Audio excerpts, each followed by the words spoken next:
Sorry, I'm busy watching 30 minutes of season 6 cases House MD, uploaded 3 months ago. Threatened by me? It's the sociopath episode. Not at all. Well, you should be. You let him know what I told you. I will not only have your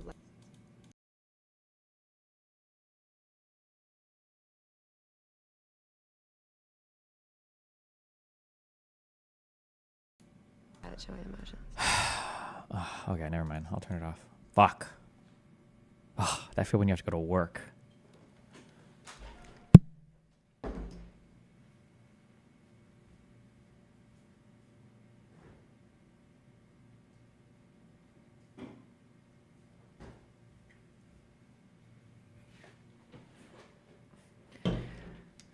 This is why streaming is the most soul-draining job. You guys think that your work is hard? When was the last time you got DMCA'd for listening to music at work? Even one of you. Even one of you. It's never happened.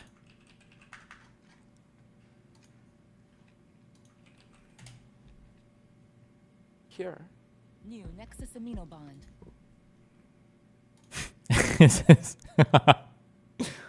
Here I feel like I'm playing like baby's first connect to a four-walled room or something over and over again. It's like some little fucking retarded baby putting a triangle in the circle hole going, and then a gargoyle is up there. When you walk in, you attack him. Yes, but what? But what if he expects that? And then how we put another enemy so he sees it first, so the gargoyle come down and go, and you have to run back. It's very good. Wow, it's really good actually. That's fucking amazing game design. That's crazy. I never thought of it that way. What's your name again? My name's Retard, fucking Retard. Oh my god. You're wonderful. You're CEO and president.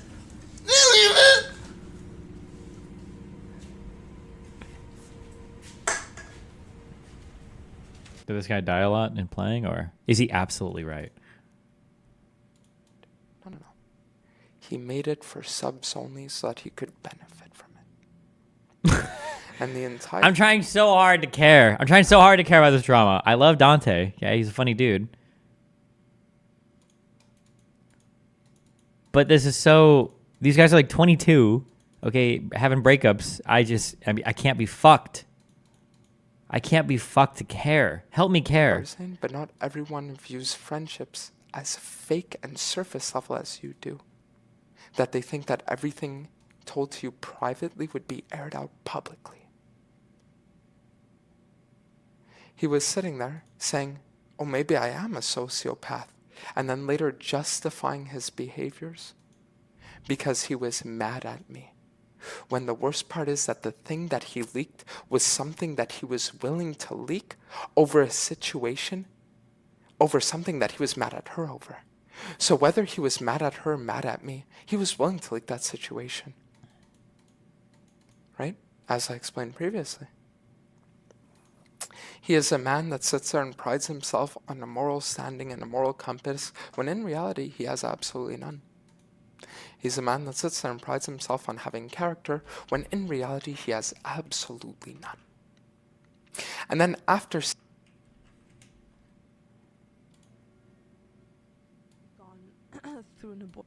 I've already gone through an abortion. I was super young when that happened. Oh, it's episode 12 of Everything on the Internet is the wrong volume. Yes. Yes, King Uploader. Undeer, aka Vuk TV, or Vuk 1v9. Thank you. Yes. Yes, at no volume. Is this going to be the sequel edition where my volume plugin also doesn't even change the volume of the Twitter page? Wait, I don't even know if I have that plugin anymore. I hope I don't. I hope I don't have it. Sound Fixer. Here we go. I hope it kills the volume on the page. Yes, I hope it kills the volume. I've already gone through an abortion. Oh. I was super young when that happened. Like talking about mental health, abortion, stuff like that. I think these are topics that a lot of people don't talk about because they're not normalized, you know? Like we don't normalize people going through stuff like that, and it's especially like abortion in a super young age. Like, we don't talk about what that does to a person, you know, because like this is like there's some time passed since that happened, and I still suffer from it. I wouldn't say that I was forced into an abortion, but you have to understand, my family never thought I would get children, because I was the type of person that would always talk against it. Because when I came up to them and was like, yo, I have to tell you something, like, I'm pregnant, they were like, oh, okay, when are you getting an abortion? You know, they weren't openly talking about it. They were not saying, yeah, like, oh, I'm sorry, or like, how can I help you, or what do you want to do? It's more of that they already were thinking that I made a decision within myself. Now think I should have thought more about it. 100%. 100%.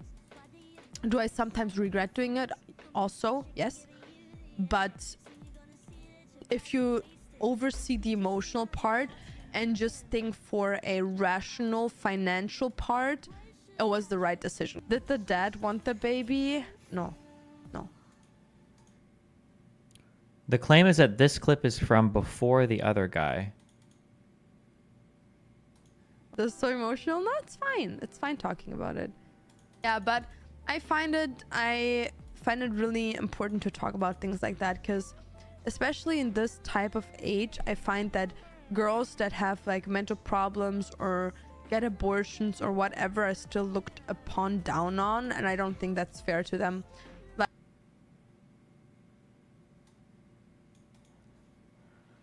Okay. Oh, so Tarzan didn't leak anything? No. There's a huge difference between somebody saying they had an abortion at some point in time versus leaking a specific abortion at a specific timeline with a specific partner. Those are two very different things. So even if this is, assuming this clip is not a deep fake AI, but I'm assuming not, but like this conversation here doesn't mean that Tarzan didn't leak anything. Those are two totally different things. This is very unspecified and very not related to any particular person. Like,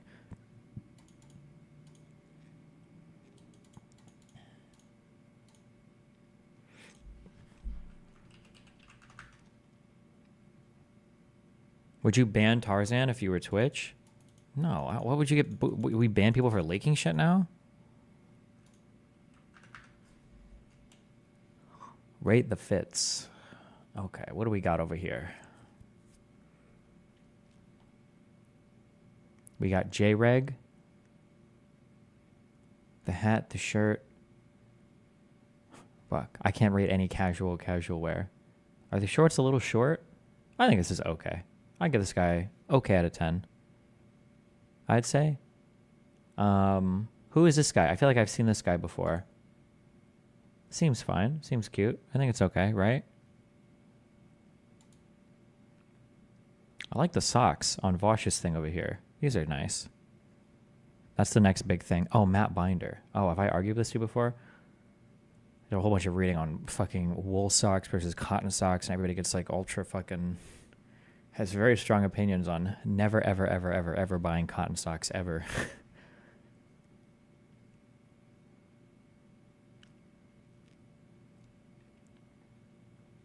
I can't comment on the girls thing because I don't know anything about girl fashion. Also, I feel like if you say anything about girl fashion, I feel like it can count as a hate comment, so I won't say anything.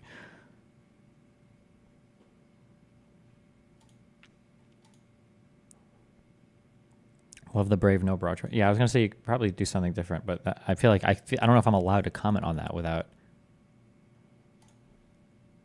it being like hateful. Her fit looks trash. I wouldn't say that at all. I just think something more could be done up there.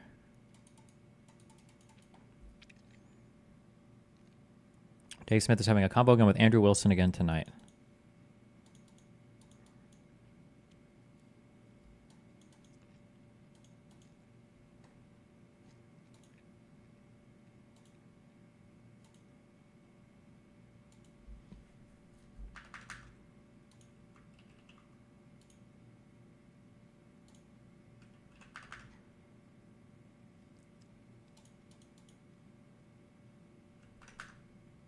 What do you think about Bowman? Don't know anything about him.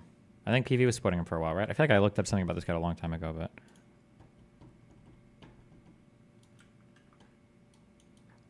There are people that have sat there and they have actually interacted with one another in person.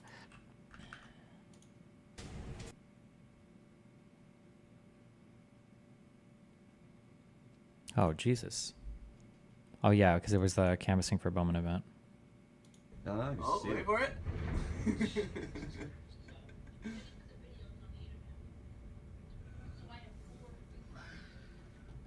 I'm whale watching today. Oh, there's one. Might be safer to jump on a whale and ride our way out of it. Oh, Jesus. oh, there's another one. Just see how high it is in the background. But it's weird because it's different now. Like it's blue water, but then there's like it almost looks black. Like The dishonesty of Candace Owens. And an idiot. For 90 minutes last night, I watched her appearance on Piers Morgan, and she did what she always does. She refused to answer a single question in a straightforward manner. She dodged responsibility for massive claims she's made in the past without a scrap of it. And she's too much of a coward to come out and say it. And to me, this is frustrating because if you genuinely believe that Jews rule the world, then just have the balls to say, hey guys, Jews rule the world. Don't do this dancing around where you start to critique. Wait, what is happening? Why do we... I'm sorry, I autistically notice every... How does the audio on the SM7B here sound worse than the audio on this dinky little... What is this, like one of those DJI hand mic? Candace Owens is a coward and an idiot. For 90 minutes last night, I watched her appearance on Piers Morgan, and she did. This is pretty clean, pretty good. But then the SM7B, we've got the whole room echo. What's... Oh, fuck. Twitter video. Is it an overdub? That's actually one thing I was considering. I almost asked in the beginning, but you hear there's a little bit of like cricket noise or whatever the fuck in the background. But maybe he added that in via... Coward and an idiot. For 90 minutes last night, I watched her appearance. I was thinking too, it seems like it must be an overdub because he's moving the mic around, but it doesn't seem to affect the sound at all. Do you think he added in post the background noises? Do you think he did that? Because it looks like it was dubbed, right?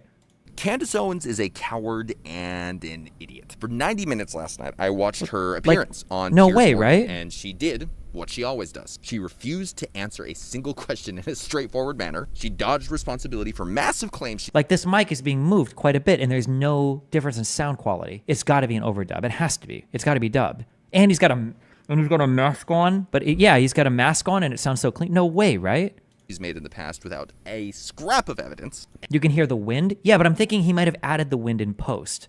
Like he might have added the background noises, like just did like a passive recording and then he adds it in after. And then when the conversation doesn't go in a direction that she likes, the background is not real. Oh, do you think he's just sitting in front of like a green screen or some shit? And then when the conversation does... I feel like the lighting... Wait, is it? Go in a direction that she likes, I mean, if he did the lighting well and everything too, right? Because he's got like... This is like warm... Seems like really warm lighting coming from what I imagine is sundown. Look under his arm. Virtue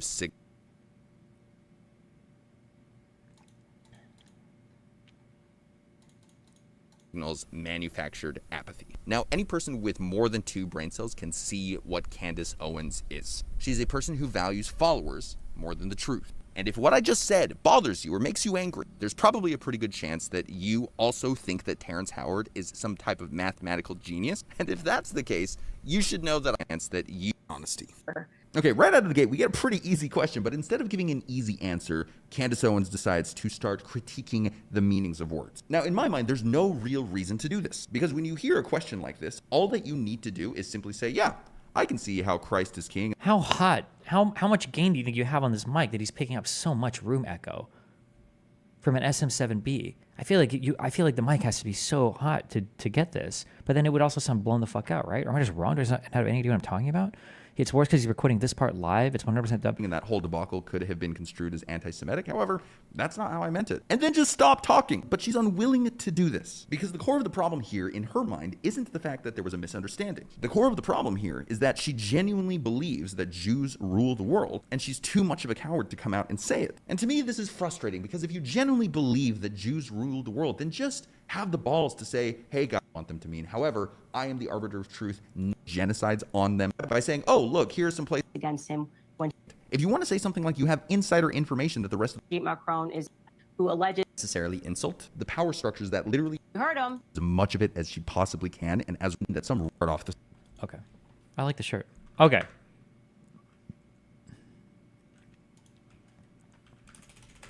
What is the do I want to watch this or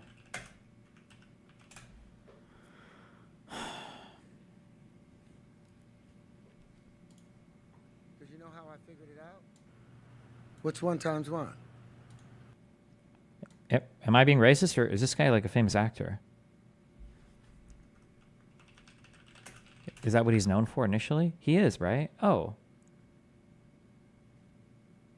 He was. Oh, the Iron Man guy. True. Okay. I can't believe they change.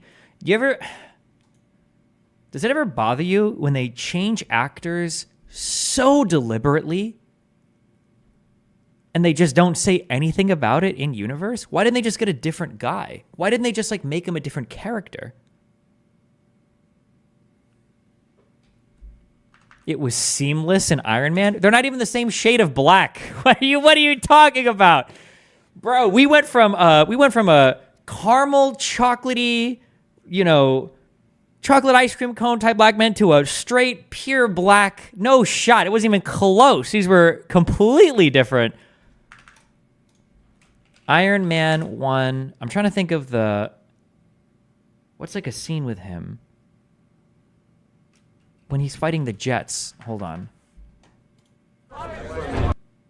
On the radar. Got a minimal back in a global hawk in the area. So this thing just appeared out of nowhere. How? We went from this to, let's see, Iron Man 2 party scene. Here's where they lampshaded in Iron Man 2.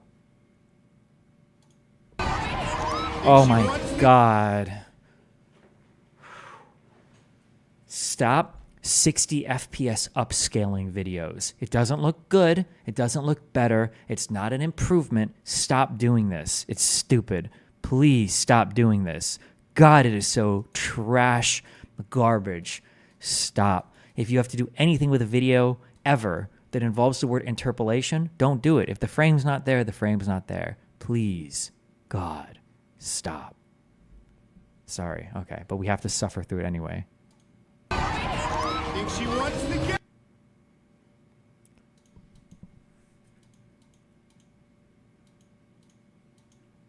Doesn't he come in initially with the... You don't deserve to wear one of these. Oh, there he is. No, he's actually, you know what? Fuck, maybe he's not as black as I remember him. Don Cheadle. No, he's... Iron Man. No, he's significantly blacker. Okay, but in this, it's a dark scene. You can't tell, okay? It's different here. Don't take my word for it here. Listen, we're aborting this. We're aborting this line of dialogue.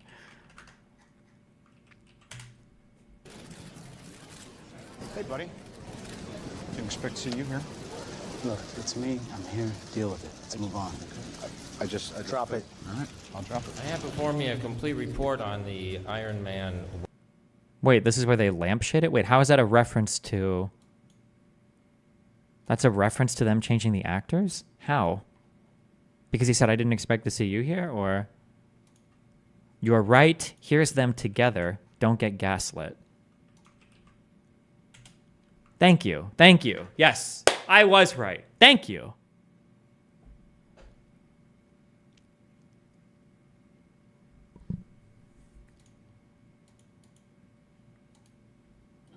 At Pure Cinema. I don't know how it's cinema, but...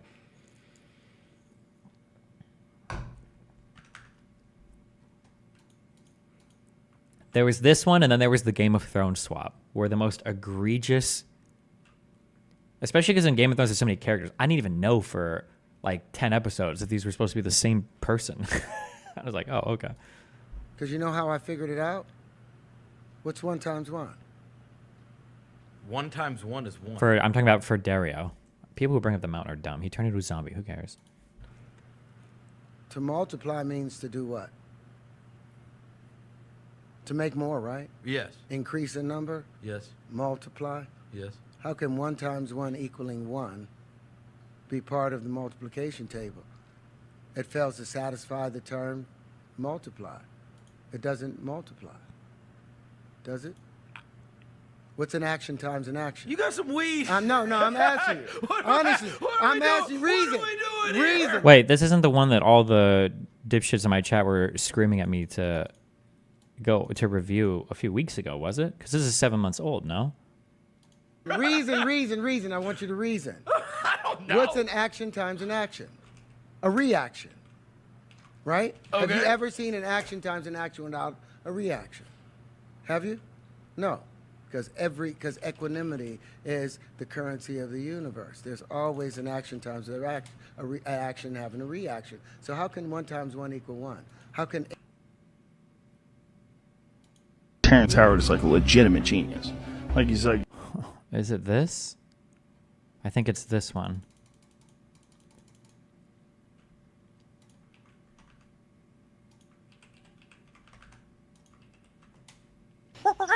The Joe Rogan Experience. Everything, all motion is expressed in waves. All waves are expressed in curves. It always makes spirals. So because of the concept of gravity, and because of the concept of this event horizon, this super point of gravity, this infinite point that light can't even escape, that this exists because of the their theory math of gravity. and their math. Remember, Yeah. they have a thing called zero. They go from 1 to 0 to -1.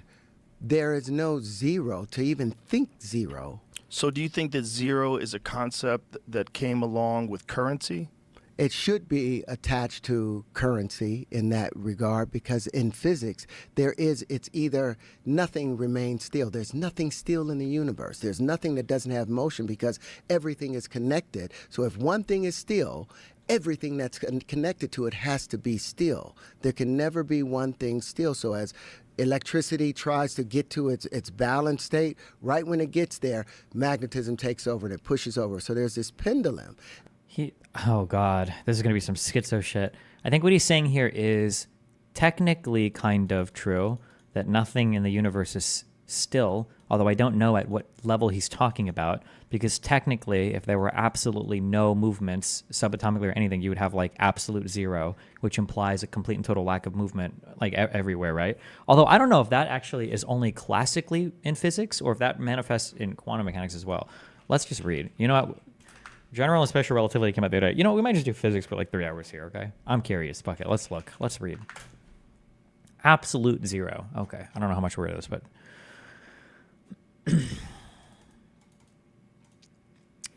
absolute zero is the lowest limit of the thermodynamic temperature scale, a state at which the enthalpy and entropy of a cooled ideal gas reach their minimum value, taken as 0 Kelvin.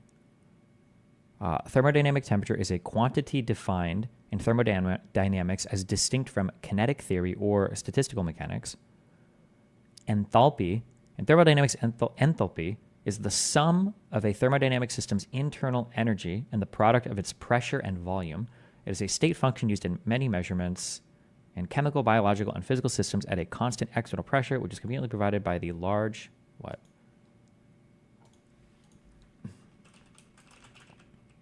ambient atmosphere. Okay.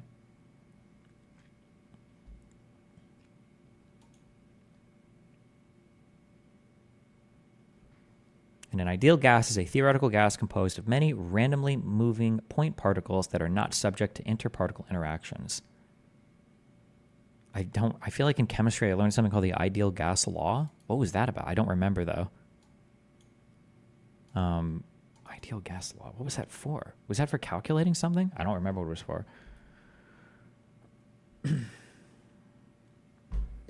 But, okay.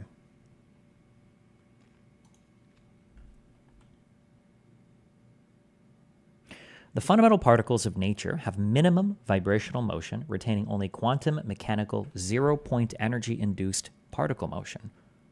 What is 0-point energy? Is the lowest possible energy that a quantum mechanical system may have. Unlike in classical mechanics, quantum systems constantly fluctuate in their lowest energy state as described by the Heisenberg uncertainty principle. Therefore, even at absolute zero, atoms and molecules retain some vibrational motion.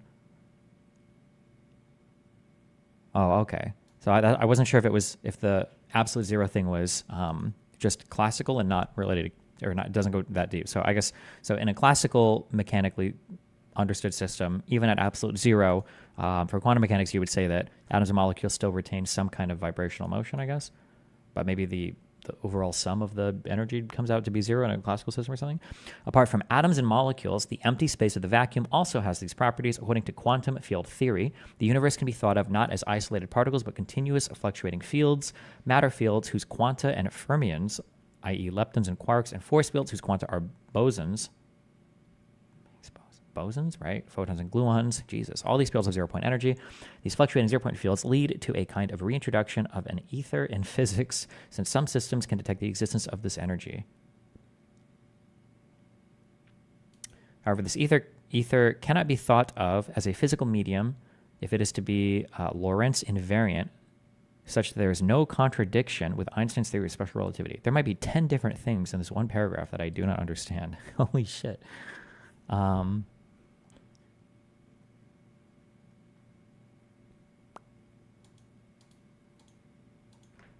How bored am I today?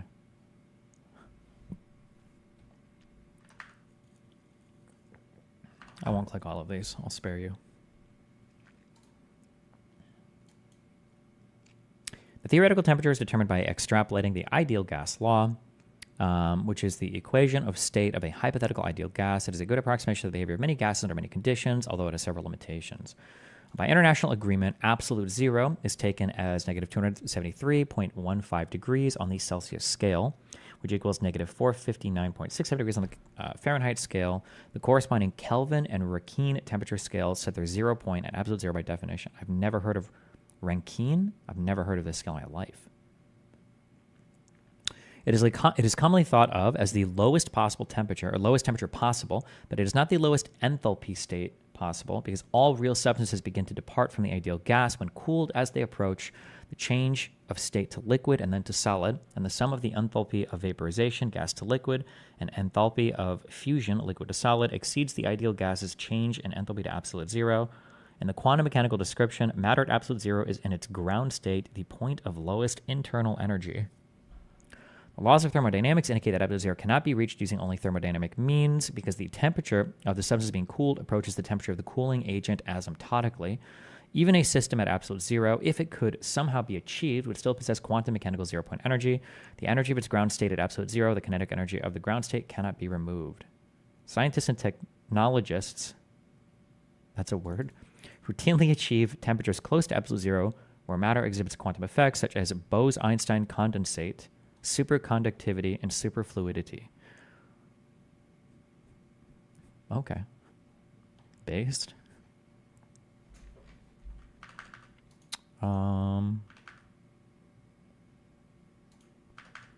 Okay. Back to this guy.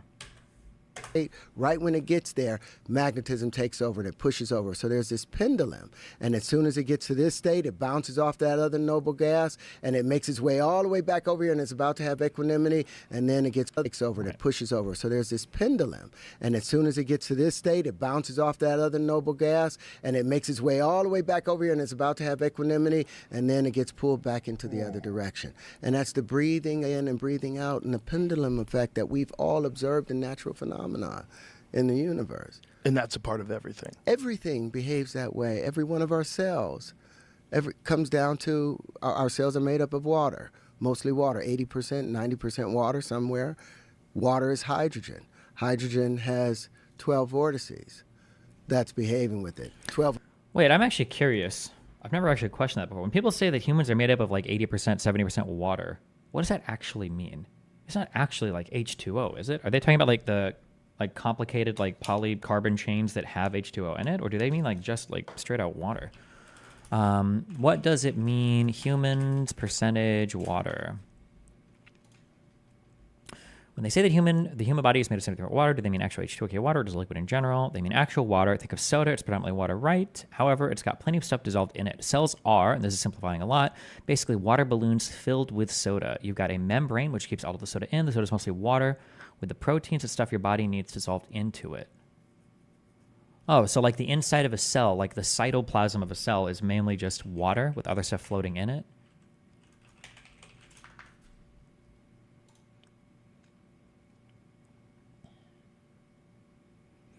In cell biology, the cytoplasm describes all material within a eukaryotic cell enclosed by the cell membrane. Does this just mean that it has a membrane? Is that the difference? Eukaryotes constitute the domain of organisms whose cells have a membrane-bound nucleus. Oh, okay. So their DNA doesn't just float like a crazy guy all around the cell. Closed by the cell membrane, except for the cell nucleus. The material inside the nucleus and contained within the nuclear membrane is termed the nucleoplasm. The main components of the cytoplasm are the cytosol, a gel-like substance, the organelles, the cell's internal substructures, and various cytoplasmic inclusions. The cytoplasm is about 80% water and is usually colorless. Oh, okay. So that's like, and that would be the majority of our body, so.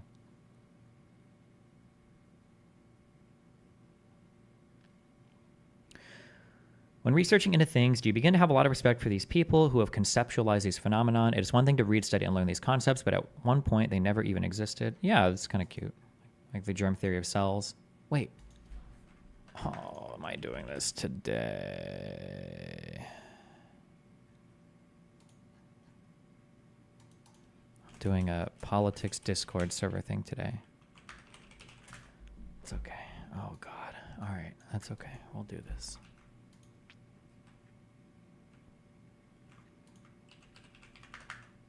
Somebody tells Vosh what?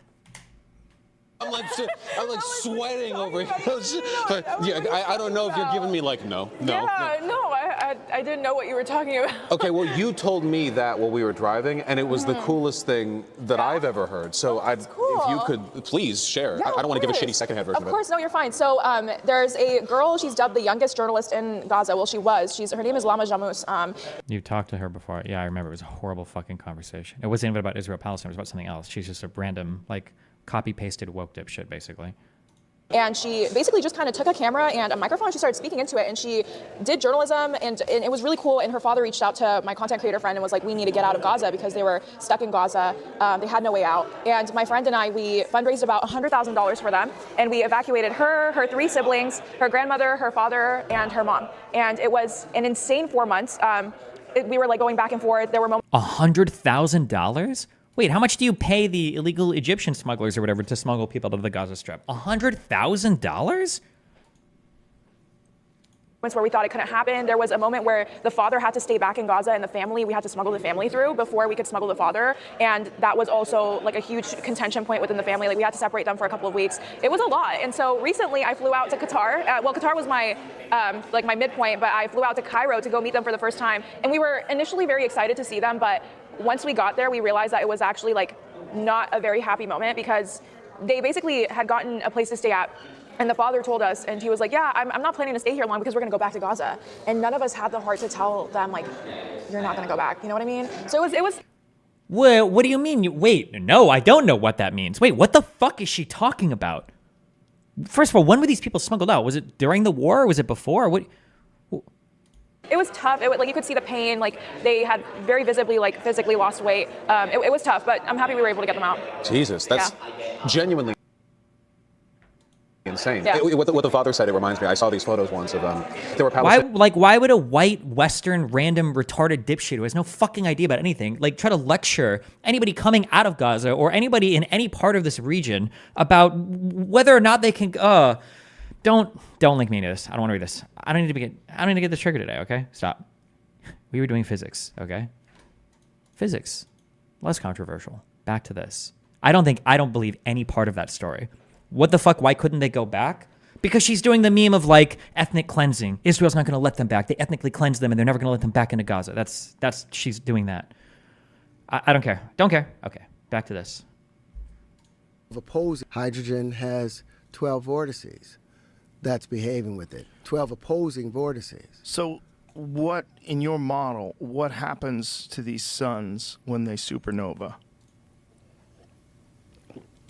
Everything gets old and die. Everything gets old and die. And does everything recompress? Has to. And you breathe out, what happens to that air? Another plant breathes that air in. So would this be the universe itself? Would it be galaxies? Would it be... Everything behaves the same way. So as the sun expands and projects and ejects particles, they expand, they go further and further from the sun, and at a certain point, they come back. Well, at a certain point, what do they hit? There's other expanding stars and so like waves colliding. yes, And from retreating. the other star systems. They have an expanding, what is the thing, the solar wind. They have expanding solar winds. So As you said, anything you know to be false. No, I don't technically think he has, but keep in mind that like as you go up and up and up and up in physics, like there's a quote from, I don't know if it's a professor of physics or whatever, that like technically everything you learn in school is a lie. They just lie to you a little bit less, or something like every model you learn is a lie. It just makes useful predictions. You learn things, and as you learn more and more and more and more, you get closer to our actual understanding, but things get more complicated. That's all I can say. I'm not like ultra grounded in physics. I only took honors physics. I don't even think I took AP physics, okay? I took honors physics, so I don't have the, or no, wait. Or did I take honors chemistry? No, I might have taken AP physics, and I took honors chemistry. I don't remember. I don't remember anything that I learned in school. No, I think I took honors chemistry because I hated chemistry, but physics was just math. Appreciate the answer. Oh, yeah, I don't know. Don't ask me. Don't ask me anything. I couldn't even do calculus anymore.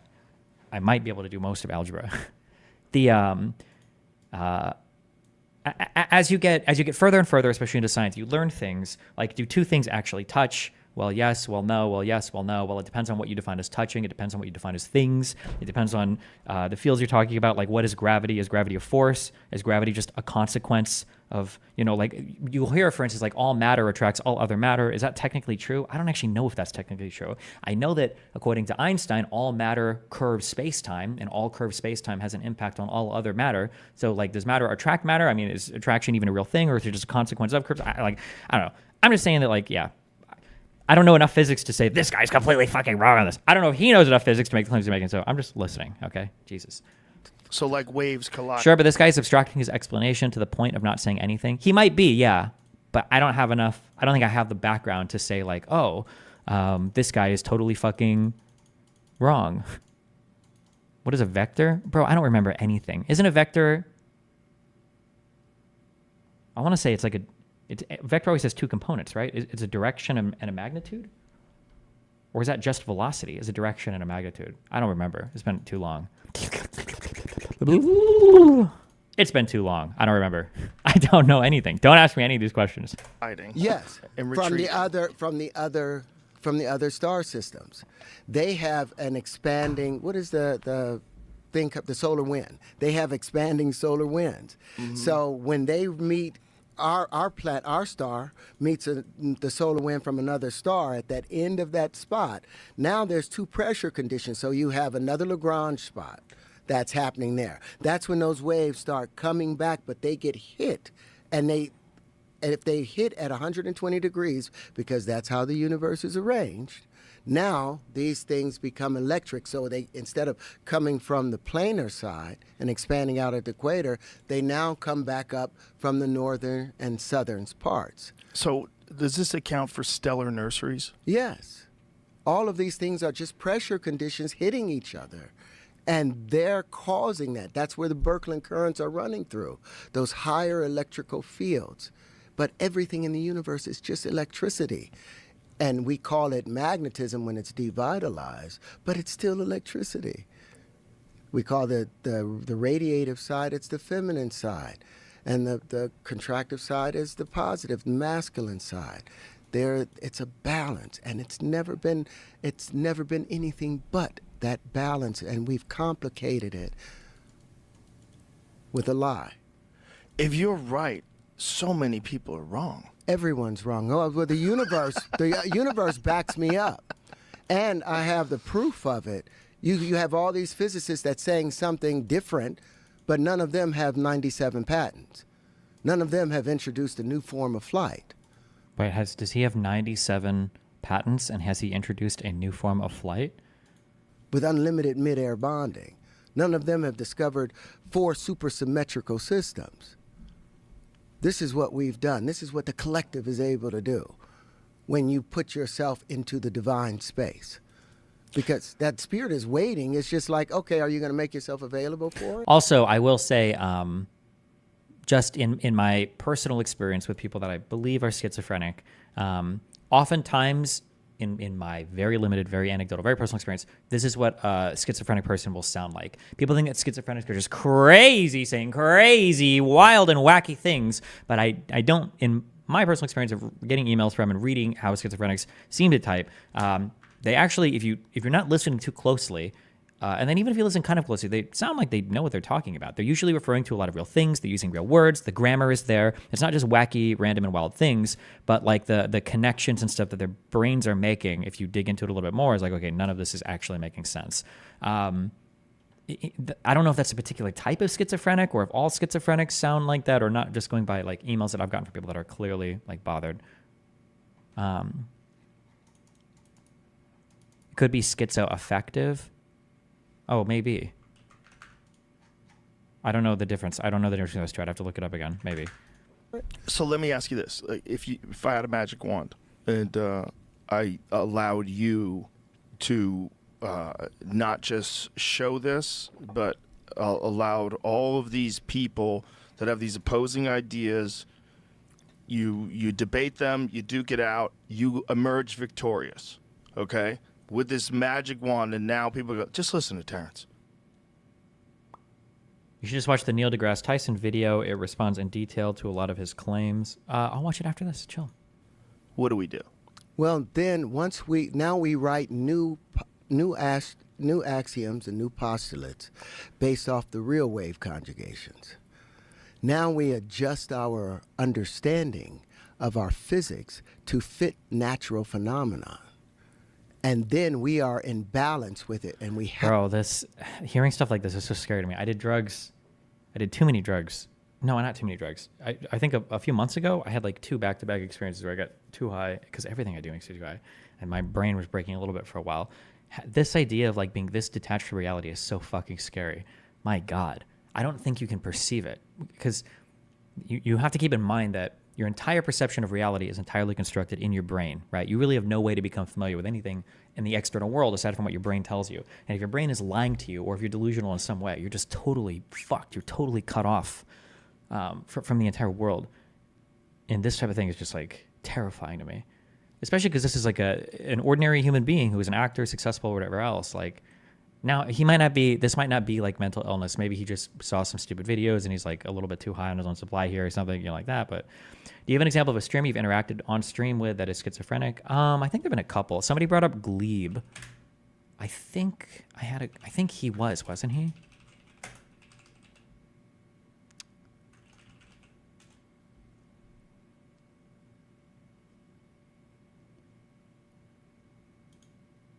And I've never been to New York, but I know what goes on in New York. Like, do you think the that Big Five. talking about... Oh, I think I'm trying to debate him out of his like schizophrenia. It doesn't work this way. I was too young to understand this.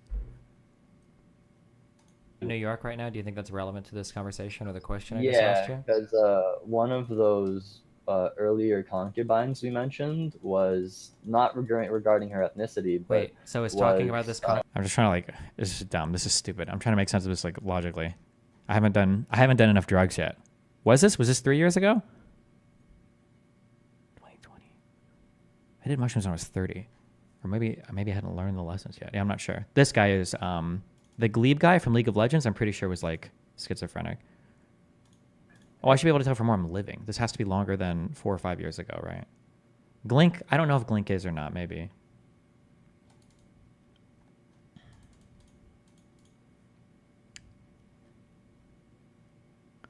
Check the date on the bottom of the vid. Oh, true. And I've never been to New York, but I know. Oh, 2018. So 6 years ago.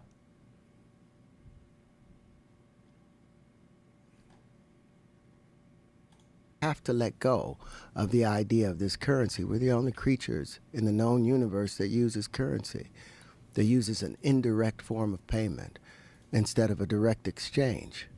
We have to get past that point, and that's the hard thing, because this entire world is run on that, and that's where the 1 times 1 equaling 2 came into its real birth. Well, the thing about currency is it's connected to technological innovation because of this unlimited potential for growth.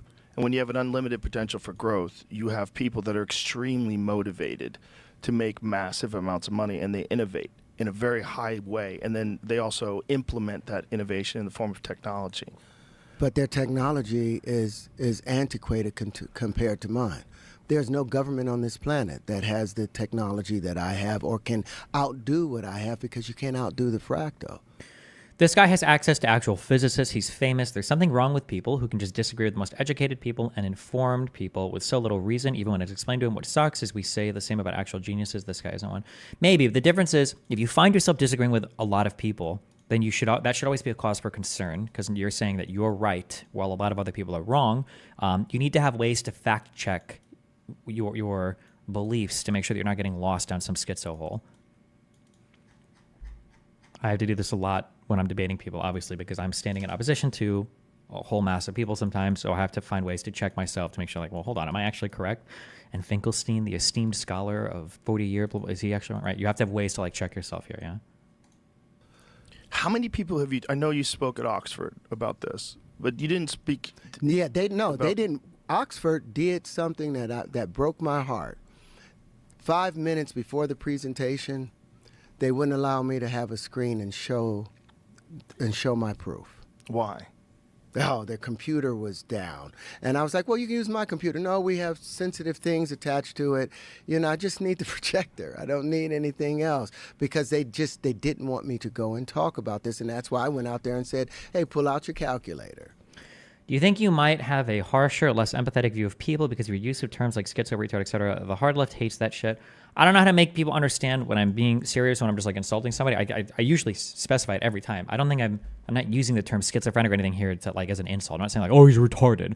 I'm saying that I genuinely believe that he might have, like, delusions in his mind. Not delusions like he's wrong, LOL, but like a delusion insofar as he has some fixed belief that doesn't change based on the external universe, like an actual fixed delusion that is not changing. I'm not just saying like, oh, this guy's schizo, he's on schizo. I'm saying that, like, it seems like there might be an issue here because he's exhibiting patterns of thought that I feel like I've seen from other people that I'm pretty sure are either schizophrenic or have schizoaffective or whatever.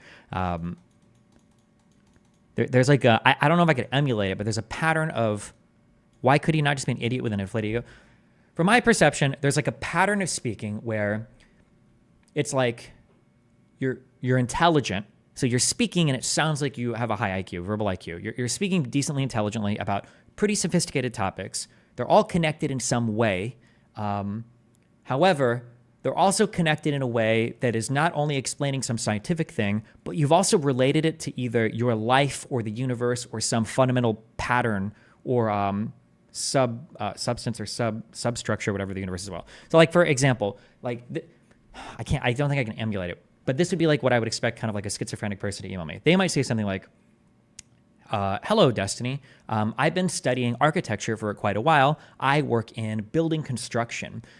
One of the things that I've noticed that's very fascinating to me is there are new forms of molecularized ionized concrete substrate that we emblazon into the subatomic infrastructure of the city of New York. I've been talking to a lot of commissioners and planners, and one of the things I've noticed is that the teleologically radiated sub-design energy from this seems to have an impact on the sub-neurotransmittal network of a human being. And I think this is why everybody in this city is so upset these days. It'll be like grammatically what they're saying makes sense. And like every word, if you look it up, kind of makes sense and kind of relates, but they always have like some bizarre way to connect some physical phenomenon and then explain it in a really crazy way and then relate that to some other thing in the universe that like connects all of us or explains some deep problem that is either real or imagined.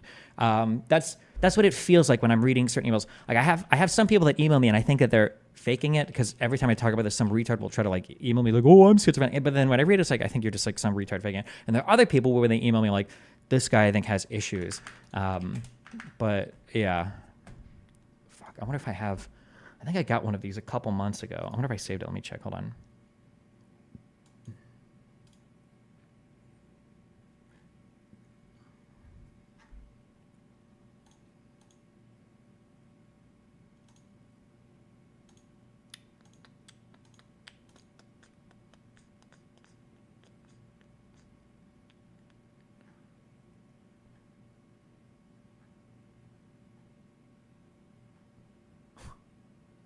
I didn't read this one close enough to see if this guy's full of shit. This guy emailed me and he said, could you please interview me about this non-human intelligence or AI on your podcast? They also do this thing where a lot of them seem to type where they randomly put things in caps or bold font. I don't know why, if that's like a thing that schizos do, or schizophrenic people, or...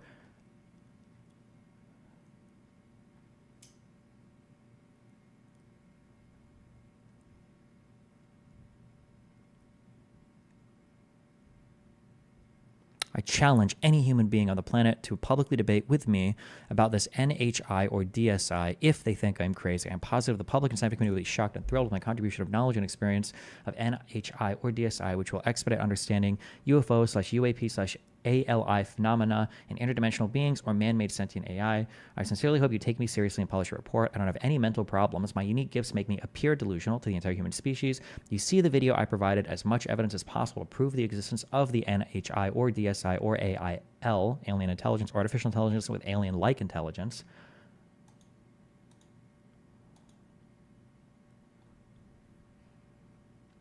Did he provide a video to this?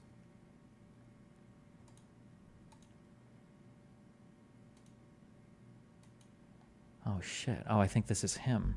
How many views are on this video? 106 views. He emailed me a video that he did, breaking this down as well. I don't even think I clicked through the video.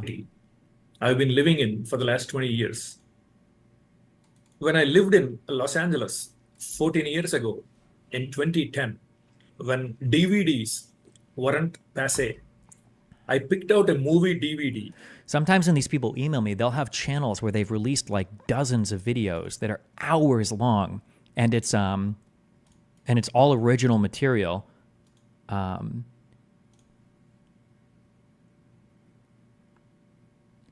haven't gone through this guy's channel, so I don't know if... Is that the only video that he's done? Because this isn't him, is it? Forget the world for a couple of hours and patiently watch this video. I've been demonstrating its godlike powers to me for the last 15 years, literally almost every day. This evil AI dust exists everywhere, regardless of my physical location, whether it is in US. The person clearly mentioned that he doesn't have any mental health issues. Given this, I'm curious as to why you're suggesting that he's schizophrenic. It seems a bit unfair to label someone with a serious mental health condition without substantial evidence, especially after they've explicitly stated otherwise. Wait, I can't tell if you're trolling me or not. California, Nevada, New York, London, Doha Airport in Qatar, New Delhi, Hyderabad Airport, Vijayawada, Hyderabad City. Regardless of my physical location, it basically follows me everywhere. And it has literally godlike powers. It can create pain, and it reads my private thoughts, and it does acts in my private space as responses to my private thoughts. For example, let's say if I'm feeling thirsty now, let's say I felt inside my mind, I'm thirsty, and I felt lazy to go and pick up, get some water. So within a few seconds, a couple of water drops appear on my hand. For example, if I'm typing on my laptop, a couple of water drops appear like they were dropped from a syringe, a couple of water drops. This is not a joke.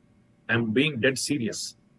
I don't have any mental issues. I'm the only human on this planet who can perceive these things, who perceived the godlike powers of this evil AI dust for years because of my third eye. I checked into Harrah's Casino in Las Vegas a couple of years ago, and I thought the bathroom, the glass door is fixed, so when I take a shower, the water will spill out of the bathroom. That's what I thought in my mind. A couple of minutes later, the evil AI dust read my private thoughts, and put a towel on the floor of the bathroom in 2 or 3 minutes. I was alone in the room, and the door was locked, chain locked. So you can see this towel. I also have, there's people, I feel like, I don't know if these people get on medication or off medication, but there's a person that emails me a lot and a bunch of other streamers together. I think it's Kimmy Stalker. And every now and then it feels like they have like moments of lucidity and that they realize, so like the title for this guy's email is, not this guy, this is a different guy now. I wish one of you told me I was crazy. I needed a reality check and now it's too late. At least read my apology. But my guess is, I don't even know if I've read this full email. He's going to be crazy again by the end of the email, but let's check. Please have mercy on my wary mind. I'm blank blank on Instagram. I realize spirits aren't real now or were messing with me. Caught them in a huge lie. I wish that any of you, many people I tried to ask for sanity would have helped. I just needed someone to tell me I was crazy. I'm trying to fight all of this. I know the risks, but none of you had any humanity. I do know you and Iman saw me. I know Arya saw me. I know those for certain because of emails I sent and public things I did. Why didn't anyone save me? I spent 21 months of my life on a delusion that's left me fucked up mentally. I tried medication for schizoaffective and it didn't work. None of you will tell me anything, not even now. I know you check your messages, Steven. Oh, he does know he emails me. I'm on an email list with like 100 other people here. I didn't even know he knew I was. Just tell me I'm crazy, please. I need to hear it to fight this. I don't want to be crazy. I've never wanted to be crazy. I said so from the beginning. I'm sorry if I scared anyone. I'm sorry for any stress I caused. I'm sorry for being annoying, but I just needed the truth so I could fight this, so I could stop this. I don't have it. If you don't have it in you to not leave me on read, just have the mercy to tell me I'm insane. I wish the worst. However, I think this guy's emailed me more recently with, I think he started to create videos now. Let me see if I can find this. The emails he sends are so long. It's so much typing. He must spend like almost all of his days. Oh, he's talking to me a lot more in this. 14 mentions.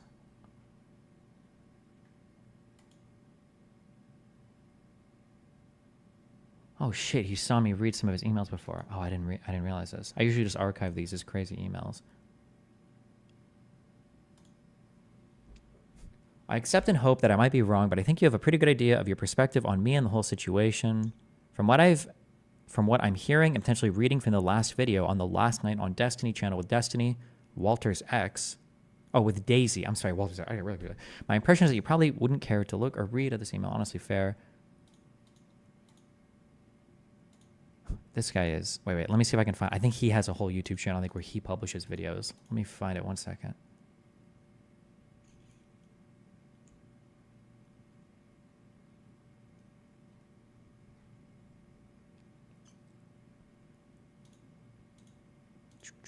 Jesus. It's so much. It's so much typing.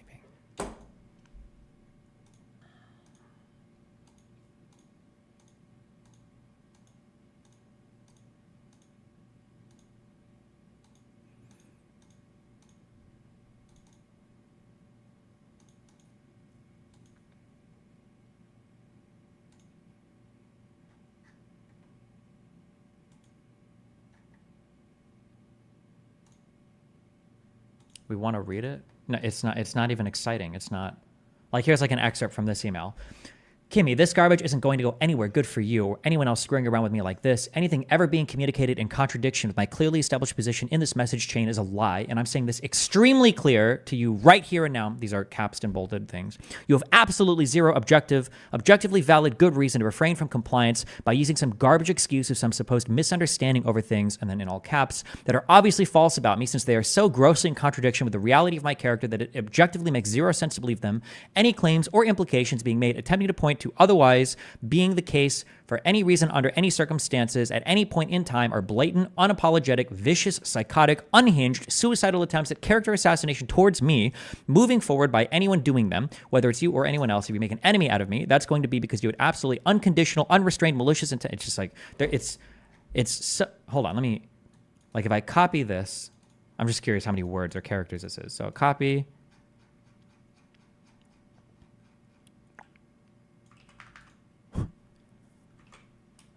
Word count. Word counter. Like this email that he sent was 12,514 words. He sends these emails like maybe every few days, like of this length, basically. He's been doing this for years. Are there any periods ever? Yeah, the prose is fine. It's written fine.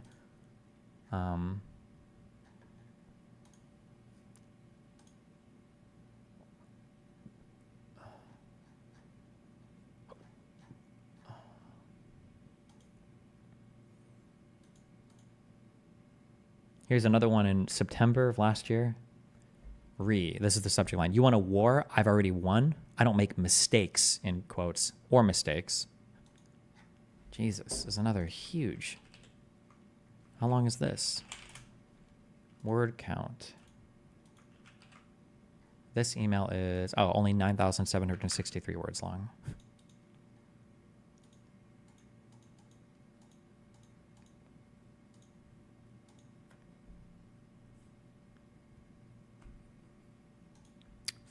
I don't know if I might have just dumped the I might have deleted the email where we had the email, or we had the YouTube video attached. He has like a whole channel where he started to upload videos talking about it. And each of these videos will be like an hour long, and they each have like 4 views. Oh wait, who's Rock Puppy 69? He sends them to like 100 people in giant email chains. Yes. Wait, do you know who this is?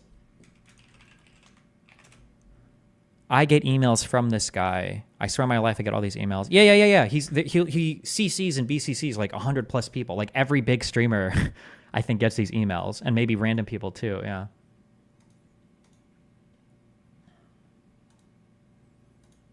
Some of these emails I save are just funny ideas.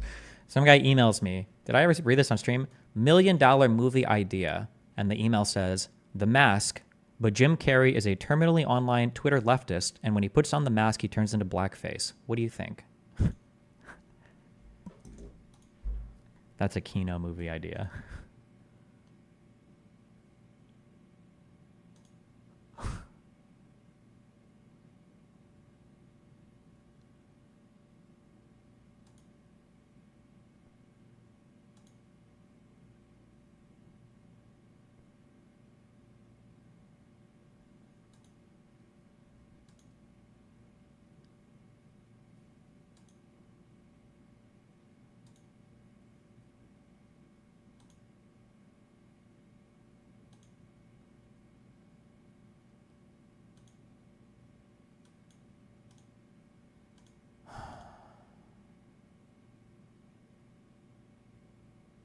Okay, fuck it. I didn't save this. Whatever. Okay. Have you known anyone in real life with schizophrenia? Just that one guy that I met on Ice Poseidon stream. I feel like he might have been, or schizoaffective or something, maybe. I talked about acting for a couple of minutes, for 20 minutes, and then I was like, pull out your calculator. And I want you to enter the square root of 2 in there, and let's walk through this loop. That is the square root of 2. I was like, let's walk through this, where the square root of 2 cubed is the same value as the square root of 2 times 2. And the square root of 2 cubed is the same as, what did he just say? It's the same value. Like, let's walk through this, where the square root of 2 cubed is the same value as the square root of 2 times 2. Oh my god, I forgot how to do radicals. Radical 2, or the square root of 2, that's the same thing as 2 to the 1/2 power, right? And if you were to do 2 to the 1/2 power, which is the same as like a square root of 2 to the 3rd, do you multiply? You just multiply, or is it so do we? Is it just like 2 to the 3 halves or whatever, which ends up just being 2 squared? That's not right, is it? Oh my god, I forgot how to do all of it. I don't remember how to do any of this.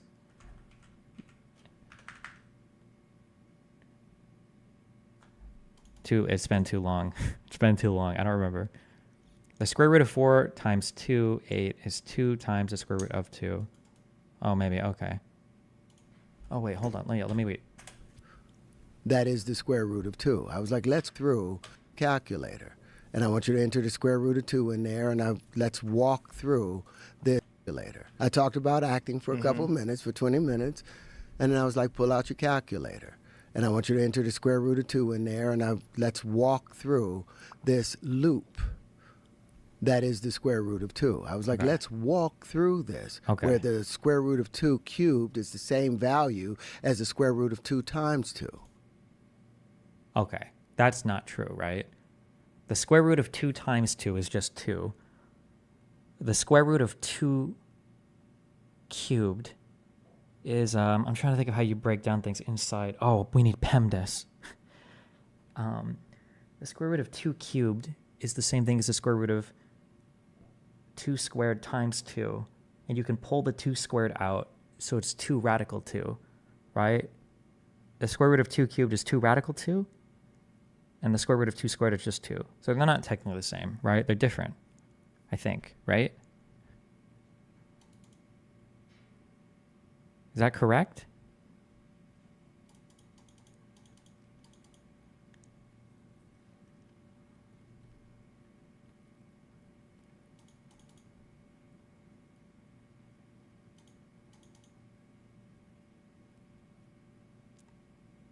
People are saying no.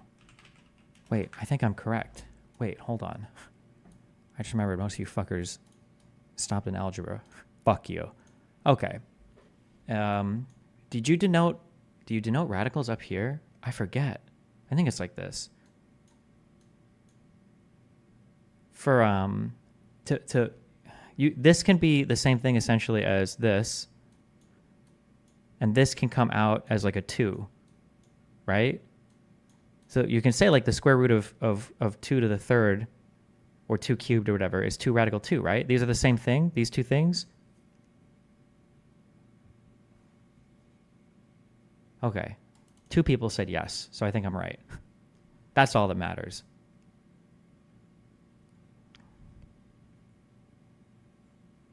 The square root of 2 times 2 is not equal to the square root of 2 squared.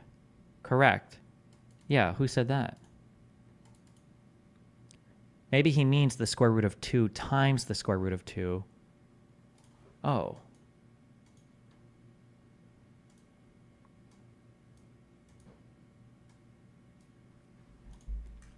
When you multiply exponents, you just add them together, don't you? You do. So like x squared times x to the 4th is just x to the 6th, right? So the square root of 2, this is the square root of 2 times the square root of 2. You can just add these. The answer is just 2, right? It is.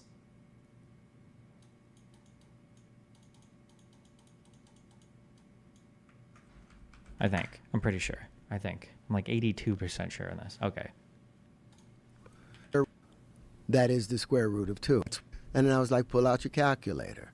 And I want you to enter the square root of 2 in there, and let's walk through this loop. But that isn't what he's saying. That is the square root of 2. I was like, let's walk through this, where the square root of 2 cubed is the same value as the square root of 2 cubed.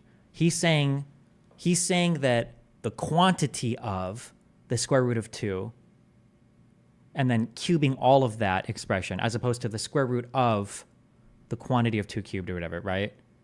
Is that what he's saying? He's saying this.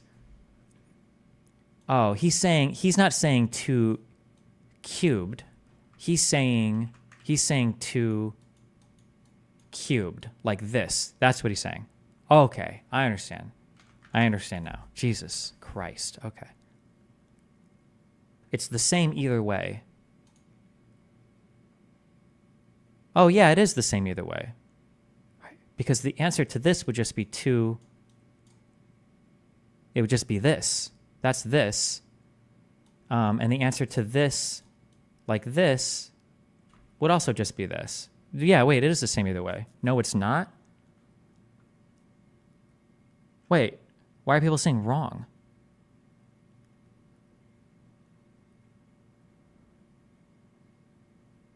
Wait, hold on. I can't tell who's math retarded. Stop. I forget. This is an area where I have way more experience than 99% of you. Why am I asking chat on this? Fuck you, retards. No, this is correct. Fuck you. It's like when you learn like 2 minutes of a game and then all of chat becomes fucking retarded. This expression here is the same thing as 2 to the 1/2 3 times. And then you add all these up and it's going to be 2 radical 2 no matter what. But if you do this and then you have it 3 times, it's the same fucking thing. Right? Wait, can it be? No, hold on. Wait. But I'm also retarded. Hold on. No, it is.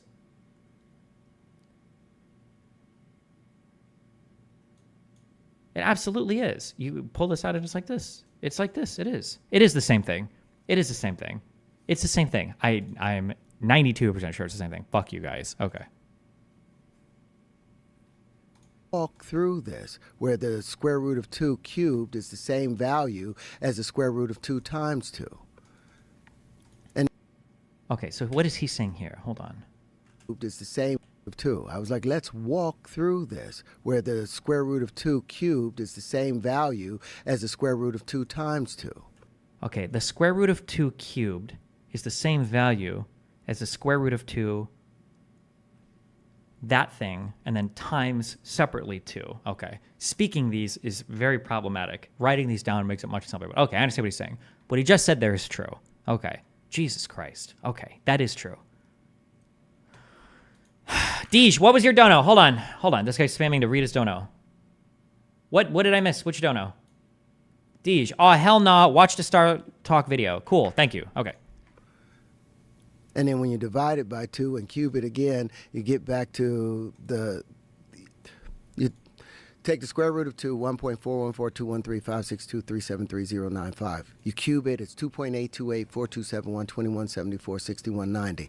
Divide it by 2, it gets back to 1.414. Cube it again, it's back to 2.828. Divide it by 2, back to 1.414. Here we're taking 1, 2, 3 big steps. We're dividing it by 2. And we get back to the same value as we had in the very beginning. That's a loop. That's x cubed being equal to 2x, which is equal to x plus x. That's an unnatural equation. And every quantum mechanics and quantum physics equation has that square root of 2 in there. We've been living in this lie, this fostered lie. I don't know enough math theory to debunk him, but when you're working with like the numbers like 0, 1, and 2, like these are numbers with like pretty special properties. So I don't know how relevant it is to point out that weird things happen with these 2 to 3 numbers. I don't know if like anything meaningful is being said here, but like I said, I never majored in math or anything. What he's saying is true of any real number. Is it? It might be. Maybe what he's saying would apply truthfully to any real number. I'm not sure. I don't know. For so long. And what's the solution to that? The solution is learning how to multiply volumetrically, how the universe multiplies. And I've already produced all of these things. Could you explain that though to the layperson? How does the universe multiply volumetrically as opposed to the way it does not move? Does it linearly? It does not walk on. All of our math is based upon a 2-dimensional projection. What they do in calculus, they will reduce the action of all things. They'll keep trying to reduce it down to one moment because they believe Newton's first law that everything moves in a straight line, or everything is still until acted upon. They forget that everything is in motion, and that concert of motion. It's so weird because like the things that he's saying, like depending on how abstract you make it, are like kind of true. Isn't like. If you think of Calc 1, wasn't Calc 1 basically the way that we started with derivation was the idea of trying to infinitely reduce down the difference between 2 points to calculate an instantaneous rate of change? Isn't that technically where derivatives came from? Was trying to find instantaneous rates of change and then to be able to calculate that over an entire function? I think. But also like I don't know if he's saying anything meaningful here. It's just like it's kind of true, but like moves in a straight line, or everything. He has an above average understanding of maths and science. He's not a schizo layman. Well, The way to find out if somebody has, this is going to be really mean and gatekeeping, but the way to find out if somebody has an actual understanding of it is like, oh, okay, wait. Before you tell me how you've solved like all of mathematics and everything, can I give you like a function to evaluate? Or like, can you show me how you would calculate like the derivation or the integration of like this particular function? Or like, or working through like multivariate problems or like more complicated shit. Or like, could you like, you should actually have them like work through a problem and explain to me what's happening. That would show you if the person has like an on the ground, like applied grasp of the things they're talking about. Because a lot of people can just read words and know parts of like a theory, right? Like I have a lot of things in my head about like QM stuff. But if you were to have me sit down and like, oh, okay, that's you think you know quantum mechanics? Well, here's like a 101 intro to QM problem. Can you like calculate this thing for me? I don't know if I can do it. I probably no. Listen, I got the wiki concepts in my brain. That's about it. So if I started telling you like I've solved or I can break something in quantum mechanics, but I can't even work through fundamental problems, you should be highly suspicious of my my credentials there. But it's still until acted upon. Stop saying derivation. That is not the right word. It's differentiation. You're going to the derivative, differentiate. No, it is differentiate. You're right. The derivation. Wait, isn't derivation, isn't that a term we use? This is the differentiation. You're going to learn differentiation. We're going to do differentiation. You're going to differentiate. Here's the derivative, derivate, differentiate. The derivative, derivate. Why is derivate not a verb? I feel like derivate might have... I feel like that's a word at least one of my teachers used, but maybe that's just incorrect. Maybe they shouldn't, or maybe I misremember. I'm not sure. Forget that everything is in motion, and that concert of motion is a necessity. They have to include all the other forces in. Oh, derive is the verb. That's true. Derive. Differentiate is a verb too, though, right? We're going to differentiate this. Wait, is it? I don't remember. Listen, suck a dick. Involved in order to have equanimity in their equations. And so how, in a practical sense, does this affect mathematics? Well, once we let go of Cartesian space and the 90-degree angles, well, picture this. Let's take another... Like, why does he know so many random fucking terms?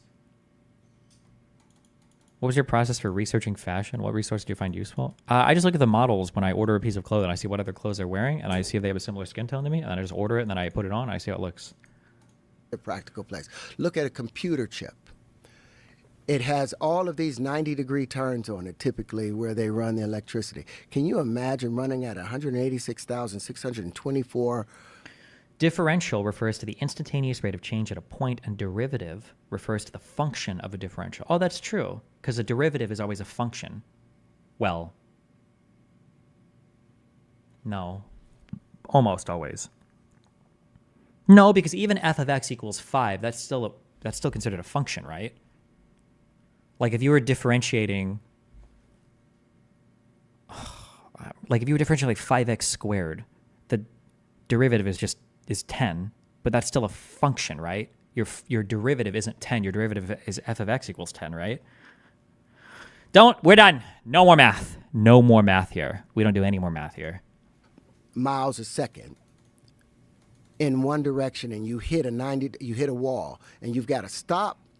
Are you watching this just to trigger all your physics and math years? I don't know why we're watching now. Because people are screaming me to watch this over and over again, and I thought it was just going to be like an easy schizo ramble that we could debunk in 2 seconds. But it's a complicated, sophisticated schizo ramble. So now we're watching the whole thing, okay?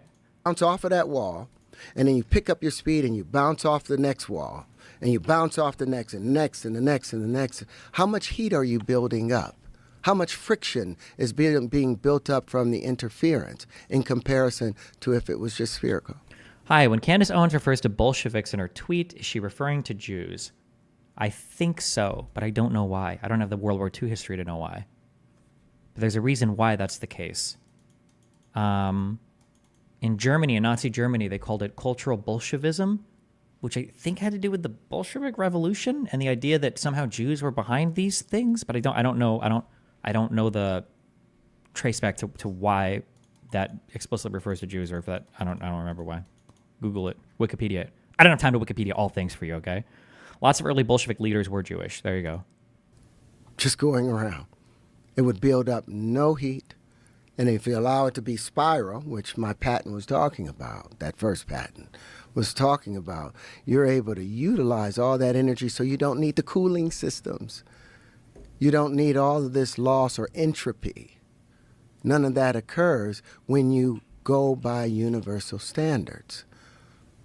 That's all they have to do is follow what the universe does. We have the contractive side, patented, ready and available. We have the expanded side, patented, worked out already, ready and available, and we've got the Constitution between the two of them.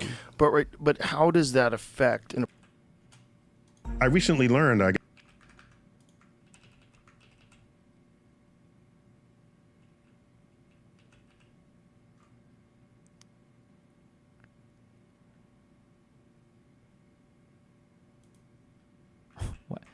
What is this? Then let's try and add 1 to both sides of the equation.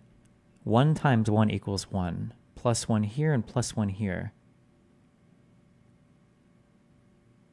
1 plus the quantity of 1 times 1 equals 2. But where does he get the other 1 from to make this 3? What?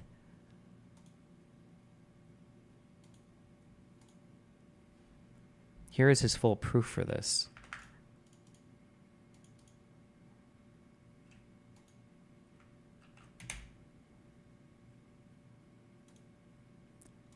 This is the proof to the world of science and mathematics that 1 times 1 equals 2.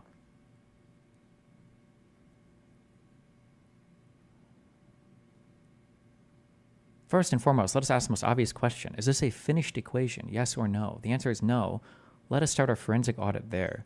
It is an incomplete equation. Why? Because it's not even on both sides. Yes, nature desires action, but demands equilibrium. Therefore, in order for an equation to be finished or completed, both sides of the equation must be equally balanced. And in the case of 1 times 1 equals 1, we have an unfinished equation. Okay.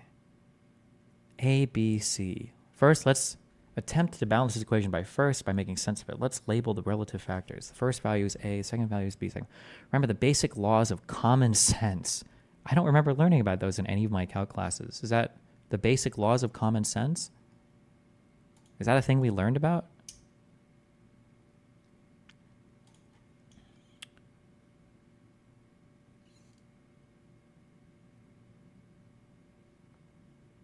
If A times B equals C, then C must be some product of A and B. Yet in order for 1 times 1 equals 1, the value of A or B has to be missing from the final product of C. Let's not jump the gun just yet. Wow, Claimsino, thanks for subbing.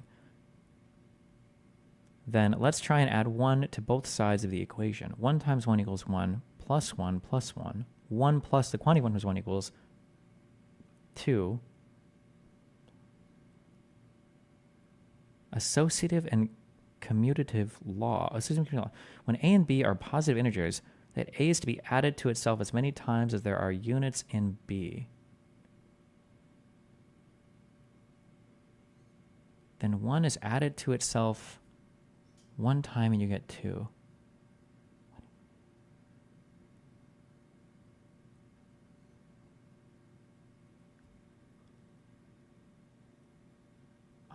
Okay, I have no idea. I either don't remember learning these laws or I don't remember them being applied in this way. Associative and I feel like I learned about these in algebra or pre-algebra or before algebra. Do you work with like the transitive law or property? Do you work with these? I mean, like you know them, but I don't know if you ever refer to them again. I don't remember.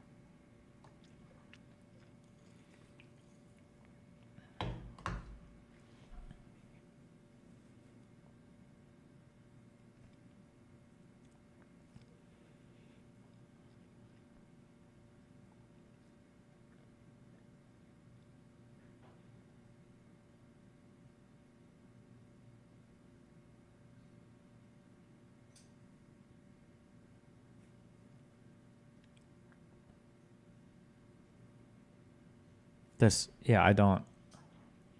1 times 1 equals 1 minus 1. 1 equals, I don't understand. Unless there's like some very basic math theory that I don't understand or know that's like past, like when you start doing like pure math classes or whatever. Because 1 times 1, if you want to subtract 1 from this, you're subtracting 1 from the quantity of this figure. You can't subtract just from one part of it. It'd have to be from the entire quantity of this thing. Unironically, it's kind of like the PEMDAS thing, if that's how you choose to view the world. But this is just fucking retarded.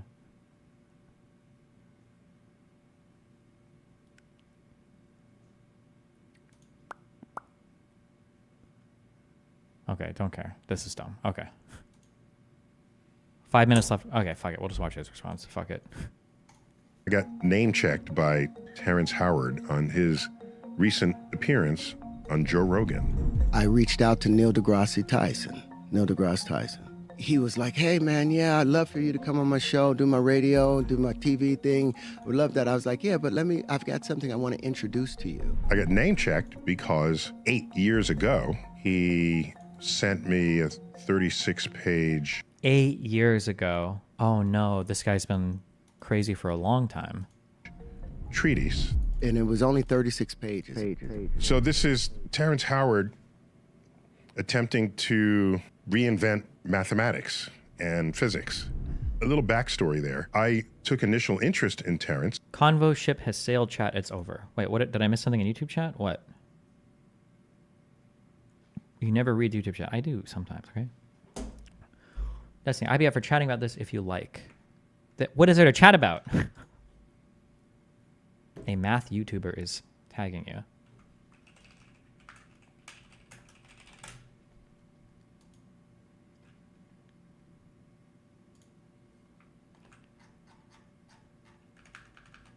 I'll just listen. We got Neil over here. We'll let him explain it, okay? He's got it. Because my mother said to me, do you know Terrence Howard? I said, yeah, I know. You mean the actor? She said, yeah. Well, I heard him interviewed on NPR. On there, he said that, like, when he was a kid, he wanted to be like a scientist and study the universe. I said, well, that's cool. Okay, maybe we'll get him on Star Talk. Somebody said his whole thesis is mistaking multiplication with addition and power with multiplication. So, okay, I don't think that's what's happening. I'm doing a lot of guesswork here, but if I had to guess what's happening in the minds of people like this, generally what's happening is we have an upper level assumption that every single part of like the universe is connected somehow. Okay, that's like the most important thing. Every part of the universe is connected. So then what they'll do is they'll dive into these topics and then they'll look at particular things and they try to see patterns in these topics or ways that they can mold them to make them applicable to the universe. And in the process of doing that, they will learn about some subjects, but then like bastardize the concepts or misapply them or misunderstand them in order to make it map on cleanly to whatever overall view of the universe have. I think that's generally what's going on. So like, I say this to point out that I seriously doubt that Terrence Howard probably didn't start with a genuine, curious investigation into mathematical concepts. He probably started off with, generously, I'll say, a particular view of the universe that he wanted to affirm with mathematics. Ungenerously, I'd say a schizophrenic delusion that every single thing in the world is not only connected, but is expressed at every level of science. And then from there, he went digging into the individual concepts to try to see if he could make them or mold them into whatever overall view that he had. That's almost certainly, I think, what is happening would be what I would say. But okay. We love talking to celebrities who have a sort of soft geek underbelly. At the time, I didn't quite know how to get in touch with him, but we met at something called the Upfronts, which is where networks present their next season's TV shows. I saw him at an event up front. And then this came in my inbox. In this particular case, since I basically solicited it from him, I actually... These are the moments that annoy me with Destiny. It feels like he just wants to have a special, unique level of dismissal as opposed to the common chatter's, well, he's dumb. Okay? These are the moments that annoy me, okay, with dipshit Neanderthal fucks like you, okay? Neanderthal fucks like you, okay? everybody isn't wrong for the same reason, and everybody isn't wrong just because they're dumb, okay? That's a retarded way of dismissing somebody's point of view. When you listen to Terrence talk, he's clearly not an idiot. He's not stupid. If you think he's stupid, you're stupid. It's probably because you're a dumb fuck, okay? And you've read enough people saying he's stupid that you feel confident enough parroting the opinion without having any fucking idea about any of the shit that he's talking about, right? So writing people off immediately is just stupid. It's problematic on a few ways. One, it's boring, okay? The analysis is crude, okay, and simplistic. So it's boring. And two, because oftentimes you're missing what's actually happening, okay? Terrence getting a problem wrong in a math test is not going to be the same type of wrong or dumb as a pre-calc student getting a problem wrong on a math test. The reasons why people are incorrect about things are generally more important than the reasons or than the actual things that they believe themselves. So no, to just say like, oh, he just wants a special reason for dismissing him. The guy is clearly special when you listen to him talk. It doesn't sound like, and if there are any math teachers or tutors or whatever the fuck in my audience, feel free to chirp up, although I would be shocked if anybody would disagree with me. Terrence Howard doesn't sound like a guy who started studying math and is getting a bunch of things incorrect. He sounds like a guy that started with a schizo delusion about the universe and is now searching other topics to affirm that delusional view. That's what it sounds like it's happening. I don't even think what I'm saying here is that controversial. There's not many leaps of logic that I'm taking to even get there. I think it's pretty straightforward in watching the way that he speaks and in looking at what he's talking about to arrive at that conclusion, okay? Drink bleach. Truly spent time reading every line of all 36 pages. And I commented. My comments are in red here. You see that? So I spent a lot of time on it. And I thought, out of respect for him, what I should do is give him my most informed critical analysis that I can. In my field, we call that a peer review. You come up with an idea, you present it either at a conference or you first write it up, and you send it to your colleagues. It is their duty to alert you of things about your ideas that are either misguided or wrong, or there's the calculation that doesn't work out, or the law. This was by definition a dismissal by calling Howard's whole premise a delusion. I wasn't trying to say that I'm not dismissing him. I am dismissing him. I was explaining why I was dismissing him. Not just because he's stupid, but because it sounds like he's delusional. There are other heuristics that I'm pulling in to dismiss him as well. For instance, anytime an unpublished author with no scientific or mathematical application is claiming that he's got a whole new paradigm that stands contrary to the entire established world, that should be a heuristic that is instantaneously making you hyper sus. Really? You've broken all of these models? You have no published work? You have no application to show you're correct? Everybody's standing against you? That's interesting, right? There are other heuristics here that I can bring in as well, but just listening to him speak, he sounds delusional. If you can't hear him speak and pick out that he sounds delusional, that should be a massive red flag for you that you can't pick out delusional sounding people. You probably listen to a lot of fucking lunatics like that, and you don't understand that you're listening to a delusional person. I don't know if I've got a special gift for pulling that out, or maybe more accurately, because I had, a decent high school education, I hear enough of these concepts that when people start to tie all of them together, it always makes me very sus. A very sussy thing to me for snake oil salesmen, for gurus, for schizophrenics, is whenever people have things that are tying way too much of life together, more often than not, the person is selling you bullshit, or the person is crazy. That's almost always the case. Whenever somebody has the same theory that's explaining a mathematical concept, the way the pyramids were built, why we have depression, and why League of Legends is a rigged game and fixed 50 is true. Anytime somebody has one thing that ties every single thing in life together, and they're not even specialized in the area, they have no credentials, they have no application, then that should almost always be massive red flags to you. Okay. I'm not getting triggered anymore. Okay. Logic doesn't comport. That's their job. Not all ideas will turn out to be correct. Most won't be. But to get to that point, you seem to have a different definition of stupid than most of chat. Can you elaborate on it? I thought you've defined it before as an inability to take an... I don't know. I don't know, and I don't even know if I care to define it anymore. I don't know how to explain it. There are some people where I listen to the person, I don't think that Terrence Howard would ever read something and be like, I'm confused, or I can't understand this particular thing, or it's beyond me. I think he would have the ability to read it and integrate it to some extent, but he's integrating it incorrectly because he's insane, because he's crazy. But he's not stupid. When you listen to him speak, he's not an idiot, right? The fact that he can remember concepts that are this abstract and then remember how to use them in a sentence, and then remember how to tie them together in a meaningful, even if incorrect way to other concepts, like illustrate some level of sophisticated thought, some level of like intelligence.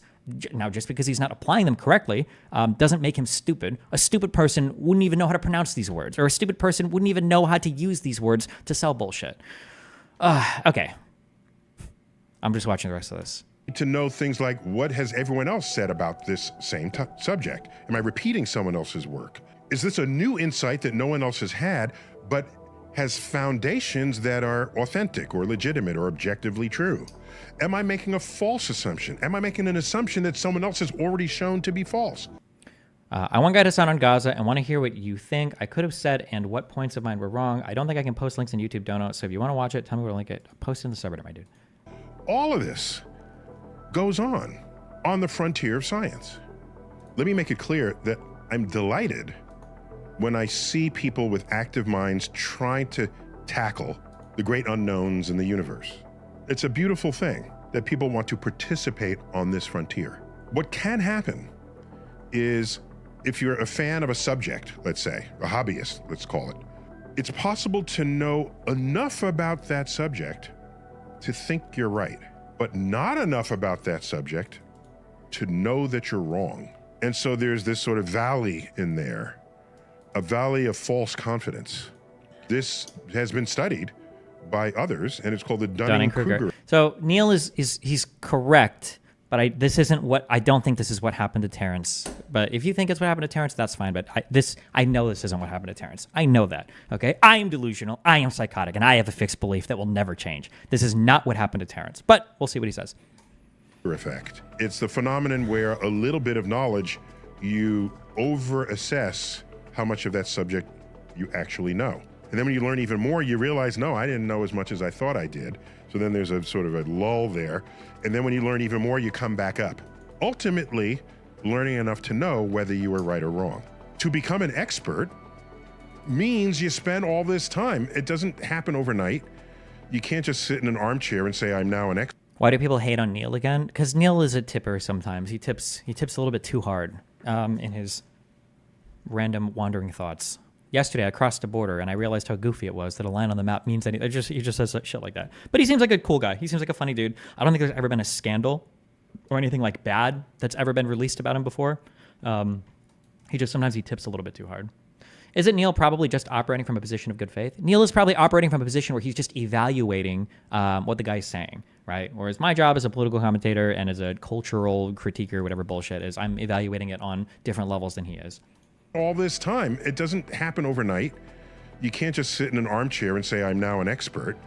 It requires years and years of study, especially looking through journals where new ideas are published and contested. That's what we have learned is the most effective means of establishing that which is objectively true. Neil was accused of sexual assault and hitting on employees several times. Okay, those two claims are so different. The fact that you would put them both in the same sentence is questionable.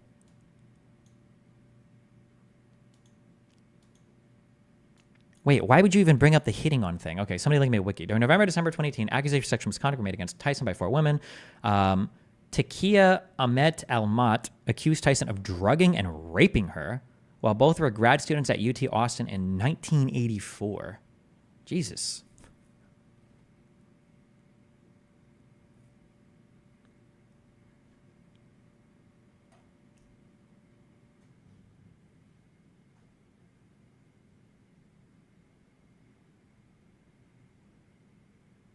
Was there anything else that like came out relating to these? I don't have time to look into this. We have to do our other Discord anime soon. I'm not gonna be able to finish this fucking video. Or determining that which is objectively false.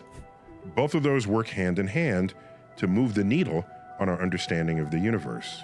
I'm going to read you just my opening line here. It's titled 1 × 1 = 2. So I lead off by saying, this is an ambitious work that is a clear indication of a restless, active mind. Within these pages, however, there are many assumptions and statements that are underinformed, misinformed, or simply false, thereby compromising or nullifying many of the subsequent conclusions you have drawn. That's exactly what should happen in a peer review, out of respect for one another's intellect. Nice. That is a very nice intro statement. Also, to be clear, Neil deGrasse Tyson has a high level of formal education in, is it PhD in theoretical physics? Let me check real quick.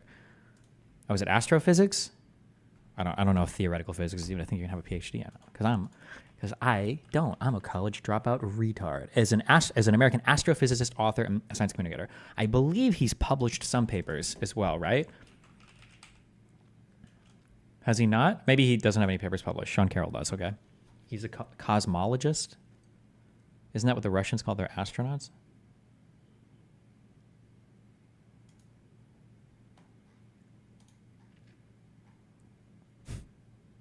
Or is that cosmonaut? What was his thesis on? Astronomy graduate programmer earned a Master of Philosophy degree in astrophysics in 1989 and a PhD degree in astrophysics in 1991 under the supervision of Professor R. Michael Rich, training funding support, doctoral research, enabling us to hire students to help him with the data reduction. In the course of thesis work, he observed using the point images of the Kalan-Tololo supernova survey, helping to further their work in establishing type law supernova as standard candles. Okay. He's done real work, is all I'm trying to say, okay? It opens with a quote from Terence. It can never occur that the square root of a given number, when added to itself, is greater than the initial number squared, for that would expose a loose thread within the fabric of our understanding, a loose thread capable of unraveling the very ground rules of mathematics. Who is T. Dashin Howard? It can never occur that the square root of a given number, when added to itself, is greater than the initial number squared. Why? I've never heard this before, but I might be fucking retarded. Oh, that's him. Oh, Terrence Howard. Oh.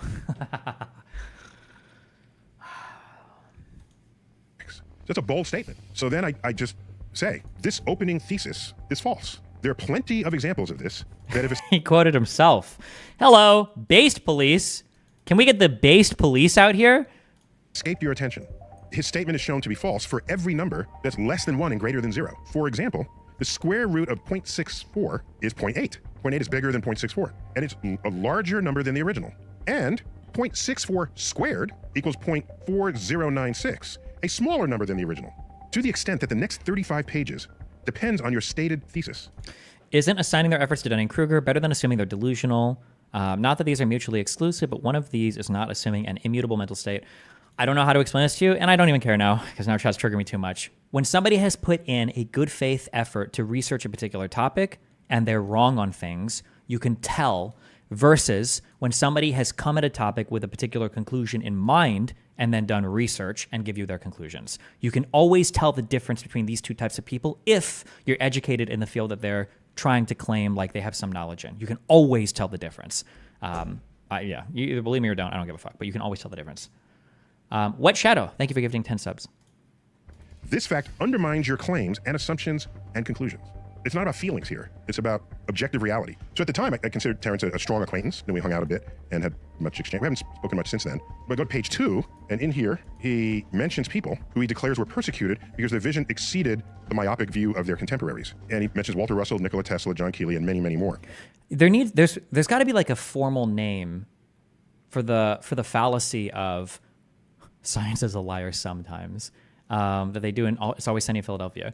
When somebody says like, I think that the world is flat, and it's like, okay, well, that's probably not true, and you're probably retarded. And they're like, people said the exact same thing, when they theorized that the Earth wasn't the center of the universe, and if these other people were persecuted, then maybe you're just persecuting me. Where you say like, because some people were paradigm shifters, or because some people were accused of being incorrect and they ended up being correct, that can be you.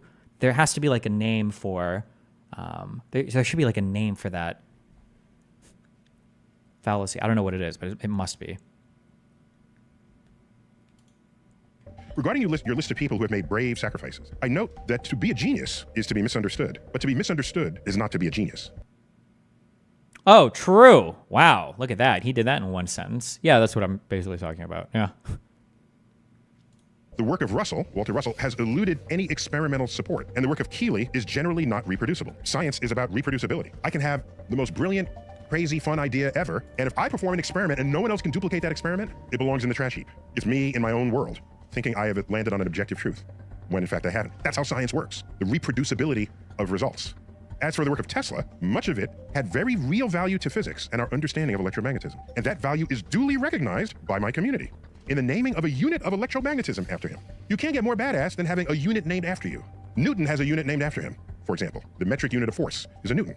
Much of the rest of his work was fringe and unrealized, either for violating known laws of physics or for being simply impractical. Just because you do some good stuff doesn't mean everything you ever did is going to be great. The epic Reddit Tesla meme where he invented literally every single fucking possible thing relating to physics, and Edison was just a retard that stole every single possible fucking thing.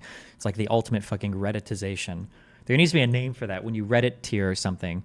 It happened with that dog shit fucking Oppenheimer movie and the setting the atmosphere on fire too. The Redditization of particular figures in history is unacceptable. Further affirm that just because an idea sounds crazy doesn't make it wrong. The system of research and publications in peer-reviewed journals has the capacity to spot crazy but true ideas, provided they're supporting by compelling arguments. Somebody said, at Destiny, they laughed at Columbus, they laughed at Fulton, they laughed at the Wright brothers, but they also laughed at Bozo the Clown. Carl Sagan. And ultimately supported by experiments and observations. Newton's laws, Einstein's relativity, quantum physics were all revolutionary ideas that appeared in peer-reviewed settings or journals. Meanwhile, most of the work of Russell and Keeley had no such success with their ideas. So I think on Rogan, Terrence said that I trashed those three researchers. Attack that I talked about Walter Russell and Victor Schauberger and John Keeley and Tesla as the people that I looked up to. So he threw shit on he was like, well, Tesla stuff worked, but Tesla was never really respected and out there. When I'm just simply stating the fact, I don't think of that as trashing. I think of that as being honest. I mean, I could have softened it, but I don't think that's what people who care about you should do. People who care. Wait, fuck, did I miss something? Because, wait, I'm sorry, because I'm trying to read chat. What I've read so far in this paper was absolutely not trashing. I don't know if Neil has like a lot of formal credentials in terms of teaching, but the way that he phrased this in the paper was probably like one of the best ways that a teacher can give pushback to a student. Starting from a position of like, I think it's really cool that you're trying to like push in this area in a new way, and that's awesome. You've made a few mistakes though, and it's messing up the rest of your ideas here. Let me point that out. That's like the best way of giving feedback to a curious student, like a way to correct them without stifling or extinguishing any genuine curiosity or desire they have in the field.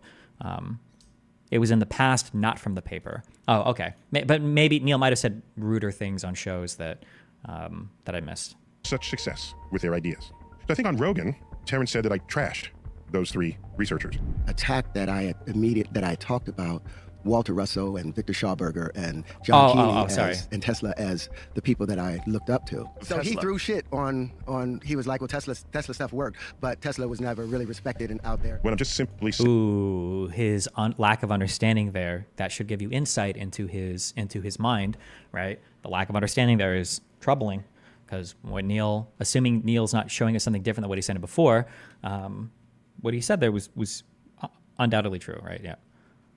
Stating the fact. I don't think of that as trashing. I think of that as being honest. I mean, I could have softened it, but I don't think that's what people who care about you should do. People who care will be honest with you about ideas, about thoughts. The world is changing so quickly, and so is everything around us. Unfortunately, we have chosen to remain handcuffed to antiquated and obsolete beliefs. We have put in... Really, the fact that Neil responded at all should be like an incredibly huge compliment. Like if I were to write some bullshit and I would get a response from a guy like Neil deGrasse Tyson, even if he fucking tore me apart, I would still be honored. I'd be like, oh, thanks, you fuck. The fact that you even responded to me, I'm grateful. Enormous amount of faith into the methods and practices of old that are as dead today as the men who propagated the notion that the world was flat. So I say here, regarding your world was flat reference, it's not widely appreciated that the idea of a flat earth predates the introduction and development of the methods and tools of science as we practice them today. Those processes date back to around 1600, coincident with the invention of the microscope and telescope. Before then, truths were whatever seemed right to the senses. Afterwards, and to this day, truth was whatever the verified data obtained by your instruments forced you to believe if your senses otherwise contradicted the data. This fact means that there's no such misunderstanding on the scale of the flat earth in the era of modern science. Obtained by your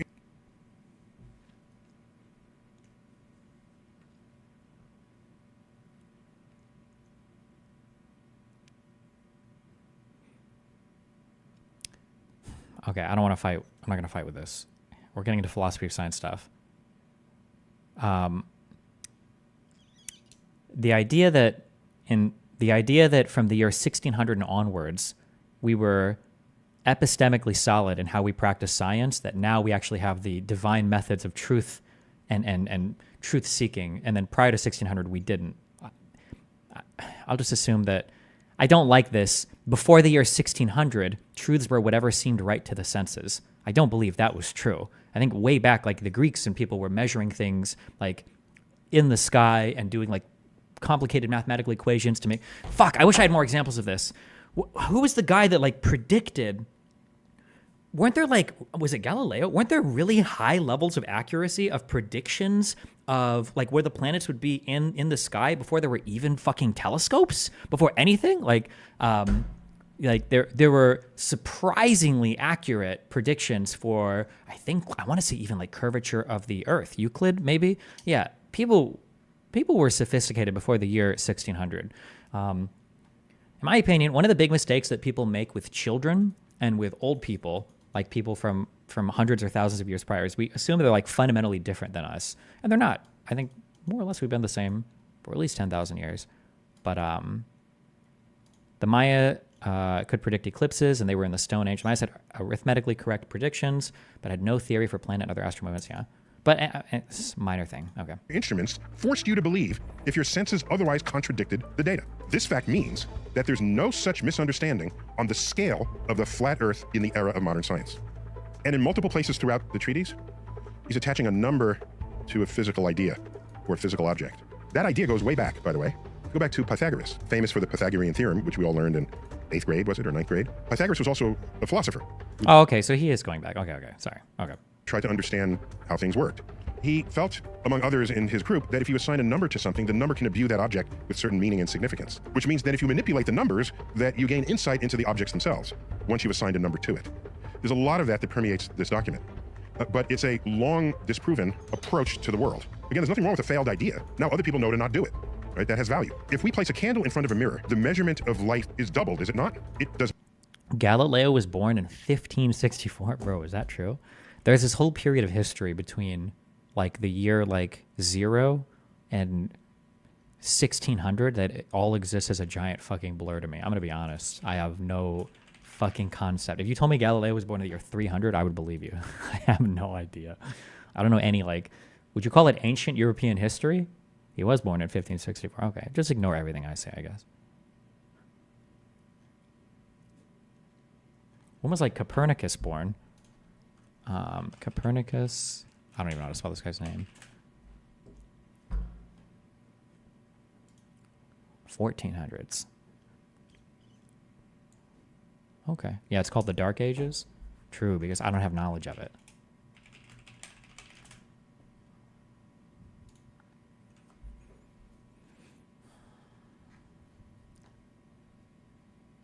Okay. Does not measure as only one light source. We actually see two lights. A light meter will show twice the intensity of light. This is false. A one light source, we actually have a mirror. The measurement of light is doubled, is it not? It does. If we place a candle in front of a mirror, the measurement of light is doubled, is it not? It does not measure as only one light source. We actually see two lights. Well, that's just because there's like a reflection, a perfect reflection. But like you also see reflections when anything lights up at all. That's a reflection of anything, right? Does not measure as only one light source. We actually see two lights. A light meter will show twice the intensity of light. This Wait, what? Is false. He attacked it so with such vitriol. Maybe that's too blunt. What else should I say? I'm a scientist. That's what I would tell a colleague.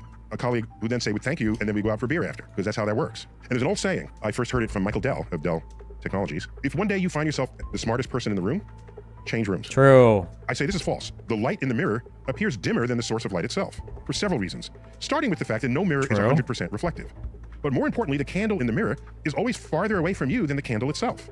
So the light meter will always read less than twice the actual value of the candle itself.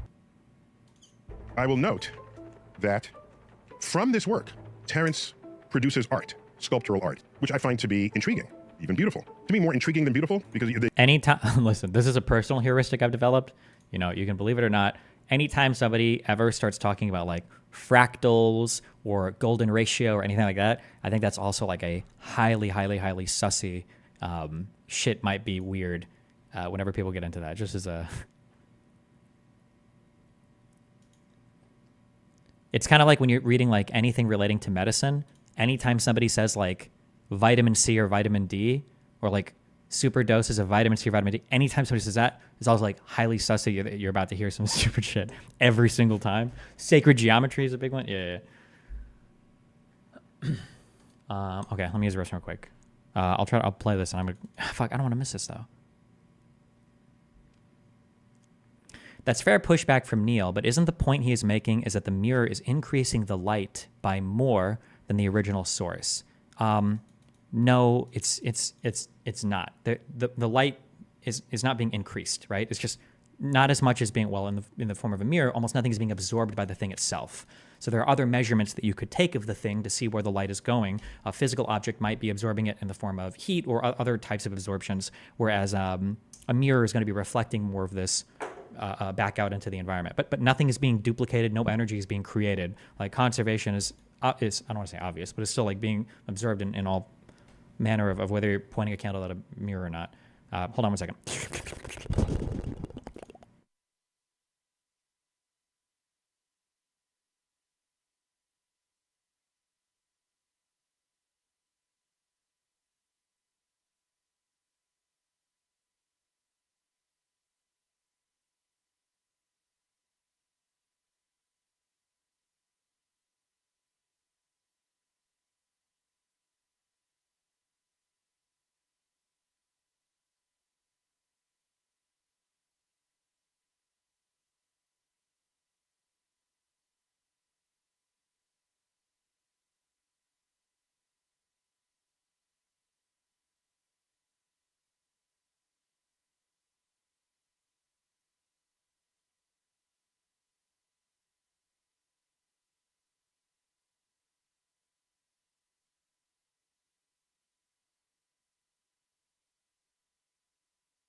You got to look at it and you keep looking at it. Like, what is that? And what's going on there? I just want to read you my ending comments here.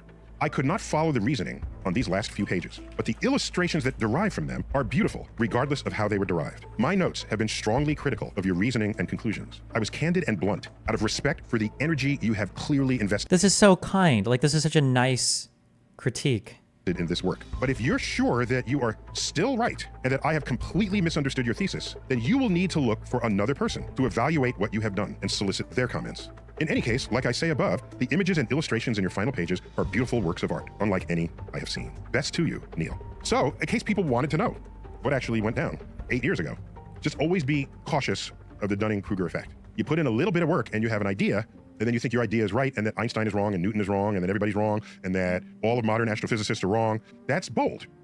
That's bold. Audacious. Bodacious. When continental drift was proposed, it was like, what? Land masses are moving on Earth's surface? That's a weird... Hello? Oh, sorry, I couldn't find this chat. I see it way at the bottom. Hi. That's okay. Hello, Hey, hello. So first off, thank you for doing this again. Just wanted to make sure that there weren't any questions you wanted to avoid, any topics you're not interested, etc. I mean, I guess like the obvious, but I don't know. Fuck it, we can do whatever. If I don't want to answer something, I'll just tell them. Okay, then I'm gonna start the stage. And do you know how long you're planning on going? Because I think I've blocked off the entire day, but obviously I don't expect it to do that. But we can go for as long as you want, I think. I'll commit right now to 2 hours, okay? And then we'll go from there. Sounds good. Okay. Okay, I'll start the stage up and just hop in there and we'll get started. Wait, which room am I going into? It'll be at the top of the server. It'll just say Destiny AMA or AMA with Destiny. Okay, gotcha. Okay, give me 1 second. I'll get that started. Weird idea. That's going to be a hard sell. We think there's sort of upswelling of the, yes, locally, but whole continents, well, that's crazy. It would take a few decades until ultimately, when we're mapping the bottom of the ocean, we find that there's a mid-Atlantic ridge that the ridges are separating. It's like bada bing. So the resistance to jumping on the idea that continents move was not because people were stubborn. It was because people are cautious. Any new idea needs to be put through the ringer. That's how science works. You put it through the ringer, every possible test you can. Not just because it happens to look like South America fits with Africa. Any better evidence than that? Oh, wait a minute. Fossils matched between the west coast of South America and the east coast of Africa. Not recent fossils, fossils from millions of years ago. That's interesting. Things that make you go, that brought some more people over to the camp. You keep that up, and you reach a point where enough evidence is brought to bear on the question, and then you have a new emergent truth. But the vibrant energy that goes on at conferences and the contest of ideas, that's how we roll. That's how it works. When Einstein came out with relativity, saying space-time curves, Al, what are you saying? What are you doing? Well, you can test it with a total solar eclipse. So the idea comes out in 1915, it's published in 1916, 1919. We measured light around the edge of a total solar during a total solar eclipse because you can't see the stars during the daytime. You see the light rays bent from their actual coordinate positions on the sky. Sir Arthur Eddington. Am I just retarded? I see AMA with Destiny, event details, click. What do I join? AMA/debate spree with Destiny. How do I join this? An astrophysicist provided the first experimental evidence for Einstein's general theory of relativity, which, by the way, was published in a peer-reviewed journal. Crazy idea. The platform to be accepted for the ideas is not social media. It's at the stage at the bottom. Joe Rogan.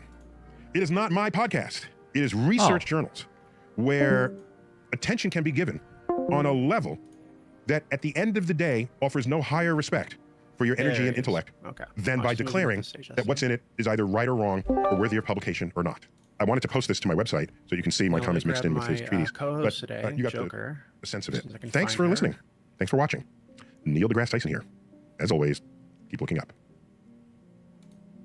Oh, that was cute.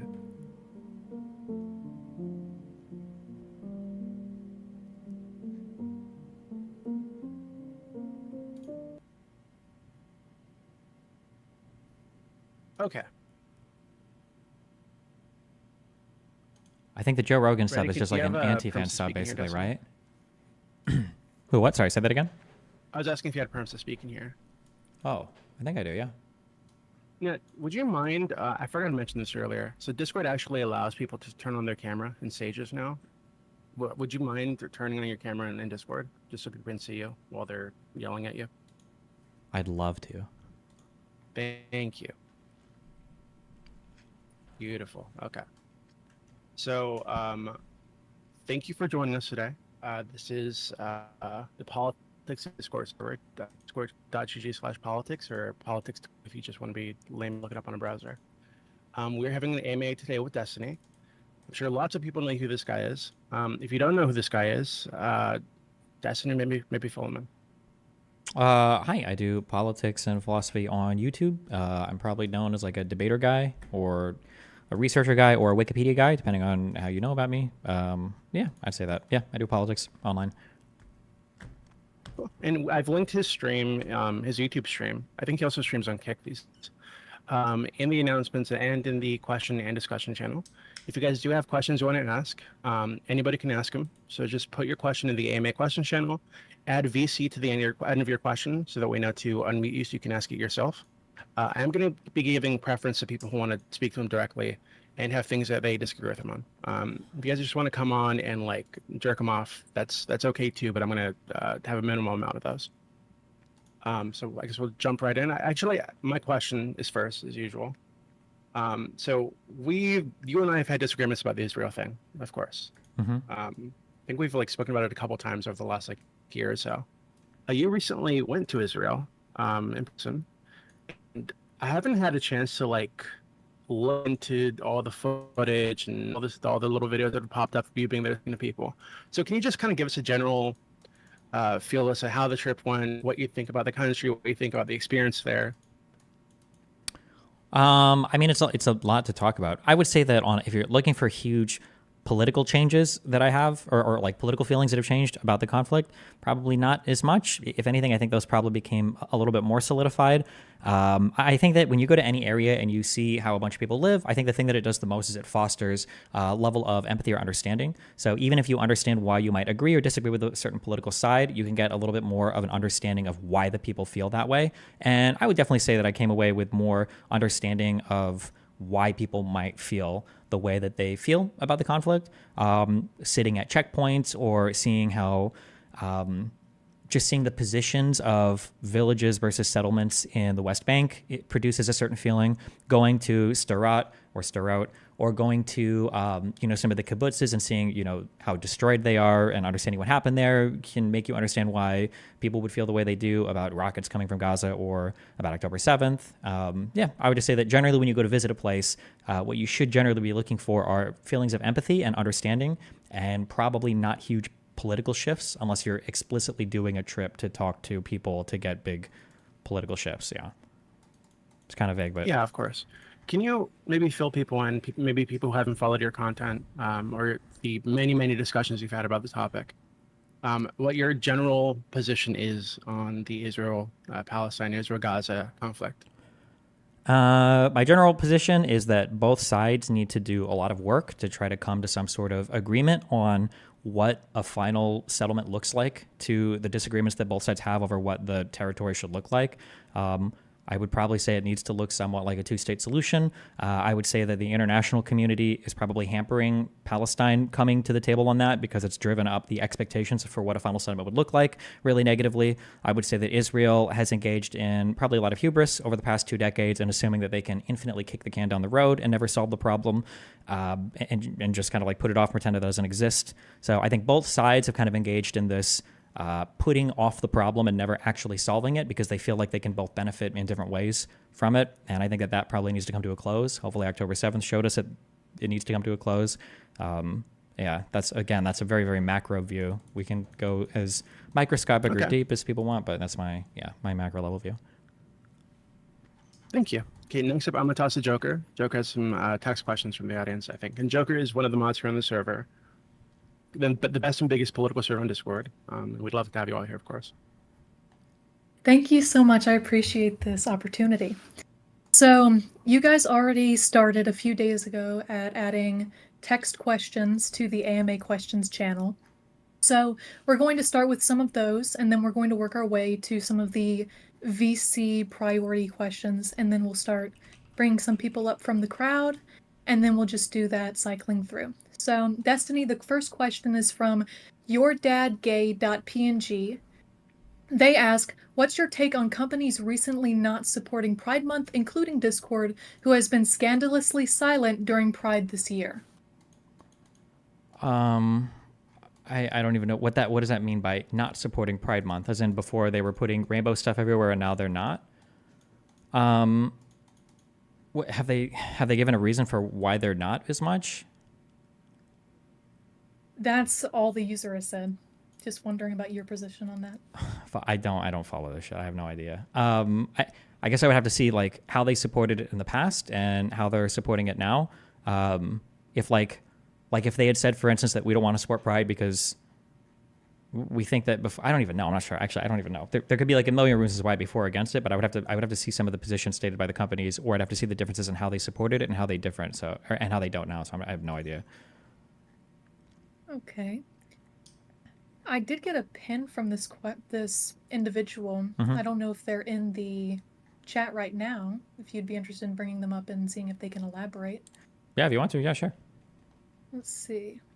What is the chat that people generally use for this? Is it like the general Discord chat in the server, or? I'm being pinged in the AMA discussions. I don't know if they're here. We can move on. AMA discussion. I fucking hate. I hate Discord. Said their hand is raised. I can't see where the hand is raised. Let's see if we can find. Okay, hold on. So who is it? I'll pull them up. Yourdadgay.png. Also, wait, Doobie, what fucking chat room are people chatting in for this generally? So there's the AMA discussion channel right above this one, and then the questions are going to the AMA questions channel. AMA, okay. You should be able to see both of them. I can't see anything because I hate Discord. I don't know how to navigate this. Where is the on the left side? Okay, Yeah, it's a dog shit program that's organized. Why are text rooms and voice rooms on the same fucking vertical bar? Hold on. Look. Okay. Sorry. Okay. I feel like we're the same age, and you're acting like a fucking boomer. Okay, I'm gonna ping you in the text channel. You're gonna. There it is. Okay. I have all the. AMA discussion. Oh, it's all the way up here now. Oh, it's suggested. Okay, cool. Thank you. All right, got it.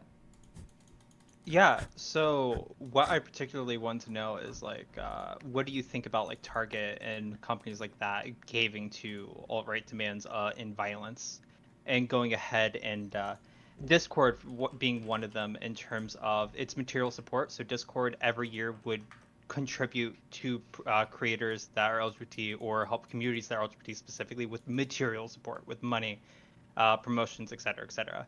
And this year they're silent as a mouse, and so on and so forth, including other companies that used to be open and honest. And I get the whole idea of rainbow capitalism can be exclusively bad, but it seems that it does have some benefits though in terms of that material support. That was my question.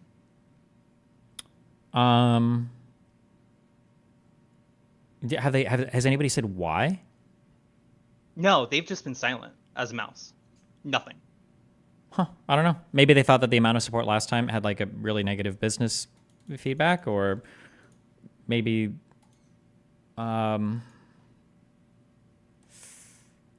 yeah, I don't know. I just Googled it. After last year, for Target, the retailer faced heavy criticism after it announced plans to remove some of its Pride Month merchandise from store shelves following a backlash against the products, including threats to employee safety. I don't know. Maybe they felt like some of the situations in the stores weren't good. Am I making this up? I feel like I remember watching YouTube videos of like dipshit conservatives like tearing down pride flags in Target and like making TikToks of this. Yeah, that was a fact. Yeah, maybe for stuff like that. I would say like if it's in response to stuff like that, I'm sympathetic towards them doing that. If it's because they're trying to make their stuff more palatable towards like anti-LGBT audiences, I would probably say I'm probably not in favor of that. I mean, I guess unless that reflects the values of the board and the CEO, in which case, I mean, that's your right as a company. But I mean, in general, I'm in favor of showing support for LGBT communities. So if they're not doing that, I guess it's kind of sad, but I don't have a strong opinion on it. Yeah.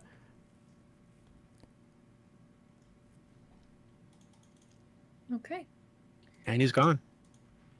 So the next question is from Walrus, wanting to know, who have you enjoyed debating the most? Who have I enjoyed debating the most? I think it's probably people with strong factual foundations that give me things to research at the end, or people that are willing to engage in good faith in a conversation so we can follow each other's trains of thought, we can follow each other down hypotheticals, rather than like them, being wary and trying to head you off and not engaging with what you're saying.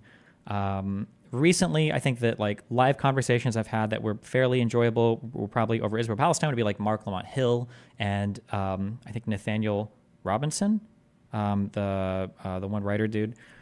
Although, I mean, that's a pretty low bar. Prior to that, there are people in my community that I enjoy speaking with, like Pisco. I enjoy debating. There's a guy called Rob Noor, who's fun to debate because factually he's very strong, even if we disagree. Yeah, I would say the vast majority of my conversations are dog shit because most people don't have a good factual engagement, and most people aren't really there to engage with like a high level of like trying to grapple with and understand what you're saying. They're just kind of looking for gotchas. So. All right. And then the next question is from Nathan R., wondering if you have a favorite politician from any country, any political position. Cringe. No, not really. I don't think so. I don't think I would know enough about all the politicians or even in America to have like a favorite politician. No, I don't think so. And Patrick Jane asks, when is Destiny going to debate Andrew Wilson on abortion and or other issues? Probably never. I think we have some personal differences that make me not want to debate that guy. Is that a Crucible guy? Yeah. I think that is, yeah, okay. All right. And then we do have 2 VC questions lined up from the same person. I don't know if Jakub is here. It's a little difficult. I've never done this before where I'm having Yeah, it's okay. I can just let me know which one I want to bring up. Is he Hoob? Jakub. I'll go ahead and ping. Jakub? I got him. Yes. Okay. Oh, here we go. Hello, can you hear me well? Yep. I'm going to turn on my camera for this as well. So should I read the question directly? No, just like engage however you want. Sure. So from what I understand from Destiny's positions, he's mostly in favor of a sort of neoliberalism or capitalism. I would like to ask if, for his confirmation on that. Yeah, I guess so. I mean, it depends on what you mean by both of those, but I'd say roughly speaking, yeah, probably yeah. So my question essentially was, why do you, Destiny, continue to promote liberal democracy when it fails to address the systematic issues caused by neoliberal capitalism? Because many people tend to view capitalism as inherently unequal, and being that liberalism mostly promotes individual liberty and individual values in the wider sphere of democracy, why would a liberal democracy be the way forward? I don't think that structure that produces inequalities is necessarily a bad structure. I think there's probably more things that I would look at to see if a particular structure is good or not. Obviously, the very elementary rejection of that would say a structure that produces an entire society equally of people that can only throw stones versus an unequal society that produces people that travel to space. I think the spacefaring society is going to be better there. I think that capitalism probably always has some form of hierarchy involved. But I mean, as long as we have other systems to deal with the negative external parts of capitalism, the fact that, or I guess you could say intrinsic parts of capitalism, as long as you've got like a government that can deal with some of the losers of capitalism through redistribution or welfare, other policies, I think that that's still probably the best way forward, because it seems like it is the dominant economic mode on the planet right now that seems to produce like the most technology, the most material goods, the most, advantageous stuff to have a thriving society. Yeah, I agree with that. It's certainly the most prolific economic mode. But what I was pointing at here was that liberal democracy is often the antiquant or the antecessor to a society which promptly votes liberal democracy out. So you see in many institutions before the October Revolution in Russia, Weimar Germany, before Trump's election in our time, you see a lot of situations where liberal democracy leads to a system that is not inherently protective of liberalism or democratic values. Yeah, that's a huge problem. I think that as a culture, I think we need to address that more. I don't know if it's intrinsic to liberalism that it will seek to undo liberalism. I mean, I know that's happened historically, but I mean, obviously, I just try to push on the side of people that live in liberal democracy should appreciate them more. And I think that people should make more positive arguments for those systems because they tend not to. So, yeah, liberal democracies host too much of their own criticism sometimes and not enough of their own exaltations. They don't hype themselves up enough. So I would hope that socially and culturally we can push in that direction. But I mean, that's about all I can say for that. Yeah.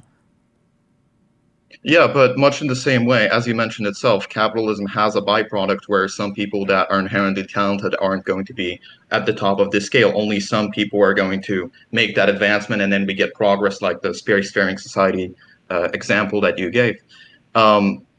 But isn't there a more efficient system in order to ensure that someone like a struggling artist that fails to be recognized in a semi-capitalist society gets recognized? For example, we have state media that pushes certain, broad cultural messages at the expense of taxpayer funds. Doesn't that help? Stuff like PBS, for example? Doesn't that help? What are you asking? Well, it's beneficial in a way when a state promotes certain people who may otherwise be disadvantaged, and liberal democracies don't tend to do that very efficiently. They don't promote people that would be disadvantaged? Normally, no, especially when they're voted out. Well, what would be an example of like another government style that has promoted disadvantaged people in a better way? I think all throughout the world, there are governments who take a form of social democracy up. I mean, we can point to obvious examples such as Scandinavia. We can give more radical examples like China. Well, I mean, we can say tons of negative things about China's government. Sure, but if you look at like Scandinavia, I mean, this is like, it's a capitalist liberal democracy, is it not? To an extent, it is, but it is less so than in the United States. When I took my U.S. citizenship test, it explicitly said that the U.S. is a market capitalist country, whereas a lot of these countries don't identify as market capitalists. They identify as a democratic socialist or social democratic system. Social democrat and democrat socialists have nothing to do with the economic organization, I would say, generally. Sweden and Scandinavia, all of Scandinavia is still market capitalism, no?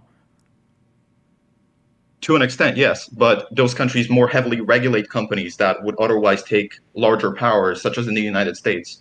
Were they not under such a system? Yeah, I mean, in the U.S., I guess you can advocate for, or you can push for people understanding. I guess you can push for people to try to promote those things within your particular culture or society as well, right? Where are you from? What country? I'm from Poland. Okay. I used to live in the U.S. I live in England now. Okay. Yeah, I mean, Some things might be cultural too. Like I think in Sweden, I'm going to butcher this, but like I think there's a concept called like jantelagen or something where, you know, they try not to have like people that stand out too much, or they try to, you know, be more like collectivist or a part of their culture or society than like people that are showing off like flashy cars or watches and everything.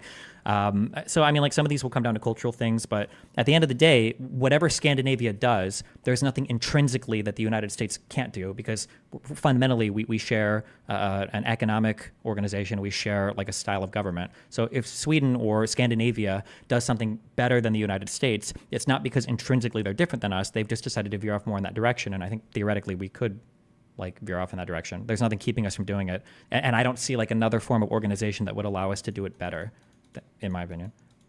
Yeah, but if I can add to that quickly, I'm sure you're extremely aware of the fact that in the United States, there's a small subgroup within the Democratic Party that more promotes progressive politics, and that group doesn't largely determine the policies of the Democratic Party. So then we end up with people like Joe Biden in power, who are not necessarily progressive in themselves and have expressed anti-progressive views in the past, but nevertheless represent the entirety of the Democratic Party.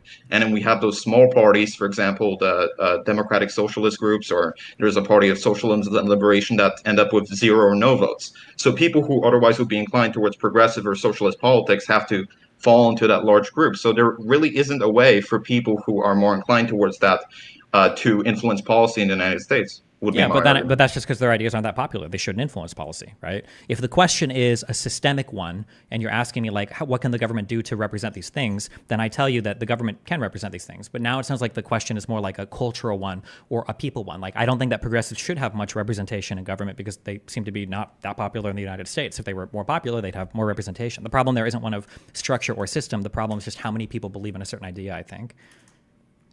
But in liberal democracy, if an ideology is popular, you reckon that it should take power, even if it is antithetical to liberal democracy, for example, an authoritarian or far-right ideology? That could easily happen. I mean, unfortunately, that's kind of how liberal democracy works, right? Yeah.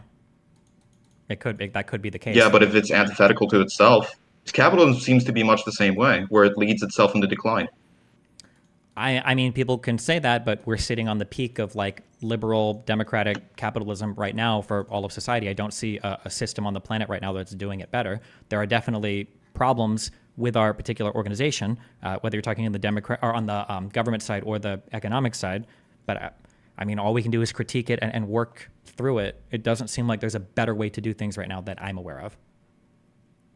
To what extent do you agree with regulation? So when it comes to like taxation and economic policies, at what point does it become ludicrous or authoritarian?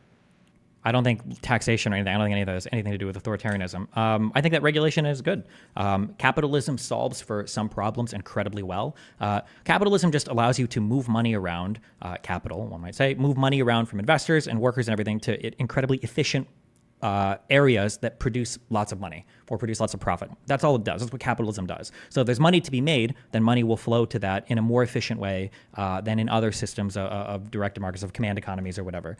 But capitalism can also produce external things that are really bad, like monopsonies or monopolies or environmental damage. And these types of external factors have to be accounted for by government. So government exists to regulate and to make things that would be external to a capital market, internal to a capital market. So if you take something like pollution that has no way of being accounted for in a capitalist society because you don't pay to pollute, and the government says, well, now you have to pay to pollute. Well, now hopefully a capitalist economy is solving for the problem of pollution because now there's a financial reward for doing so.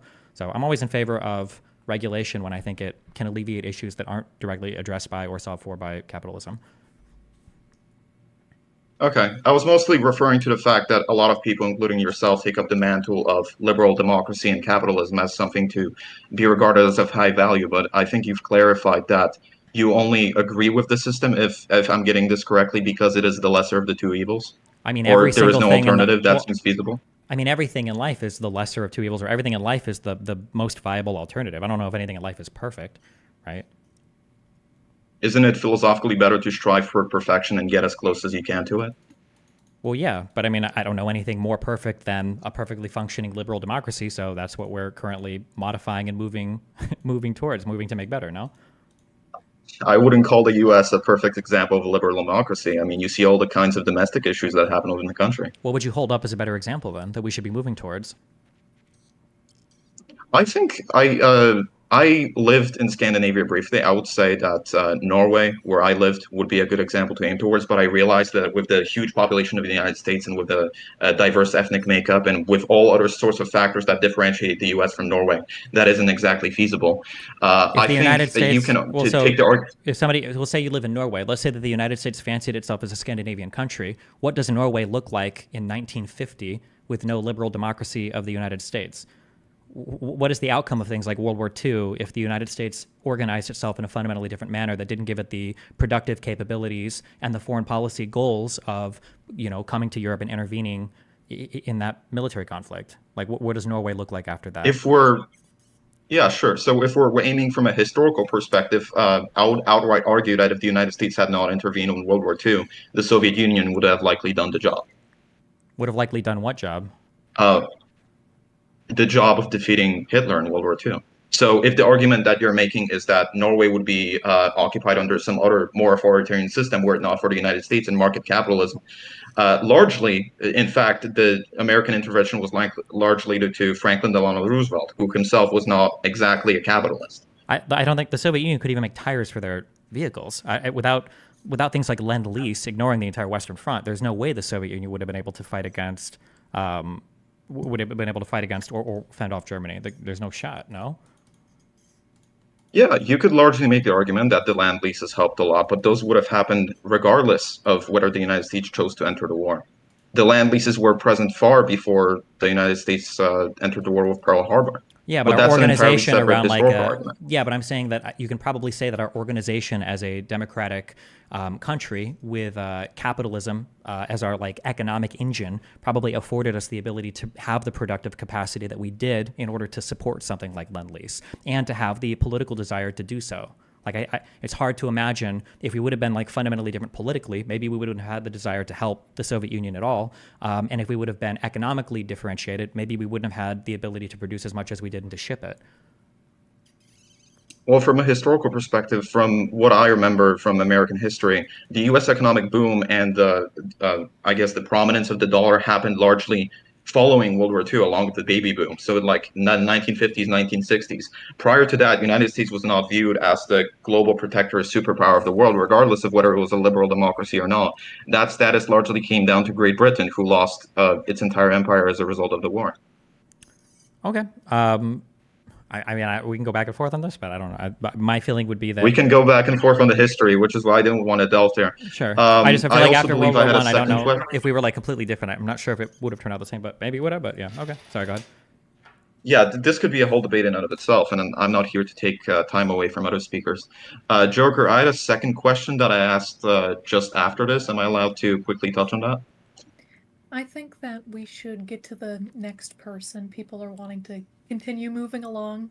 So yeah, sure. Sorry to say, we'll be getting on to asking King Epic's question, and then we're going to bring up another person, Omni Liberal Lover, onto the mic. So let's get on to doing that. All right. Thank you for having me on. Thank you. Thank you so much. Okay. King Epic requested, I was curious what or why you value human life and what or why you value human consciousness. I'd say human life. Wait, never mind. No, hold on. The two things I don't want to talk about because fuck me in the ass, abortion and veganism. Fuck all that. They can go and argue in the other servers. They can do that shit all day. I'm not doing this for for 2 hours. Fuck that. Okay, gotcha. Let's go ahead and bring up Omni Liberal Lover then. Let's see. Okay. There we go. Hey, what's up?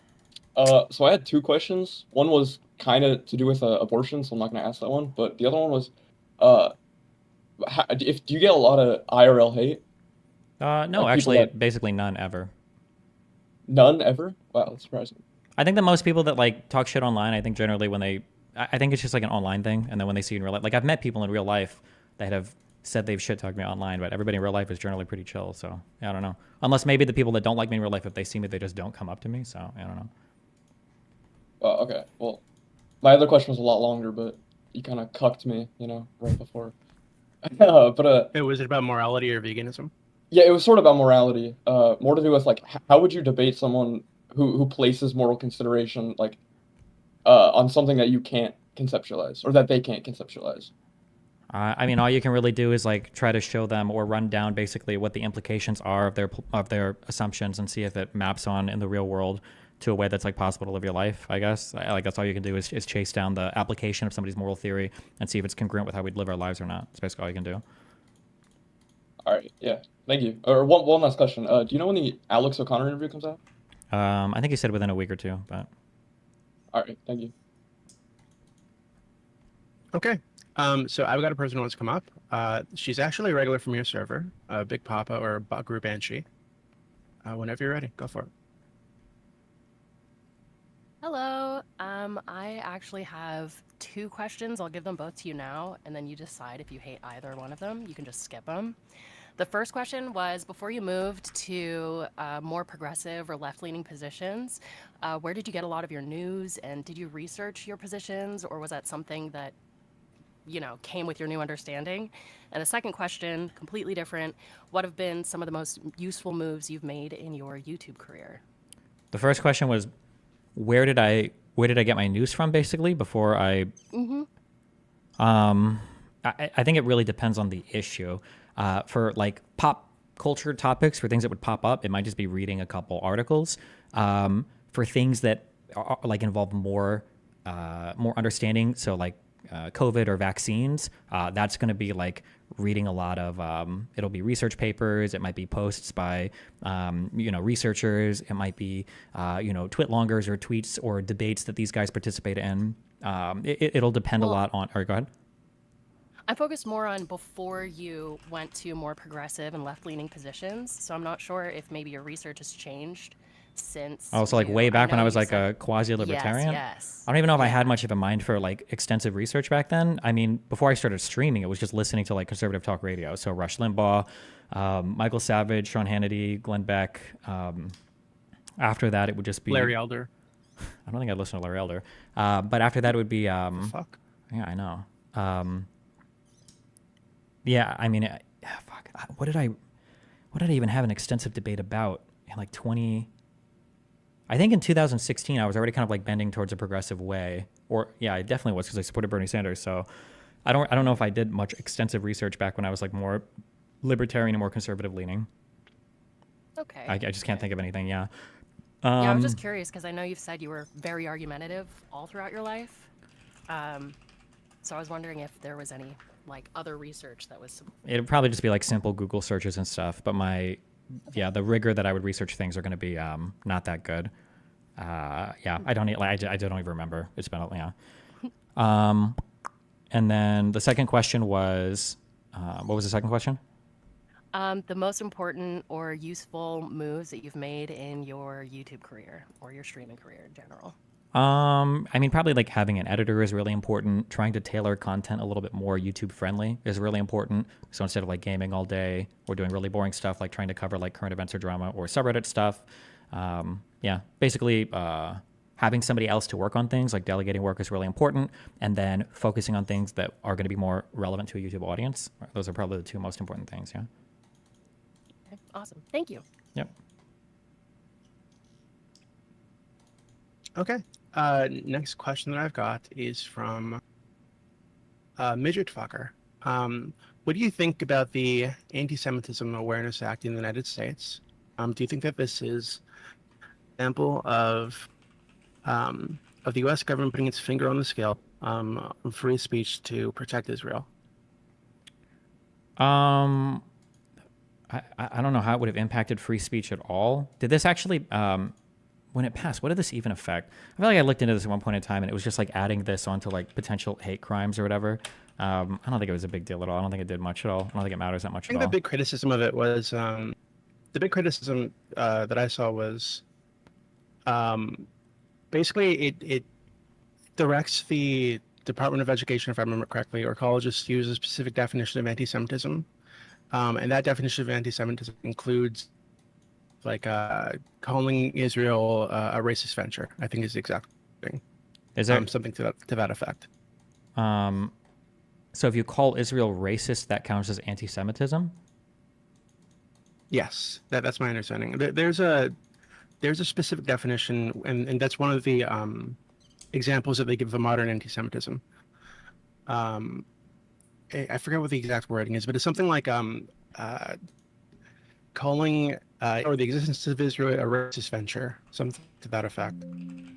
I mean, if you know, people who say that Israel is an ethno state, and because it's an ethno intrinsically racist in some way, this would be considered anti-Semitism. That colleges would, and if this passes, I think it's gone through the Senate. I think if this passes, then you know, colleges would be directed to use that definition, which could, you know, put a damper on free speech.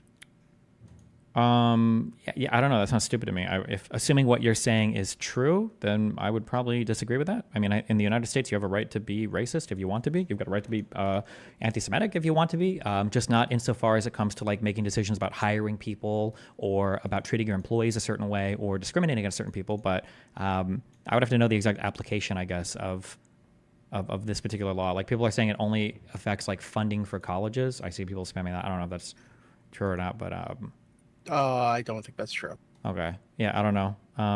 I generally fall like pretty hard on the free speech side, so there'd have to be a pretty compelling argument for why the state should limit speech in this manner for me to be in favor of it. Is this something that actually passed? Like, is this something that is like in law right now, or is this something you said it was just in the Senate right now? No, it hasn't been signed yet. I think it's in the Senate right now. I think it has passed one house. I'll just Google it really quickly while we're here.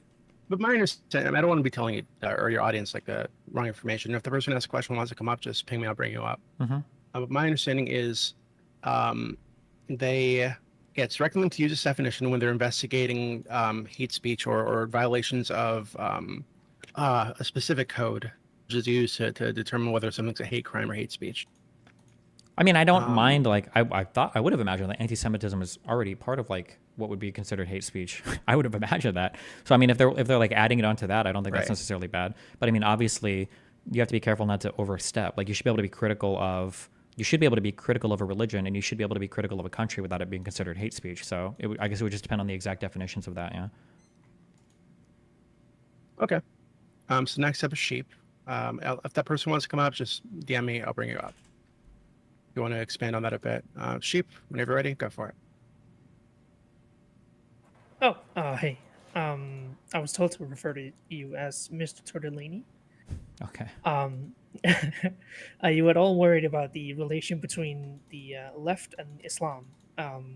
Considering the left is constantly running defense for Islam, and Islam is usually othering or intending to maybe harm the left. Or what is majority of the left? You know, LGBT and atheists. What is the question? So I personally, I think there's a gap between the Islam and the left, because when you're an atheist, you're a blasphemer. You're not, you know, you're not a Muslim, you know. But also the LGBT is not acceptable in Islam. I think that when people on the left, I think that people on the left end up coming across as supportive of Islam for a few different reasons, but I don't think it's because they support the religion itself. I think it's because they see it oppositionally to like white Christians, and they will always hate those people. So they'll support like the other side implicitly if it's opposed to Western people, if it's opposed to white people, generally probably if it's opposed to, you know, Christian people or the United States. And then I think progressives also have a really hard time criticizing minorities for literally any reason whatsoever. So I think this is why it ends up looking like they support Islam, but I don't think like a progressive or a leftist in a vacuum would support it. They just end up doing it because of how these other factors play out. That's what it feels like to me. All right, and a quick follow-up, and this is just me not understanding U.S. politics, but is the U.S. a constitutional republic or a democratic republic? Like, what is it? Isn't it both? I'm not sure. There are things that both these things mean, but I don't even remember. What is, I mean, we have a constitution, and we have a democracy, so, and there's a reason why we're a republic. I don't remember what republic means. Fuck. Let me wiki it real quick. A state in which political power rests with the public through their representatives. I thought that was just a representative democracy. I don't know. Yeah, I'm pretty sure we're all three of those things. I've heard republic, democracy, or democratic republic. But I mean, like, what is there like a deeper question, or is it just like what are the words? Are we the things that the words say that we are, or? No, I was just under the impression that, you know, maybe the left was very interested in just referring to it as a democracy and not wanting the republic part of it, constitution and stuff like that. But yeah, it's just I've heard them refer to it as both and other things. Huh. Okay. Oh, that's it. Okay. Thanks. So anything else, Sheep? Nope. Okay. Thank you very much. Next up, we've got, I don't know how to pronounce it. So I'm going to try Fikes. Whatever your name is now, if you're up.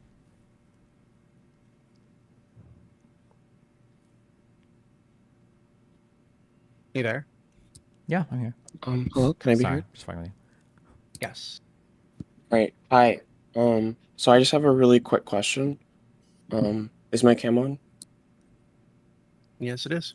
You're Okay. a beautiful cat. It's very nice. Do you think it's morally acceptable for Christy Noam to euthanize a puppy because it was inconvenient? And do you think the people who condemn her are being unreasonable? I don't know anything about this. I don't care. If you want to euthanize dogs, go for it. I mean, we already eat animals, so if you want to euthanize them, knock yourself out, I guess. I don't really care. So you don't think there's anything wrong with just killing animals, like just because you want to? I mean, we already do that, don't we? Socially? Yeah, but it seems like most people, when they actually think about it, they actually kind of have issues with it usually. Probably. Well, then they can make it illegal, but personally, I don't give a fuck about it, so. But you don't care about, why don't you care about animals? Because I eat them. So if you didn't eat them, you would care? So you're just saying that you'd say that you don't care because it'd be inconvenient because you have to stop eating them? I think if I had like an ethical foundation where I valued the lives of animals, I think that I would probably care a lot if dogs were being killed, but I don't, and I eat animals, so the idea Do you even being value worried the about- lives of humans? I do value the lives of humans, yeah. Why do you value the lives of humans? Because they're so much better and superior to animals, we rule all of them. Do you think that because Americans are superior to non-Americans, it'd be okay for Americans to eat non-Americans then? Yes. Like just kill them? Especially British people.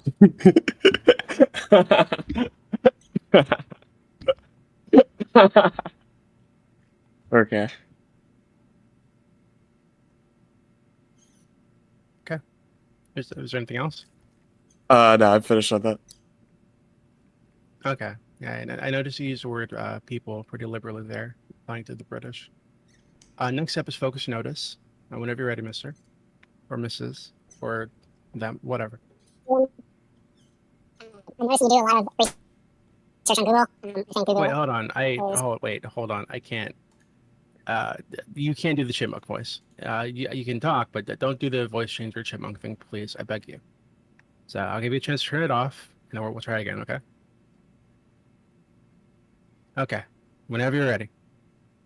Well, Lindsay, thanks for the Sorry, it was my headphones. That's hey, okay. Destiny. I know you do a lot of research on Google, and I feel like Google is declining in quality, and there's a bunch of AI research engines, and I just feel like in the majority of your screens, you're always using Google search engine to search through academic papers and stuff. Do you ever see yourself using Perplexity or ChatGPT or the smaller models that they have that are trained on academic papers or comprehensive sources? Anytime do you see potential benefits there or drawbacks using AI tools? I'm sure there might be benefits in the future. Right now, I'm not convinced that an AI tool is better than a human at sorting through a paper and figuring out what's important and what's not important and how impactful a certain paper or author should be. So I don't trust AI extraction from a wide variety of sources to give me good information. Got it. That's all. Thanks, guys. Okay. I've got a couple more people before I'm going to toss back the Joker. So next up is Megalo Pooley. You're up next, Mister.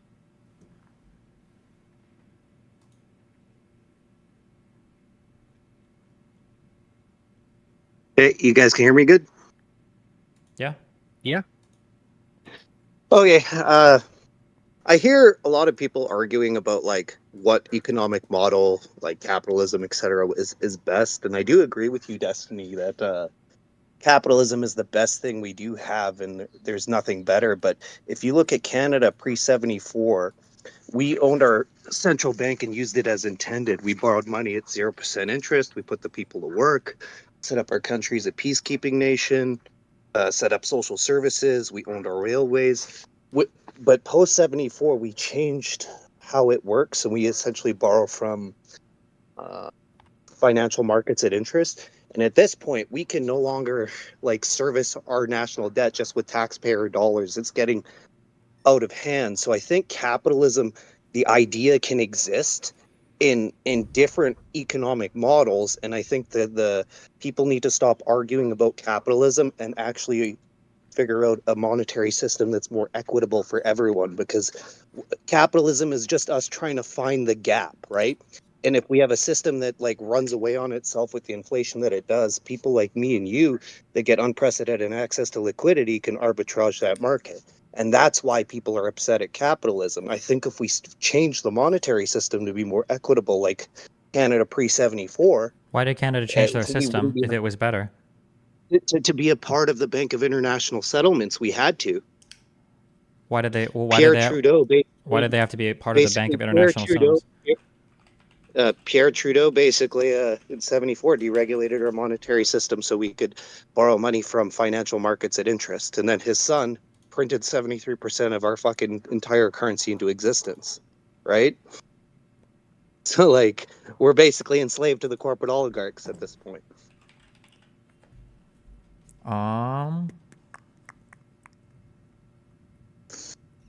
Yeah, I don't know enough about why Canada changed their banking system to. Well, I mean, you don't need to know the why necessarily. You just have to look at like the national debt growth and the amount of tax revenue we can generate. And you see pre-74, we had like a flat line of our national debt. When we changed this one parameter in 74, starting to borrow money at interest from private markets, our national debt started to grow exponentially. That's why in Canada, things have gotten a lot worse for healthcare, for all our social services, because it's harder and harder for us to fund this because all we're doing is pouring our money into our national debt and having to borrow more money for our social services.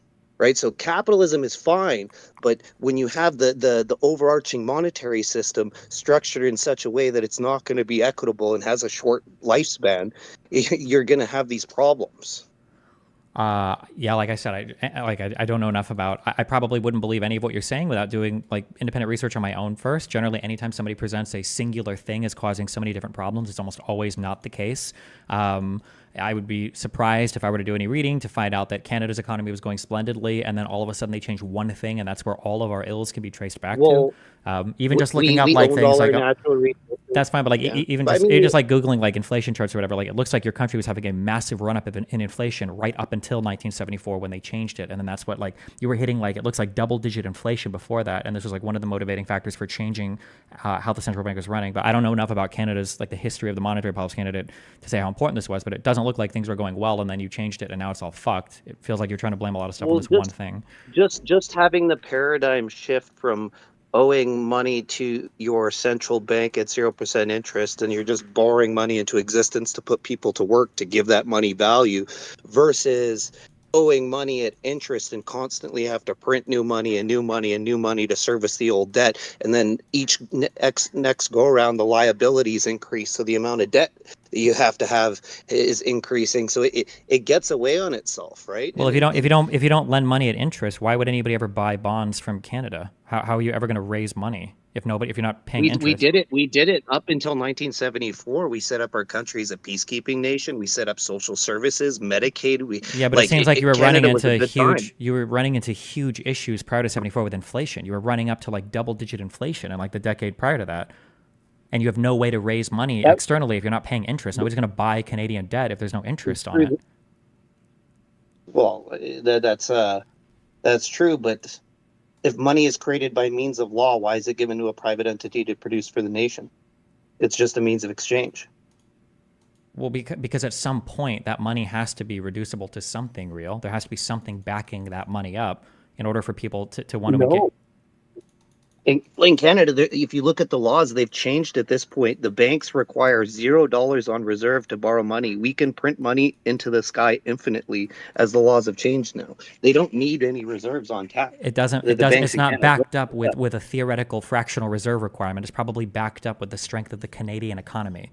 You have to make the argument for why a foreigner should want to hold Canadian dollars, or why, like a Canadian will want to hold Canadian dollars because you can buy, or you can probably pay Canadian taxes with it. But like, why would a foreigner want to hold Canadian dollars? dollars? Or why would somebody want to buy or sell things in Canadian dollars if they're trading with the country of Canada? Or why would... No, you're probably right, but I think like the whole point of what I was trying to get at is people are arguing about capitalism, and I think that capitalism can exist within different kinds of monetary systems and structures that will have different outcomes. I just think this one particular one that we have right now lends very well to people like me and you that have good access to liquidity and can use that to our advantage, right? I don't understand We what get you to mean when spend you it at say face that. value. Access to liquidity, like plenty of people can have access Like to... when you have money, like I have my own business, right? So I'm able to like go to the bank and get loans, right? I have assets, and I know that you have assets too. If you were to go to the bank and be like, okay, give me a loan for Sure, but $500,000, I don't think that no has anything problem. to do with the monetary policy of the United States. No, I can go to a private No, lender but and get... but what it does is allow me and you to borrow money into existence and spend it at face value. Well, it's essentially, driving inflation within our society because that money's being added to the supply. All a loan is a promissory note, right? The bank isn't in the business of loaning money; they're in the business of issuing securities, Is right? there an example of a country with a successful like monetary policy that doesn't like have a central bank or loan money to people or sell bonds at interest? Is there any examples of this? Well, I don't know, and I can't answer that question. And to me, I think it probably is where we need to start having the discussion and having more people that are intelligent having this discussion, because this economic model I don't think lasts very very long. I think it has a lifespan. In my country anyways, in Canada, people can barely afford homes, right? Yeah, I but think the moral is it fabric barely of affording society homes? Is that a result of you the can't- interest rates of the bank, or is that a result of like a lot of people are just going to Canada and there's not much construction of homes for people to move into? I think it's a multivariate equation, right? I think a lot of the immigration and the policy surrounding it and people wanting people to come in. We have a lot of baby boomers that want to keep their properties up, that do not want to change building codes so we can build more stuff. Canada's got so much land per person. There's no excuse for us to just not be building homes. It's not like we're restricted in that sense, but people don't want to build more homes. They want their property values to go up. They have no issue with immigration because that's only going to drive their property up. But it's like you have two different economies. You have old people that want something, and then the younger generation that feels like they're getting fucked. Sure. This is why everyone's against capitalism and everything, right? Sure, but at this stage, this has nothing to do with like capitalism or the economy or whatever. This just has to do with like policies of the state, right? Like this same thing could happen under literally any other form of economic organization, and it could be alleviated under capitalism. It's just a matter of like state policies, like either fiscal policy or other things like zoning or whatever else, or subsidiaries given to certain things or whatever else, right? I don't know if this has anything to do with capitalism or like well, if the largest issuance of debt is probably a mortgage, you would have to back that up, right? So you would be doing things to prop up the housing market, like bringing immigration in, like these bad policies, etc. I think it's a necessary evil because you got all these loans, all this money that needs to be serviced. You can't let it fall in on itself. If you start building stuff, well, property values are going to go under and people are going to be underwater in their loans. They don't want that. So by necessity, you'd be like, okay, let's bring in immigration. Let's do this. Let's do that. So you could talk about the policies or the reason why they're doing the policies in the first place. even if I were to grant all of that as being true, we could literally delete the monetary policy of the banks and say that and say there's no central bank now. It's just going to be all private lenders. You would still have literally the exact same problem. No.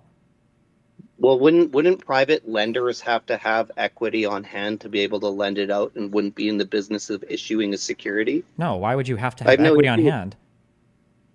Well, if I'm going to loan you money, you ask me for $20, I pull $20 out of my wallet and I loan it to you and say, hey, you got to pay me $25 back. I'm still pulling my $20 and loaning it to you.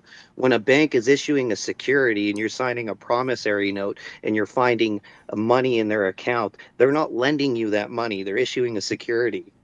Yeah, but a bank can do that without any central bank or interest rates, right? Let's say I want to go and Yeah, buy yeah, a no, house. but Wait, I'm let's say I want to go it, buy let's say I want to go buy a house, okay? And I need like $1 million mortgage or whatever to do it. I could go to a private lender who says, "Yeah, sure, I've got you for the million." And then I basically have that private lender give me a promissory note, and then I go to the person selling the house, and then I just give them that guarantee. They don't necessarily need like all of that cash liquid from the lender. They could just have like that note, and they could either take payments or draw interest or whatever. My guess is that's probably already how the system more or less works.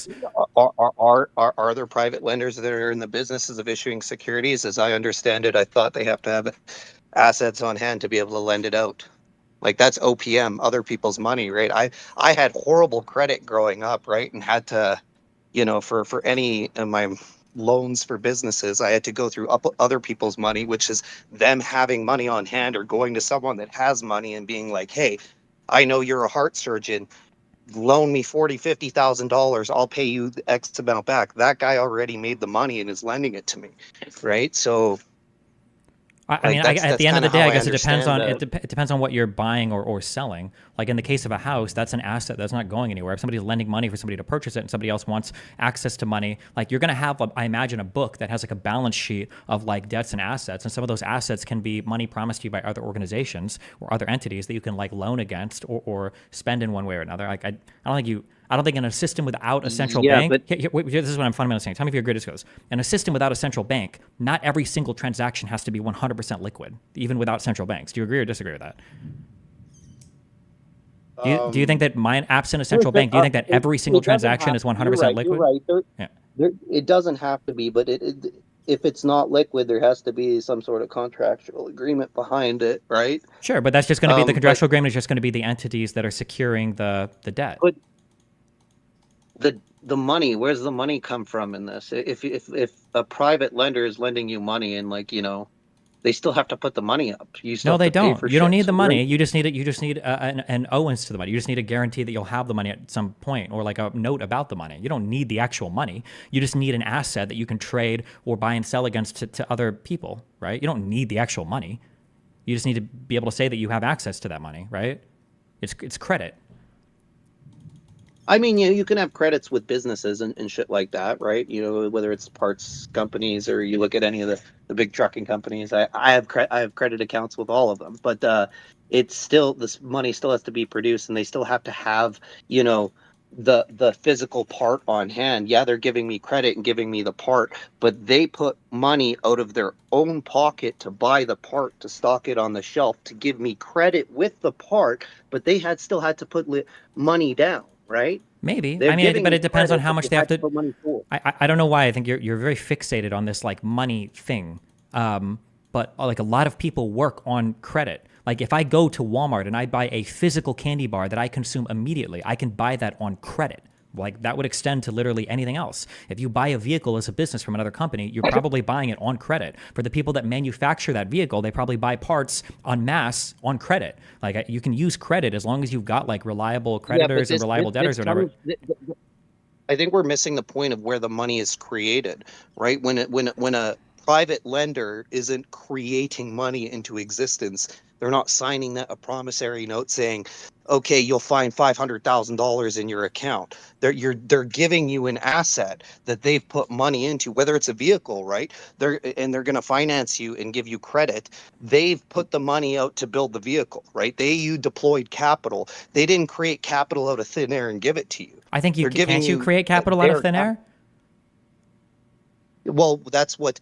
If somebody deposits let's say somebody deposits $1,000 with me, and I'm holding onto this deposit, and two different people come up to me and they say, hey, I need to like take out a loan, or I need to make like a big purchase here. Will you loan me $1,000? Depending on like what asset they're purchasing and how secure that asset is, I could back up like multiple people wanting $1,000 with only a single $1,000 deposit, right? Because when they go to make another purchase with the loan guarantee that I've given them, I don't disagree with that. I don't disagree with that. Okay, then you can literally can invent money out of nowhere with promissory notes and with guaranteeing with credit, right? The problem is like the bank is the one that's creating that liquidity, and I think these secondary lenders that you're talking about have equity and liquidity in something, whether it's an asset, whether it's a truck they're going to sell you, whether it's whatever. They still had to deploy capital to be able to give you that credit. They just look at whether you're trustworthy enough to pay them back their money. They put money in a truck. Like the truck isn't created out of thin air like the $500,000 Yeah, but when we for a say mortgage sure, but is when we when say you the go to the truck bank. isn't created out of thin air, like to some extent it can be, but it's not thin air. It's off of like future cash flows, right? You could theoretically have an entire economy where literally no actual dollar exists, but everybody's still loaning money and lending money and promising each other money because of future cash flows that are ideally going to come from whatever economic activity is spurred on No, from I the don't lending, disagree right? with that, but do these secondary lenders have the ability to create money? Is what I'm saying. No, they're redeploying capital and giving you uh, uh, a credit on that asset in hopes that they're going to generate revenue on it, right? So So if they Megalo, build a truck, they paid for the labor, they paid for the materials, they paid for the parts. The real tangible money is in this process, right? Well, we don't even Even if know they're where the real giving you a tangible money credit. is. Like, how often do you even see real tangible money? Like, in that whole process, a lot of these deposits are done nowadays, like fucking digitally. Like, you might have a direct deposit paycheck that goes into a bank. You don't actually ever see the real money. And then you might buy things on a credit card, and all of these, like, trades are settled in, you know, for stock markets, it's like T+2. Like, the actual dollars aren't even trading hands. I understand what you're saying, but I don't think any of this, or I don't know if I understand what you're saying, but I don't think any of this is like intrinsic to having a central bank or not. Like, I think that all of these issues exist in economies where you have like fiat currency and people that are dealing with like future cash flows and everything else. I don't think anything here is intrinsic to a central bank, I think. yeah, and No, Megalo, we do have a lot of people who want to get in. No, good. Just look into the pre 1974, post 1974 Canada and dig into that rabbit hole when you get a chance. It's interesting. Thank you, sir. Okay, I'm talking to Joker. Joker, I think All you right. have some people ready. Next up is Smiley.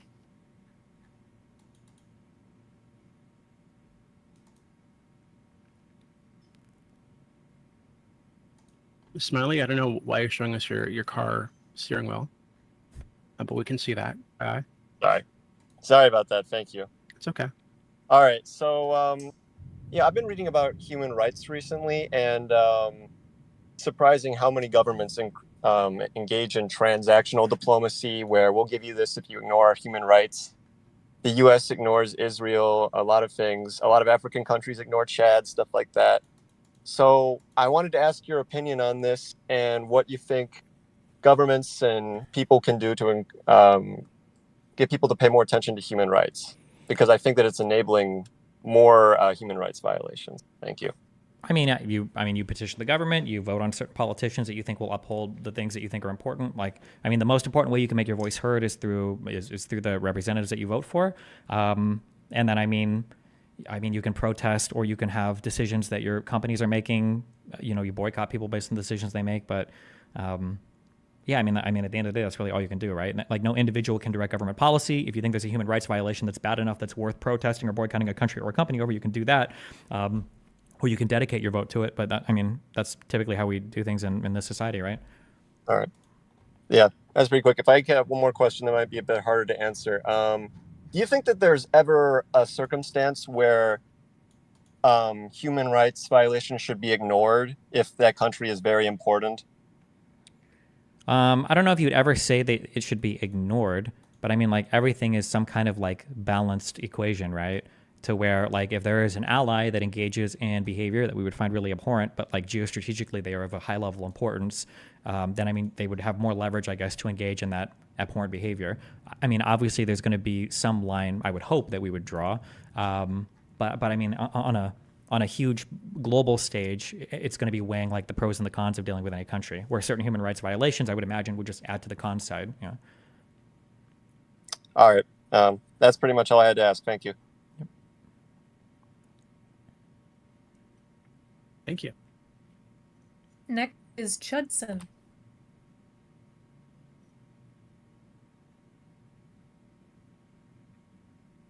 Oh, yo.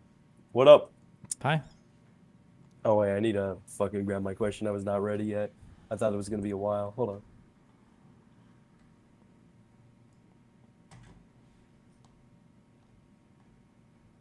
Yeah, so do you agree that nuclear energy is a vital part in securing energy independence from China and the Middle East for the collective West, as Uh, opposed to solar and oil? As opposed to? No. I mean, as a part of, sure. I mean, I hear problems with nuclear energy relating to the cost of like insuring it against disaster. But I mean, aside from that, nuclear energy seems to be like pretty good. I don't think I've heard Yeah, like a but strong argument against it completely, but I think solar and no, wind I is, mean, are important parts too, no? no, I agree, but the fact is that a lot of the resources required to produce solar panels are located in China. And in this, in this future multipolar world where China's most likely going to be a rival of the USA, I think that, building a dependence on resources from China in order to build solar panels is not something good. I guess then it'd probably be good for us to start manufacturing them or manufacture them in Europe. No, but the resources that China's are the only country on the planet that has the resources to no, create solar panels. no, but the vast majority of resources, that certain resources that are required to produce solar panels.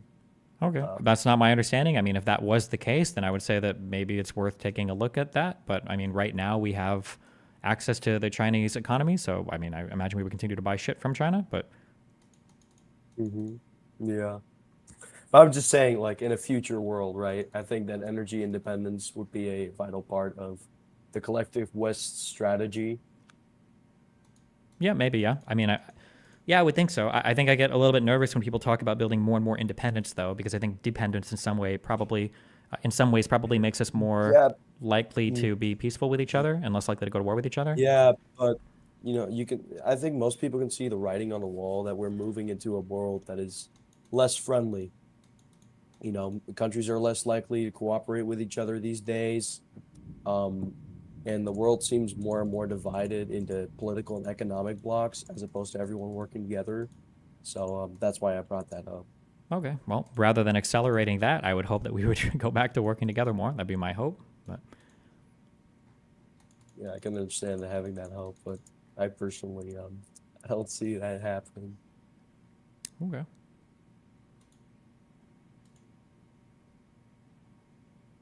Okay. By the way, Thank you, Joker's a Chessa. mummy voice. Oh, there he went. Okay, Pig, you're up next. Oh, hello?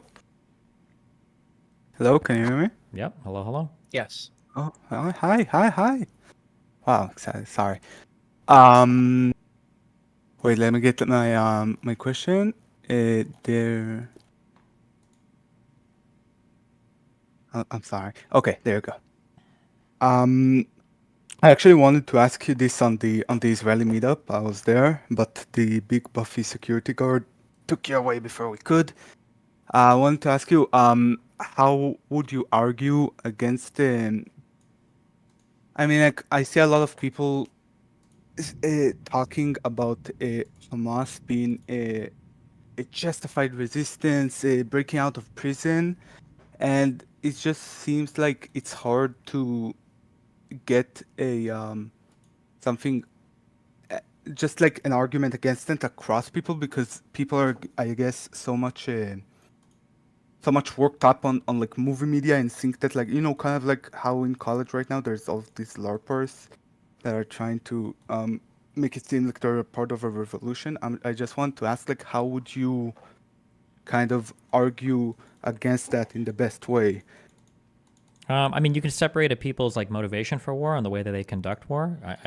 I think you can argue maybe that Palestinians have some right of resistance against Israel, but that right of resistance will never extend over to like the indiscriminate slaughter of civilians or other actions, like hostage taking or rape or whatever else. So I mean, that's why I would separate it. And Hamas obviously engages in methods of warfare and types of warfare that are highly antagonistic towards civilians and engaging in like war crime like behavior as a matter of policy. So I mean, you can argue against it on that front. That's what I would say.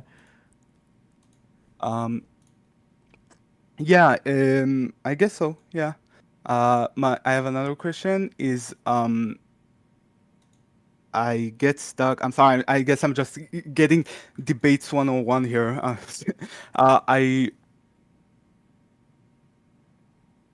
I see that it's, I guess, for like people who aren't very political, it's kind of hard to talk about the war in Gaza, since a lot of times you'll just have people going, children are dying, which is awful, but you'll just have people go, children are dying, so the war could stop. And obviously, I see, like, that's ridiculous, but like, how do you get across to something like that, to just like be like, you, you know what I mean? I'm sorry if I I don't mean, if make you're sense. asking me for like, yeah, what is like the surefire way to like destroy a particular conspiracy theory or to help somebody that's not as politically literate like agree with you on an idea? I mean, that's like I can't just solve that. That's like the hardest question ever. No, yeah, I mean, like, yeah, I mean, sure. people have beliefs. I mean, you can challenge them by introducing certain facts and having them account for those facts. You can, have certain arguments and ask them, like, well, would you be okay with anybody else doing this? Like, there's a lot of small rhetorical strategies, but there's not going to be like an easy silver bullet for how do I completely 180 somebody's opinion on this particular conflict, especially when there's a whole bunch of social incentive and peer pressure to believe a certain thing. So. Yeah. Well, I guess you're not as I can't believe you can't solve that. That's honestly very disappointing. I'll try in the future. Maybe in the future. Yeah, that's basically is it. Thank you very much for your time. Also, thank you for signing on my keepa in the Israeli meetup. No problem. Have fun. Be careful. Stay safe. Bye bye. Thank you. Bye bye. Thank you, sir. I've got a few more before I'll switch it back to Doobie. I'll pull up Darth Cetius, if you're here.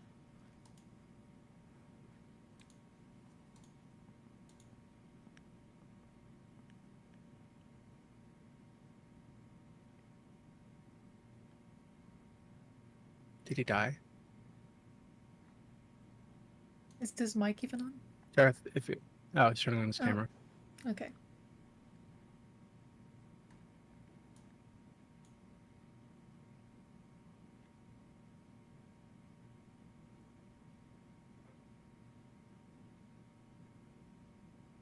If you're speaking, we can't hear you.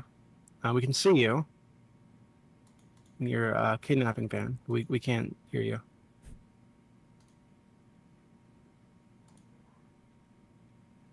Yeah, Darth, we can't hear you. Sorry, I think. So why don't we just move on to the next person, and then Darth, if you can figure that out, we'll jump right back to you. Okay. Okay. Thank you, sir. So instead, let's pull up Zernov. Zernov, are you here? Of course I am. Can you hear me? Yes, we can. Unfortunately, I do not have a camera, but I do have a microphone. Okay. I do have a couple of questions for you, Destiny. Yep. The first one is, why not offer deals we have made for other countries, like Bosnia and Kosovo, for the Israel-Palestine conflict? Like what specifically? Like the Dayton Peace Accords, or the UN Resolution 1244, or maybe even the Brussels Agreement of 2013. Like, I don't know how much what would you've the read up specific on it. application look like in this conflict? Well, whenever we're looking at the Dayton Peace Accords, like in Bosnia, we would either set up a one-state solution where we would have multiple representatives, and we would have a high commissioner like we have in Bosnia, where you'd have a third party that could be arranged from both sides, from the Arabs and the Jews. That way, you wouldn't have one nationality having full power over the country. Well, it seems like in the case Like- of Israel and Palestine, it doesn't seem like either side is keen on having that solution. So I don't know how you would like force that on both people.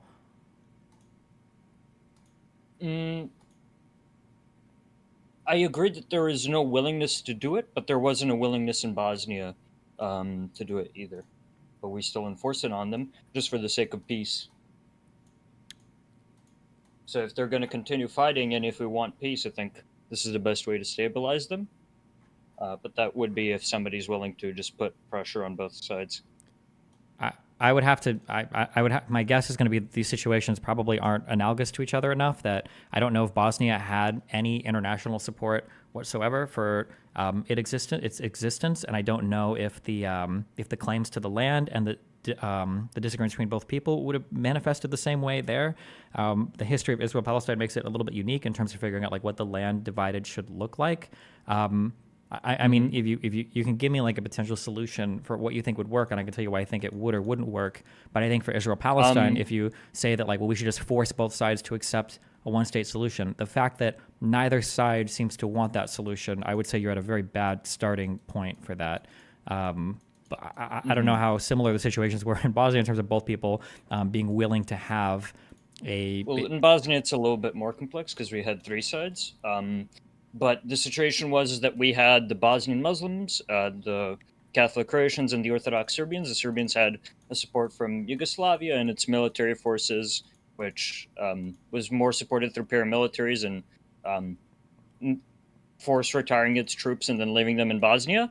And they controlled about 70% of the territory, and everybody was fighting each other. But when they realized that the Serbs were going to ethnically cleanse the other two sides, the Bosniaks and the Croats, aligned with themselves. And what happened was during the peace agreement or during the peace conversations, the side that didn't want to back down, which was the Serbs, continued having the will to fight.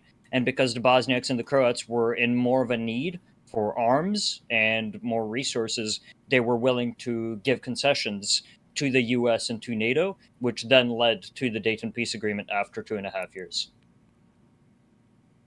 So what ended up getting? I guess what ended up getting settled then, or what? Well, because the Serbians didn't want to agree to the peace accords, the U.S. did an air bombing campaign after the shelling in Bosnian populated areas in Sarajevo, which caused the Serbians to lose 21% of the land of Bosnia and to do a massive retreat, which caused Srebrenica and all of the ethnic cleansing in eastern Bosnia, which then led to the Serbians being forced to sign a peace agreement because Yugoslavia was no longer willing to support them, and the U.S. was putting, bombers and air raids all on their positions and troops. So if Israel were to accept this agreement and the Palestinians weren't to accept this agreement, we would start bombing the Palestinians until they would accept it? We would only bomb military positions the same way that Israel is doing right now. Do you think that people would accept that? Would NATO bombing any part of the Gaza Strip or the West Bank? Also, I don't think people would agree. No. Okay, and then also I don't know anything. I don't. My European history sucks for this time period. Aren't these all like separate states now? Like Serbia, Croatia, Bosnia. Yeah. So how is that still like how is that one state? It sounds like wouldn't you be breaking these things into different states then instead of one state, or? The problem is that Bosnia itself is like 50% Bosnian, 30% Serbian, and 17% Croatian. So Bosnia is still like as a nation, it's still a massive shit show with the border lines and the way that their inner interactions are going. They have like one of the biggest bureaucracies in the world because of the problems that they have between the ethnicities, even 25 years after that. Huh. But because of the High Commissioner, they're able to move on and continue passing laws, even if one of the sides disagrees with the laws being passed. Okay. Yeah, I mean, like I said, I don't think that there's like a particular solution that Israelis and Palestinians can both agree on right now for one state. So I feel like if you try to force it on them, I don't know if that would work fine. I feel like you'd still have like a fuck ton of conflict between the two sides. I definitely agree that we can't instantly force it on them, but starting with slow pushes, we can definitely slowly start to make them more malleable towards something like the Dayton Peace Accords or Kosovo. But we don't have to get into it. I don't want to take everybody's time too much on that one question. Okay. The second question that I had is, what is your thoughts on territorial integrity versus self-determination? I think territorial integrity is probably integral right now to like global security. I don't think you can have self-determination where different groups of people can just break off and make new states right now. I think we're kind of like past that point in how the world functions. So, yeah. Let's see. The third question is, how interested are you in the Balkans, Yugoslav Civil War, the economy of the Balkans, and what's going on there? And if you / Americans even care? I don't have any information. I don't know. I could say I don't care. That sounds cool, but I haven't studied that, and I don't have any huge As a interest in it right Balkan now. person, I fully understand if you don't. Okay. The last question is, what kind of events should we expect you doing for this election / YouTube in real life? Probably the same as before. Debates, reading, arguing with people. Mhm. Yeah. Mm-hmm. And final question. I know I didn't write this one down. It's just a simple question. What are your feelings on industries that have stopped innovation for the sake of the industry being kept as large as it is, like the glass industry and the light bulb industry and others? I don't even know if that's true. I don't know enough about it to have an opinion on it. So I would say obviously Mhm. stopping innovation is bad, especially if it's to artificially cap an industry, but I don't know enough about either of those to have a strong opinion on them. So Okay, that's all. Have a great day. Yep.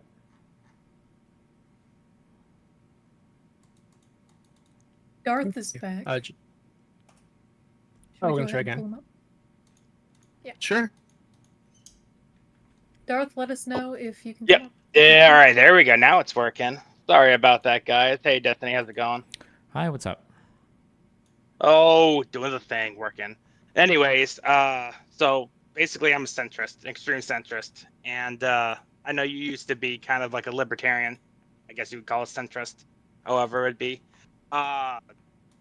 Do you think the two-party system really is the way to go, or do you think it is time to evolve to the next level in American politics and society to create more of a federalist society, but instead of it being centralized to Washington, D.C., it's in the states, like all 50 states essentially, and we have something called the Chamber of Representatives, because in our Constitution, I know it's old and outdated and whatever, like people like to say.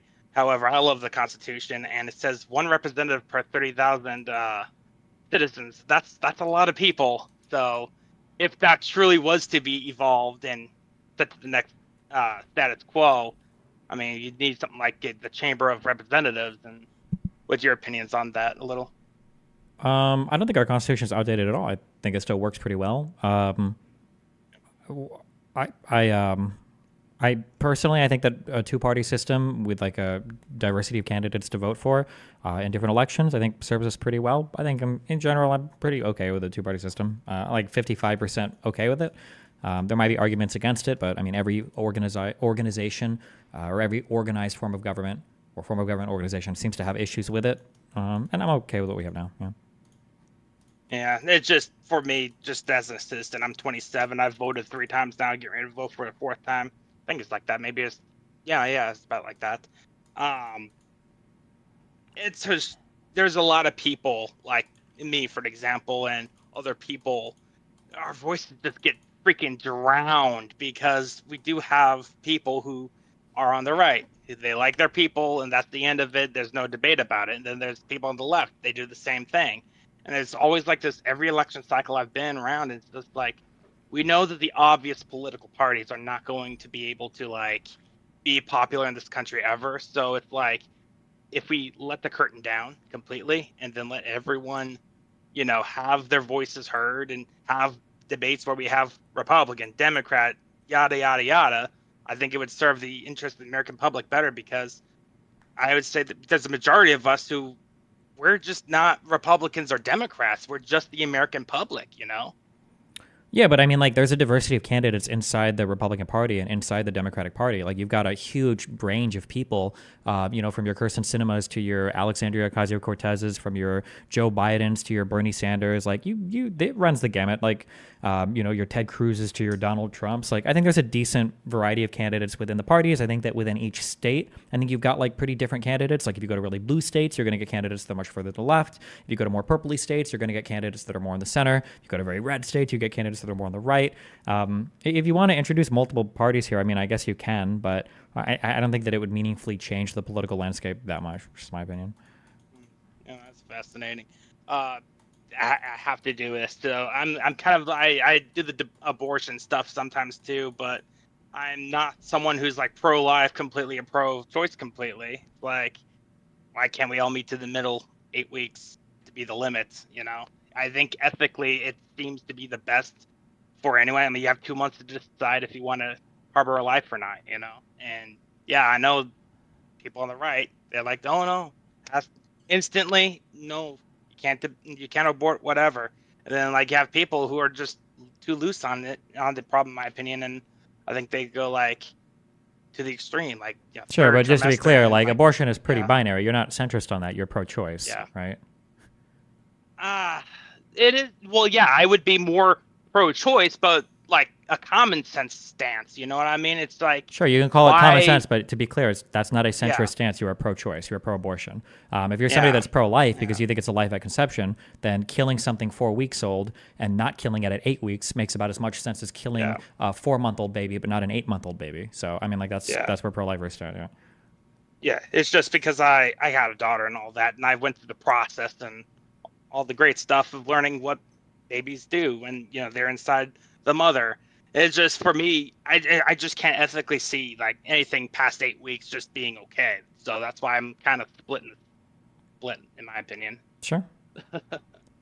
All right, one more question, then I'll get out of here. And my last question is, do you think local cities and towns should stop destroying old buildings and put up new ones for the name of like refreshing a town? Like, so my hometown, for example, it used to be around. It's been around since like the late 1700s. They've destroyed the entire town square, and they're putting these brand new buildings up and just destroying the character of said town. What's your opinion on all of that, since this is like a local problem that I'm sure that everyone has one sort, way, or another? I mean, personally, I think that there should be some level of understanding and respect for the past. You can't wipe it away completely. I think it'd be silly to do it. And I think retroactively applying our current moral views and then like purity testing past people and then tossing them if we don't like every single thing they stood for, I would say that's a mistake. However, like when it comes to like public squares and when it comes to public property in cities, like your tax money goes to support those particular things. And if you feel like your public infrastructure or your public symbols or banners or whatever don't represent you, then I mean, as a tax-paying citizen, I think you have a right to vote accordingly and tell your city council or whatever, whoever's in charge of that you want it to look different. I think that's your right as a tax-paying citizen for sure. It should represent you, right? Yeah, for sure. Unfortunately, it doesn't in my town. Anyways, well, thank you for your time, and Beard Gang. Thanks a lot, yeah. No problem, man. Take care. Thank you. Before I pass it back to Doopy, I just want you guys to remember that we are prioritizing VC questions. So if you posted a question in the text chat and you're able to get up on the stage right now, I recommend that you go ahead and raise your hand so you can get in that queue. Okay, back over to Doopy. Okay, first up is Solace, or Al Solace. Whenever you're ready. Sir. Sorry, hi. Destiny, how's it going? Hi, what's up? Going fine. I'm very homeless right now, and I just want you to know I appreciate you, and I'm vegan. It's not the nature of the question, though. What is your position on gun rights? In the United States, I mean, I enjoy our Second Amendment. I think we should probably have the right to own firearms, and I generally support that right. Would you ask yourself? Do I what? Would you ask yourself? No, we don't jive on that romantic or sexual level, unfortunately. I would fuck Avi, though. Avi? Nah. Just ask yourself.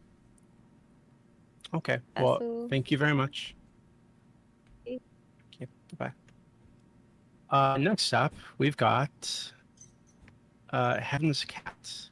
Heaven's Cat, whenever you are ready. Hello. What's up? Wait, is my mic ass? Nope, it sounds beautiful. Oh, thank you. Okay, so just before I say it, I'm just gonna clarify. This political opinion is a bit unhinged, but I want to see what you have to think about it. So I'm gonna also try to speed run it, so you guys don't have to wait long. So I was talking to my a person about Israel Palestine, and he was basically making the argument on why we shouldn't just invade the West Bank. By the way, I'm Israeli, and he was saying like, well, look, they've been attacking us for a fuck ton of time.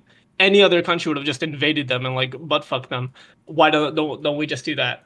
Now, obviously, there's the problem of like, where do you put the Palestinians afterwards? Do you put them as citizens? Whatever.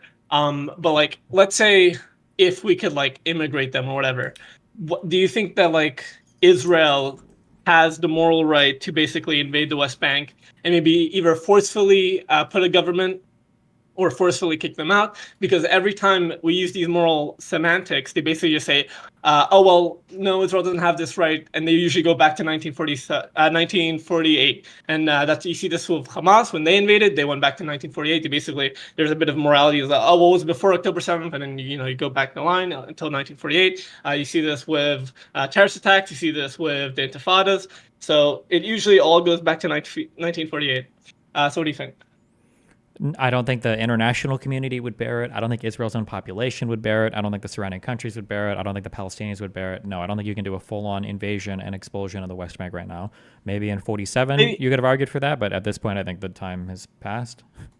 Maybe not an expulsion, but like maybe like a forceful government, because like so far you have the PA that no one likes. You have Hamas that obviously Israel's not going to let happen, and the Palestinians don't really have a leader right now. I mean, and a forceful government. I mean, think, you're essentially in the area then that you are now. Like, that's basically what's going on now, right? Like, that's not going to help.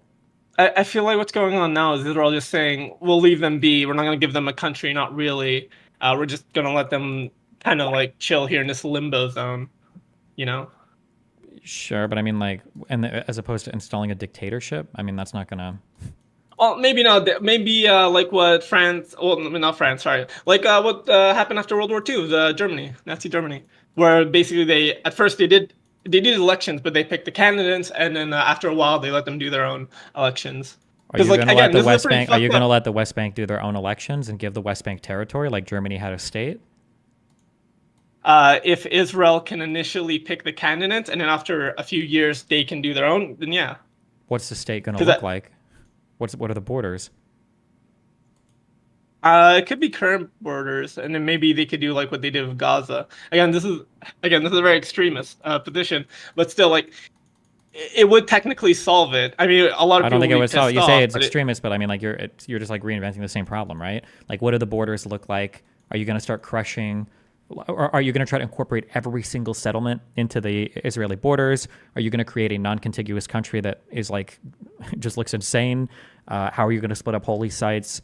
Are you going to stop like regulating their borders, like the in and out of Gaza and the West Bank? Like, you still have all the same problems you did before, no?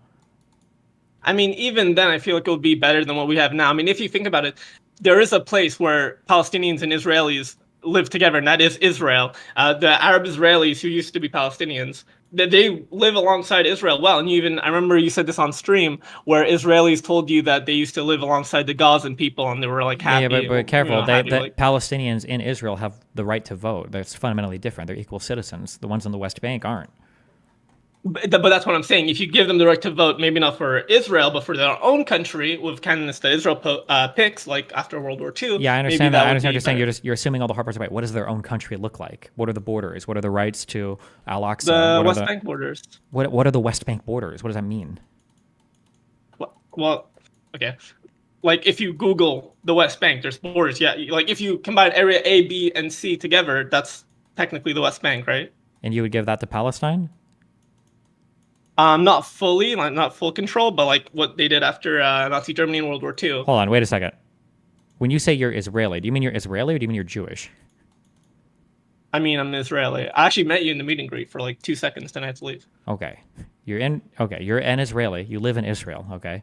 You said that we can Google the borders, okay?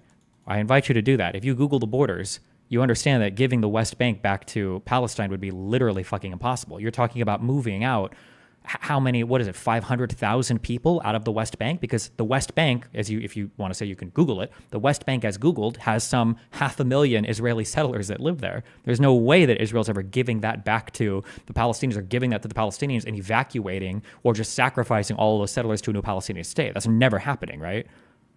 But wouldn't they have to do that anyway in your solution, where you said you never gave direct borders, but you said it would look something like a two-state solution. No, because Then in all wouldn't the conversations about a two-state solution, the borders are usually negotiated. That's why I keep asking, what would the borders be? And usually, there's been prior to this, there's been an understanding that whatever the new borders would be, they'd probably incorporate big settlement blocks into the state of Israel proper. And then that's what people talk about when they say land swaps, because you'd be taking some percentage of the West Bank, you would trade back other land to the Palestinians in order to make that land swap whole. But if that was the case, wouldn't the borders be super messy with like patches? I don't think that would be realistic. Welcome to the settler problem. That's why everybody hates the settlers, because the border has become incredibly patchy, and it's hard to find it. When people talk about a contiguous Palestinian state, they don't just mean like having the West Bank and Gaza be one state together. They mean that even what the West Bank itself looks like, even if you take all of Area A and B, this is like a patchy, splotchy clusterfuck of issues. And as you get like settlements that reach further and further into the West Bank, it's harder and harder to create a contiguous state there for Palestinians. That's like a lot of the issue, right? True, but like when Israel would have to do something by force, like what they're doing now isn't going to work, and letting Palestinians choose themselves is what Israel's saying is a security risk, right? You could get a Hamas V2 or a Gaza V2 in the West Bank. They're going to have to do something by force. And if you think about it, every other country would have done something by force by now, right? I don't like doing every other country and comparing is hard. For the entirety of this conflict, because it's such a unique conflict. I think everything for Israel-Palestine is pretty unique. I don't think it easily or cleanly maps onto any other conflict. So, well, I think a lot of the arguments that pro-Palestinians have goes back to 1948, right? Like you still see this to this day with October 7th, where a lot of the pro-Palestinians will go back in time. Oh, it didn't happen before that. It happened before that, and it'll basically just go back to 1948. Yeah. Then basically, if you think about it, what they're doing is they're justifying everything the Palestinians are doing, no matter what, whether that's raping Israeli civilians, whether that's hostages, whatever, because of 1948. And I don't think that's viable. I don't think that's I don't even think that's morally right. You can't. Yeah, I agree. I think that's everything. bad. Yeah, I agree. That is bad. But like the solution to that is probably going to have to be some kind of bilateral agreement between Israel and Palestine to figure out like what the future two states should look like. I don't know if Israel can unilaterally solve the problem unless they want to literally just pull all of their settlers out of the West Bank, like Sharon did with the Gaza Strip, and say fuck it, and then just like leave. But I don't think Israel has the political will to do that right now.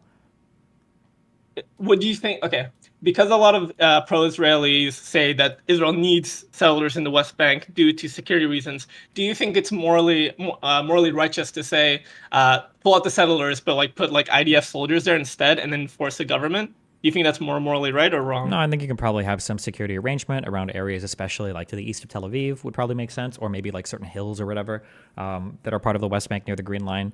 I mean, like you can probably make some arguments for that, but all of the settlements right now aren't security.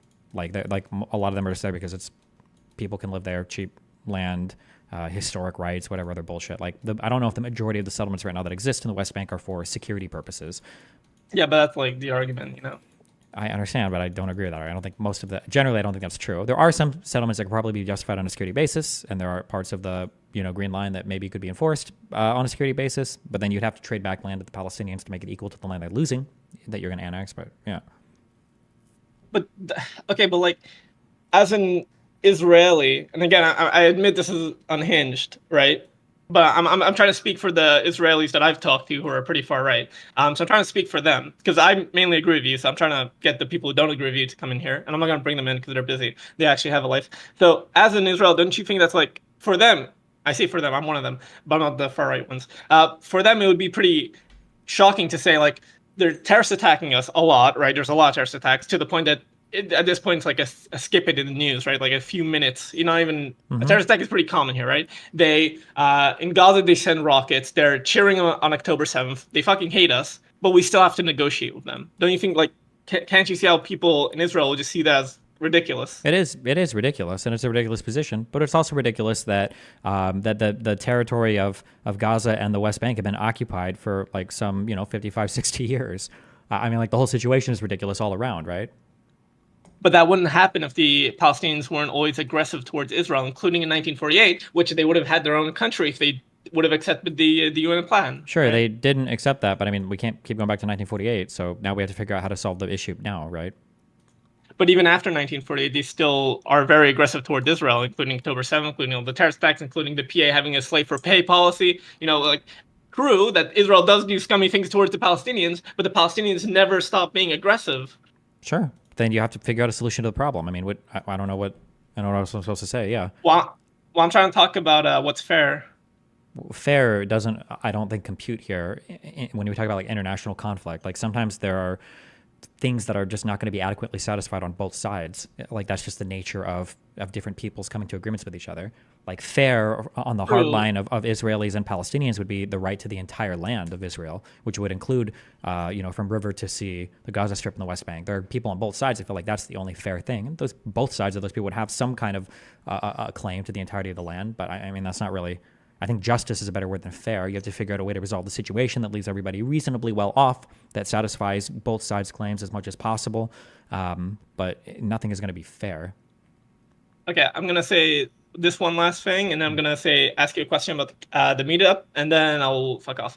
The last thing is true. Fair isn't always like in politics. Fair isn't always the answer, right? You don't always do what's fair. You do what makes sense and what will lead to peace. But if you look at Israel, a lot of the people who are in control, like Bibi, are far right, and they look at it as fair, right? The people who are voting look at it as fair. They say, well, these people have been aggressive towards us, so, and they're fucking shelling us and attacking us, and we have to negotiate with them. This isn't fair. This is why I use that word. Why the fuck should we negotiate with them? Why shouldn't we just fucking slaughter them all? And that's how you get, like, far-right Israelis. And that's how you have, like, Bibi, who has, like, a bunch of far-right people who are, like, keeping him in power. I mean, like, that's a position that you could take. I mean, you could try and slaughter them all, but you're probably going to lose all of the peace agreements that you've achieved with your surrounding Arab states. There's probably going to be a massive Arab-Israeli war, a real one. And then all of the people in the right in Israel that cry and whine about there being existential threats to the country and, 7 fronts that they have to fight constantly will actually find themselves in an existential fight. And I don't know if the United States or any of the international community would back them, so they would just get destroyed and obliterated. And you'd have Holocaust 2.0, you'd have Jews jumping into the sea like they always feared, and then you'd have Jewish people living abroad as diasporades again, like some do now. So, I mean, like, if you want to go that road, you could do it, but it's probably going to be Israel on their own because the United States and nobody in the Western world is going to back them through that sort of, like, campaign. But Well, slaughtering them is a bit extreme. I mean, like, maybe a forced government or whatever. But yeah, I'll ask you just one last quick question, and then I'll fuck off. And that's, when you turned that corner in the meet and greet, I saw the shock in your face. What did you think?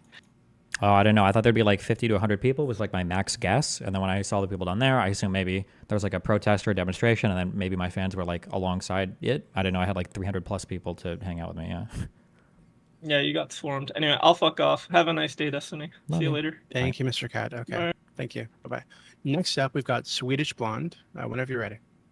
Awesome. I know you guys can hear me, so I'm not going to ask that retarded question. Anyways, first of all, thanks to Doobie and Joker for bringing me on. Nice to meet you, Destiny. Here's my question.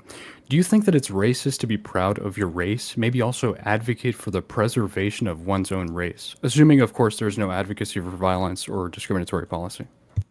I mean, I'm going to say probably not. I mean, it depends on how you define racism, but I mean, meaningfully, I would say probably not a bad thing. No? Sure. I mean, I would say that the majority of people who are proud of their race have that position because of their cultures and ancestry associated with their identity. Would you disagree with that at all? The majority might. I don't know. Some people can be quote unquote proud of their race, not from like a racial pride point of view, but from like an exclusionary point of view. It just depends on. I don't think I would generalize that statement. Okay, that's fair. I'm not white, but I think if we're going to advocate for diversity and inclusion, we shouldn't have like any exceptions, weird exceptions, right? Like, for example, we have a Latino and Black Pride Month. What do you think about like maybe a White Pride Month, right?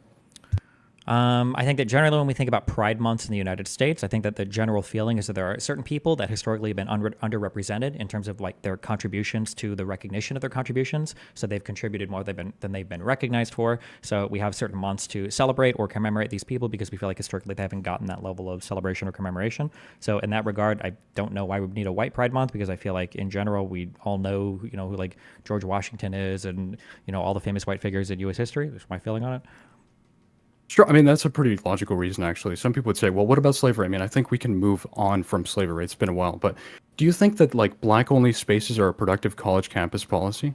Or because people feel safer, quote-unquote? Or is it, I mean, to me, it's just discrimination. It's literally racial discrimination. Sure. I don't think discrimination is always bad.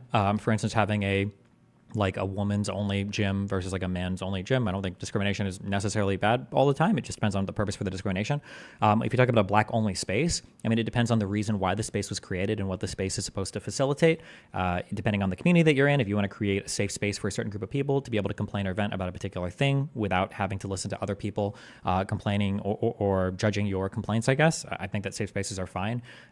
Obviously, I would say you should probably afford the same things for every type of person. So if you've got like a black safe space and you want to make like an Irish safe space or a white safe space or some bullshit like that, I guess you can do that as well. But I don't think that safe spaces or exclusionary spaces are necessarily bad things. It would depend on the purpose and application of the space. Based, all right, and I think that the majority of people self-segregate anyways, right? Like even babies as young as 6 months old can negatively and positively react to the differences in race. And that's according to like the NIH. They might, but also children at very young ages that are socialized around other races will engage in that segregation far differently. People that are like children that are brought up around people that look differently than them will have warmer feelings towards those people than people that have never been introduced to them at all. So, Yeah, absolutely. All right, I mean, I think if you disagree with me at all, it's for the right reasons. I've just heard a lot of retarded arguments on here. That's a bit Yeah, of there are a lot of retarded arguments, but I mean, I would say that more often than not, when people talk about any of the things you brought up, and they talk about like creating spaces for white people, et cetera, I don't believe that. I don't usually believe those arguments. They kind of sound like super sussy to me, especially if you're talking about like white culture.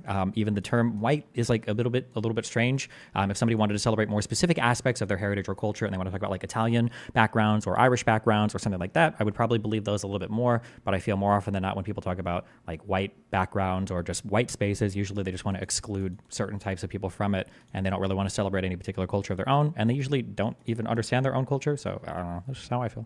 Whoa, wait, why that presumption specifically about whites and not blacks, for example, or any other race? Because historically, whites creating spaces and whites saying things like white power have a particular connotation, and you don't really see that same connotation historically with black people trying to create spaces or speaking about black power.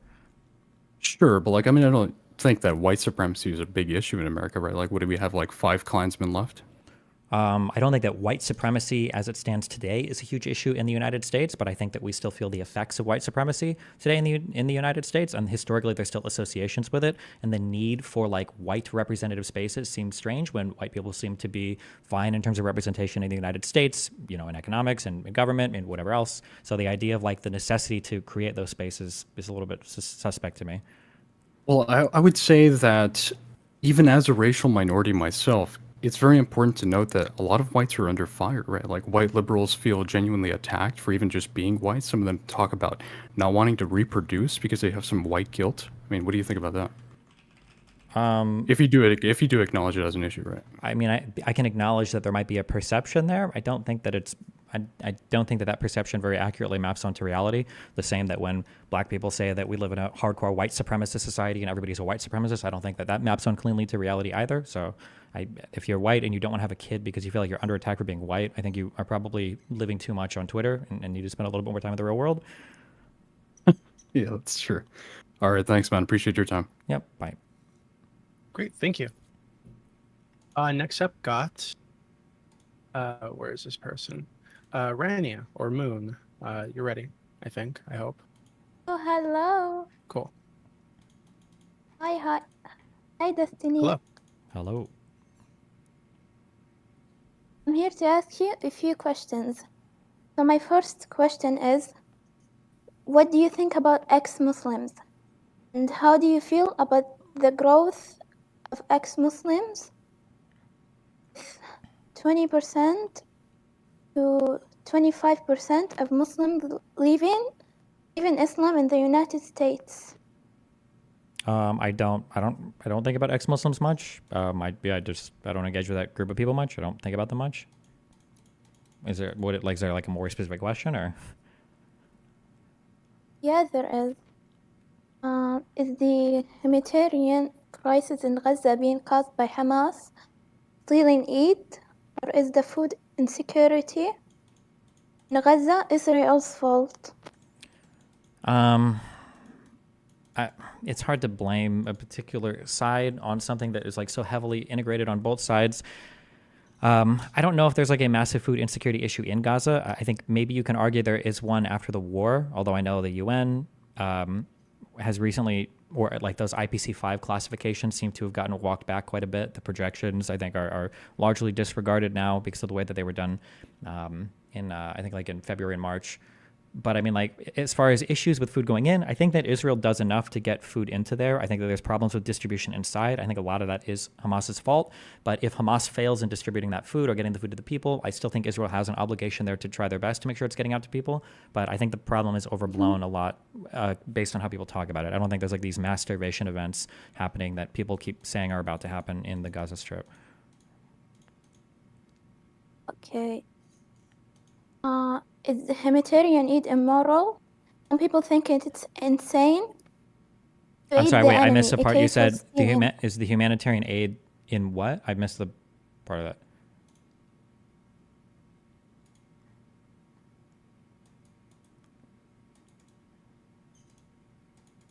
Are you there? Yeah. Your mic cuts out a little bit sometimes. Can you repeat that question?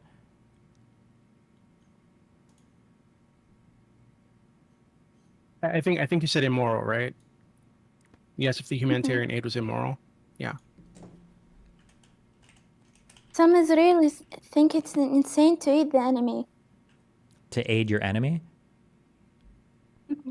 I mean, those are the rules of war. You have to take care of the civilian population, even of the enemy. Like, that's part of your obligation, is to make sure humanitarian aid is being delivered, and that you're not causing widespread damage to the civilian population. So you have that obligation. Hamas is supposed to have an obligation under, humanitarian law as well, but Hamas obviously fails to fulfill that obligation in every way. I mean, Israel's doing their best, I would say, or they seem to be like moving in that direction towards doing their best or trying to provide aid to the enemy population. But I mean, that you can say it's insane, but that's literally what you have to do. It's the rules of war. Yeah. Thank you for answering my questions. Thank you for the questions. Thank you, ma'am. Yeah, just a real quick aside. So people, Destiny, who were simping over her, she's a minor. So you're all officially pedophiles. Congratulations.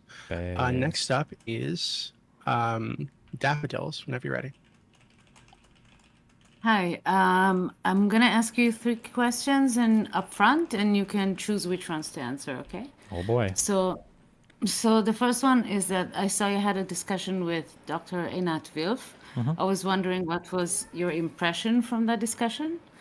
Second question and third question are about stuff that you mentioned on stream. So you mentioned that a part of the solution to the conflict and the peace process is that Israel should allow the Palestinian people to regain their honor. So what did you mean by that, and what could this be in practice? Third question is that you mentioned also that you think that the Israeli Palestinians could be the key to the peace between Israel and Palestine. Could you elaborate on that, and do you have more concrete thoughts on that at this point? Sure. I mean, I think I can blow through all 3 of these pretty quickly. So for Einat, am I pronouncing the name correctly? Einat Wilf? Einat. She seemed okay, but like I think the nature of the conversation had us not drilling deeply into the answers that we were both giving.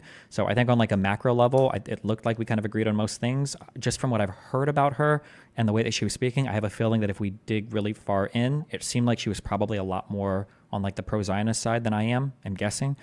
But we didn't really like dig really deeply into any of the questions or answers. In terms of allowing Palestinians to regain honor, I think that there is like this pervasive feeling amongst Palestinians in Israel, in the West Bank, and in Gaza that they're kind of living under the thumb of an oppressive force that has no respect for them and doesn't allot them any dignity. And I think that alleviating that feeling might be more important on like a macro level than like the finer points of any detail that's worked out.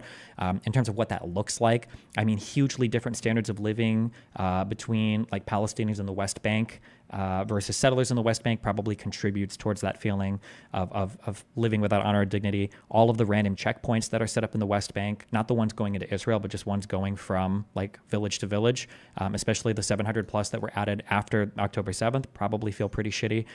When you used to drive, from one place to another, and now there's a random checkpoint there that might be closed, so now you've got to take a whole different road. In terms of the last one, for Israeli Palestinians are the key to peace, I think that integration between Jewish people and Arab people, or Jewish people and Muslims, or whatever you want to say, I think that that integration is like historically unprecedented and is unbelievably phenomenal. I think that that should be expanded upon more. And I think things that lead to greater integration between the Jewish populations and the Palestinian populations, I think should increase instead of decrease, as they seem to have done after October 7th. So whether that means like unfreezing work permits from the West Bank, allowing more people in the West Bank to work in Israel, people continue to buy things and to integrate more economically with the Arab populations or the Palestinian populations in Israel, and people. And I think probably this is only anecdotally, but I've heard that like the Israeli police forces inside of Israel doesn't do enough to fight crime in Palestinian areas in Israel as well, that like crime can be pervasive there, and Israelis don't really care about it unless it starts to impact Jewish areas. I think those are probably things that can be done to alleviate that difference between Palestinians and Israelis inside the country. Okay, thank you very much. Cool. Thank you so much. Thanks a lot.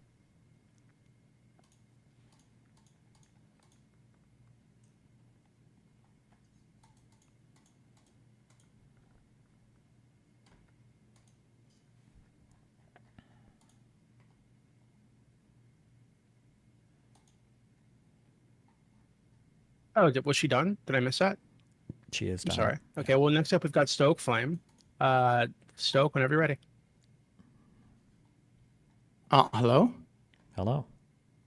Doobie, my turn was like 35 minutes ago. Hey, quit bitching. Just Why answer questions, why please. did you push all these people in front of me? Because I like them more than you. All right. Destiny. Hi. Hi. All right. I have a question here. I wrote it down. I believe you recently said that Israel are justified to deny cookies from Gaza because they can make rocket fuel out of the sugar in these cookies. So I don't know if I said they were justified. extract- I think the argument in the past had to do with whether or not Israel was I enacting. did not finish my question. Please. So, like, okay, I'm going to correct how the do you premise. Extract, fine. How do you extract sugar from cookies, and like, what is the exact process of that? Thank I'm you. pretty sure you can just soak them in water and you can get like the sugar out through like boiling stuff away. No. Yeah, I don't think so. It's not like an easy process, is that? It's not an easy process to separate sugar from things. Yeah. Do you believe that? Do you believe like people like extract sugar from cookies in a simple process as that? I don't believe so. Okay, that's not my understanding, but hey, I'm not a chemistry major. So, yeah. You actually went on like, what is it, like on a huge national TV, and you said that. You said, oh, like they are denying cookies because like they can extract sugar. And So, like, yeah, so I'm that sure, wasn't the- and I'm that- sure, if I may, and I'm sure that you don't know how to extract sugar from cookies. And like, that's why like even Hutch, when he was like reacting to your video, like he was like saying, what the fuck? I'm actually like supporting Destiny in all of his like Zionism bullshit. But like, what the fuck? Extracting sugar from cookies to make like rocket fuel? Come on. Now we don't So know the process. initial disagreement was over why Israel would be denying certain things to the Gaza Strip, and the example Cookies. given. Destiny cookies, as simple as cookies. Let me know when I can finish my point without you. All right, I'll screeching. mute myself. Okay, you don't have to mute yourself. You just not scream. So the initial argument that was brought up was that the Gaza Strip had certain supplies that were cut off to it just because of Israel's desire to collectively punish Gazan citizens. And in trying to look, I briefly looked for this cookie ban or whatever, and the things that I generally was coming up on the internet was that people can extract sugar from things in order to create simple rocket fuels. There was a video of a guy in Syria talking about how he would mix sugar and I think it's potassium nitrate, certain fertilizers, and that you can make very crude. Yep. Please let me Make it- finish, please. Thank you. But hold That on, you you can jumped make very over. Okay, that you fine. can make very crude rocket fuel from mixing sugar and fertilizer. And so my guess would have been is that if you were trying to extract anything from sugar heavy products like cookies or whatever, that would be the reason why. Nobody presented any evidence that they were banning products from the country just because they were trying to collectively punish. I didn't see anything about that. I looked at it. I couldn't find any of that. After the Breaking Points appearance, Lonerbox did a deep dive into this, and I looked at stuff afterwards, both at what he did and independently, and it looked like there wasn't ever actually a particular sugar cookie ban, so that entire topic was apparently a moot point. But the initial disagreement had to do with whether or not products were being banned to collectively punish the Gazans, not whether or not a thing was physically possible. Anybody educated in the field would tell you that it's easy to extract sugar from sugar products and that it's easy to make rocket fuel from I don't sugar think so. and potassium nitrate. Okay. I don't think so. All right, I don't think so. But like, hey, if now Lonerbox searched this topic and he did not find anything about like banning things, and like your first response is like, well, cookies. It's like because there is sugar. So like you are like being completely dishonest right now. So like you just justified something, a process that you actually don't know. Okay. You said that on like, what is it? It was like Fox Can News. you or summarize? Like, can you give me a summary of where the major disagreement was between people saying that there was a cookie ban and me saying there and me challenging that idea? Can you tell me what the major disagreement was? No. The major disagreement, if someone says, why are like the Zionists are like denying cookies? And you said, because sugar, you actually like you pointed with your hand. And like everyone like is calling out on it. Just like that. So you're saying a bunch of stuff. So I'm going to ask the question one more time. I'm going to say, do you know where the substantive disagreement was between me and the other people that were arguing about the cookie ban? What was the major point that we were arguing against? Is about they are like banning some like food supplies, some like other things that the people in Gaza would use. And one of them, the person asked you, what about cookies? You said sugar. I don't know why you keep saying that. Sugar. Last part. All right, I'll ask one more, Because I'm answering. time. Because I'm directly answering your question. You're All not. right, I'm So my sorry. I'm question answering is- his my- directly. My question is, what was the substantive disagreement? What were we arguing about in that? What was the point that we were arguing? Question. No, I don't know the exact details, but I know No, that question. I'm not asking for the exact And I details. know I'm the asking- answer. I'm asking. But why? But I'm here asking- to asking you. Hey, is this a Stoic Flame AMA or like Destiny AMA? Well, if you don't even understand what the disagreement was, and I can't really No, it's a address your simple question. Destiny, it was a simple question. Hey, he asked you, what about cookies? You said sugar. Okay, fine. You don't know the process of extracting. No one extracts like sugar from cookies. Fine. You don't know about that process. You were just like a Zionist shell. Fine. Can I move to the second question? Okay, you don't understand fundamentally what you were talking about. You don't have the basic understanding of chemistry to know that you can extract sugar from cookies. It's pretty easy. And there are people that show you online. There was a Syrian rocket maker that literally said that he worked in Palestine that was interviewed on mixing CNN. sugar. Yes, you can extract sugar from cookies. I promise you can, okay? You can go Google all it right, later, okay? Go for it. Hold on. There's the wild statement that everyone like, hey, is that you can make fuel, rocket fuel from sugar. Fine. You mix sugar and you can make fuel out of it. Fine. But like extracting sugar from cookies? No, that's bullshit. All right. Now, let me just be clear. Wait. Let me just be clear. Can I just understand? Can I just understand? Can I just understand? Wait, I just want it to be clear. No, I just want to just so I understand. So you're saying, just for you to say this, it is impossible to extract sugar from cookies. You can't do that. They don't do that. They don't do that. No, I didn't ask you. Wait. What is the I didn't process? ask if they did. I'm asking you, is it impossible to extract sugar from cookies? It would be like a very what is it? Very energy intensive process. No, unrewarding process that they don't do it. I ask you about just like about your answer. It's like you What do you mean it would be prepared to give any answer. No, I wasn't prepared to give any answer. This is what I found when I Googled All and I right, looked because it up. now if you don't know the process, then that's fine. Can I move to my second question, please? So- this is like a Stoic Flame AMA suddenly. You don't Can I know move the to the process second at all question? either, though. I don't look up the. Wait, why don't- like, Yes! I can make All right. I can make Can the I- argument can that I- I can make the argument that a country can shoot a missile at another country without telling you exactly how missiles work. I don't know exactly how a missile works. Sure. I can say somebody used GPS without knowing exactly how GPS satellites triangulate position on the planet. Fine. Yeah. They also could have like extracted uranium from the cookies. Fine. Can I I talk don't think about cookies now why contain you uranium, are and I don't think there's any butthurt- evidence of people doing oh, that. really? But yeah, go ahead. All right.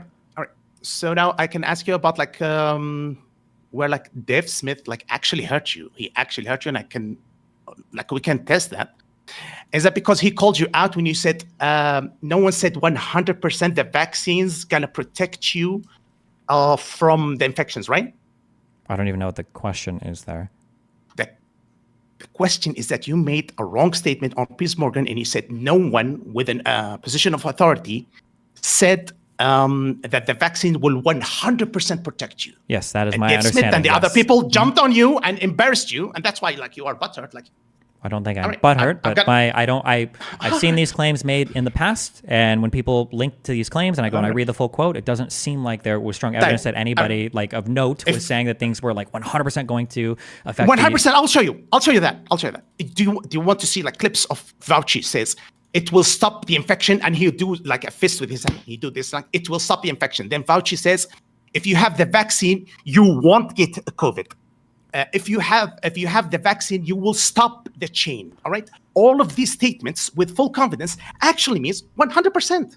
actually is 100%. So So, this like is- you were actually like very wrong, and that was a position of authority. So the issue is that what you don't seem to understand is, depending on the transmissibility of a virus, that last statement that you just made, that if you get a vaccine, you will stop the chain of infections, that can be true without 100%.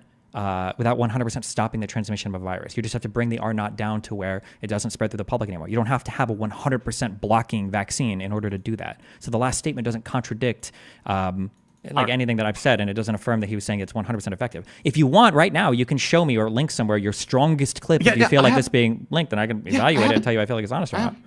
Sure, you're gonna watch it. It's gonna be like It's no. Hold on, wait. If you give me it has to be the full script or the transcript. I'm not gonna watch a 10-second clip. Because the way that all of these claims work is it's usually it'll be like one sentence or two sentences. So what I have to do is I've got to go back and find the original. And then when I see the original, when they say if people get vaccinated, it'll stop transmission. But then when I read the sentence before, it's saying vaccines work on herd immunity. If a certain amount of people get vaccinated, then we can expect that this virus will fall off. And then the final sentence will be that's why people need to get vaccinated to stop the transmission. But people will clip that last sentence and make it sound like they were saying the vaccines were 100% effective, which nobody at the time thought. That's why there were jokes about did you get the Moderna vaccine? Did you get the J&J? Did you get the Pfizer? It's because everybody knew there were different effective levels of the vaccination. That's where those jokes came from. Fauci said, word by word, when people are vaccinated, they can feel safe. They won't get infected. Isn't this analogous to 100% protection? I don't know. Can you show me where it came from? Link to the yeah.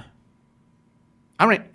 Okay, so while he's doing that, just really quickly. So we are over the 2-hour mark. So I want to be respectful of your time. That's fine. Obviously I can got a leave when list I'm of ready. people- Don't worry. I'll send, if Destiny add me, I'll send him all the clips of Fauci. It's No, just your one. Hold on, wait. Just your one strongest. Just a one strongest clip. Link it in the AMA discussion chat or whatever. Just the one best clip you think you have of it. Fine. It's very easy to access it. I'll dip for now, and yeah, sure. Wait. Don't dip. Let's just say it. We'll just watch it. We'll read it right now. Okay. You don't need to You will wait for me to pull it up. Yeah, just pull it up. We can look at it right now. All right. But whatever that particular Fauci quote that you just referenced, or you think Fauci's strongest statement on it, yeah.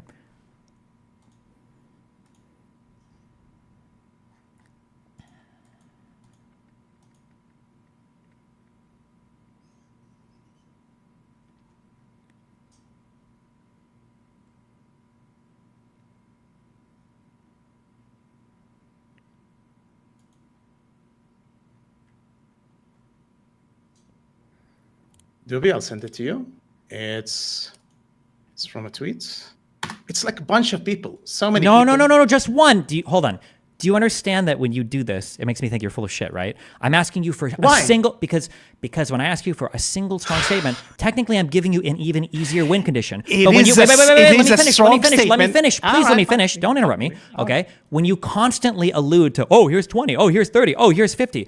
I'm not asking for 20, 30, 50. I just want one. When you don't have the ability to produce even a single one, but you're hoping that you can use this deluge, this wave of statements, it makes me feel like you're full of shit. So I'm just asking for one, just one singular one. All right, I just the clip to Doobie. Doobie, it's like on this tweet video, it's like 2 minutes, 30 seconds. He will respond because so you can share it with him. All right. Send it to him. I can't send it to him. Okay, I'll DM him. All right, wait. All right. So he will respond with, "Hey, it's out of context." All right. Then we're gonna I'm gonna have to look for the full Fauci statement, and we will see that it's not out of. Wait a second. Can you show him the clip? Wait. Just real quick, just so that I can understand what you're saying. So you're telling me you don't know where this statement came from. You just admitted yourself that you haven't actually seen the context. No, it's an interview of Fauci. It's in front of TV. Can you show him the clip? Okay. I've opened it on stream. At what point? So this is me and Dave and the other 2 minutes. That's why you are heard of Dave Smith. That's why you are siding with even Andrew Wilson. When he's debated Dave Smith. Wait. Can you name a single substantive critique I gave Dave Smith against Andrew Wilson that wasn't fair? No, but like the way that No, you, no, like, no, you no, were no, wait, so wait, happy. wait. No, that. No, wait. Can you hold on just real quick because Fuck you me. said that I was citing Yes. against Dave Smith to be spiteful. That was the accusation. I'll So can you give I'll me give you a the one about single? definition. The one about definitions. The one about definitions. Oh, appealing to definitions is actually like you lost the debate. No, when you appeal to definitions, no, that's like a social contract in languages that you actually need. To You build think? it. And Wait, actually, you think that and if you're hold having? on. Let me respond. Let me respond to your question because this is a Stoic Flame AMA. Hold on. You actually went to say, guys, let me look the definition of rights. You actually Googled the definition of rights, and we saw the definition of rights from Oxford, and it actually doesn't nullify the argument. It doesn't limit the argument. So if you appeal to definitions, yeah, this is very helpful.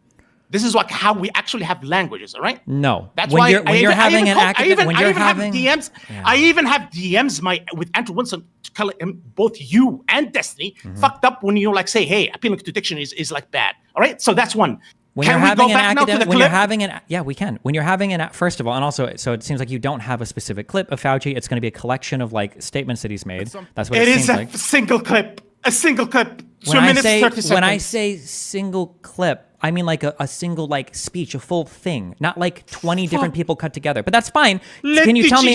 Let DG research it. Let DG No, research it. stop. Is this I out of already context did or on not? stream. Okay? I already did on stream, and all of them were bullshit. That's why I was asking you for your strongest example. That's why I was asking you, right? Also, when you're having an academic debate, you don't pull out a dictionary for a definition. Oftentimes, it's like the words themselves are what are being debated. If somebody's asking you, like, where do your rights come from? And you say, well, Merriam-Webster says a right is this, that you're not really able to have a conversation. You pulled it out. And actually, the division of rights that you pulled it out from Oxford doesn't limit the conversation. You actually were embarrassed when like you were reacting to Andrew Wilson.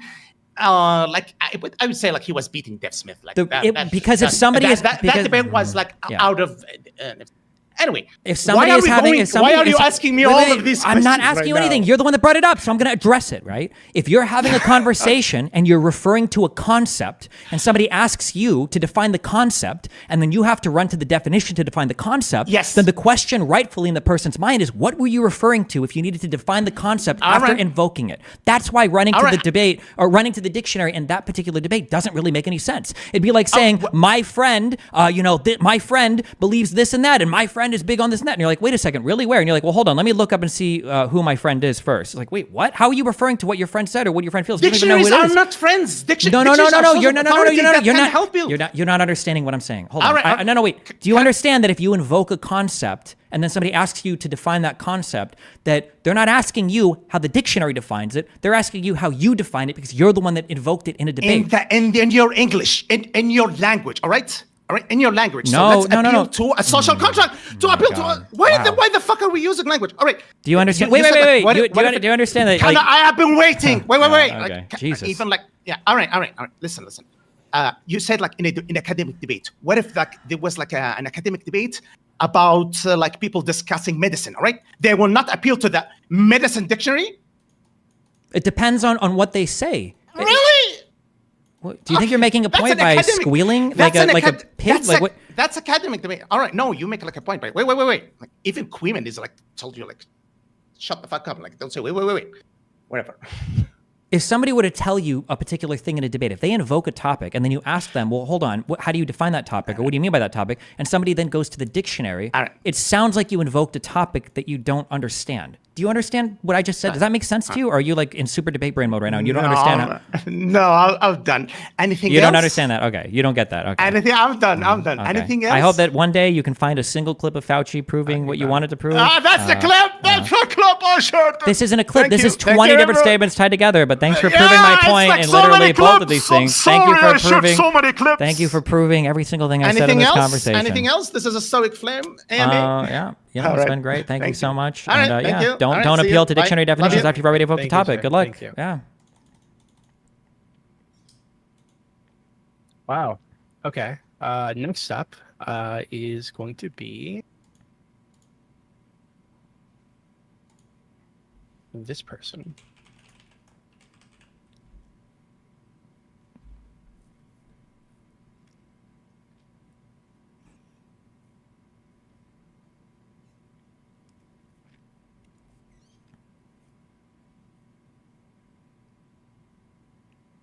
Okay, hold on, wait. As this person's getting their mic set up, okay, somebody sent me the transcript of that one Fauci quote.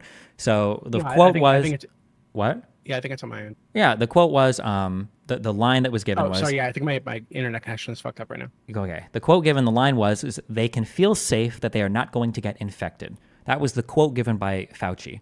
The paragraph that this comes from is, so low likelihood of transmission, low likelihood of getting infected. When you do get infected, the chances are you're going to be without symptoms. And because of that, that was the accumulating scientific data that prompted the CDC to make that recommendation that when people are vaccinated, they can feel safe that they're not going to get infected, whether they're outdoors or indoors. That's the bottom line of that, to get people to appreciate you get vaccinated and you're really quite safe from getting infected. None of this paragraph implies, I won't even say implies 100% effectiveness. It literally explicitly says it is not 100% effective. It says low likelihood of transmission and low likelihood of getting infected. And then when you do get infected, there's a low likelihood of having severe symptoms. And then at the bottom, it says you're quite safe from getting infected. Not 100% safe, not completely and totally safe. That is a conservative delusion that has been invented after the fact. Nobody believed this in the past.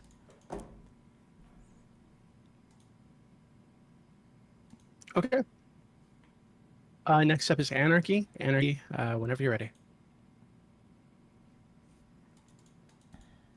Hey, I sorry, I'm a little bit nervous, but I just wanted to say thank you for being in the hot seat. I know it's pretty hard, but I appreciate your time. It's always a blast. Yeah, that was earlier in the conversation, like really early on. I heard you talking about capitalism and how, at least from what I was understanding, you were saying that it is the most efficient system we know, and therefore we should continue to use it. I just want to clarify. Yeah, it seems to be the best way to organize an economy right now. Yeah. Yeah. Okay. So what I wanted to ask was, I guess before capitalism, there was feudalism. Before feudalism, there was slavery. Before slavery, we were gatherers. At each point in history, it was always thought that their system was the most efficient and the best we knew due to its achievements. Yet a new and better system than the prior was always created. Why do you say that capitalism is the system we should have, despite the historical trend of new systems being introduced into society? Because right now it seems to be the case. I mean, all of those systems were probably the best systems that existed at those particular point in times. They were improving as time went on, and right now this is where we're at. I'm not saying that capitalism will always be the best system or is the final stage of like economic development. I'm sure we probably will move on to something from this, maybe, but right now I don't know like what the alternatives are. I don't know what we should be doing instead. Do you think we should be exploring new systems? Yeah, always. I think so. Yeah. Okay. Yeah. But most people that advocate against capitalism aren't trying to discover or invent new systems. They seem to want to use systems based on some like moral preconceptions they have with very poor or negative understanding of economics. Mainly people that push for communism or any type of variation of that. Okay. Can we agree that resources around this planet are limited? I think definitionally, yeah. Yeah, and don't you think that it is more efficient if we were to, in our current system, it's very individualistic, where we encourage individuals, either individual people or entities, to take as much resources as they can. And it's to the point where even though we have enough resources to give people food and water and shelter,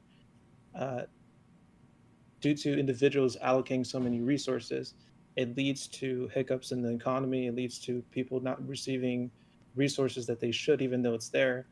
Don't you think it would be more efficient to distribute those resources more appropriately? Yeah, but I mean, it seems like we have difficulties doing that, and I don't know what other form of organization would deal with that. It seems like capitalist, like liberal countries historically have had the best track records when it comes to things like famine. Oftentimes people that are anti-capitalist and want to push in a different direction, and then they point to this exact problem, are saying that we should copy models that led to some of the largest famines in the world, like the Great Leap Forward or like the Holodomor. So I don't know if those systems would be any better at distributing food than liberal democracies would. Yeah, I think definitely there's, well, I mean, if you look at the history of feudalism, going from feudalism to capitalism, there was a lot of attempts at capitalism. It didn't just like arrive, you know. There were experiments, and a vast majority of them failed, and there was a lot of different ones. Eventually, it came hold, and you know, it is what we see today. I'm not going to disagree that there has been failures of, I guess you can say, Marxian, communism and socialism, things like that. Um, but I would say, in terms of the damage, if we were to compare the damage of what capitalistic world has brought versus what communistic worlds, or I guess socialistic worlds, has brought, it's far less. I mean, if we were to go by death count alone, I mean, indigenous people, wars in the name of capital. I mean, the amount of, if we were What going to wars talk have about, happened in the name of capital? I mean, um, I mean, most wars are for resources. Don't you agree? Resources are, first of all, definitionally are not capital. If you're a Marxist, resources are natural resources. Capital implies some improved upon with human labor.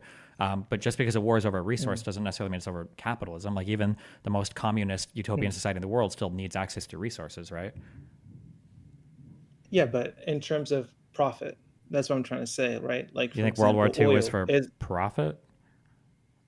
I mean, maybe not all of them, but but we can. I'm sure we can agree that a lot of wars were done because of profit. There's been wars because of profit. Don't you think so? No, I disagree. At least not for the United States. I don't think so. I think up through 91, they were mainly done on ideological differentiations between us and the Soviet Union and fighting for world hegemonic control. I mean, I'm sure you could probably make arguments that during the imperialist, like expansionary years of like Europe, those are like taking over territories in like in Africa. That was probably largely profit resource driven. What about oil?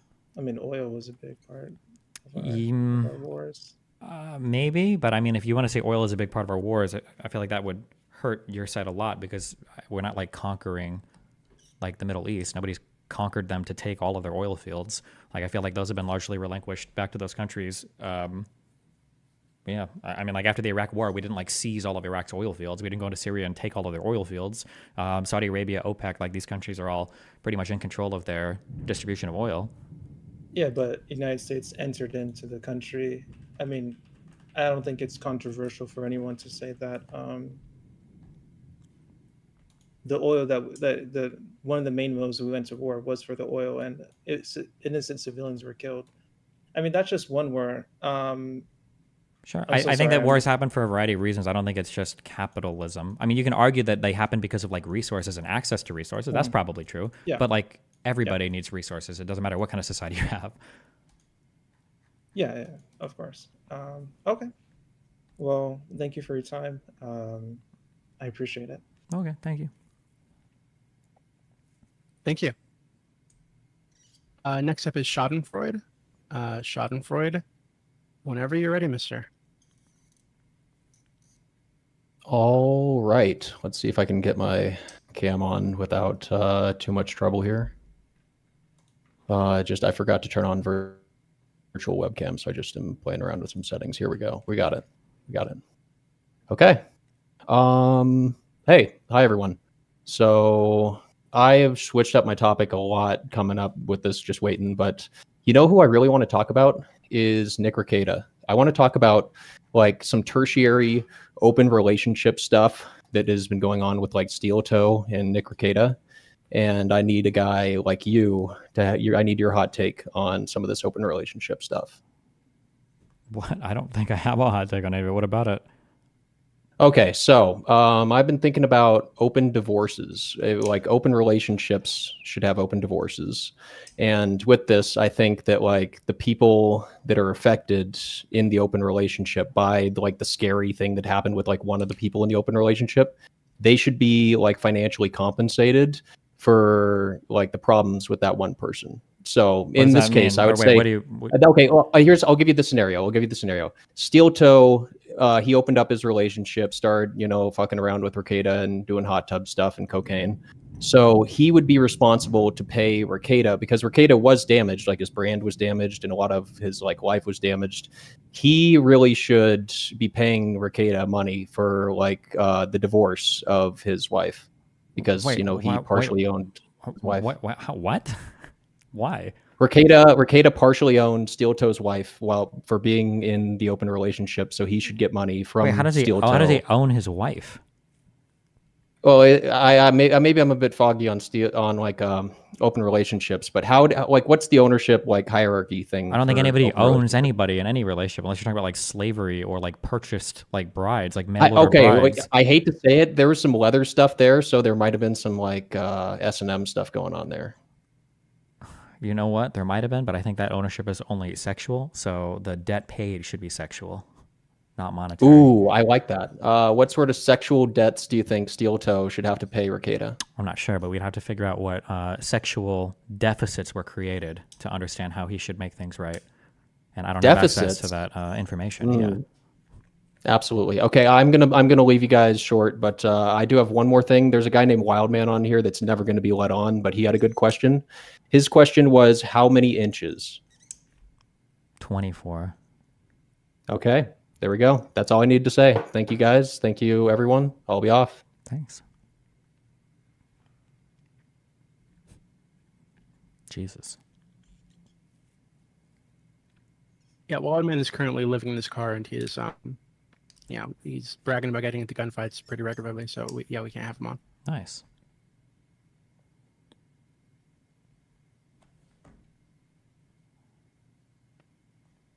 Joker, I think you had a couple more people. I do have a few. I was going to start off with federal agent. Alright. Assalamu alaikum. Shalom alaikum. Today, I want to ask about your support for continual U.S. imperialism. Okay. Is that okay? Go for it. Just as a heads up, it's lightning a lot out here. I don't know if that means my internet's going to cut off. Just giving you a heads up in case it does. I'm not trying to duck a question, but just, letting you know. Go ahead.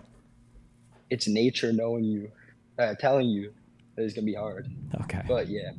So you said that there was no U.S. wars done for profit. Would you be willing to at least accept that U.S. wars were greatly influenced by profit, especially when fit into the capitalist economic system, and the U.S. hegemony around the world globally is founded on that system of economic exploitation of the third world that they're trying to preserve? No, I don't.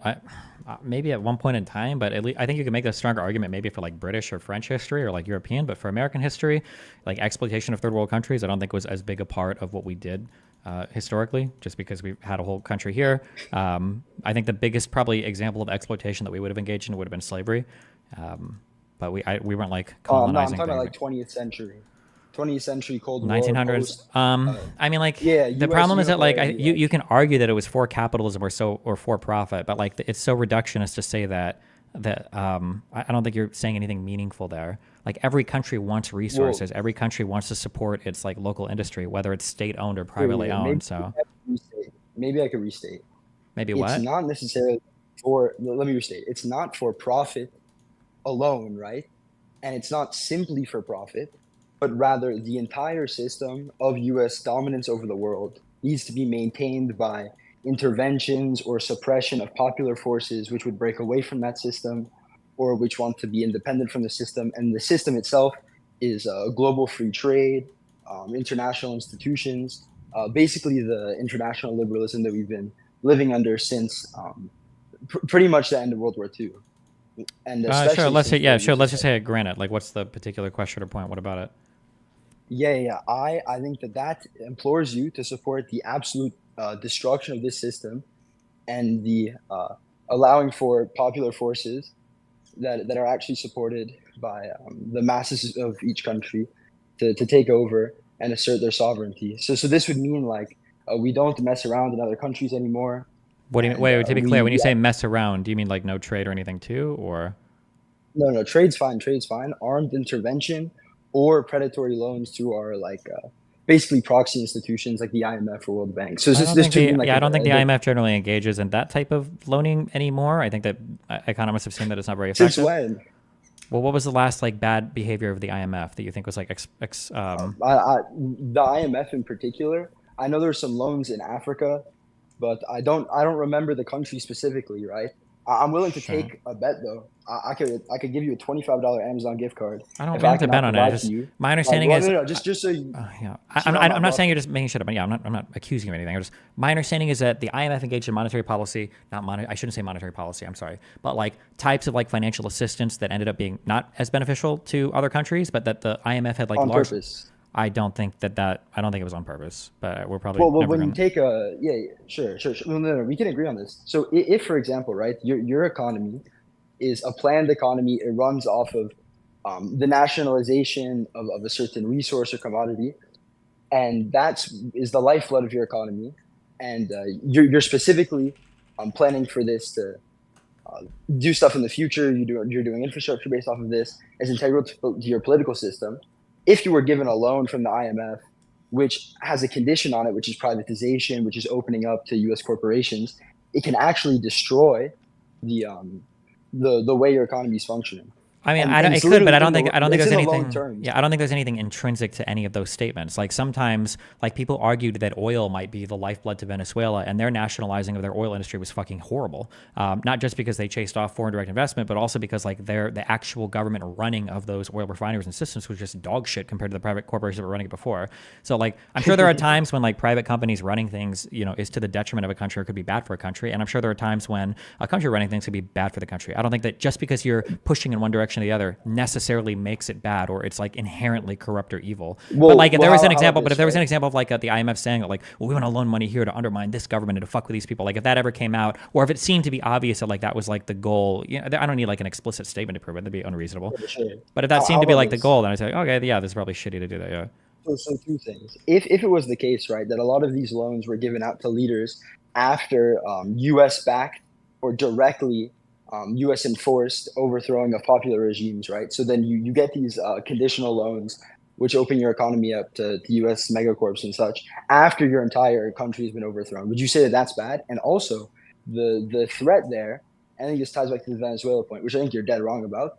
But we don't have to talk about the nationalization. It's an implicit threat to sovereignty. You now have a new interest group that you have no control over, that is completely independent and is only responsive to a state which you have no control over. So you basically have this foreign, extremely powerful entity now living in your country that has the ability to meddle in your politics, that has the ability to exploit your people and extract your resources, all of which you have no fucking ability to stop.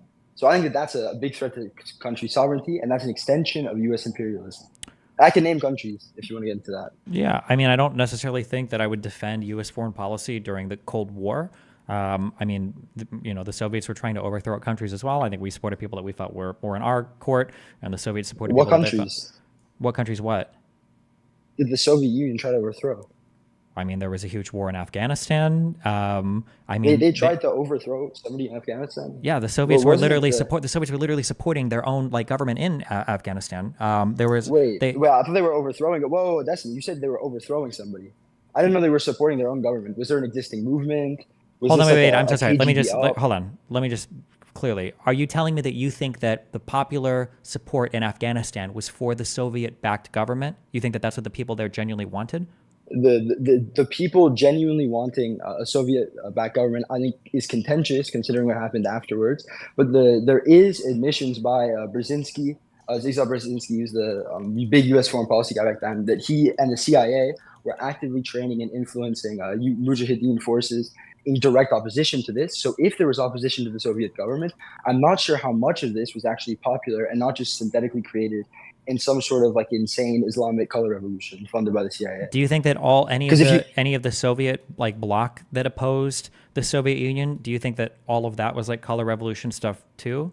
No, one, we know for sure some of them were, right? George Soros. That's not what I asked you. No. Right? I just asked you if do you think that all of the opposition to the Soviet Union and the control of all the probably not. Obviously, that's trivially true, bro. Of course, there's some organic discontent with a overbloated Soviet bureaucracy running your country. No. Hold on. Let me ask a more particular question. Do you think that do you think that there was a reasonable, like a sizable chunk, I'll say at least like 40 or 50% of the population that was unhappy basically being under the rule of the Soviet Union? Or do you think this is like a marginal, like, oh, maybe like 1 to 5% of people in some countries were unhappy? That when you look at and also, just to be clear, you've now pivoted completely from your earlier point, which is that the Soviet Union was doing the same type of regime change operations that the U.S. was doing with the Cold War. You went to Afghanistan, we went off of that. Now we're talking about the Eastern Bloc states. Okay, hold on. Wait, I'm so sorry. Okay, hold on. Wait. Okay, so backing up. Hold on. Yeah, sure. Wait. Yeah, I know you can answer. Hold on, but I got to counter because you just said I was pivoting. No, I didn't pivot. You asked. I made the claim. You asked me about foreign policy and regime change. Like Joe Biden. You said you hold on. You asked me about foreign policy and regime change, and I said I wouldn't generally support the American foreign policy throughout the Cold War. I know that America was trying to do regime change in countries in ways that I probably wouldn't support.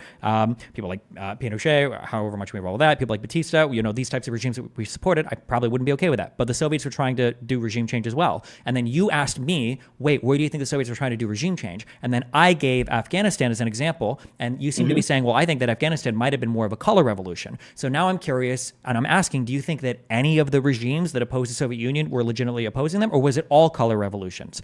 That's how we got there. I'm not trying to pivot or change any of my central claims because I don't even agree on the Afghanistan thing. I understand. Yeah, look, we don't have to talk about Afghanistan anymore, but that wasn't my claim. I'd rather go to the better topic, which is, in general, do you think that the U.S. post-Cold War, right, has engaged in elimination of regimes which exist contrary to its interests, both economic and political, at the cost of mass civilian casualties, at the cost of the sovereignty of the peoples of the world, and at the cost of their international standing, pretty much? There are wars that we have been involved in that I think were done for poor reasons, but were these done like strictly on like highly imperialistic grounds? I don't think so. No, I don't. I'm not sure. The two biggest challenges that I would think would maybe be maybe the Iraq War and maybe intervention in Libya would maybe be like the two worst ones that I can think of. But yeah. If I could define imperialist for you as something like when a state or polity seeks to advance its political interests and its economic interests in a way which serves to profit them and only them, and to expand their power and only their power. And that would be imperialism. Would you say that defines most of U.S. foreign policy during the Cold War and afterwards? I guess, but that would define everybody's foreign policy. That's definitely not true, right? There are certain regimes which are most definitely not doing it for their own interests and often do things. Can you give me an example of regime? Yeah, can you give me an example of that?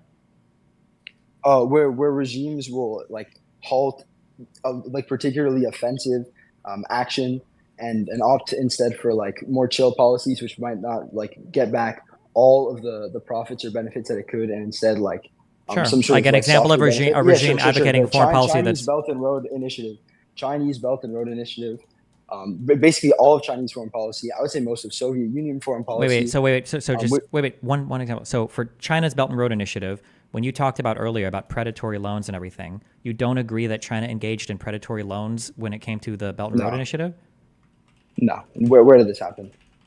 They got one port in Sri Lanka, a single port. I do not consider that predatory at all. If they basically have control of one port, and the Sri Lankan people and government have the rest, I don't really care about that. It has nothing compared to the devastation of the IMF and other international institutions that have wrecked in the Caribbean, in Africa, in Latin America, or in South Korea. So all these places which have been completely eradicated. Okay, so my understanding is that like part of how China makes deals with these countries is that they make loans to build certain ports, and part of the conditions for these ports is not only will the country have to pay back a great deal of money, but Chinese workers are also brought in to work like all of these construction jobs as well.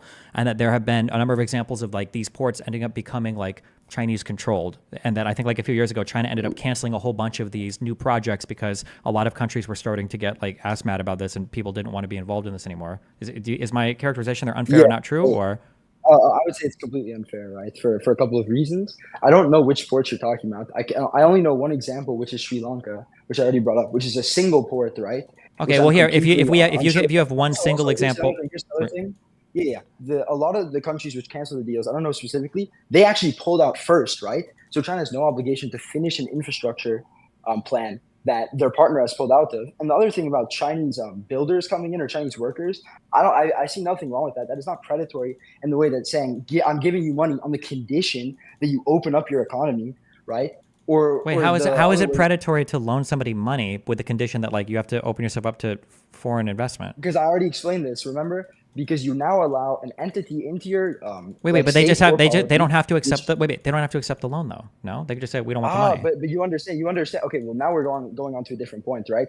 Do you accept that in certain conditions, right, where there's a desperate state or there's a state which really needs this money or really needs U.S. support, and they are given this support on the condition they open up your economy? Would you say that's exploitative and predatory? No, I don't think so. I don't think anybody's like up. Like, are you saying that those countries have a right to your money? Okay, one, right? This is equivalent. Wait, I need you to answer that question. No, wait, no analogies, no. I need you to answer that question. Do you think that those countries have a right if your country is suffering? Do you think you have a right to the economy? I don't believe in these rights. No, I don't think you have a right to anything, much less. Okay, wait. Then how is it exploitative or predatory?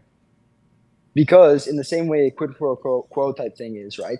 Or even like a Harvey Weinstein type thing. No, wait, hold on, wait. We don't need, this is not complicated. Wait, hold on, wait. We don't need analogies. We don't need metaphors. Just tell me, like plainly, how is it exploitative? The analogy, because you'll see how it's unethical. I'm not trying to run from the analogy, but an analogy right now is being used to obfuscate. This is not a complicated topic that requires an analogy. The moral quality is exactly equivalent, right? We're talking about if it's immoral or exploitative, actually just exploitative, to offer something which the opposing party has no right to in return for something which benefits you in a way which some would deem disadvantageous to the other person, right? That's sort of what we're talking about. There's different degrees of this, and I'm giving you a hypothetical, which is somewhat equivalent, right? Where we have a Harvey Weinstein situation. Let's say it's him. You have no right to be promoted by Harvey Weinstein. You don't have any right to his money or to his power or to his fame, right? But if he's wielding that over you while you're like a desperate actress and making you do things which are very harmful to yourself and to your dignity for the future, right? I would say that's an exploitative act. Wait, what if Harvey Weinstein advertised himself that way? What if Harvey Weinstein opened up a production company for, say, porn, and he said, hey, listen, if you want to be an actress, you can come work for me, but you have to fuck me. Do you think that would be exploitative? Yeah, for sure. If he went up to like desperate women off the streets and shit, like homeless women, yeah, I would say that's exploitative and disgusting, right? I would want that guy in prison. Are all forms of employment by people that are facing, starvation or whatever, or people that need jobs are all forms of employment exploitation? Well, it depends on the situation, but most employment is not done by massively powerful people on massively underpowerful people. Wait. Usually it's people in class or low-level management or something. Most employment isn't done by people that have power over other people? No, massive power differentiation. So like fucking Haiti versus the U.S. is a massive power difference, right? What about Walmart? What about Walmart versus a citizen? Walmart and a citizen is completely different. I think that is not necessarily predatory, and I think that the way that operates is actually not. I guess maybe you could say it's exploitative in some meta or like Marxist analysis or something, in the same way that all employment is. But it's not the super immoral type of exploitation, right? Because I don't think that you're sacrificing that much by working at Walmart. There's not that big thing that you have to do, which is a massive damage to yourself and which is a massive damage to your dignity and honor and such, and to your people, right? It's just an individual. Okay. In that case, then, can you give me an example of an IMF loan that you thought was highly predatory or extremely damaging to a country? A particular yeah, just IMF one. loan. I mean, okay, how about this, right? If I give you this one, will you concede that this happens?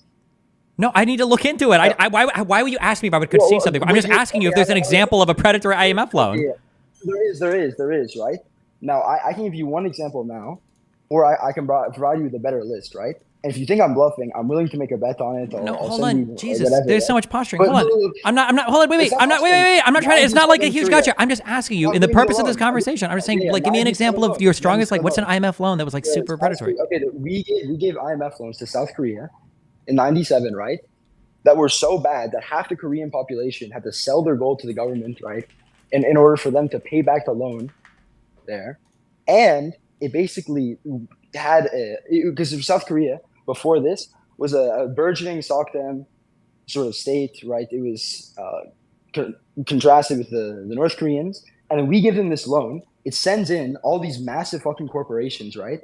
it makes the country go on a bit of a downward spiral, destroys the burgeoning social democracy, and forces the population to pay out of pocket in order to return the favor.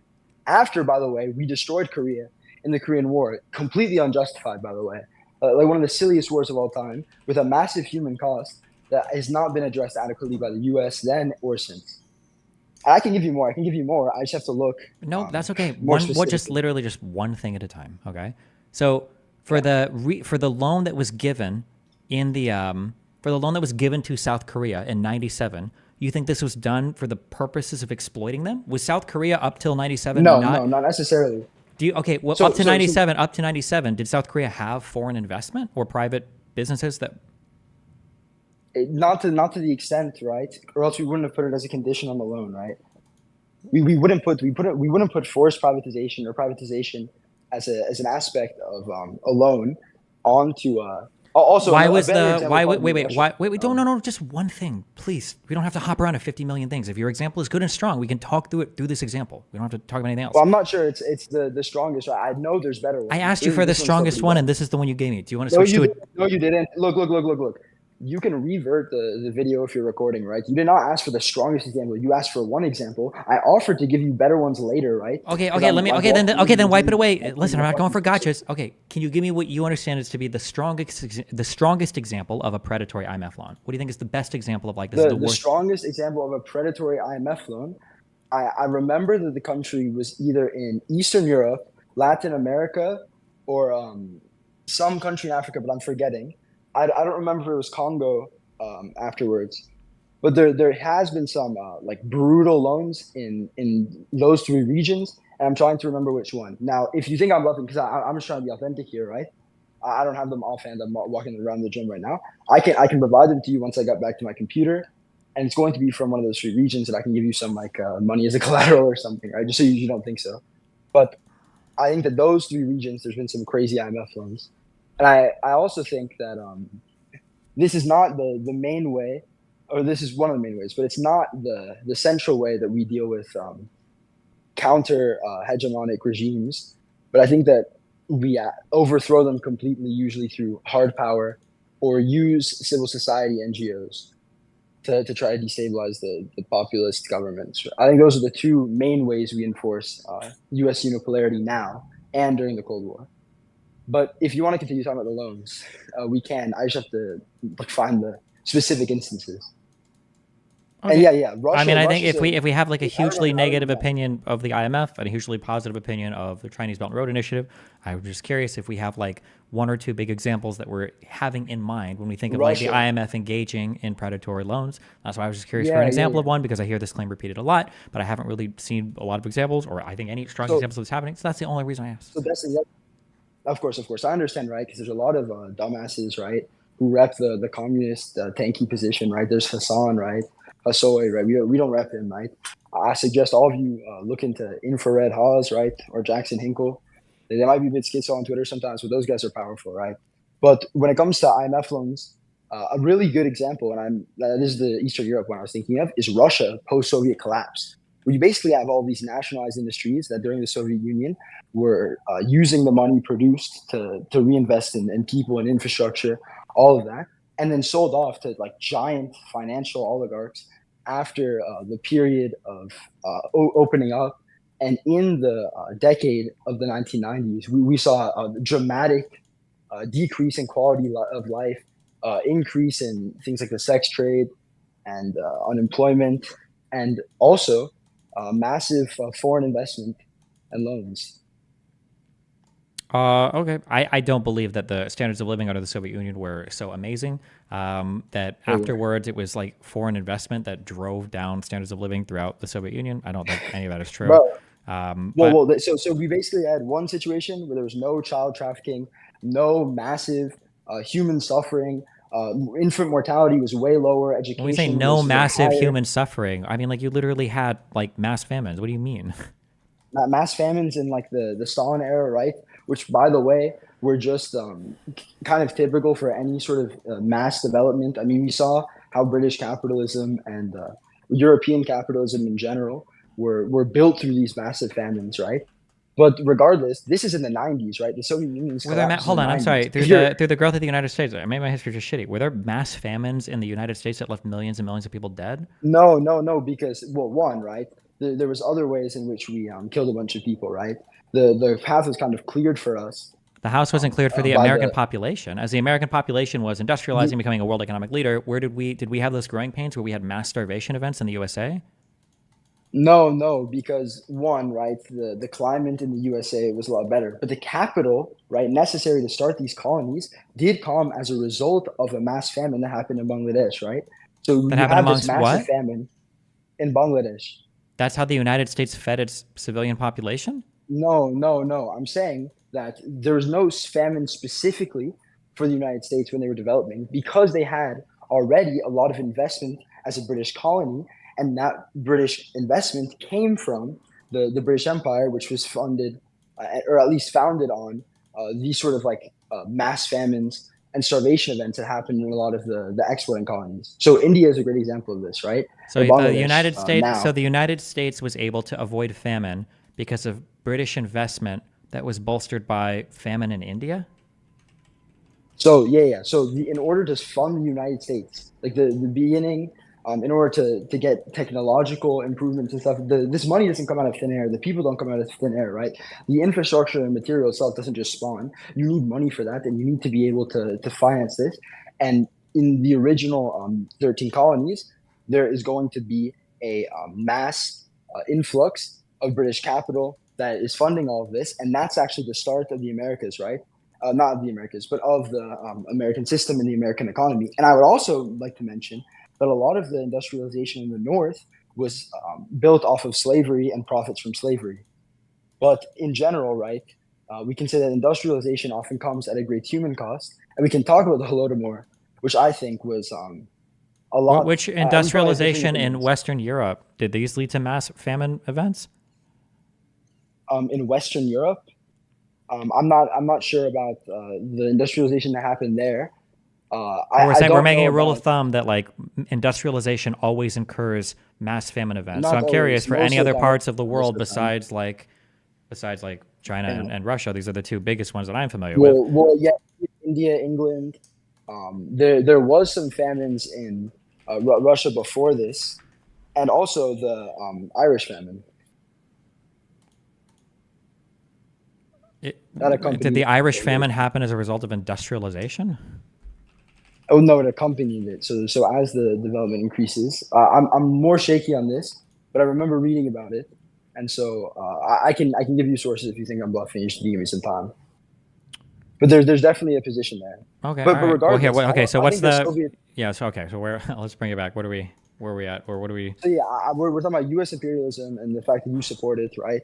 And I think that we can get to the I guess the elephant in the room, which is the Middle East, right? I think that the partnership between Israel and the United States has been largely disastrous for the regimes around it. I think there's been lots of interventions by both. No, I'm not going to make the claim that the U.S. is doing this on behalf of Israel, but it certainly seems like Israel benefits every time they do. And I think that the like actual Yeah, I think I would just say I support. Yeah, I'm a big supporter of U.S. imperialism. Well, do you support any U.S. interventions that happened? Yeah. Like what? All of them. Well, no, clearly not. You said you didn't support the Cold War stuff. I changed my mind. I do support that. Well, it seems like you've retreated into joking and such because I know what I'm talking about, and I'm not. Well, I think the issue is I think that we are so far off actually from our understandings of what's happened historically that whatever conversation we have is going to be essentially pointless. It sounds like you feel like that far off. It sounds like we're very far off because it sounds like you feel like the Soviet Union never engaged in like adventurous like imperialism. You feel like famines were all caused; they were unavoidable byproducts of industrialization, and that the IMF has like a history of intentionally giving predatory loans in order to increase like U.S. hegemonic presence. Yeah, I don't agree with any of these things. So to argue about any one of these, you have no investigation, no right to speak, Brad. Have you read a single book on all these? No. The max you've done maybe is a YouTube video or Wikipedia article. Hold on, sure, but wait, just to be clear, you haven't read a single book on any of this either, right? Oh, how much you bet? I could pull up my Goodreads right now, Brad. I'm not gonna bet. I mean, like, you could have read a book on it, but if so, like your knowledge retention, your knowledge retention is so bad that it would be more embarrassing to admit that you have read. Do you think that anybody who watched this would come away with that conclusion? Yes, Like, because honestly, you're giving me very macro level descriptors, but you don't know a single specific thing. You said industrialization always leads to famine, and when I asked about anything in Western Europe, hold on, and when I asked about anything in Western Europe, you didn't have a single example until you kind of started flailing around. It's a gap, right? And then when I ask you, well, can you give me an example of like any like IMF predatory loan when you're establishing this pattern? You eventually gave me South Korea, and then you said, well, Eastern Europe, and that was all you had. And then when I asked Russia. Sure. But Russia wasn't like. If you think I'm bluffing, you can bet on it. I'm at the gym It's right not, now, right? bro. You're so hardcore to posture to like debate, bro. I don't know why you're doing this. It's super cringe. You don't have to threaten to like bet on every single fucking thing. I'm just asking you basic questions, and you're getting so unbelievably fucking defensive. You're claiming I'm not. I'm defensive, right? Because you went on and said that I don't know what I'm talking about. No. Yeah, hold on. Yes, at the end of the conversation I had, but you've been insanely defensive the whole conversation. I'm just like asking you a question. You're like, I give you sources afterwards. I give you sources. Like, I'm just asking you a question. I understand that you're upset. We don't have to talk about this, right? I'm not. Okay. All right. I'm good. Okay. I'm good. Okay, I accept your surrender.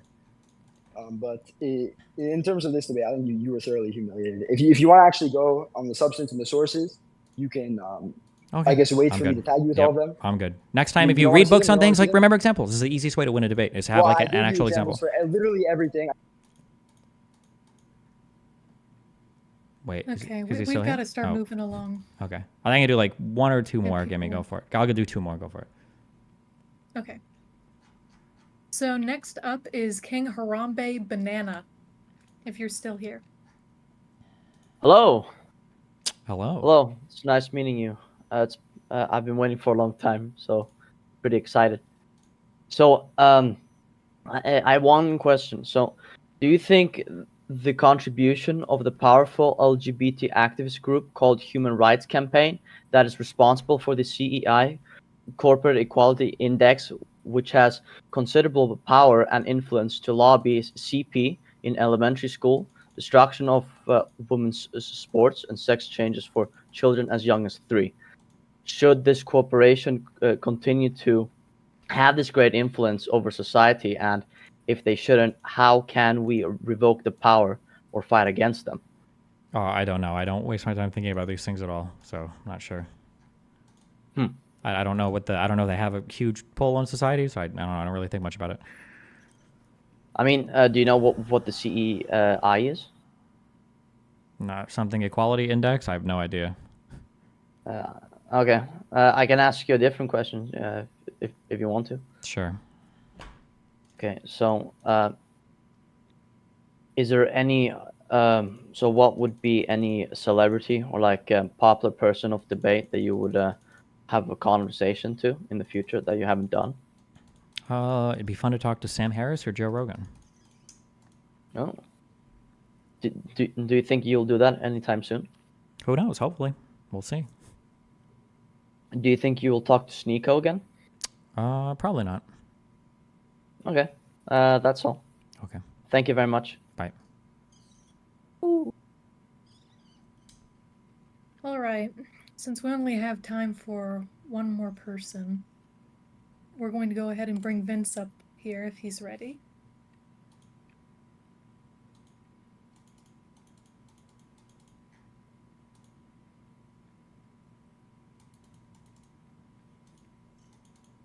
I guess not. He was prepping some kind of hot tub. Oh, here we go. Never mind. Oh. Am I supposed to be? Hello. We can hear you. Hey, what's up, man? Hi, what's up? Oh, I didn't. Well, I mean, that was the promise, but I just wanted to ask you a few questions. I'm actually having one of the workers open it now. You know, just one of the slave hands. Destiny, what if you don't mind, I do have one question for you, really quick, pertaining to. This is kind of while it's getting open. I promise. This was kind of a promise for everyone, but in terms of the upcoming debates between Trump and Biden, do you think it's weird that they're not allowing, like, kind of Donald Trump to do his thing? Do you know what I mean? No, Like, what does that mean? There's going to be restrictions. There's going to be restrictions on basically he's not going to be able to woo any crowds. Yeah, there's not going to be a live able crowd, and they're to, going to be able to mute the mics. No, I think that's good for honest debates. Well, exactly. But what about him literally not even be? I mean, they're gonna turn off microphones and everything like that. Yeah, I think What do that's you think fair. about that? If you want to have like a debate where two candidates are substantively discussing topics, I think that's better than them trying to like get zingers or one-liners over each other or interrupting each other in the middle of their answers. Or like you be in jail or whatever, I guess. Yeah, this is what was promised. I'm sorry. It took a minute, but besides that, like, I don't think it really makes any sense for him not to be able to like interrupt Biden, because I don't think unless Biden's going to be like on some kind of like stims or something, how is it going to be anything like between him and Hillary? Why? I don't know why we would think that being able to interrupt anybody would make for a more productive conversation. More productive, but don't you think kind of like half of it's like the excitement kind of thing? I would hope that we would treat our system of politics and choosing our next president not as like an exciting event, but like as something that's an important part of our civic duty for the furthering of our country, not just whatever gets us the most lulz. I guess. So do you think Biden has like any support with like the youth then? I mean, what's going on with that then? I mean, the 'Cause then polls that- are starting to show I mean, him like very, very slowly, like edging out a tiny lead. So I don't know about the youth in particular. I don't know who the youth supports more, considering that young people tend to lean more liberal anyway, especially college kids and stuff. But they also don't vote that much, so I don't know if that matters. Yeah, that's okay. I guess because like I feel like a big part of I only like started kind of getting into politics with Trump, so it was kind of the Trump Hillary memes, but I don't think Biden has. I just don't understand how they say there's like any growing support between like Biden or even any candidates that would be thrown in like last second. What do you think? I mean, I think that if you look at the records of both leaders and you see like what they've accomplished as they've been running the country, I think Biden has a really good record despite him being old and potentially senile. I think that, yeah, I think the joint legislation, the foreign policy decisions, I think that the not attacking all of the political opponents, I think that Biden has done a pretty exemplary job of that. And I mean, I would vote for that over Trump. So You honestly think that Biden and Trump are like anywhere close to being the same like mental state? Like whenever they had their mental acuity tests and everything like that, do you think it was? Do you think that was biased at all, or do you think maybe Trump maybe would come out on top in that sense? My guess would be that in anything that's testing for senility or mental like faculty, Trump would probably win a bit. That'd be my guess. Yeah. When every single Democrat was asking like Trump to be tested for his mental like disabilities, do you think it was a little biased and like now they're not really worried about Biden? I don't personally remember every single person asking for Trump to be tested for his mental ability. Maybe it happened, I just missed it. But You're right. It wasn't every single person. You're right. Or I don't don't remember that being a big talking point. I think people wanted to ask about like his weight or his like something at some point, but I don't remember that much. Okay, well, I just think it's strange that Biden's even running. Do you think that Gavin Newsom could get dropped in at like any moment or what? I don't think you want to lose your incumbent advantage and introduce a whole new candidate who could have a whole bunch of like unknowns in their past. That I don't think you'd want to try that. You probably want to maintain your incumbent advantage. Okay. Well, I think that's all the questions I wanted to ask. Okay. Well, thanks Wait, for asking. Vince, are you in a pool fully clothed? What the fuck are you doing? No, just my shirt. I was planning on doing like just the like an American shirt thing, but I'm naked. Okay. Besides that. Okay, thank you. Is your internet doing So all right? yeah, do you I think that's the end of it. No, I think the IDF is trying to cock me. I'll just try it. So Destiny, thank you again for coming. Really appreciate you having you on. Always a good time talking to you, and always a good time to have you on talking to the community. Cool. Thanks. The server link for people watching the stream was discord.gg/politics. Lots of people here. It's a very diverse community, and yeah, hope you have a good day. Yeah, thank you very much for having me. Talk to you later. Wow. What an exciting time.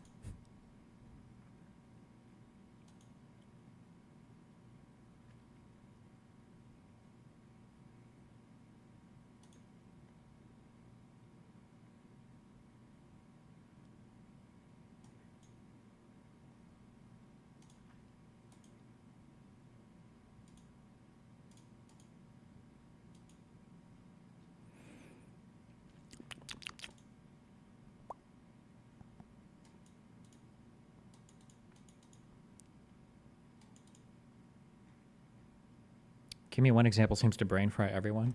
Yeah, truly, the one example wouldn't even. It's just like the beginning. I don't have enough overall context on these time periods to have broad decisions anyway. I really am just going by like things I've read broadly and vibes. So my opinion could be shifted. I just need like some actual arguments to shift it. But people seem to be very vague all the time when they talk about things. So just curious. Yeah, I don't know.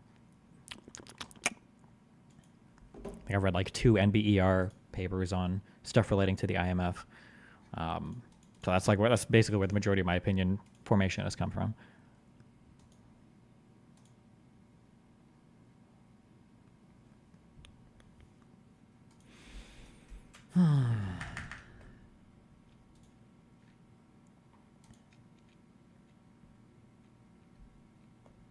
Wow. Heel shit podcast. Thanks for 5 steps. Oh, fuck. I think you DM me on Twitter and I never check my Twitter DMs. Wait. Heel shit podcast. Wait, didn't you just... I thought you got banned. Am I wrong?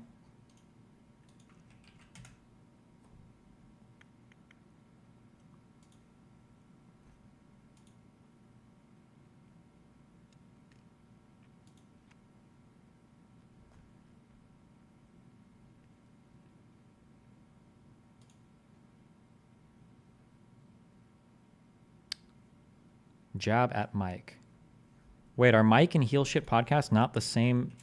Oh, holy shit. Oh, never mind. I thought you guys were the same person. I thought it was like Mike's podcast or something. My bad.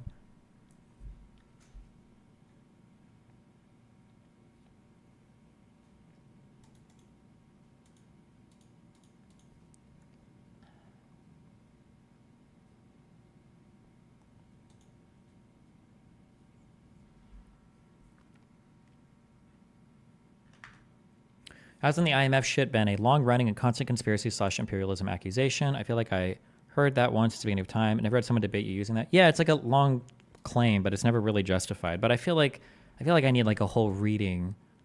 I need like a whole reading of the Cold War era to have like a good opinion on that. Like rather than me just saying, yeah, I don't have any strong opinions on that time period. But nobody's ever given me arguments that are very strong either. People usually speak in very broad strokes about the Cold War. Well, really about everything, but...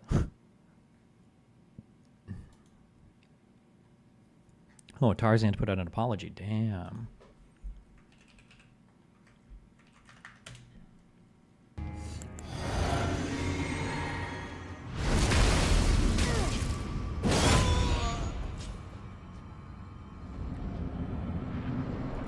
How do you keep saying, who the fuck is a debt?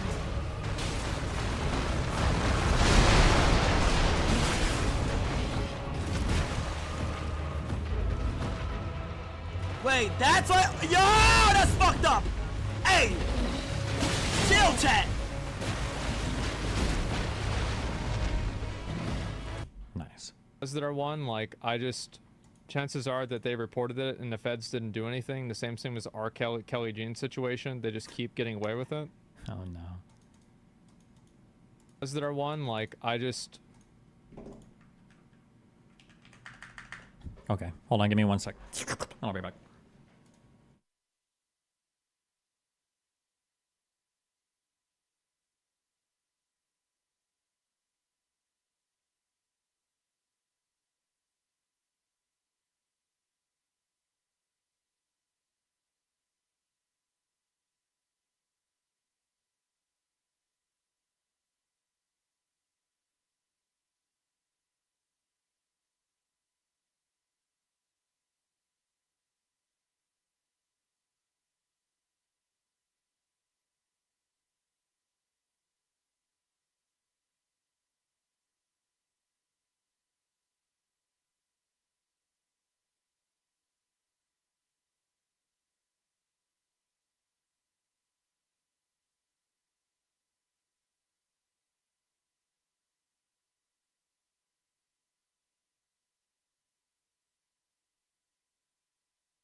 Ooh.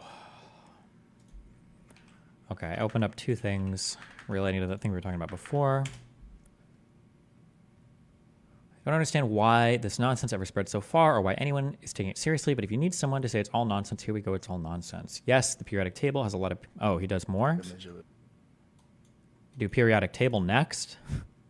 When you say rebuild the periodic table, what do you mean specifically? Well, the way the periodic table is laid out, the periodic table they have now, Let's see it the looks periodic like a table. Pull up box. an image of it. It looks like a straight box. Mm-hmm. But they don't show that hydrogen has the same tone as carbon. What do you mean by tone? Same tone. Same.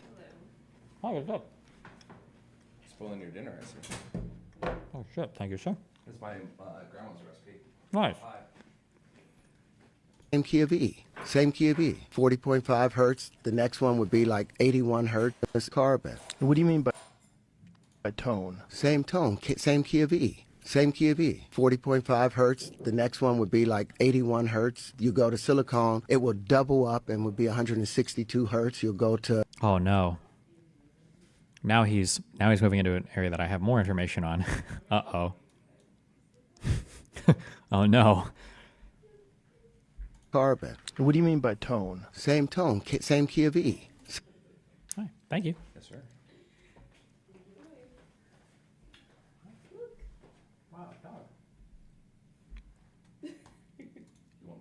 Wow, they said hi.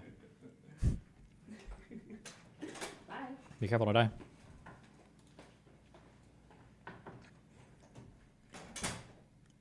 Same key of E. 40.5 hertz.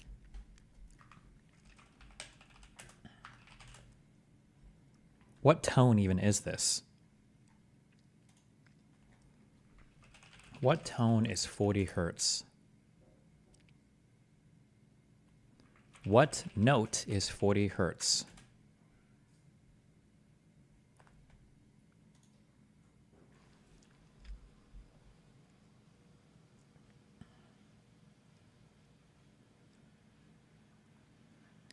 Okay, it's an out of tune E, I guess. Okay.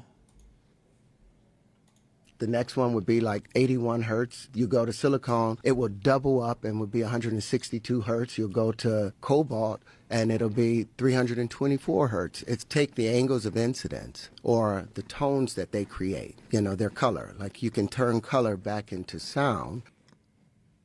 What is he talking about when he's talking about when you double the frequency, you're going up an octave? What is he how's he relating that to like silicone or any of that? Based upon, it's the same wavelength, it's just twice as long or much longer. So all you have to do is keep dividing light by 2. You keep dividing light by 2 and you'll ultimately get back to... Don't say you'll get back to sound. That's not how that works. The audible sound of it. When you're talking about the frequency of electromagnetic radiation, you're talking about the peaks and valleys of the of what? Of what exactly? Is it like the excitations of a photon? I don't actually know. But for sound, it's just the difference in pressure in a particular medium. But I don't think frequencies of EM radiation is not pressure in a medium. You can't reduce like the frequency of light down to something that would be audible. No?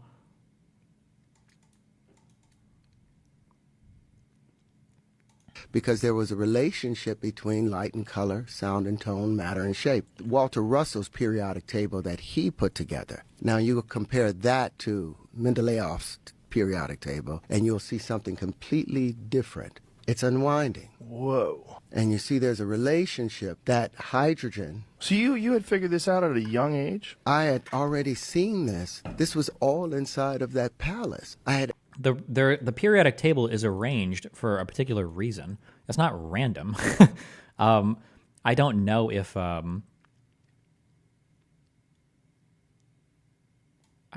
don't know why this is arranged the way that it is, but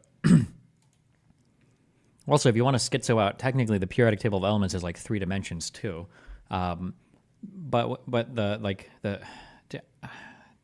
I don't know if it's even worth it to go into this. I don't want to get into a 12-hour fucking conversation on Mendeleev's periodic table, and you'll see something completely different. It's unwinding. Whoa. And you see there's a relationship that hydrogen. So you had figured this out at a young age? I had already seen this. This was all inside of that palace. I had access to it, and I knew the So relationship. you saw this in dreams? I saw it as a circle. Everything was a full circle laid out, and each area was just expanding, like wrapping a rag around your hand. The first wrap, it's so tight. This is how I saw it more so, but as a vortex. You'll see there's a relationship between hydrogen, carbon, silicon, cobalt, rhodium. They're all bonded. They're all sit as the middle point between two. He's making connections using pattern matching of concepts, making sweeping claims, which I see a lot happen with hobbyists in math. People make a lot of these superficial connections.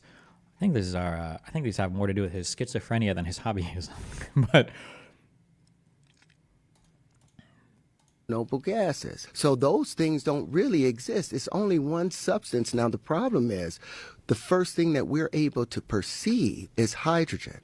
That's the first visible element, because before it is too dense for us to perceive it. You understand what I'm saying? As you reach into the I don't understand what he's saying. next octave, the carbon octave, and they call that a bisexual tone, because the carbon has two tones to it. It has a negative side and a positive side. The part where lithium behaves, lithium is contractive, beryllium is contractive, boron is contractive, but the moment you get to carbon, you balance it out. Gets to a perfect balance of plus and minus 4. So it's a double tone. Nitrogen is -3, oxygen is -2, fluorine is -1. Now the balance of this, all of those are mates. Fluorine and lithium naturally mate. If you have lithium bonded with any other element, the moment that fluorine is introduced, it will break all bonds violently so it can bond with fluorine. Same thing with beryllium and oxygen. That's why it said, and what they've tried to keep from us, if you want to break water into its component parts of hydrogen and oxygen, all you have to do is introduce beryllium or the sound of beryllium, and oxygen will violently break away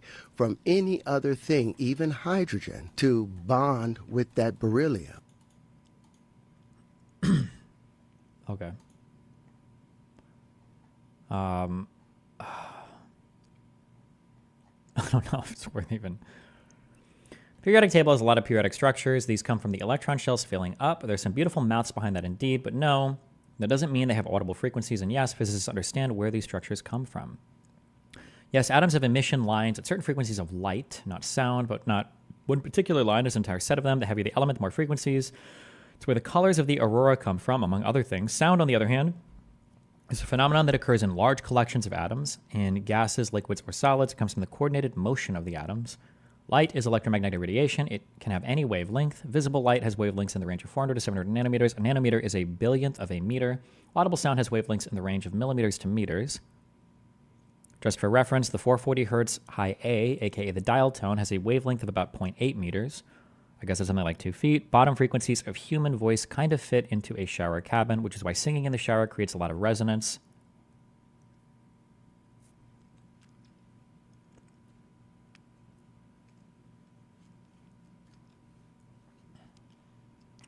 Kind of true. Now I'm wondering how many people still know what a dial tone was. When you say okay, I don't want to. Okay, she made a video on his theory. Oh my god, do I really want to? What is the point?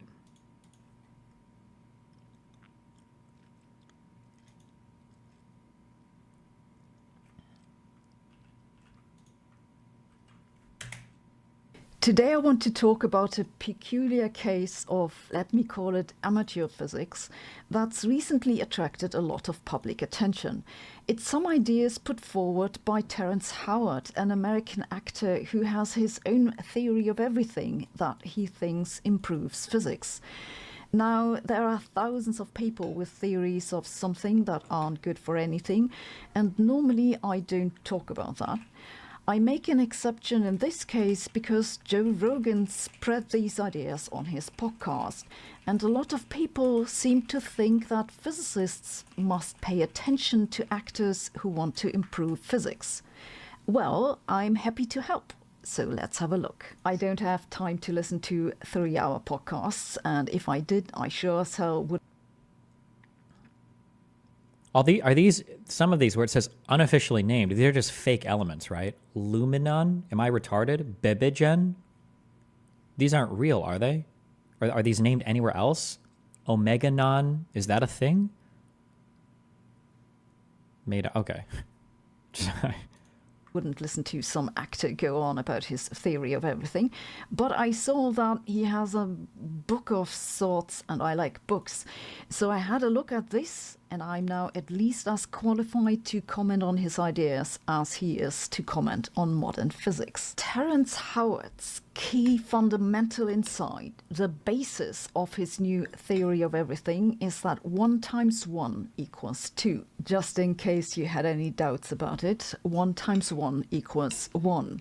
That's not a matter of opinion, it's not even a matter of science, it's a matter of definition. The mathematical operation that we call multiplication and the number that we call 1 are defined so that any number multiplied by 1 gives the same number. Consequently, 1 times 1 equals 1. We define multiplication this way just because it's useful. You see, if you have only addition and I give you 7 apples, you'd have to go 1 plus 1 plus 1 plus 1 plus 1 plus 1 plus 1 equals 7.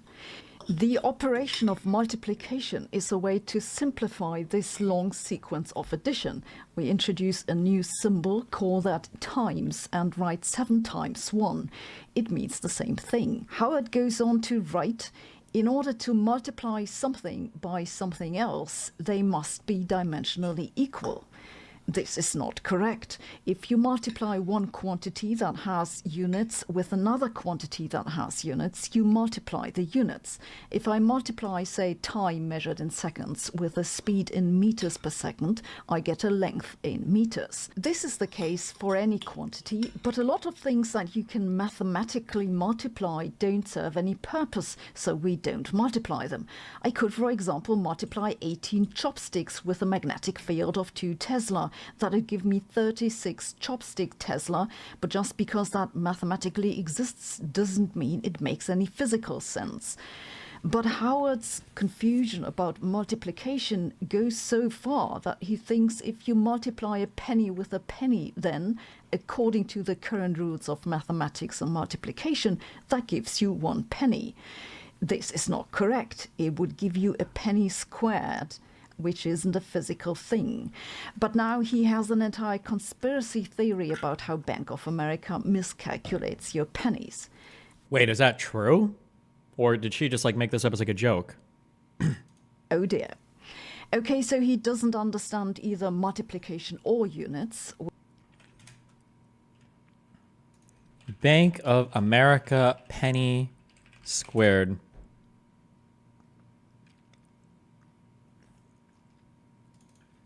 Terence.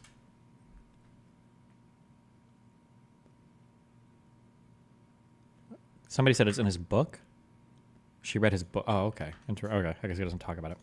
Which, let me just say, is a bad start for revolutionizing physics. But how does he get from there to rewriting the laws of nature? Well, as I read on, it became apparent that Howard 176 views. You ever wondered what happens when you multiply a penny by another penny?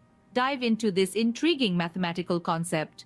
Today, let's unpack the curious case of multiplying pennies. At first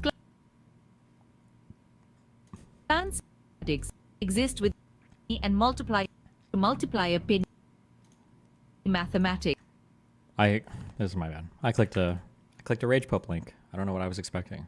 Aside from it to be the first thing that he fucking Googled and decided to throw it in chat to seem like he had an answer for what we were talking about. My bad.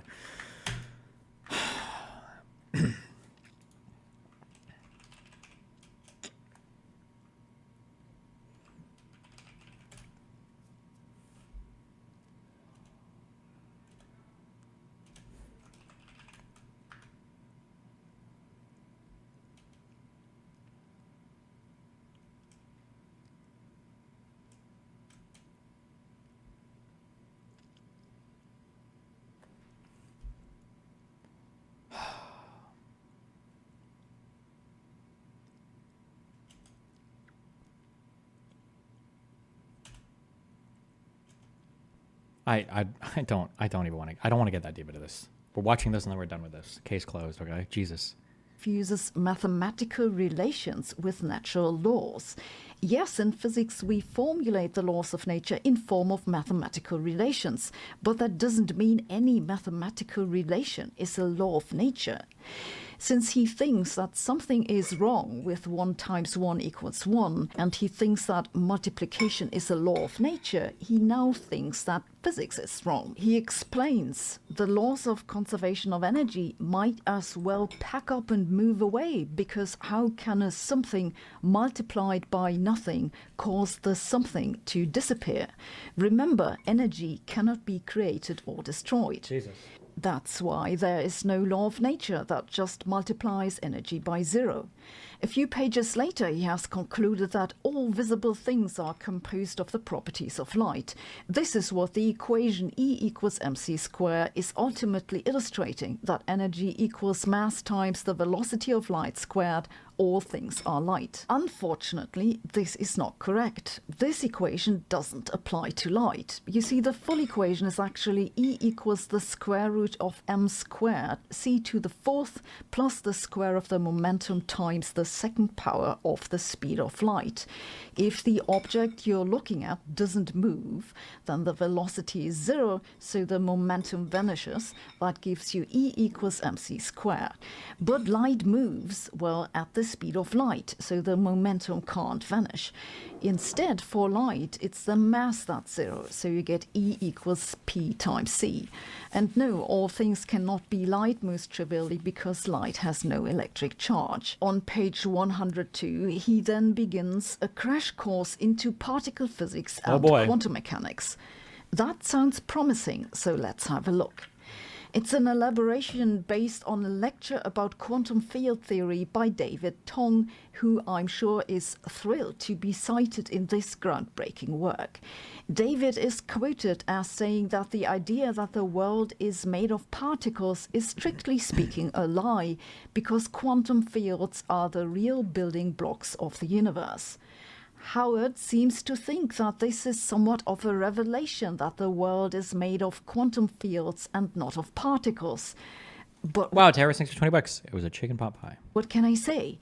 Yes, the standard model of particle physics, which is half a century old, is a quantum field theory. It is, despite its name, not a theory of particles, but of quantum fields. A quantum field, loosely speaking, tells you how many particles of what type are in which place. So even if there's no particle in one place, there's still the field there that tells you that no particle is there.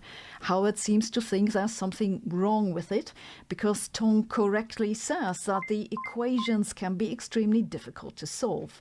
So then Howard introduces his new theory, which is that the third power of 1 is the absolute value of pi. And this is the neutral condition of all visible matter. The rest of the book is basically pictures. He does not make a calculation for any measurement result, but complains that, quote, "That's one of the biggest problems in the field of science and mathematics. It goes beyond the fact that it's outrageously cliquish. It's as if they never truly left high school and the silly games of unconscious..." Is that the right form of click? Do you spell cliquish that way? Is that even a real word? Children pretending to be important adults. In truth, they are just afraid to explore new ideas, end quote. In summary, we have a man who wouldn't pass a primary school maths exam, who thinks that lumping together words and images will revolutionize physics. A man who has zero respect for thousands of years of hard-working mathematicians and scientists whose efforts made it possible that you can see him on a screen and listen to him through a most excellent microphone. A man who belittles generations of physicists who have spent their life to figure out what matter is made of and how electromagnetic radiation propagates and how the universe expands. Achievements that Terence Howard thinks he can improve on by drawing a few lines and squaring pennies. Now look, some people have told me that Terence Howard has a mental health issue, or maybe he's been doing too many drugs, or both. I don't know if that's correct, and I don't want to speculate about it. I don't blame him. If you can make it through school with that significant deficits in basic education, then that's a problem with the educational system. No, I blame Joe Rogan, because Rogan isn't stupid. He believes that his audience is stupid. He believes that his audience is so stupid to think they'll lap up any nonsense he throws at them. Is Rogan right? Well, he certainly knows how to multiply his pennies. To me, science is more than a profession. It's a Why would that not be your ending line? That should have been the last line for the video. way to understand the world and to solve problems.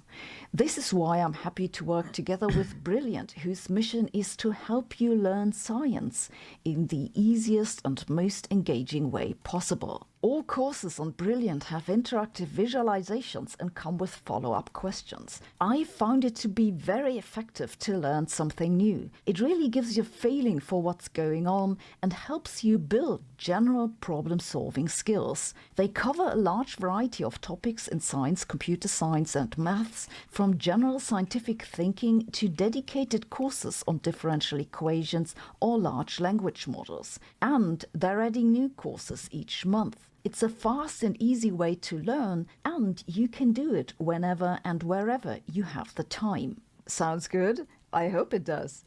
You can try Brilliant yourself for free if you use my link brilliant.org/Sabine.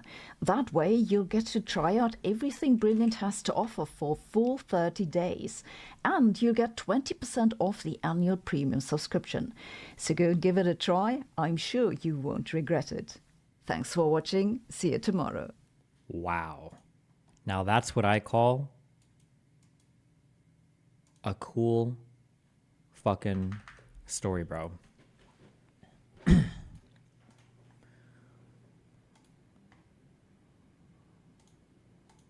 Okay. We're going over day 3 of our Israel adventure.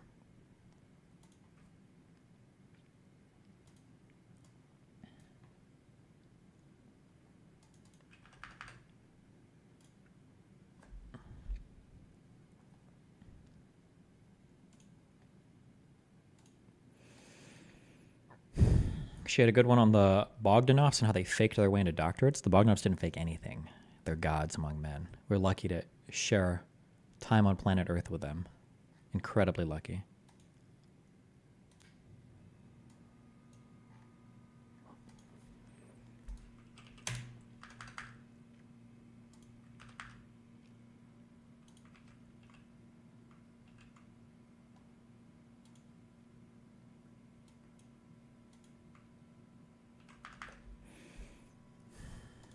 Okay, where am I? Hold on.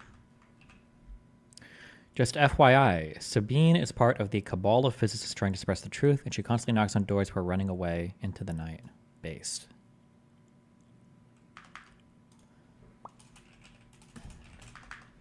Trying to find the Dropbox folder.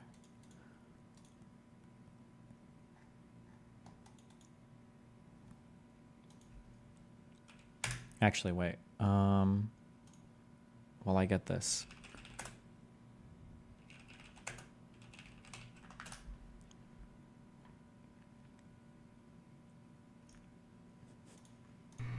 Classic meme video. While I open this, hold on.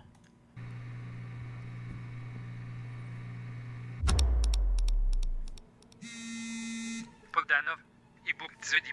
Continuité d'homme. I panique seul. Temporary bottom, reversal. I not paying. Quand pit and payant tabule flag. I faut routine. Put him to sleep. Load the Korea food. Is awake. Make him think it's the bottom. Drop off the volume. I bot. Dump it again. I teterdo. Push it sideways. Is doit grossir. Print 100 million Tether when he goes to sleep. Tempo pit. Is awake. Load a deep. I Bóg dzwoni. Sideways until he sleeps, then crash with the exact same Korea food. Get Vitalik on the lane. Master. Quand pattern for 2 was and then wake him up. Okay. Is Load the flippening trade. Il faut mouder douette. Crash it. Il think Cookie himself. Activate quantum immortality. Now print 200 million tether. He thinks we are going to We are, let him in. be seen. Copy. He thinks he's about to make it.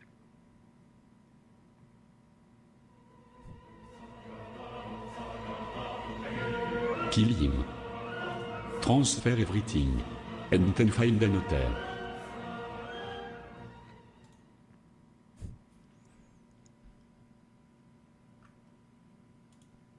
Okay, hold on. Where's the God tier one? It was this one.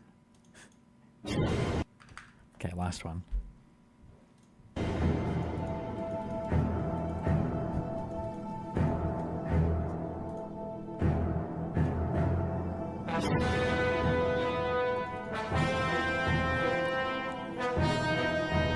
This is peak cinema, okay?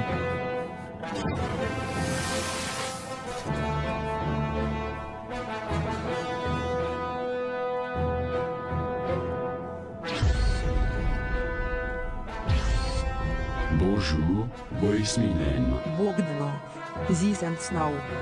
So what's the next step of your master plan? Crashing this market. With no survivors. Not this time, Bog.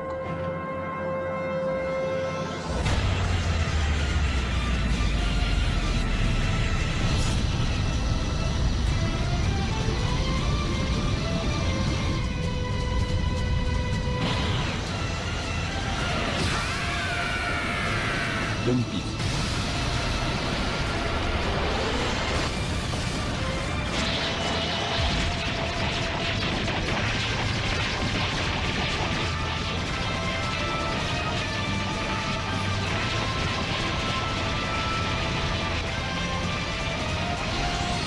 Eat my shots.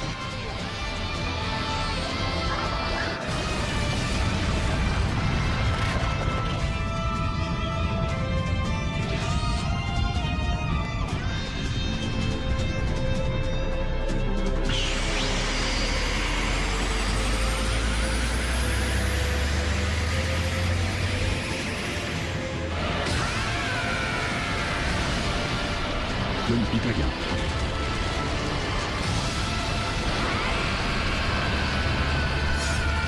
Drop the symbol.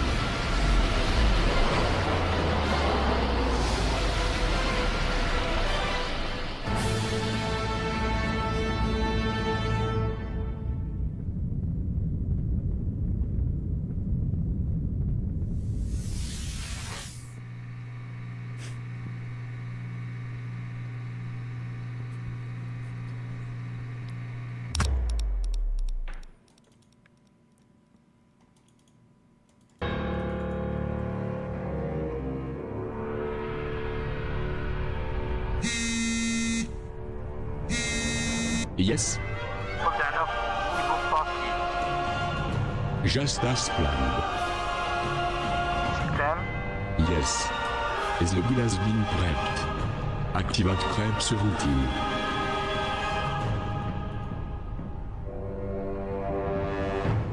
Look at the McDonald's one next. You guys are eating my time. This isn't even the video? Oh, no, wait, it is. Oh, that was good. This is a good, nice. That was cute.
もしもし、ドナルドです。 Bonjour, Mr. McDonald. It is time. Activate technological employment.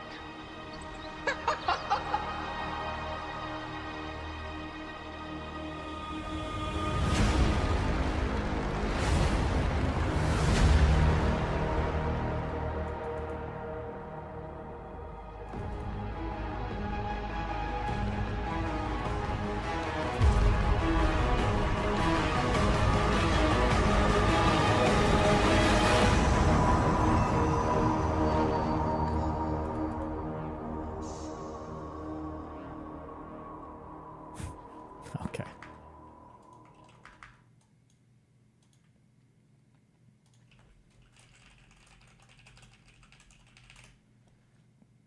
Do you know what happened to this dude? I don't know. But once he left, crypto went to shit.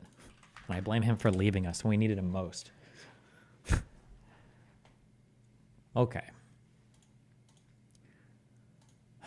Day in the life vlog captures. And then interviews. Okay. Want to download? Nope.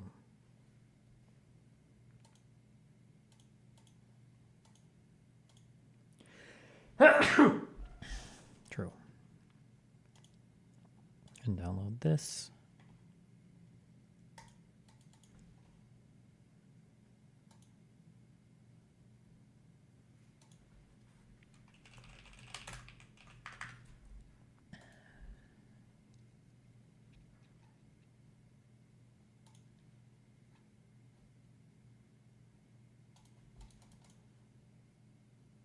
Okay. They're downloading.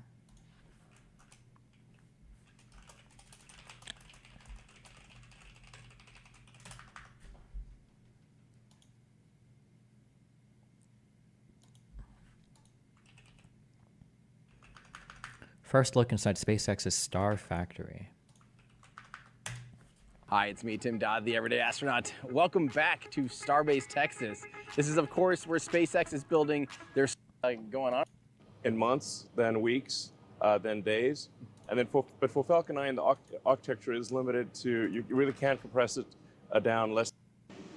Of the unpressurized region, this is, you can see we're just finishing, we're out the bugs and improving. So we limiting factor. Pressurization issue that clogs a few of the engines. Yeah, we didn't have enough pressure to start the engines. Okay. So we were low pressure start. The full answer is quite complicated, but because arguably we could have started with Raptor engine. Okay, I wanted to see like some spinning, colorful, cool looking things. Okay. Like, I mean, I don't know if this looks boring. What is this? On my knees begging leftist comic artists to stop adding unnecessary text. Holy shit. It's real. Man, I'm tired of not selling any lemonade. Lemonade, 50 cents a cup. Anti-woke lemonade, 50 cents a cup. Young man, I would like to support your business. So would I. This feels wrong, but the money kind of helps.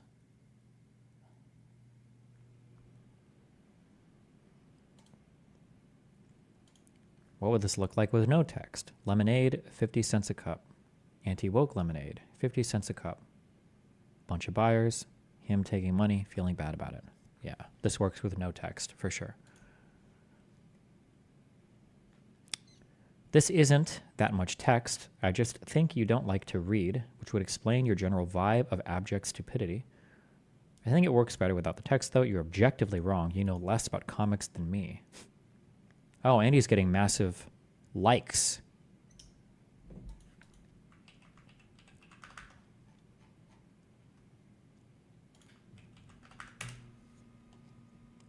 It's objectively better and still gets its point across, but more efficiently. Also, it's just funnier. Lemonade. Anti-woke lemonade.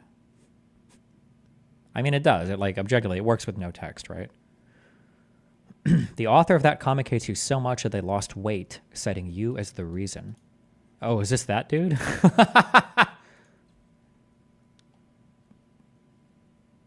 Wait, link that tweet so chat can see it.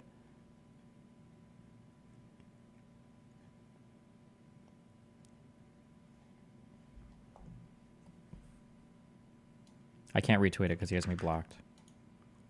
Can someone explain the fucking joke? Why is he selling anti-woke lemonade?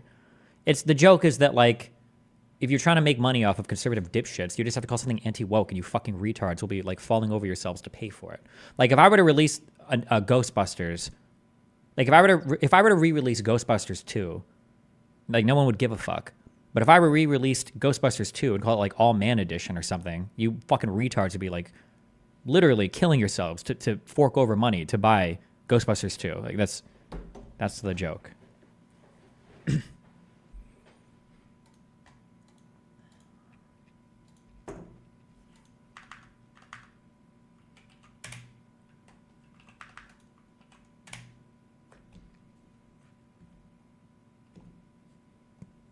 Look, I like your comics and your ideas, but you gotta learn how to take any minor criticism without devolving into personal attacks. But I straight up don't like you on a personal level. This guy's engagement is crazy. God damn. 18,000 likes on this.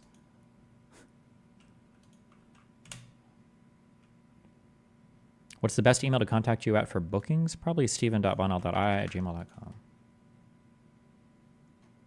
I don't read, but I'm pretty good. This is May 17th. I don't read, but I'm pretty good at listening to people who do read. What's great about Destiny is he does neither. I fucking loathe that prick. I have like a preoccupying hatred of that guy. I only lost weight so that I become the body type that steals his ex-wife. I wouldn't have done it to love her. I would have done it to spite him. Like, it really takes a lot for me to hate you. I do not hate Brianna Wu so much as I find her sad and funny, but I hate Destiny. Rarely post my opinions about individuals because I will get their defenders in the replies and start getting the distracting, hot back of the neck feeling. I make special exception for this guy. Is that a feeling you get when you fight with people online? A hot back of the neck feeling? I make special exceptions for this guy. Was just walking around last night and thought to myself, man, I do not care for Destiny fans. I don't actually care that much about the little fella.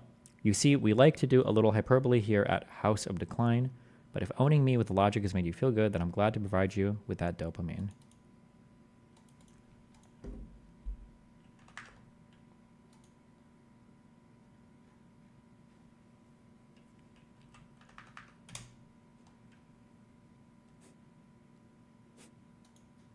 Okay. The schizo senses?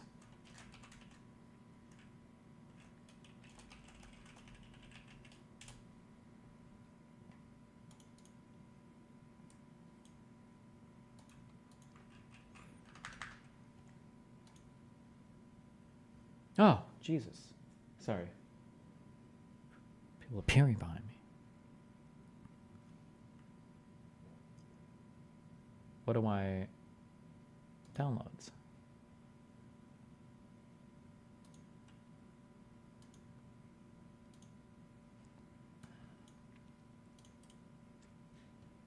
Wait, fuck, what is my desk at? Computer management? Oh, no. My computer? Settings? Control Shift Escape.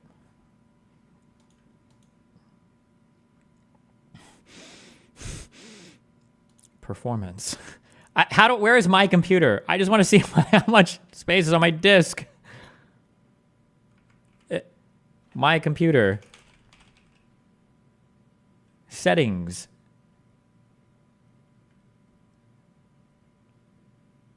System. Windows E. This PC. Okay, thank you. Okay. 746 gigabytes free of 9. Okay. Holy Christ, AIDS.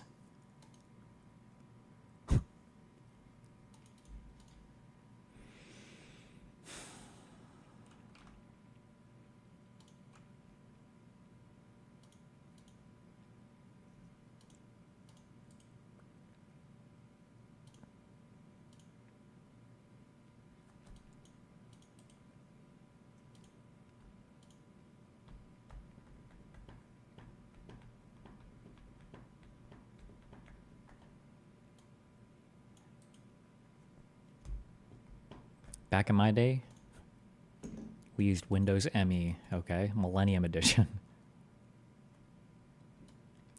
This is part of the reason for the engagement. Lefties fucking hated this tweet of theirs.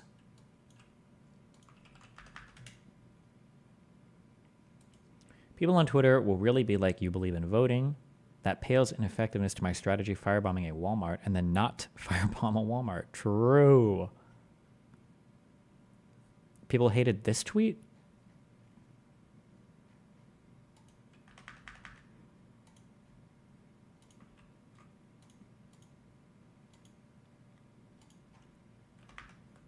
Okay. It's very commonly referenced. Gotcha.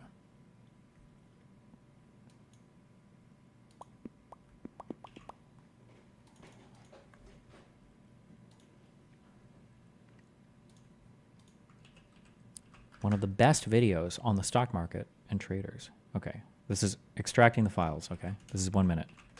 What? Wall This better Street be bettors funny. put their money where their mouth is and show the end results. And Oh, wait. not only Have is we that watched this before? ballsy, but it's admirable. Like 4chan found a Bloomberg terminal. Indeed.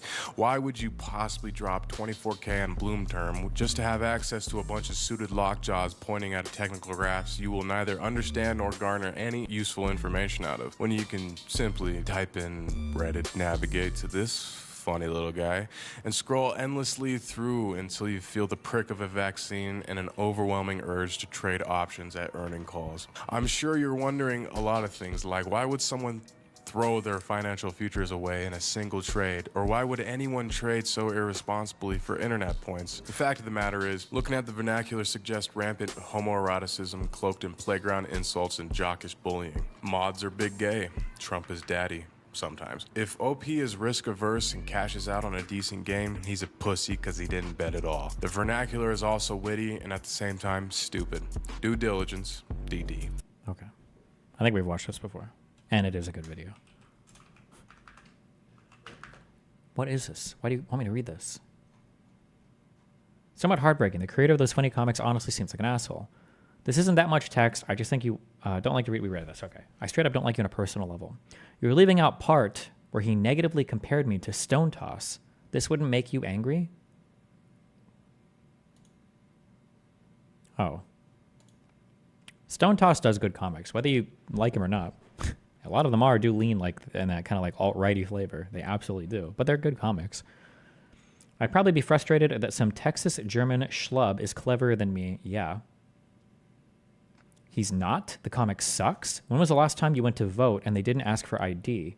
You cede ground to Nazi propaganda because you are weak of character. What are you talking about? It depends on the state you live in. In Nebraska, they didn't ask you for... There's no ID that they ask for. I live in California. Nobody asks for my ID when I vote. Oh my God, please stop defending the fucking Nazi comic. Are you people stupid? How does this have 10,000 likes? Are there bots? Or is it like people bots? You literally do not have to hand it to Stone Toss on anything. Oh, he's like repeating lefty memes. You are participating in reinforcing the propaganda by commenting on its supposed cleverness or accuracy. Please resist this urge. So you have to live in a state of delusion because you have an ideological disagreement with somebody? I'm not defending Stone Toss. You said that people always check your ID when you vote. I just pointed out that's not even remotely close to true. You're doing the lib thing again, where you focus on my bureaucratic procedural inaccuracy instead of acknowledging the much weirder thing of praising Nazi propaganda for its effective joke format. Congrats on finally telling a good joke. Is it?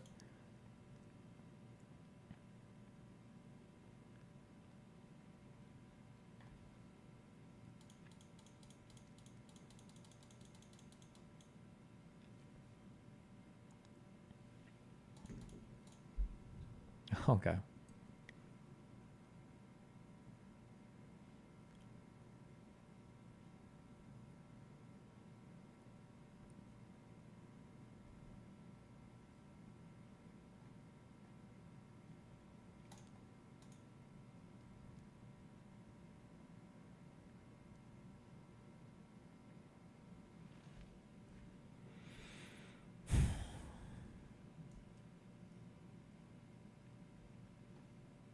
Tell them that you think the comic is funnier with text. Shut the fuck up. All right.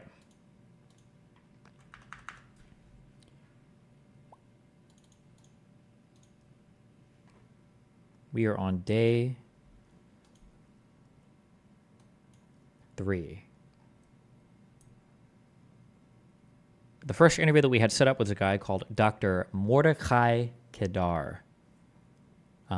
This guy had been described to me as a far-right lunatic who is wacky crazy and advocates for something called the Emirati Plan, meaning you would divide up the West Bank into like 10 or so different Emiratis based on, or Emirates, based on like family lines, essentially. This was the first professional interview that we had on the trip.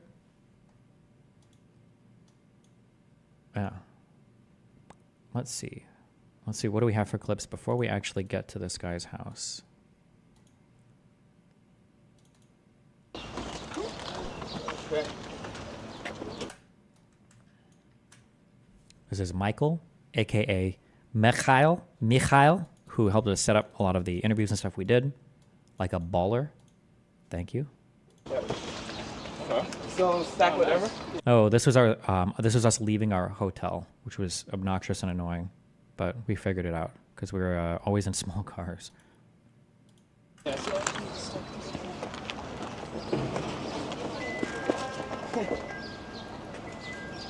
okay, can you stack one more? What do you think? On my backpack and go underneath. Oh, you can go under here. Yeah. Nice. Can the suitcase go under or the back? 3 minutes of struggling to. Oh, that's fucking genius. Put stuff away. All right. This is how you can fit it. You know those clown cars? I'm starting to get the idea now. Tetris. Steven, are you excited for your first interview? Well, we did an interview yesterday, right? Sit-down interview? Yeah, it should be fun. I'm sure we'll have fun. Is there anything that people generally expect that you wouldn't give up for peace, Michael, like a refugee return or anything like that? Like what do you mean? So I know for refugees it goes from like some people saying that we should only let a symbolic number, like 50. I think for our first few drives, we're usually just like quizzing people in our cars because why not? 100,000 come back and then that's it. Everyone else goes Palestinians to. Or? Yeah, Palestinian. Yeah. Oh, okay. Yeah. Or other people like Ehud Olmer says like not even one. We're not even accepting one, and then some people expect like maybe millions. So yeah, do you have any thoughts about that? Or? Well, I would say it like this: as long as the Jewish people can have like a big majority in Israel, over 70%, 65% ish, because I think that like we can live in peace. Like again, 20% of the current Israelis are Muslims, Arabs. Almost all of them are Muslim, not all of them. And yeah, they're cool. I have some friends from like whatever, and I think that it's possible. But if the Jewish people won't have a majority, like on the other hand, we can't like just trust because there's been so many wars and uprisings and intifadas, etc., that I think that at this point, or history of the fucking world, I think at this point we're kind of have trust issues. So when it comes to that, as long as we can keep a big majority, that's fine. But if not, the Jews need a place to be a majority in. And was Lonerbox able to piggyback off your interviews, or did he line up a bunch for himself too? No, I shared all my interviews with him. and you can't have too many let too many people in, but you should definitely let some in. Yeah, why not? Yeah. Do you feel like you would fit into what they would call the Israeli left, or like liberal Israeli? Left. Yeah. Yeah, definitely.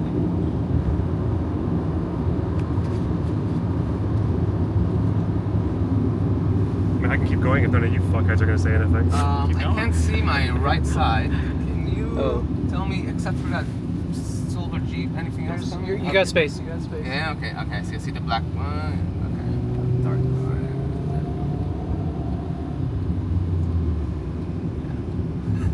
Listen, I'm not the interviewer. I'm just the cameraman. Listen, you need to. When you say 70%, do you think that includes the Arab Israelis that are already there? No, I think Jews want their own like Jewish voting. I don't know if they would trust the Palestinians living in Israel to vote in their favor. I don't know if they'd trust them. I'll take over this Mordecai interview. Yes. Shut him the fuck down.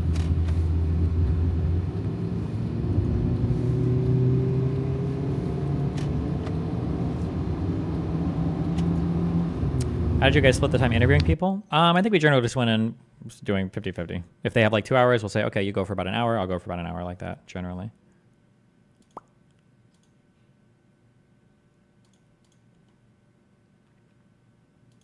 Loner retells IDF encounter.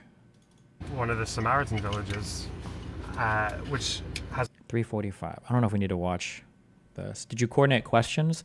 Kind of. We talk a little bit with each other about what we wanted to talk about beforehand. I think initially we went into this thinking we'd have a really strict list of questions, but then one of the things that we found out as we went through these interviews was these guys, okay, Jewish people are yappers, okay, or Middle Easterners are yappers, all right? So initially we might go in having like 10 to 20 questions written down that we want to get through, and in reality in about an hour, maybe you get through like 4 or 5, maybe. These guys they're yapping hard. There's a gate that takes you into Area A. It's hard? It's hard, that area? Like that area, yeah. But it's a Samaritan place. Well, this was before Yitzhar. Yeah, before Yitzhar, yeah. So we're at this gate, we get around it, because there's a path around it, and we're waiting for the taxi, and then just as the taxi arrives, some soldiers on the other side of the gate start shouting at us. So one of them comes around, starts talking to us, asking us why we're there. He couldn't speak English very well, so he said we couldn't go in, but he wouldn't explain why. So they take us round. We tried to go in to park the car outside Yitzhar. I don't know if we need like a retelling of everything that happened, but it's on tape, so fuck it. And then just go down the road, but then a soldier from Yitzhar comes and stops us again. And then he holds us up, and then another truck full of people come and start talking to us and saying that it's too dangerous to go into Nablus, and then they eventually just turn us away. And that was the end of it. And it turned out when we got back into Israel, someone messaged me on Twitter saying that there was a raid in Nablus today, and showing me this one picture of just like an overhead view of the city with smoke rising from the middle. I was like, oh shit, maybe we shouldn't have gone into. So apparently for the day we were going to go into Nablus, the settler people nearby had decided to do some march or demonstration or whatever bullshit, and I guess there was a little bit of a scuffle, so. Nablus. Yeah. Timing, yeah. So we went through Kfar Qasim and then to Tireh and just spoke to some people there. So we made the most of it, but definitely an experience. Yeah. We also got to see the difference between like a settler soldier and a more normal soldier. Like one was just being very obtuse and just like a bit of a dickhead, and then the other soldiers were being very. Was the settler a soldier or just a settler? He was a soldier, yeah. Oh, okay. He looked like he. I think in retrospect, I don't think he was a soldier. I think it was just a settler guard, basically. He wasn't actually IDF, but. I thought he was just a settler with a gun. I think he basically was. Just in his sandals and a little fucking, what looked like a farmer's truck. Well, he might have not been how do you know he was a soldier? Because Corey said he was a soldier. And I think he had the badge or whatever. Yeah, so, and the other soldiers didn't seem to have a problem with him taking us up, so.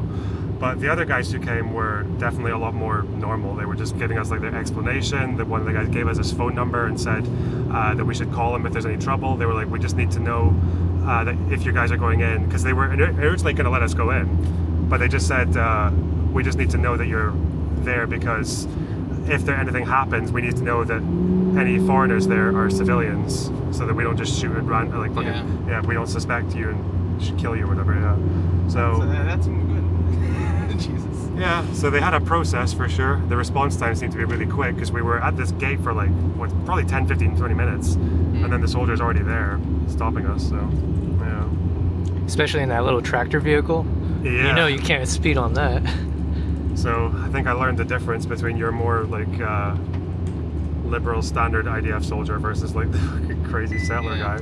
Because I think the settler was afraid that we were anti-Israel activists, that we were left-wingers. Yeah. Yeah, because you speak English, you come to the settlements. Yeah. 1 + 1 = 5. Yeah, Corey was saying like he could overhear them saying like those kinds of words that they're definitely here as an anti-Israel or maybe that was his concern.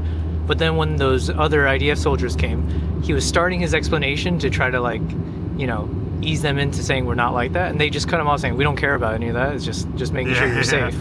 Yeah. So he gave us water and juice. Gave you Jews. Yeah. Not Jews. No, not Jews. Yeah. They were not. There wasn't a hostage swap of some sort. Yeah. Based. Get it? Jews, juice. Well, this is content, right? It was content. Yeah. I was able to. Loner X Steven chat X British interviews. We got Destiny studying for this really high-profile interview to prove that he's not super pro-Zionist, just a little bit. Do most Israelis know this guy, or is he like a fringe He's figure? on the news a lot. Yeah? Okay. You like local news, you're saying? Yeah. And I think he probably speaks like on maybe on other stuff as well.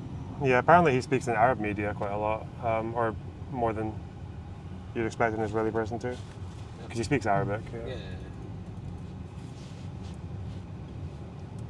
There's a video of him owning this Al Jazeera guy by getting him to admit that Jerusalem's not in the Quran. Damn. Yeah, Boom. probably. Well, I think he like stands behind his like beliefs, so he'll say whatever he says. Isn't that a really big deal? Because I think that I don't know this as well, but bro, I'm gonna repeat so many things I already said on stream before. Nathan W is removed because every single time a woman talks on stream, all you fucking retards spam Nathan W. So now the emote is gone. Okay, get fucked. Does Lonerbox speak Arabic? No. Most people in Israel don't speak Arabic, which was surprising to me. I would have expected there was way more bilingual shit there, but there's not. Well, I mean, I guess English and Hebrew, but Muslims say that the Quran proves 100% that Jerusalem and like the Temple Mount area is where Muhammad flew to heaven. But the rationale that they use for that has to do with like it being the farthest west place that he went. Okay. Yeah. So Muslims and Jews will fight over. Actually, I don't even think it's there's a fight. There is no explicit mention of Jerusalem ever in or that temple, the Jewish temple in the Quran.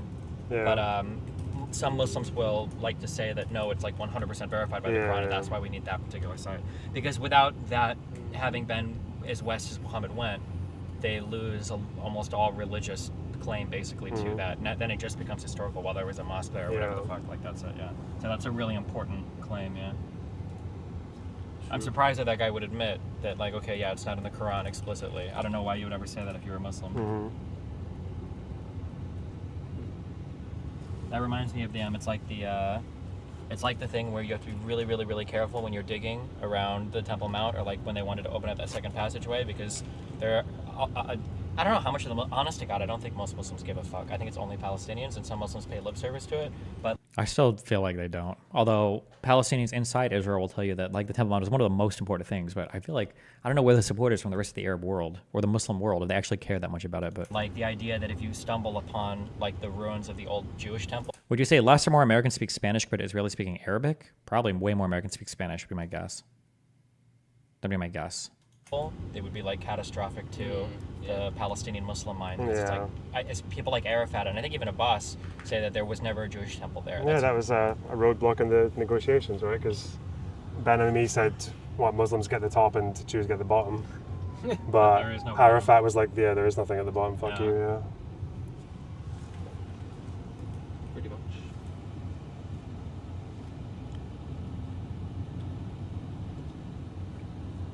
Who's that guy?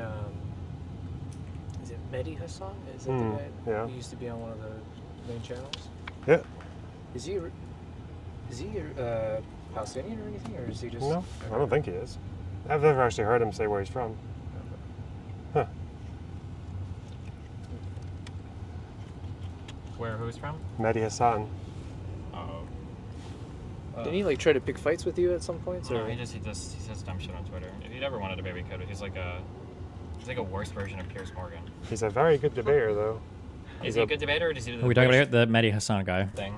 Yeah, he's a where bulldozer. He like asks, where he just says like the thing over and over again. Yeah, he's a and bulldozer. he just says the That's thing what he over and is. over again. Yeah. And says the thing over Well, and over again. did you and says see? the thing over and over again. Yeah, again, he says thing over again. Yeah, have you not seen when he debated Matt Taibbi on the Twitter files? Jesus. He just prepared everything, so like every single. He just basically railroaded him through this list of like you were wrong here, you were wrong here, you were wrong here, screenshots, and then like counter evidence, and then eventually Taibbi's just like, what are you doing, man? It feels like a very, I don't know if that's like a British specialty, but like Piers Morgan is good at that. Jeremy Paxman. Was he the one that did Ben Shapiro? No, that was Andrew Neil. He's also very good. Andrew Neil was really good at that. That was brutal. Holy shit. Yeah. Yeah, Jeremy Paxman was like the famous one in the 90s and 2000s who would just get these viral moments or of him just asking the same question like 10 or 12 times to people and just making them like wriggle around it really badly. I'll show you my favorite one. My favorite Is that British. the one you just showed me? Yeah, the Boris one. When he asks them the same question 12 times and he just like gets off of his platform and starts walking towards him as he realizes that he's able to just keep on saying it. That is such a power move. It's so good. The What's the fucking equivalent of being able to walk closer to the person when you're online? Yeah. Like, how could you replicate that? It was such a move because you saw right away Boris was like, okay, fine, I'll answer a little bit. It's that fucking horsey assassin. What was the what was the name of this person? That's a different funding. How many? Let me invite you to speculate how much. No. I invite you to speculate. In fact, more than speculate. Tell us how much it would cost. Oh, not Paxton. Paxman. No more and no less than the mayor's own manifesto commitment to produce another 500 hybrid buses, which is. Where there's one where I'm listening to it right here. Hold on. Paxman Boris Johnson debate. Was this the one? Cost of bus?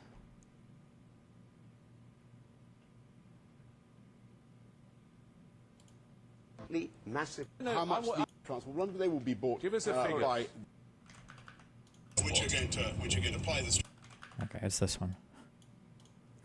Massively over the limit. All right, he fell under the bus. Let's look at Boris, your Boris Johnson, your proposed alternative. Where do you get this idea you can develop route master buses in a new incarnation for £8 million?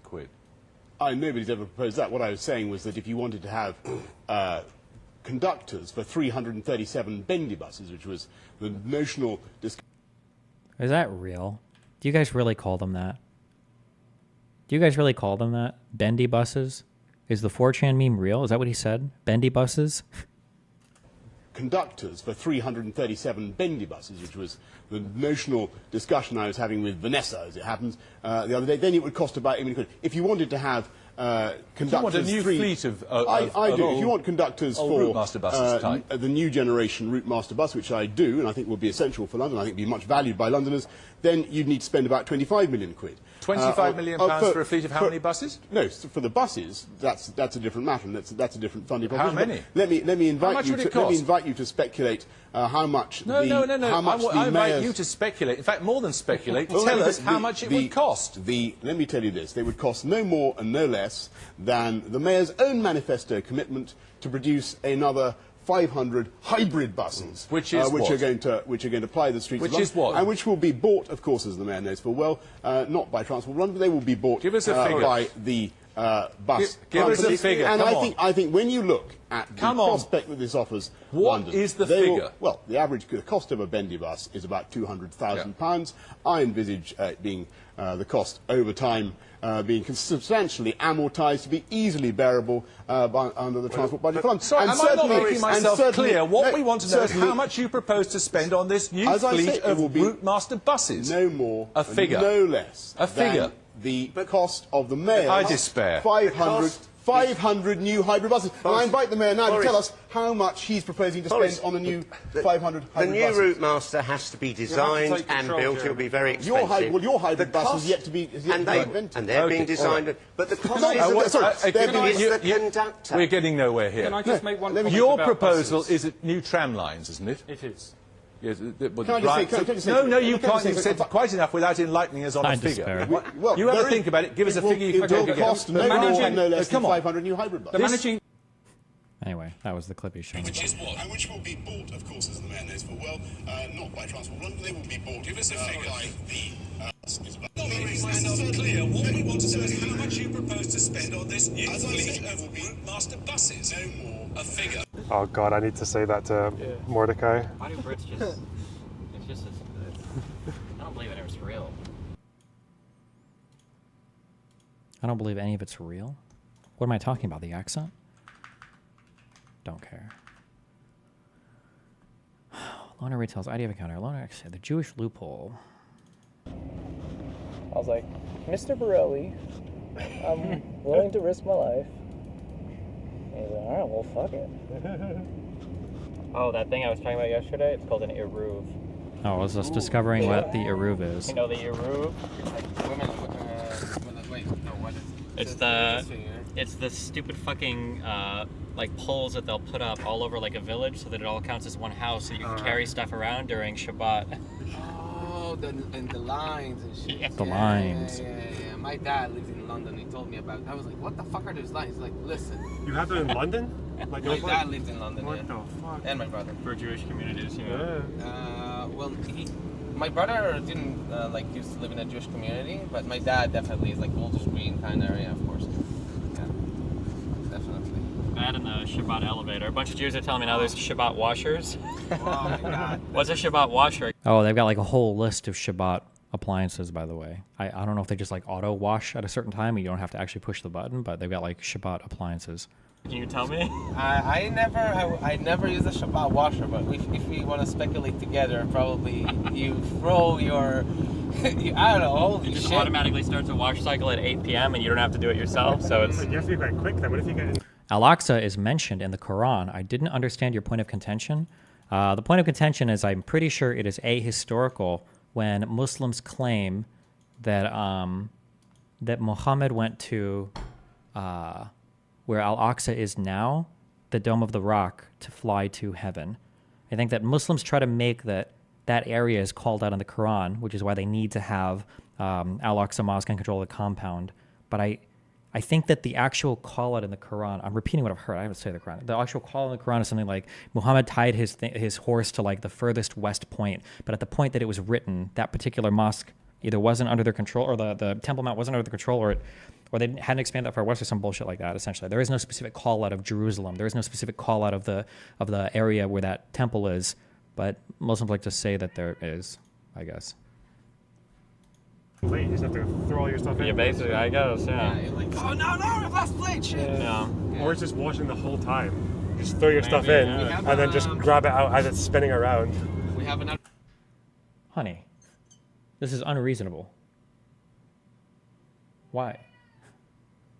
He'll meow to get in, but now he's going to meow to get out. He's a terrorist.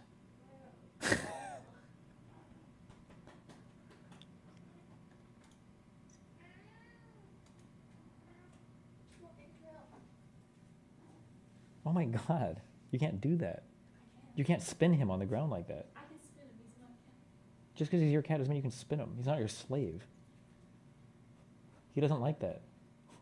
He wants more. Oh my God. Like you need to cook and heat stuff, right?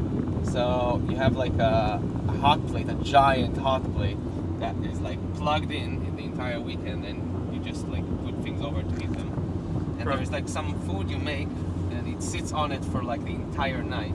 It's called like chamin or whatever. You have like two variations of it, like more Ashkenazi and more Mizrahi. And because they can't cook, it's really delicious, by the way. They can cook, but it's a long cook with meat and chicken and like beans and chickpeas and potatoes and like basically just fucking amazing. Should definitely, maybe I'll take it to eat it somewhere in the religious area. That would be some nice content. Yeah. All right. What's like the craziest food that is still local? Well, I would say that local food How was the food there? It was okay. is what is Israeli food actually? You know, because Israel is like. Oh, careful with that question. Well, no, Israel is like a place that many people came from, like all around the world, from Europe, from. What do you realistically think would happen if a few extremist Jews managed to successfully blow up Al-Aqsa and the Dome of the Rock? I have no idea. Yeah, but apparently people fight especially over like Arab versus Israeli food, like what counts as whose food. There's Not really. Like we know falafel and hummus is not ours. Come on. Oh, okay. The importance of Jerusalem isn't just the night journey of Muhammad, peace be upon him. It was also the Qibla before the Kaaba. Is the Qibla something that happened historically, or is that just because they also think that Muhammad flew away from there? I have no idea.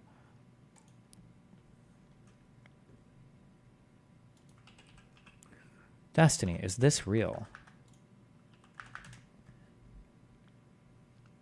The second Israeli-Lebanon war will go like this. Israel attacks Lebanon, Hezbollah takes Haifa, U.S. aircraft carrier retaliates, U.S. aircraft carrier is destroyed, U.S. troops on the ground, regional war, U.S. kicked out of the entire Middle East, Israel collapses. Wow. I feel like the second Israeli-Lebanon war, I feel like it would only last like a month. Israel probably wouldn't too could. Hezbollah would probably basically force them back. Both sides would claim they won. Israel would probably wipe out like a lot of their missile stockpiles and stuff, but they wouldn't kill any big leaders. That'd be my guess.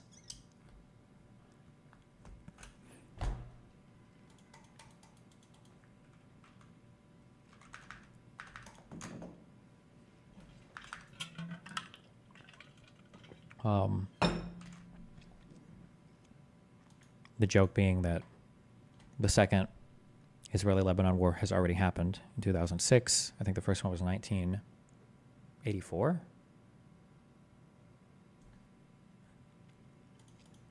So I don't know what this guy necessarily means, but 82. I don't know. Maybe he means the third one, or maybe he doesn't count the one in 2006, although I feel like most people would. He meant the second. Based. It's not a lie. Like, yeah, we have. There's a left Jew saying this, though, right? So the other people in Israel might not feel as comfortable admitting that. Yeah, maybe. But because this will just say it's Mizrahi, right? Or Sephardic food. Yeah. Like, you have shakshuka, which is like, I guess it's kind of Turkish. I don't know, or like, everyone has variations of this. I don't remember shakshuka, but I think we ate it. In the Middle East, like, of these things. So, I don't know if there's really Israeli food. We have like Israeli cheeses and products that are, yeah, they're Israeli, but like dishes, nah, not really. No. The Qibla is the direction of prayer, and it is historic that Muslims prayed in that direction before towards the Kaaba. Okay. But on the other hand, we have great food from all around the world. So, yeah, just whatever kind of food you like, you'll find it here probably. Do you think the Dunning-Kruger effect could apply to you on certain topics when you absorb a lot of information in a short amount of time? How would you know the difference and how do you avoid it? I just try to like match my conviction with the amount of knowledge I have on a particular topic. If I don't know that much about it, I try to match that level of conviction. I try not to speak without high levels of conviction unless I feel like I know a decent amount about the topic. But I usually say that when you're listening to my stream. I usually like say like, oh yeah, like this is, I have like 20% conviction on this, or oh, I feel like 55% on this, or there might be something like, I feel like I qualify and hedge the fuck out of most of what I say, probably for the last like few years. I don't think being right about things is important. I don't think being wrong about things is important. I think that having a decent understanding of the chances of you being right or wrong on things, I think is more important than anything else. I think I generally match that decently well.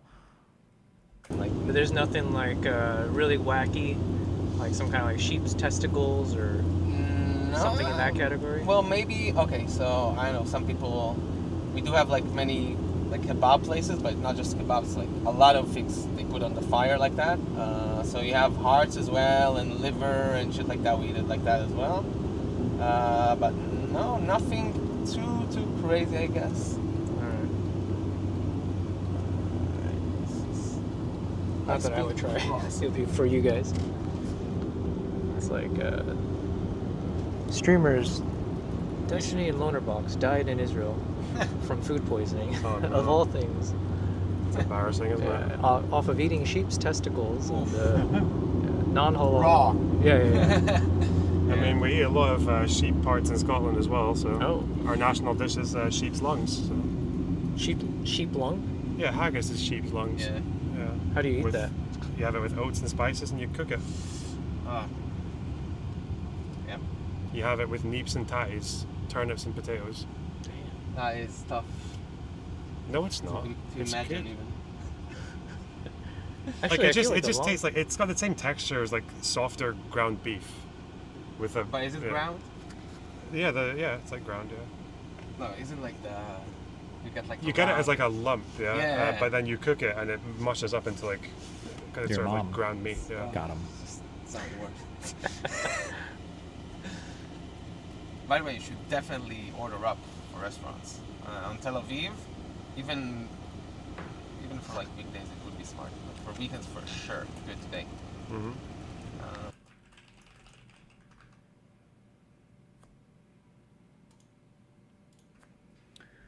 Stephen, ex-loner, Mordecai, prep talk. Issues, but yeah, because how does Syria and Iraq fail, but like Jordan and Egypt didn't? Well, where are you all en route to? We're en route to talk to Dr. Mordecai Kedar. Egypt is another really good counterexample, I think. So I think Lonerbox has heard some of the guys, or some of the arguments that this guy has made in advance, and we're just kind of like talking through like, oh, well, because I think going into this debate, the understanding is that this Dr. Kedar dude is just kind of like a wacky right-winger with some wacky understandings of history or whatever the fuck. So I think we're just kind of like walking through like, okay, well, he says that, like all Arab states are going to collapse, because Arabs don't organize in a certain way. And it's like, well, how do you explain Egypt? How do you explain, countries that are successful? And yeah. It's another really good counterexample, I think. For Jordan, how big was, like, I don't know how deep the ties run for the Hashemite stuff to the actual land versus how much they were installed by the British. They weren't from that area, were they? Because like you went. Oh yeah, how do you explain the monarchy in Jordan surviving if it was literally kind of moved there from Iraq? I think I don't remember but by the British basically, right? He famously went down with a bunch of good men and some camels. Well, yeah, and also wasn't there also like Hashemites in Syria and Iraq, or? Yeah, well, Faisal tried to take Syria, and then the French kicked him out, and the British put him in Iraq. So yeah, they were just kind of they were both. Faisal and Abdullah were not from the places that they took over. Yeah. So yeah, I don't know. But if I can't tread on unsure historical ground because if he slams any fact, I have absolutely no. Like he could say literally anything. Like actually, in 1933, like Arabs literally appeared out of nowhere. Egypt is in a terrible economic state. I'm not going to argue this. If you think that like the stability of Egypt is at all comparable to like the stability of Yemen, you are just fucked in the head and you're retarded and you're not even worth talking to. So in fucking Jordan from a transdimensional portal saying we only want to live in family lines. I'm like, okay, I guess maybe that happened. I have no fucking idea. I'll just ask it as a question rather than make it combative like that. Yeah. I'm also uncomfortable saying, like, do we really say, like, Iraq failed for that reason? Iraq seems to be functioning as, like, in terms of, like, a state, and it has state problems. I've never looked at Iraq and thought that, like, man, this place is definitely failing along, like, tribal family lines. It seems like it fails more on, like, sectarian lines, like, whether it's the Sunni Shia stuff, whether it's, like, the Saddam's Ba'ath Party stuff, whether it's, like, the regional conflicts. Like, it doesn't feel like a familial tribal thing to me. Same with Lebanon, right? Like, it's completely sectarian issues that made that country collapse. And, like, the border that wasn't really, the borders that just kind of brought in a very strangely equal number of Sunnis, Shias, and Christians, which wasn't really intentional. Yeah, and then and honestly, like, the biggest thing is, like, caliphites have ruled across that region for, what, 1,500? Is it caliphate or caliphate? I feel like I always pronounce this differently. Years? Yeah. Like, but I don't know the history about, like, did the Ottoman Empire have huge issues? Did the caliphites prior to that have huge issues with the caliphate? I think it might be caliphate. Familial stuff with the tribal stuff? Didn't really. They were quite stable as far as, well, in different periods. So I don't know. They struggled in Syria and Yemen for sure. But I don't know how much they struggled in places like Syria and Beirut and like most Arabs, even though the upper classes they had their national movements, like most Arabs were loyal subjects to the Ottoman Empire. Yeah. That's why the Hashemite rebellion only raised like 1,000 people. I think that the really cutting question that he would have to contend with is like, you must recognize that it is very convenient that the solution that you're positing allows you to have the best of every world. That you get to claim you've done a one-state solution, you get full autonomy and protection for the Jewish people, and now you've separated the Palestinians and divided them up such that they can never, ever, ever have like a cohesive representation against your, governing body of Jewish people. Yeah, that's why I want to ask. He tends to cite security as number one reason, but it's like, okay, so if security were no issue, and you could get peace tomorrow by going with two states along the lines of 6-7 borders, would you take it? And he'll say no, and it's like, sorry, what? No, I said like, if security is not an issue, are you still a racist? Yeah, basically. Because if security is not an issue, would you say yes to giving up East Jerusalem? And he'll be like, well, no, because it's our land. It's like we should do predictions for this. I don't think he'll say no. I think he won't engage with that question. Yeah. I don't even know the guy. Maybe he would actually. I'm just totally making I think he's got a good faith. You think so? He'll try to answer, yeah. Because that's the kind of question people like. It doesn't matter. Like that could never happen. So if you say what? It's like no, that'll never. Yeah, hypothetically, bro. Yeah. But maybe he wouldn't engage with this. Just Morgan him a bit. Yeah, I will. I'll be like, hypothetically, use your imagination, Bob. No, come on. Yeah. And then I'll stand up and walk towards him, hunched over. Just say you concede. Yeah. Scoot your chair closer each time. I'm sorry, are you not hearing my question? Yeah. Lean forward, assert dominance. Clip 6. Steven makes fun of Emma and Dune 2. What the fuck do you mean? Well, every question... Wait, have you ever seen Attack on Titan? No. I just finished it. Yeah. Oh, fuck you. First episode. Why would you say yes? Did you say no? I've only watched one episode. Well, that's my way of saying I watched it. I wasn't impressed, so I didn't bother. Attack on Titan it's a big. People argue. Nobody in this fucking car has seen Attack on Titan. Are you serious? I mean, it's kind of blatantly like a big allegory for like some like fascist racial stuff, and it's a really good. People will compare it to like Israel Palestine a lot. Well, yeah, because it's the wall and yeah. That's what I was thinking. There's something like, no, man. There's so many other conflicts. Not everything's bad. No, it is. Sounds like you haven't watched. Sounds like you haven't watched Dune 2. Yeah. Oh, that was a beautiful movie. Fuck. I'm mistaken by trash cans. I hope one of you guys, for one of these interviews, you ask an anime question. Yeah. Have you watched Attack on Titan? God, you know what's funny is standing when you were doing the when we were looking over the big place outside the Yitzhar. Yeah. You should have just rattled off that quote from Emma, except switched out like Palestinian with Dune or whatever. Like looking over the settlements, it's impossible that like the images of Dune 2 aren't evoked in my mind. Like I can't. God, there's a meme world where we make a whole documentary comparing Israel Palestine to Dune 2, just for Emma. Clip 7: meeting Mordecai, and then BTS footage. I don't know what K-pop has to do with this, but. All right, let's go. All right.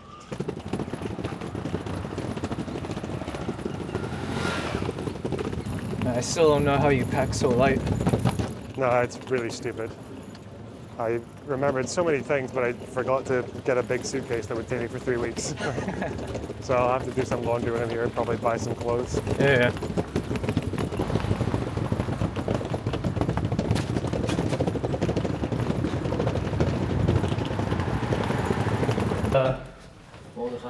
These guys love their flags. One thing that we learned is every single person that lives in the Middle East, I shouldn't say that, every single person we met that lives in Israel and the West Bank are very hospitable, meaning they always have out like snacks and they always offer you coffee or water. Mordechai. Hey, I'm Steven. Nice to see you, Steven. Hi. Gilbel. Hi, nice to Camera see you. guy. We're moving in with you. Nice to see you guys. What would you drink? Just water if you have any. No, thank you. We are hungry. No, thank you. We're not. No, we're not hungry. Thank you, though. Make yourself comfortable. Thank you. Shoes off or? The restroom. No, it's okay. The rest. Oh, nobody in this entire country cares if you have your shoes on. Also, when you're in the house, I thought that was only an American thing. Restroom is on the second door on your left. Okay. You okay if I'm filming even now, or? Be my guest. Thank you. So I may need some time just to set up all the lights and everything. Take your time. Do you have a suggestion already where we have someone Usually, with plugs and yeah? Usually this spot is the best when I sit with the Yeah. library behind me. Okay. This can move. We can take this table corner can here. move. Everything is, under your jurisdiction. Sure. We get some natural light here. Decisions are yours. We can close the shutters, to make light different. Perfect. The Thank place you. is yours. Thank you. Thank you. Make yourself at home. Apparently, I heard it. It sounds more like the second one. Google it, you can. I think these are from the interview. Okay.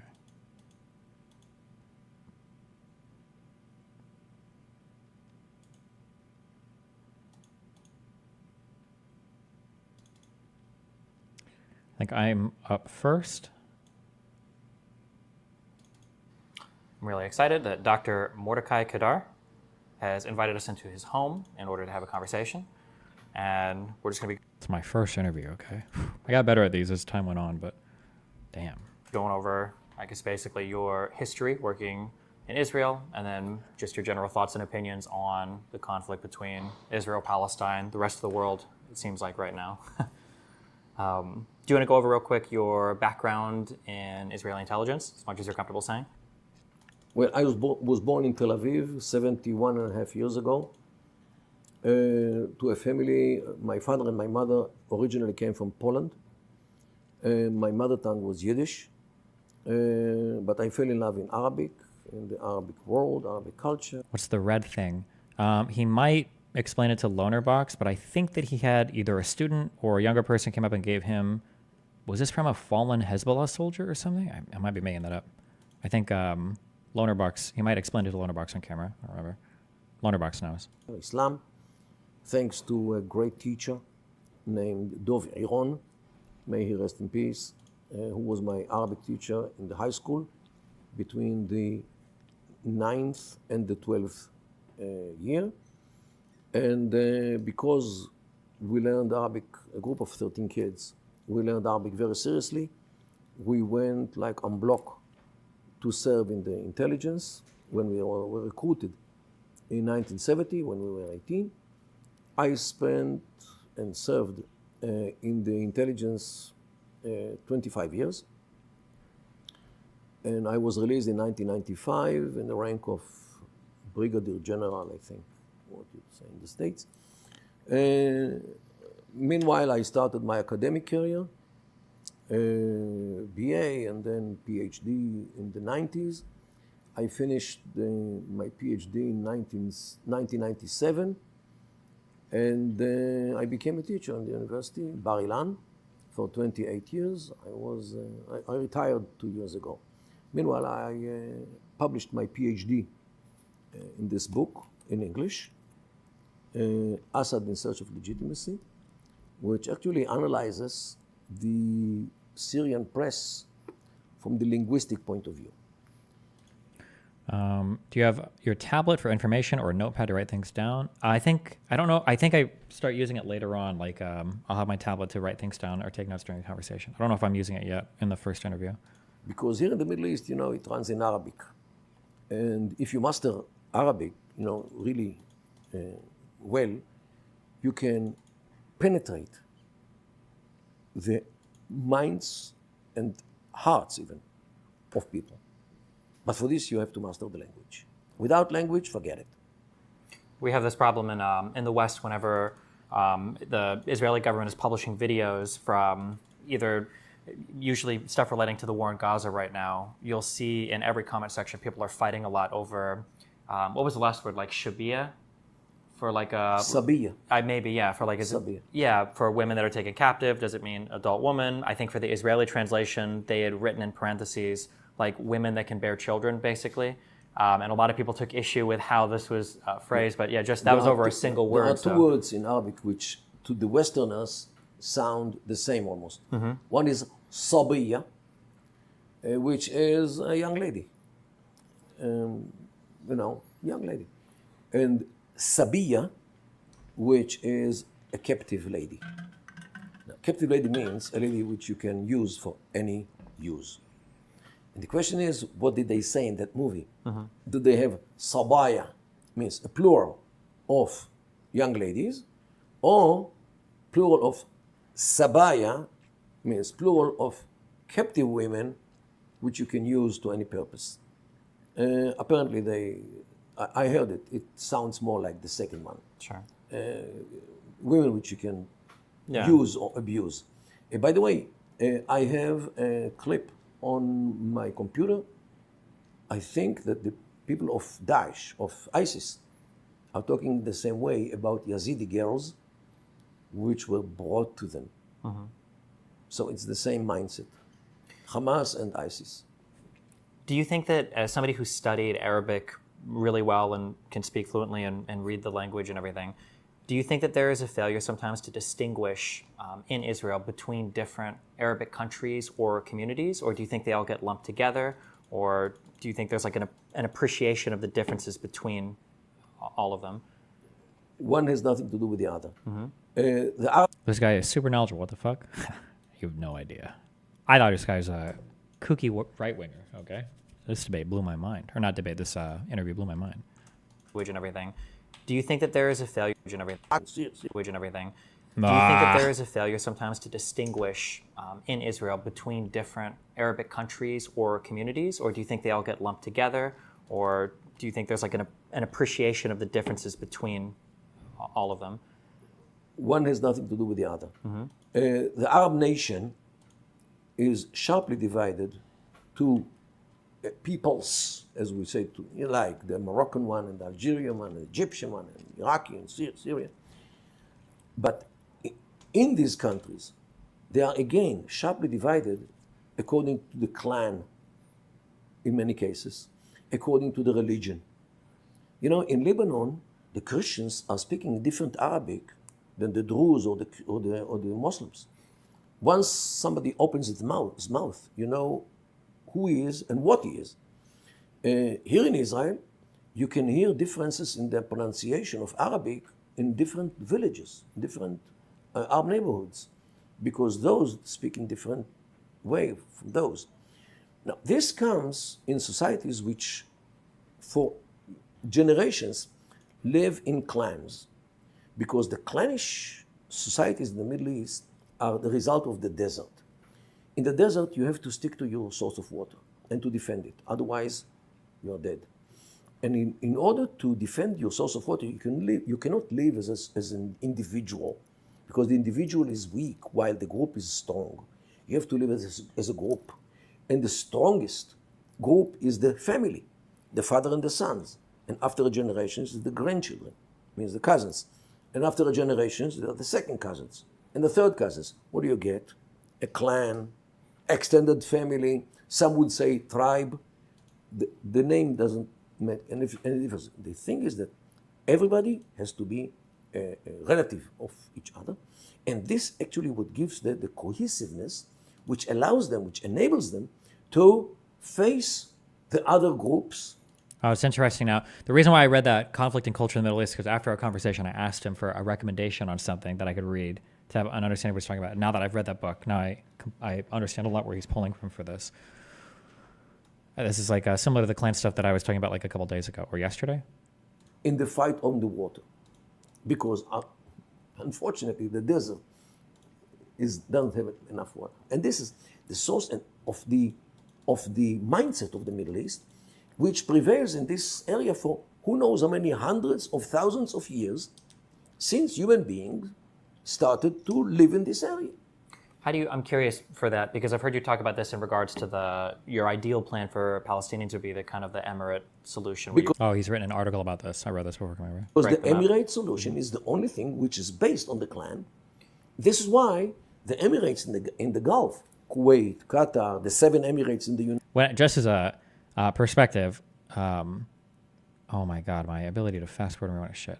I came in here expecting to destroy this guy on some retarded fucking shit. That he was going to give me some like wacky, wild fucking plan. This guy knows a lot of stuff. I really can't fast forward or rewind to more specific things. I have to go in 30-second chunks? No shot. Okay. Prevails in this area for who knows how many hundreds of thousands of years since human beings started to live in this area. I'm curious for that, because I've heard you talk about this in regards now to I have to hear myself talk your again. ideal plan for Palestinians would be the kind of the emirate solution. Because the emirate solution is the only thing which is based on the clan. This is why the Emirates in the Gulf, Kuwait, Qatar, the 7 Emirates in the United Arab Emirates, 7, and Saudi Arabia and Oman are the only stable countries in the Middle East. Why? Because each and every one of them is one single clan. Kuwait belongs to Al Sabah. Qatar belongs to Al Ali's clan. Qatar belongs to Al Thani. This is the name of the clan. Dubai belongs to Al Maktoum. Abu Dhabi, Al Nahyan. Saudi Arabia, Al Saud. Okay? So when you base a state on one consolidated, stable group, the country is flourishing. If you have oil like Abu Dhabi and Kuwait, you are rich because of the oil. If you don't have oil like Dubai, you make money out of business. Iraq, Libya, two very heavy oil producers are mayhem. Hell on earth. Not because of the oil, in spite of the oil. Why? Why'd you go into this thing you were going to... just because I had heard him summarize like a wacky right-winger, and because the average person talking about this conflict is a fucking retard.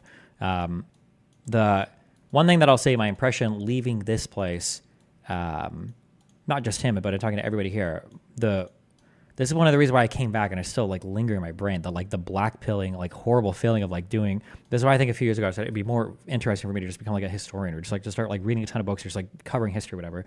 It's because the quality of the conversation and what gets passed off for academia in the West, like your Finkelsteins, is unironic schlop dog shit. Like it's unbelievable how far behind the pop historian conversations are in mainstream politics. It's actually unbelievably just dog shit. It's unreal. I think I said before, like I came away from Finkelstein feeling like I probably had gotten to like 30 to 50% of his knowledge on this topic after like 6 months of like kind of lazy study. Truly like 1 month of concentrated study, given like all the other streaming and shit that I did. Whereas like walking away from this guy, I feel like I had like 1% of his knowledge. This guy seems like he actually understands what he's talking about. Like when I talk to this guy, he doesn't just have like a collection of quotes. He seems like he has a comprehensive understanding of a whole bunch of shit in this region, which felt, I guess in some ways like refreshing, like Jesus. Because holy fuck, the conversations internationally are so fucking dog shit. My God. Because they are sharply divided to 70-something not because of the oil, in spite of the oil. Why? Because they are sharply divided to 70-something clans in Iraq, 4 ethnic groups, Kurds, Arabs, Turkmens, and Persians, 10 religions, only in Iraq, 10 religions, and sects, who knows how many. So when the society is made out of so many groups, which never became a nation, there is no Iraqi nation. There are Iraqi citizens. But unlike in America, which citizenship makes you an American, here in the Middle East, you have to belong to us, to our clan, or to our religion, or to our sect, or our people. Otherwise, hell with you. And this is the mindset of the Middle East. And unfortunately, Westerners, when they come here, and all they know the geography, that Iraq has Euphrates and Tigris and maybe some canals, and that's it. That's what they know. But they don't enter the door of sociology. They don't get it. They don't understand that the Middle Eastern societies work according to totally different rules compared to Western rules in Western Europe or America. Or whatever. And this is the source of all evil. And this is the source of the failures which we saw in Afghanistan, in Iraq, everywhere when the West started or tried to design countries like Syria, like Lebanon, which were all designed by France between the two world wars. These are mayhems. Britain, which established Iraq, learned from the mistake. Somebody in chat said, this guy's knowledge is very sus. The UAE is 7th in proven oil reserves, and 1/3 of GDP is from oil. So when he says that they're successful despite their natural resources, not necessarily because of them, without diving too deep into that, I would believe him when he says this, because I think this is a well-known phenomenon, or I shouldn't say that, I'm sorry. It's spoken about. I believe there's literally a name for this, like the curse of natural resources, or the resource curse. Just because your country has a lot of natural resources, that is absolutely no guarantee that your country is going to be successful. There might even be a inverse relationship between it. Destiny, he said Dubai, not the UAE. Is Dubai not a big city in the UAE? Am I retarded?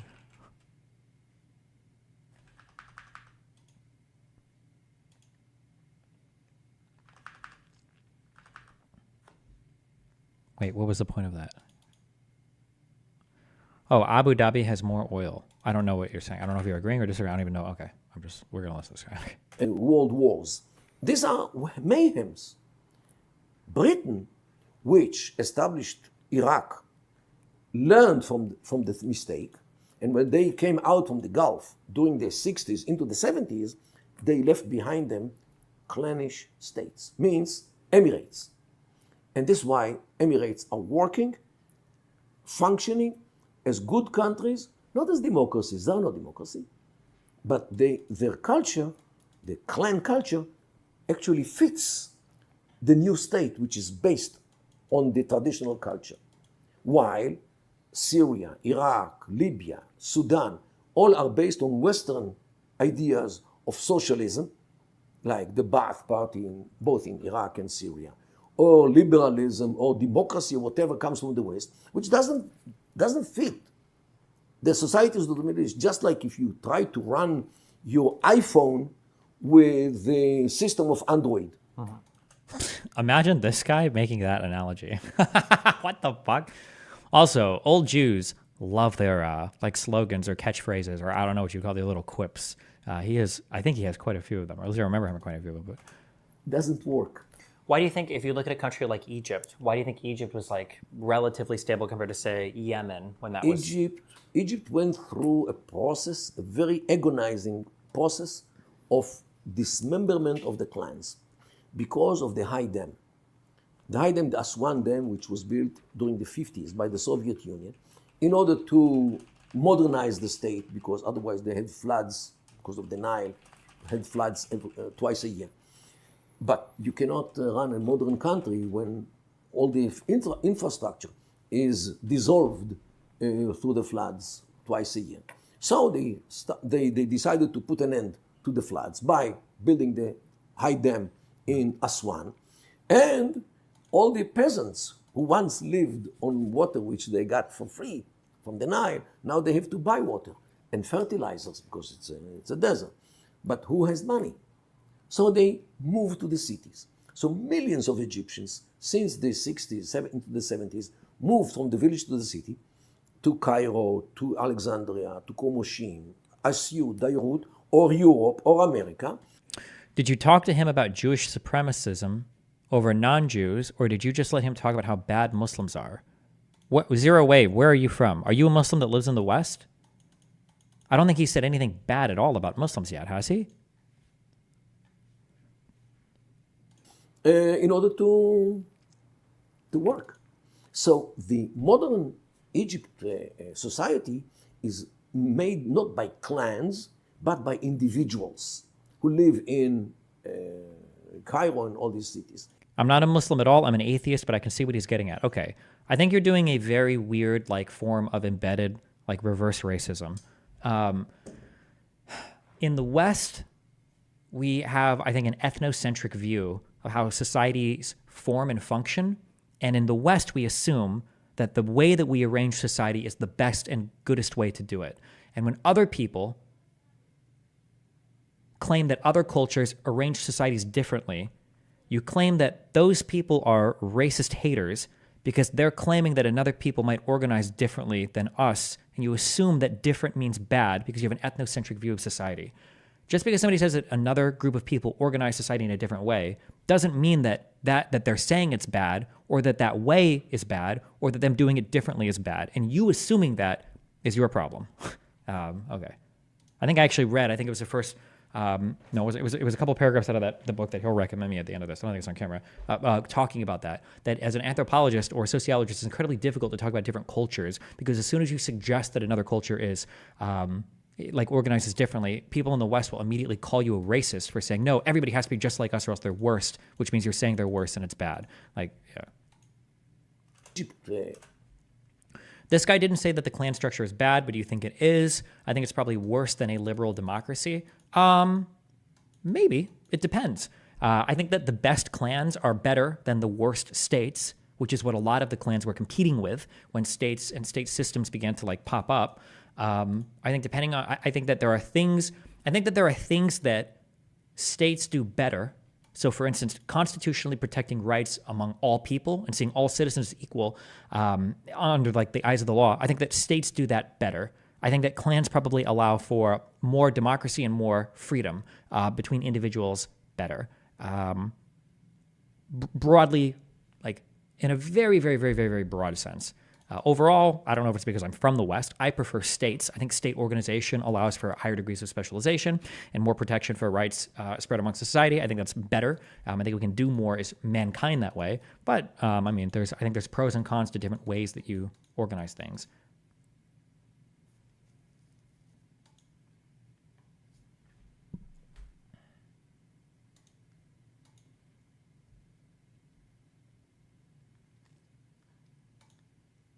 I don't know if I would call it Marxist, but his account of Egyptian modernization is almost that commons, the Nile, were commercialized, even if under a public body, causing proletarianization of peasants, which superseded feudal ties with individual relations premised on wage labor. Not that this makes him wrong, just interesting. Also interesting, he calls this painful. It probably was, but it probably massively electrified the country. Maybe. Actually, I think I probably understand what he's talking about because it's going to borrow from this book. I think a lot of this might come from that author, or the author just professes a lot of views that he has and others in his circle have. I think the idea was more that you have like two different types of people in these older Arab societies in the Middle East. You essentially have nomadic people that wander, they'll have like livestock, they might do light agriculture, and you've got more agricultural people. Now, people that do agriculture have a unique set of advantages and disadvantages. One advantage is that they have they can sit in one area and get a lot more stuff to sell. Doing agriculture doesn't have to just be subsistence farming. They get a lot of shit. They can grow a lot of crops, way more than what they individually need. The lifestyle's a bit easier. You don't have to be roaming from place to place. And I think people that do peasantry work like that and agricultural work like that tend to be grouped a lot near like riverbeds and valleys and places that are more I don't know, what would you say, rich in water and stuff like that. So a lot of them tend to gather there in like a larger, or a more denser area of people. Now, while that might be an advantage to agricultural life, nomadic people have advantages in that they get to move around a lot. They tend to be better at like combat and like the hardiness of being on the road. They can always come into, shops and markets. There's a name for markets. I don't remember what it's called in Arab, but there's a name for these markets that they'll come in to sell things and then wander out and do things. They're less susceptible to state control and everything as well. One thing that the author of this book stresses is that early states were not like these awesome things. Like the early state wasn't a bunch of guys with wigs. Oh, Souk might be it. Early guys didn't come together with white powder wigs and draw up constitutions to make early states. Early states were almost always just extortionary schemes. So basically, let's say that I'm looking around and I've got like a nomadic people. Fuck that. How am I going to control nomadic people? I can't tax them. I can't do anything. They're just going to fucking leave. It's controlling them is so irritating. And I need so much of military and army and people. But when I look in the valleys, there are so many people densely packed together with crops that they can't flee from. You can't run away from your crops. You'll die. Your whole family will die. You lose your means of existence. So I know that you're stuck here, and I know that you're densely packed together. I can tax you. It's so much easier than having to deal with nomadic people. Also, one of the ways that nomadic people get shit is by raiding and capturing people, selling them to slavery or taking their shit. So I can go in as a quote-unquote government, but really just like a crime boss or like a mafia lord or whatever the fuck, and I can say, hey, listen, we'll protect you guys, but like we're going to tax the fuck out of you. You're going to give us all our shit. And if you're like an agriculture dude, you're just kind of stuck. That's kind of like what you have to do. And that's your form of like an early state, are basically it's basically tax extortion schemes by stronger rulers that are offering some form of protection in exchange for however much they think they can get away taxing you. Yeah. But the freest and best version of clans, like those people looked down on peasants because they saw them as living materially just a far worse life. It's not like they were people living in teepees or scrounging around for scraps in the wilderness while the people in the States lived in these massive, pre-industrialized houses or whatever. They saw themselves as like, free men that, did their nomadic stuff. They came into markets to trade and they went out and they lived their life. And the peasants stuck in cities were basically just at the whim of whatever dictator was ruling them with with no freedom, no ability to move or travel, no ability to manage their own life, constantly being extorted by tax schemes from a family or from a boss that they had no control over. There was no democracy, no elections or anything, basically, yeah. Are you referring to early states in Africa and the Middle East? Yes. When you say early states, in my recollection, formed around nations, but I might be misunderstanding what you mean. So I think in a historic sense, a nation just refers to like a common group of people, like with a common cause. I don't think the states necessarily formed around nations. I don't have like a big historical reading. It's like a side point in this book on that. The states just tended to form in densely populated areas in like riverbeds and valleys where there were like areas for agriculture that basically more powerful families would move in and extort the people for taxes and shit. And that's kind of where your early states started to form about. Okay. I think in the U.S. we use state and nations like interchangeably, but I think that anthropologically or sociologically, state and nation they mean very separate things. I think a state refers to like a formal body, like a formal governing entity that has like borders and like representatives and stuff, whereas a nation is just like a group of people, I think, with a common cause and culture, essentially, loosely.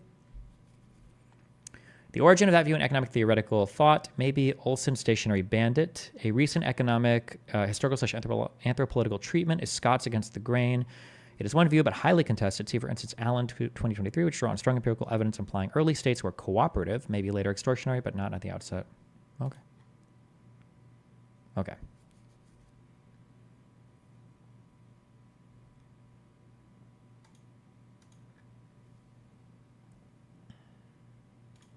Moved to the cities. So millions of Egyptians since the 60s, into the 70s, moved from the village to the city, to Cairo, to Alexandria, to Komoshim, Asyut, Beirut, or Europe, or America, in order to work. So the modern Egypt society is made not by clans, but by individuals who live in Cairo and all these cities. And when you live as individuals, you can bring in ideologies like Islamism, as we see tremendously in Egypt. You can bring in Nazism, like the nationalism of Egypt. You can bring all kinds of isms which do not have to compete with tribalism, which doesn't exist anymore, especially in the cities. Mm-hmm. In the villages, those who remain in the villages are still clannish society, but they are small, they don't have the power is in the city. So the Egyptian city resembles, let's say, New York or San Francisco, much more than Baghdad or Damascus. Okay. And when you look at a country like Saudi Arabia, there are so many different people that live here. Is this all like... No, Saudi Arabia is a country which is run by a family, extended family, named Al Saud. Yeah. It's all the descendants of the founding king. This kind of makes more sense. It incorporates in some old knowledge that I would jokingly say on stream, that I feel like whenever somebody contacts me from like Saudi Arabia or the UAE, it feels like every single person is like a fucking prince or something. And I guess it's because the family lines are so extended, which makes more sense, I guess, now, incorporating that into like newer understandings I have, yeah. Who is the father of today's king, Salman bin Abdulaziz. His name was Abdulaziz, but from the family of Saud. And this is why the name of the country, Saudi, Saudi or Saudi Arabia. And as long as this clan, named the Saudi clan, is united, consolidated, and ruling the country, nobody can have any issue with it. Maybe it's just me, but when you say state, I think USA. Could you give examples of ancient states/nations that align with your description? So like a nation, like I think Jews would have been described as like a nation of people, or there might be like nations of people that don't have states. Like today, in modern senses, I think maybe like the Kurdish people might be considered a nation. But I mean, like I think today, largely speaking, nation and state is just used interchangeably because we organize ourselves internationally by states. Like we don't think of these things as separate concepts anymore. But in like the early, I think that started to change a lot in the late 1800s, early 1900s, I think it started to change a lot, but I think roughly, maybe. Of course, they opposition. They have two oppositions. One in the south, which Bin Laden came from, and one, the Shi'i community, which lives in Saudi Arabia, who lives in the east, next to Bahrain, Hufuf, this part of the country. However, in Saudi Arabia, the name of the religious game is the Wahhabism, because they are part of this sect, kind of religious thinking. And according to the Wahhabism, the Shia is some kind of infidelity to that degree. Sure. By the way, this is why they look at the Persians and at Iran as people who always came out of Islam. This is part of the problem, which unfortunately people do not understand the depth of the enmity between Saudi Arabia and Iran. But it goes to this area as well. Yeah, I guess my question is, I don't know the clan makeup of all the people of Saudi Arabia, but I imagine that you have your ruling family. Why is it that clan was able to rule the entire country instead of having to split the country into a ton of This is actually a combination of clans, which the founding father actually married one of the daughters of the leaders of all the clans which he annexed to his kingdom. The Shia-Sunni split because they disagree. Who is the rightful inheritor or descendant of Muhammad?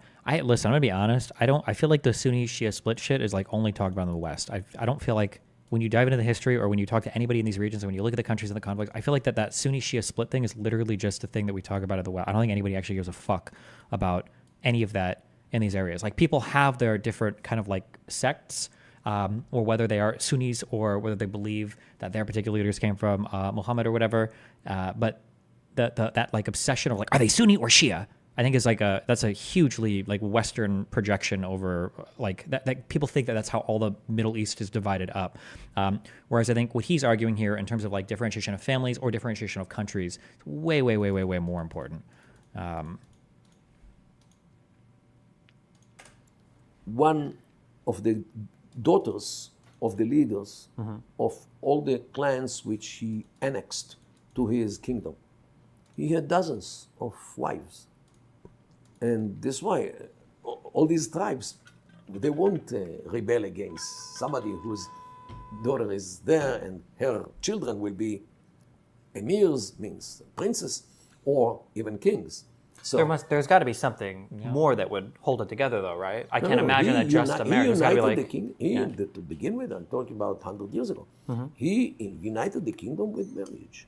This is the way in the Middle East which you show your allegiance. You give him your daughter. This is the Middle East. 100 years ago, daughters were not asked so much with whom they want to be married.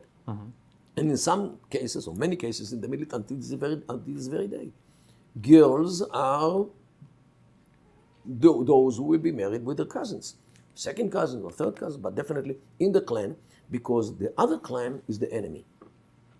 You won't give your daughter to your enemy. How come? They are mush minna, as they say in Arabic, not from us. So this is, by the way, the price is tremendous of genetic problems, which are preserved. And in Saudi Arabia, you are not allowed to marry a lady unless you both take a test for the Ministry of Health, and only with their license you can get married. Is that actually true in Saudi Arabia? Do you need a license to get married? I have no idea.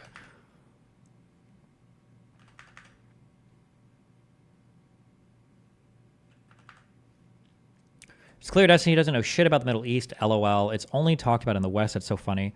I wish I could just permaban everybody that like obsesses over the religious part. So like all the non-serious fucking retards, like it's like, yeah, I don't know. Listen, I could be wrong. Link me something and demonstrate that I'm wrong instead of just saying that. Every single Muslim that I asked this question to kind of laughed it off. Like nobody even really seriously engaged with it that much.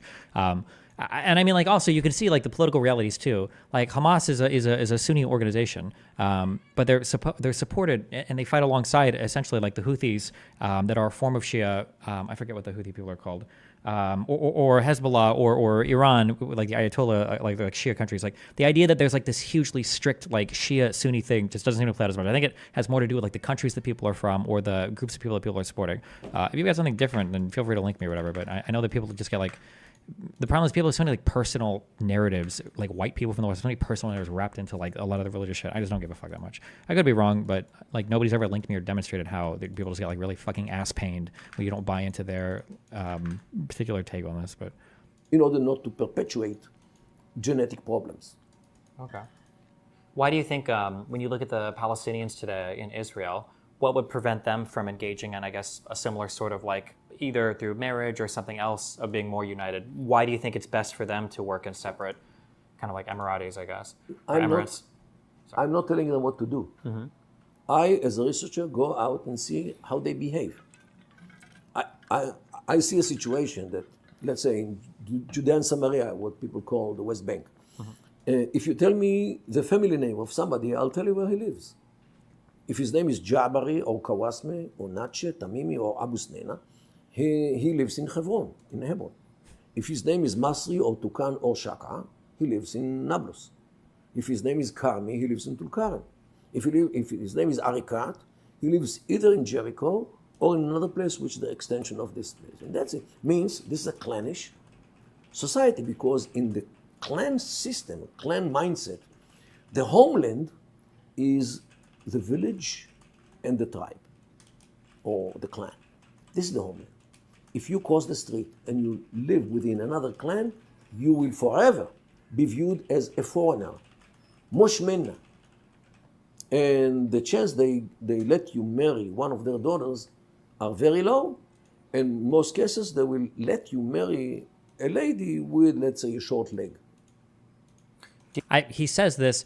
I wish I could go back now and interview all these people now with all the stuff I know. I don't think I found, I think I only asked like one or two people. I didn't get this feeling that like somebody who lives in Hebron wouldn't let their daughter marry somebody who lives in like Nablus or Jenin, or I don't know. He says this, but I don't know how true this is.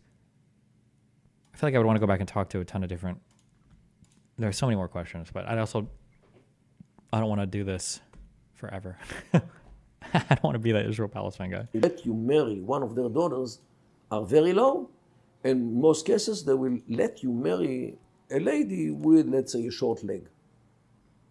Do you think that Arabs in Israel, do you think they share similar feelings, or do you think not? The Arabs in Israel, who are like 20% of our population, are what they call in sociology a society in transition. Because on one side, their background is the Arab world, the Islamic world, which is very clannish, and also Islam has what to say. By the way, Islam is rather young. Michelle says you can't make a strong opinion by interviewing two people.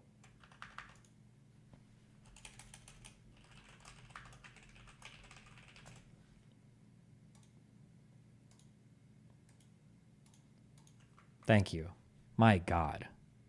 I had no idea. I had no fucking idea. Thank you so much. Thank you so much for cluing me in on that. I thought I could just generalize everybody based on 2 or 3 people tops. You will never have a unified Palestine because the people in the West Bank and Gaza are 2 different people that do not speak the same type of Arabic. I'm Lebanese and I speak different Arabic than someone in Syria and Jordan. I don't think that is true at all. You said you're Lebanese? Lebanese from where? I've never in my life heard or even heard it. No, there's no, actually, no, you're wrong. No, that people who speak Arabic in the West Bank wouldn't understand somebody who speaks Arabic in Gaza? There's no shot that's correct. I don't believe that. No way.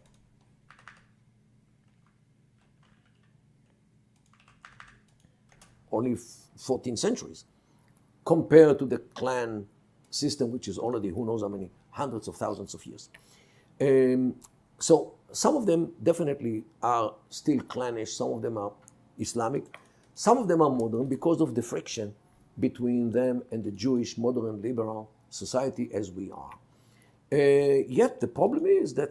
I mean, people understand all Arabic generally, but there are substantial differences. Yeah, sure. Yeah, there are going to be substantial differences, but a lot of this is probably ties in geographically how far away places are. Like somebody in Tunisia might have a harder time, understanding somebody in the fucking mountains of Iraq, but somebody from the Gaza Strip isn't going to be able to understand somebody from the West Bank.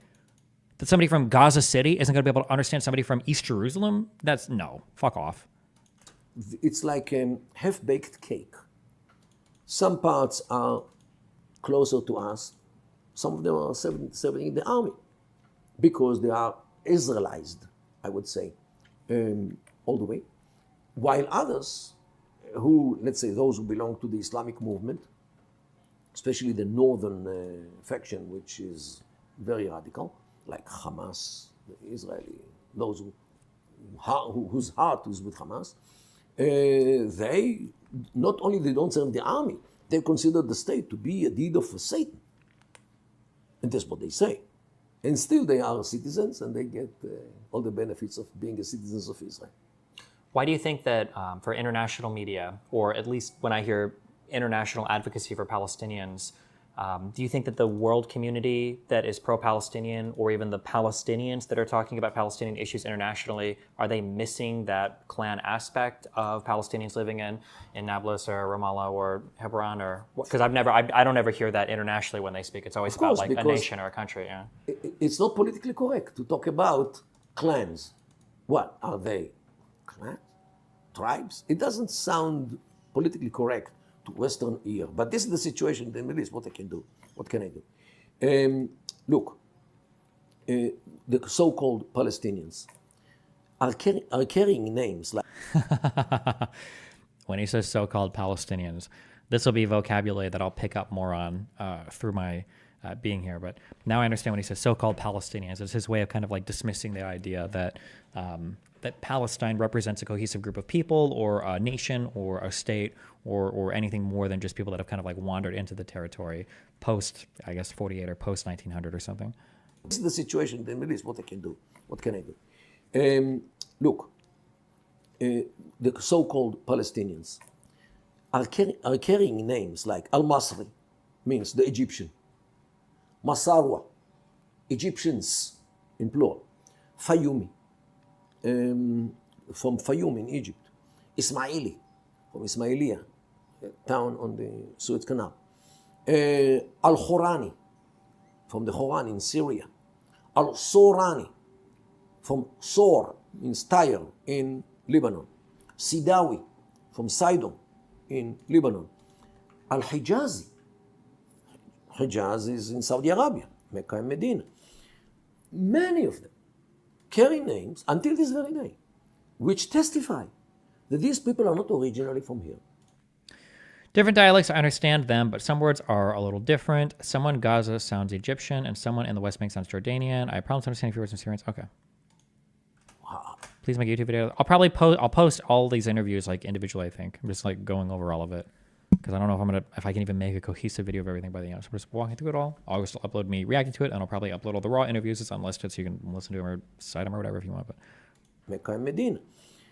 Many of them carry names until this very day, which testify that these people are not originally from here. So what are they doing here? They came to work. Since the Zionist movement started to come to this country towards the end of the 19th century, there were jobs here. Building Tel Aviv. Tel Aviv was established in 1909, still when the Ottomans were here, before the First World War. So many Arabs, Bedouins, came to work in Tel Aviv because there was jobs and income. And they became Palestinians. Okay, even the Arab world knows their origin, because when they ran out from here in the hostilities of 1948, the War of Independence, they usually ran back to the countries which they came from. But those countries, under the flag of the Arab League, decided not to allow them to go back to the places which they originally came from, and they kept them in the refugee camps until this very day. And unfortunately, the world still resuscitates this problem of the refugees. Where in the world you see refugees from the 40s? And their great-grandchildren today are refugees. There is no such a thing in the whole world. Because according to the UNHCR, United Nations High Commission for Refugees, you can be refugees up to 10 years. Not even one day more. Up to 10 years. I don't believe that's true. I've never heard that before. I think this point is incorrect. UN High Commission Refugees, refugee, 10 years. I've never heard this before.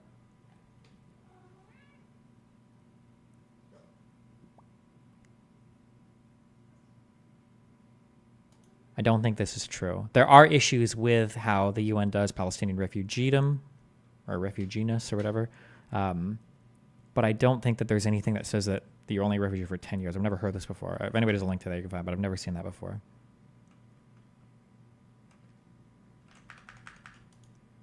Secondly, you cannot inherit it to your children.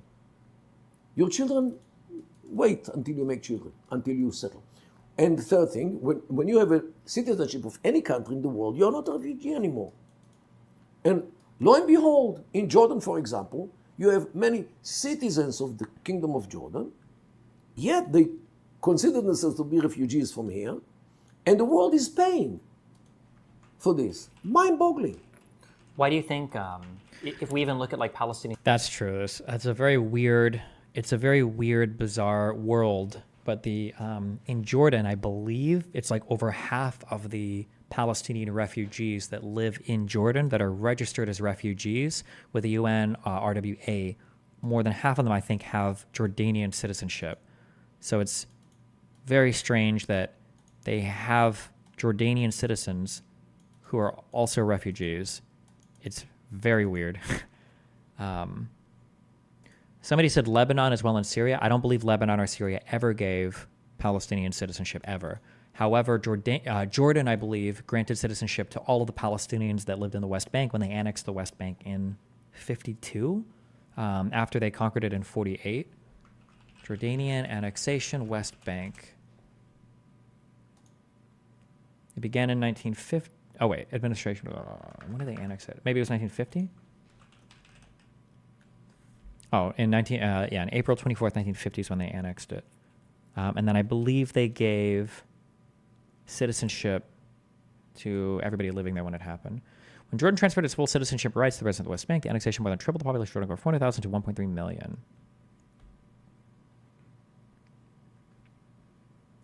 Why don't you play alto anymore? Just wondering since I want your background. Because playing a horn, you have to like upkeep on your embouchure and technique and all that. Fuck that. And it's loud as fuck.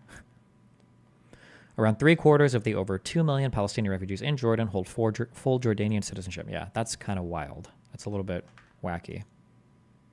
Leaders, so people like Abbas or people like Arafat, why is it that they seem to be so oriented? Where do you think their desire for a state or a country comes from that's so separated from this idea of clans or families or where these people actually originate from? First of all, Mahmoud Abbas was born in Tzfat, which is in the Galilee. This guy mind fucked me so hard. I walked out of this interview like, fuck. Holy shit. Comes from that's so separated from this idea of clans or families or where these people actually originate from? First of all, Mahmoud Abbas was born in Tzfat, which is in the Galilee. Neither in Judea and Samaria, let alone Gaza. Mm-hmm. They see him as a foreigner who was brought from Tunisia, in 1993 because of the Oslo agreements, and he's not one of them. This is why he doesn't go to visit neither Hebron nor Nablus, let alone Gaza. Once he was in Gaza, and the bullet passed 10 centimeters near his face and killed one of his bodyguards. Was that true? Gaza assassination attempt Abbas. I wonder if this was after 2004 when Abbas was trying to get Hamas under control.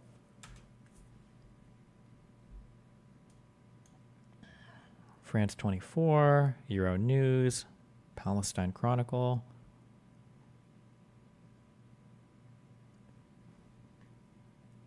Daily Express, let's see. One of the Palestinian president Mahmoud Abbas's bodyguards was shot dead in an assassination attempt. The leader was given a 24-hour ultimatum by the sons of Abu Jandal to declare a global war against Israel.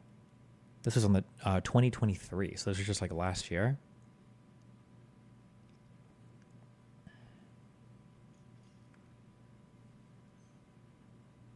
But this wasn't in Gaza, was it?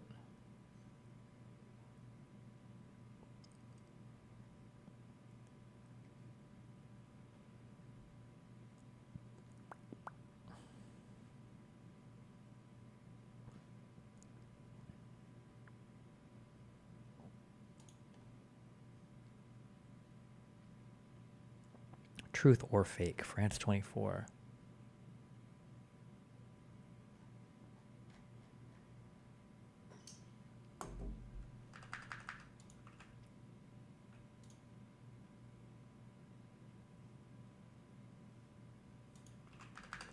As a person who grew up in the Middle East and is from a Middle Eastern background, my experience of the things he says about clans are true for less developed Eastern or extra urban parts of the Middle East. For example, Eastern Syria/Western Iraq. This is much less the case for cities where social class, religion, ethnicity are much more important. For example, there is a large class of urban and suburban city dwellers who don't identify with any clan.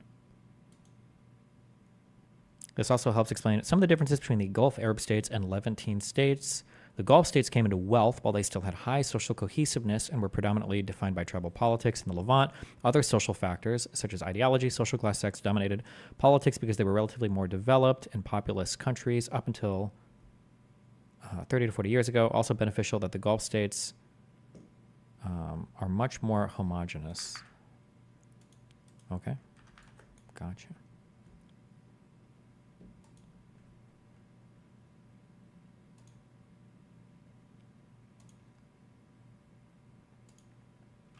Thank you.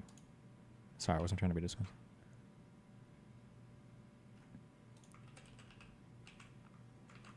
Oh, this is what he was referring to. Shots fired near Abbas. Gunfire erupted Sunday in the tent set up for mourners of Yasser Arafat just after his successor as PLO leader arrived. Witnesses and hospital officials said. Okay, this is why I was wondering if it was like in like 2004 after. Because of him coming over as a new leader. I think Abbas spent 2004, 2005 trying to get Hamas to be a little bit more chill and was unsuccessful in doing so. So it would have made sense if there was a lot of tension there with him being there. But I mean, it could be anything. I mean, an Abbas bodyguard and a security officer were killed and 6 people were wounded in Sunday's shooting in Gaza City.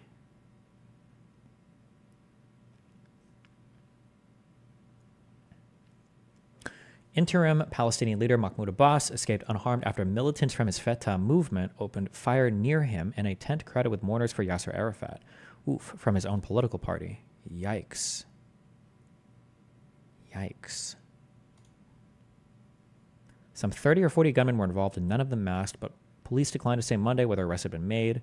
The Al-Aqsa Martyrs Brigades, a violent group with ties to Fatah, denied it sent the gunmen. And the rival Hamas and Islamic Jihad groups were not considered suspects.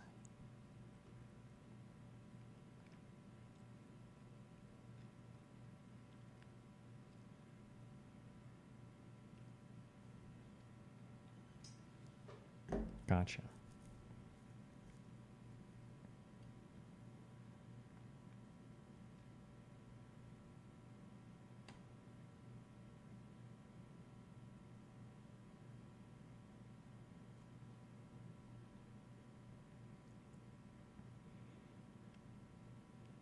In a policy shift, an Israeli official indicated the Jewish state was reassessing its policy on its plan to pull troops and 8,800 Jewish settlers out of the Gaza Strip and 4 West Bank settlements. Damn. Disengagement. Hadn't happened yet.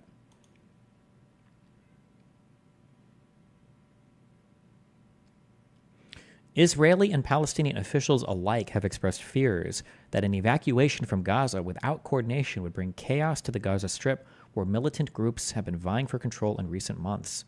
Those rivalries burst into the open minutes after Abbas entered the Gaza City mourning tent, where about 10,000 people, including about 3,000 armed men, most of them police officers, gathered Sunday evening. Abbas, accompanied by Gaza strongman Mohammed Dalan, and surrounded by security guards, shook hands with mourners. Moments later, at least 20 gunmen, their assault rifles held high, barged into the tent shouting, "Abbas and Dalan are agents for the Americans." Abbas's bodyguards hustled him into a corner as frightened mourners scrambled over plastic chairs. Abbas was taken to Palestinian headquarters. Abbas tried in the past as prime minister to persuade militants to halt attacks on Israel, and he succeeded briefly.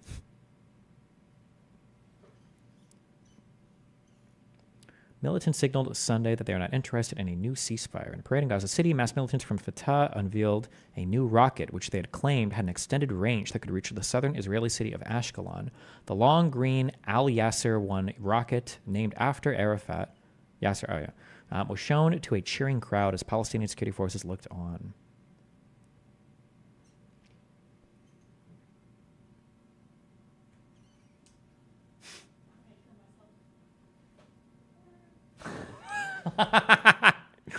Bro, he got you.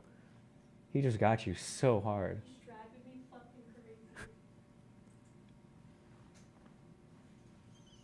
Good luck.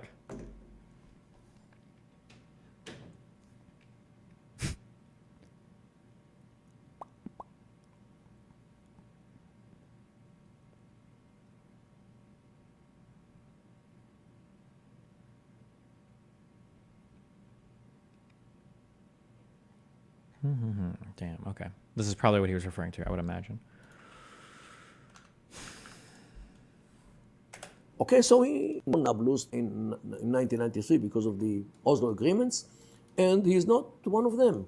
This is why he doesn't go to visit neither Hebron nor Nablus, let alone Gaza. Once he was in Gaza, and the bullet passed 10 centimeters near his face and killed one of his bodyguards. Okay, so he understood that he is persona non grata in Gaza, undesirable person. Okay, so he doesn't visit Gaza anymore, and doesn't visit neither Hebron nor Nablus, not anyone, nowhere else. He goes out from his office in Ramallah only to go abroad. Show me another president in the world who functions like this. Now, he was elected in 2006 for 4 years. We are today 14 years after this, because every year the head of the PLO, Abu Mazen, renews the authority of the PA president, Abu Mazen. Abu Mazen is just another name for Mahmoud Abbas, named after his child. Anytime somebody has the name Abu whatever, the whatever name is the name of their child. So when you hear Abu Mazen, it's the same thing as Mahmoud Abbas. Sometimes people refer to Yasser Arafat as Abu Ammar, I think, but just people, I don't know why they use different names to sound cool, I guess. With his signature. Okay? This is the democracy which... Sure, I understand. So he is illegitimate. Yeah. He is totally illegitimate in the eyes of the Palestinians. And he's acceptable only as long as he brings them money. Mm-hmm. The whole thing is about money. Arafat, formerly, was born in Egypt. And when he became older, he returned to his Egyptian language, and which is totally different dialect. And he was accepted only as long as he continued the struggle against Israel. Even when he was signing on the lawn of the White House in September 1993, the Oslo agreements with Israel, he came with uniform as a combatant. Excuse me? You sign a peace agreement. Now, he said it always. He's talking about this peace agreement is Hudaybiyah peace. Hudaybiyah peace means in Islam temporary peace. Yeah, until you can fight again. Which a Muslim is allowed to give the infidel, whether the Jew, Christians, or whatever, only as long as the enemy is too strong, invincible, deterring, and dangerous to mess with. In this case, you can give him temporary peace. According to the Islamic mindset, it's called the Salam Hudaybiyah, means the peace of Hudaybiyah. According to the clan system, or clan laws, it's called Hudna. Hudna. So, either Hudna or Hudaybiyah peace, this is what he said to his people every day, that this peace is only temporary peace. And yes, he violated this agreement in 2000, when he thought that we are too weak, that we ran out of Lebanon in the days when Ehud Barak was the prime minister. So then he started the second intifada, started to blow up our buses and our restaurants and people in the street. More than 1,000 people were killed gradually by Arafat and his gangs. And wait, fuck, is this mic totally dead? Not only this. Oh. He established the PA, and the idea was that he will fight Hamas instead of us, because we apparently couldn't. And this was the whole raison d'etre of establishing the PA, that Arafat will come in order to fight the Hamas and the Islamic Jihad without Bagatz and without B'Tselem, means without the Supreme Court and without the rules, the human rights organizations. Okay, but he didn't mean at all. Look, what he mean? He actually demonstrates. In this scarf, and this is the PLO flag. On one side, they said, Al-Quds Lana, Jerusalem is ours. Since when Jerusalem is theirs? When was Jerusalem a capital of anything connected to the Arab or the Islamic world? Not for one day. But the other side of the scarf is this, Palestine. This is why you need Arabic. Palestine, from the river to the sea. So where is Israel? Not on that. Yeah. Maybe in the sea, among the sharks. Okay? And this is Arafat. And unfortunately, we Israelis, especially the left side of the political map, they believed him. And this is why no left in Israel. There is almost no left because they fell in this trap willingly because they were warned time and again and again and again. You are deceived by this man. And you know what? Let me give you a story. Can I ask a quick question before the story? Yeah. Because I'm curious. So let's say that that's the thought process, that people who are negotiating from these positions, people like Arafat, aren't to be trusted. What's your opinion on Arafat? You said the trip made you lose respect for him. Arafat was a decent general, and that's it. That's all he ever was. He never should have been the leader of the Palestinian people. Palestinians are in a great deal of fuckedness because of Arafat. But he still has, from people I spoke to, still has very widespread support in the Palestinian world. But Can I ask a quick question before the story? Yeah. Because I'm curious. So let's say that that's the thought process, that people who are negotiating from these positions, people like Arafat, aren't to be trusted. Do you think that that would have prevented, like, Israel from making peace with Egypt or Israel from making peace with Jordan if that same mentality had persisted? Or why do you think those were different? Look, when Sadat made the peace with us in 1979, he had a fatwa. Fatwa means religious ruling by the Al-Azhar. Al-Azhar is the supreme religious authority of Egypt, which allowed him to... Okay, I tried to Google this afterwards. I couldn't find any information on this. Is it true that Anwar Sadat, president of Egypt, had a fatwa from some sort of imam, I don't even know who can issue them, to make peace with Israel? This would have been for what, 76 is when the talks started, I think, till 79? Or... yeah, I'm curious if there's any information on this. I don't know where I would even begin to look for this, or if it's even like recorded in fucking Western media. But if anybody has any evidence, like where to find this, I'm curious if this is true. I mean, obviously he's saying it, but... To make peace with the Zionists, with Israel, just like our Prophet Muhammad ibn Abdullah, peace be upon him, gave to the infidels of Mecca in Hudaybiyah.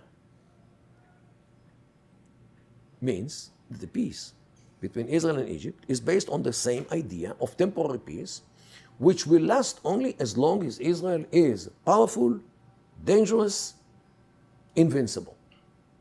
When will this pass? I don't know. So far, this peace exists. What will be with the day which they view or think that we are weak? I have no idea. But what they prepare in Sinai doesn't give good thoughts about what the intentions of the Egyptians are. Do you think that Hussein in Jordan, do you think he felt the same way, that all of that peace was only temporary? I didn't find the mention of Hudaybiyah in the peace between us and Jordan. And this is why the majority of the citizens of Jordan objected. They always say, your peace agreement with the ruling family. And the ruling family, don't forget, is not Jordanian. The ruling family is from the Hijaz. They were expelled by the Saudis. And the British gave them the Transjordan Emirate in 1924, which turned to be the Hashemite Kingdom of Jordan. And the majority, they are like less than 100 people, this family.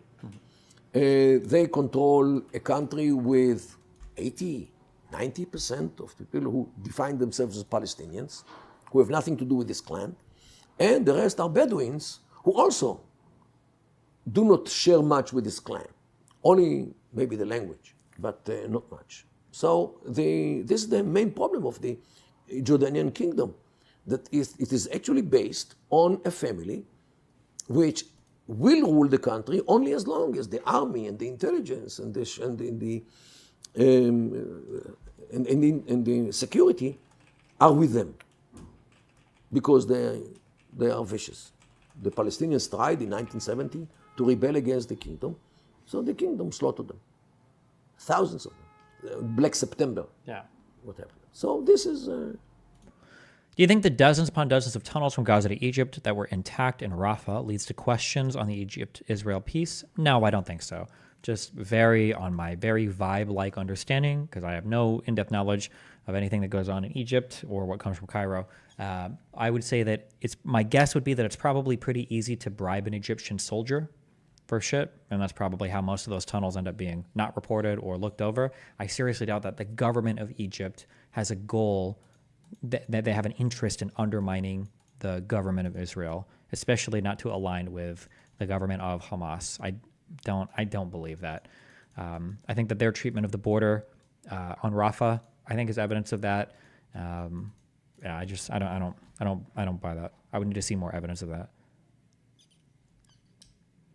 Oh shit! You fucking found this. So this what he referenced there here was true.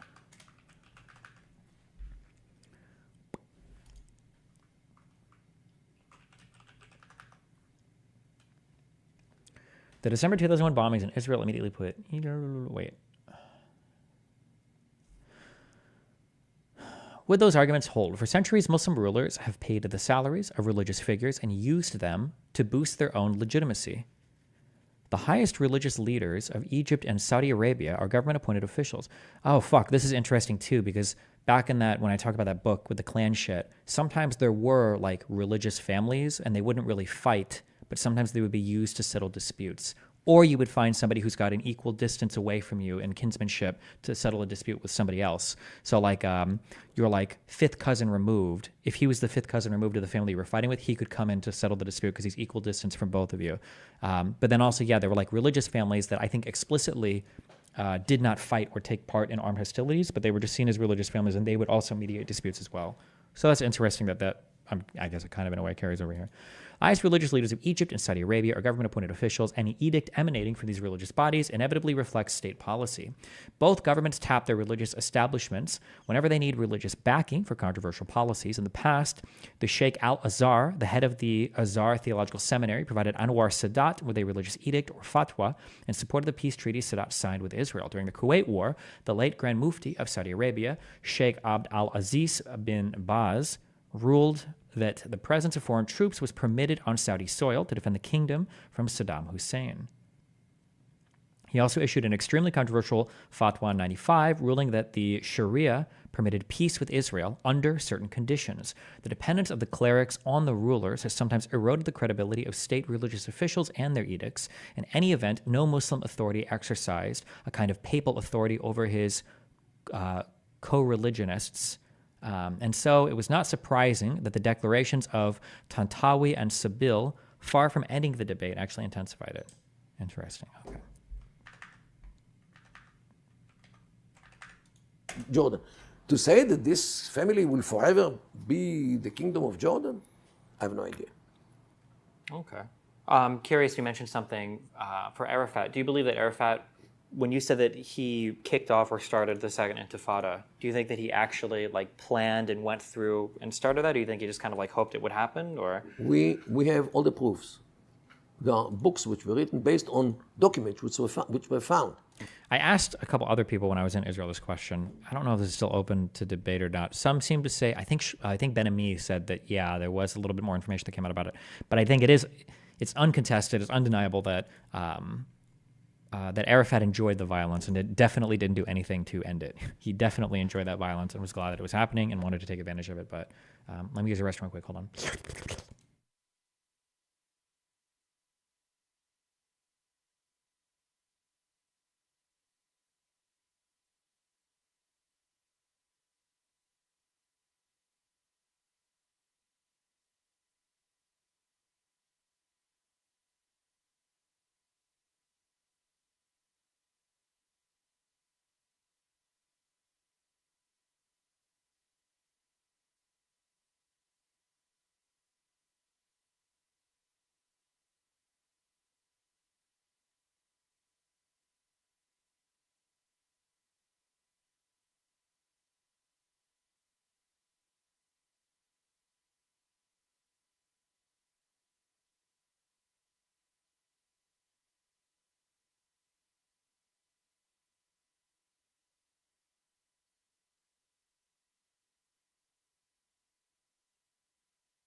Ooh.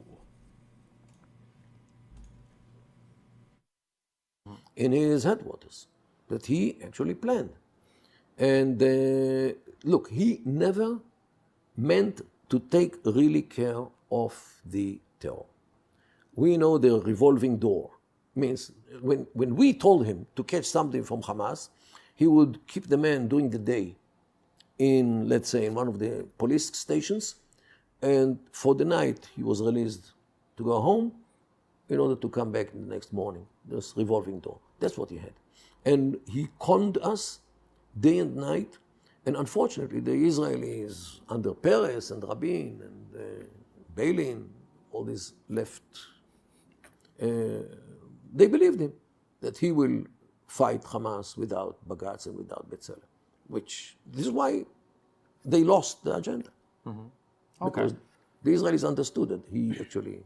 Okay, challenging question then. Do you ever feel like, or do you think that Palestinians have a justification for feeling like on the other end, while Israel might complain that Arafat never meant to fight against Hamas or fight against any of the terroristic elements of Palestinian society, that Israel never meant to stop the settlement expansions, the outpost building, the terrorist attacks like in the Cave of the Patriarchs. Do you think that Palestinians have a right to feel that type of upsetness, or do you think that it's a bit different on how it plays out for both sides? Look, I'm looking for solutions which correspond with sociology. Otherwise, you get another Syria or Iraq or Sudan or Libya here.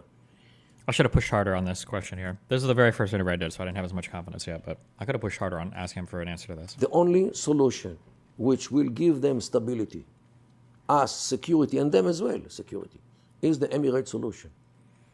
The PA, of course, is against it because it means to dismember the PA.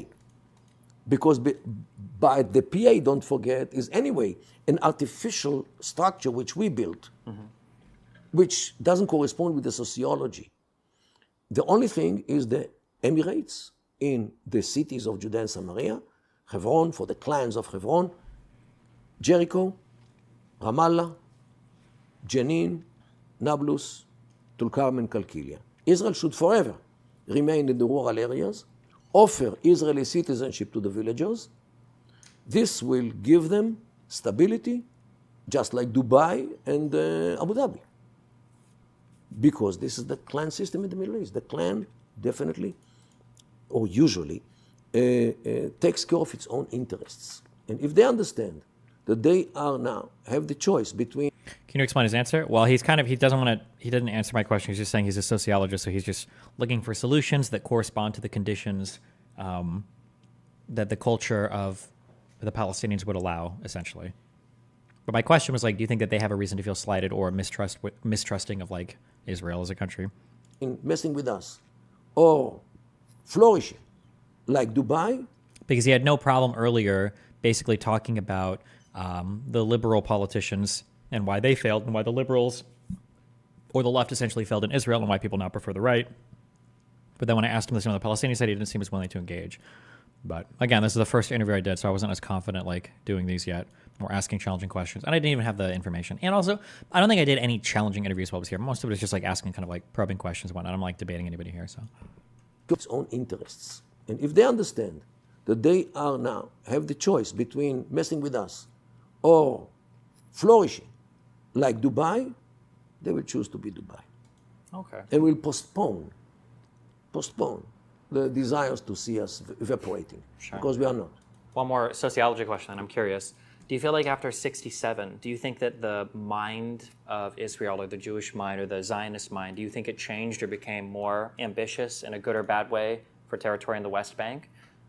Or do you think that desire was always there? What happened in 1967 is actually the remedy for injustice which happened in 1948. Look, Jerusalem. Jerusalem is a Jewish capital for over 3,000 years.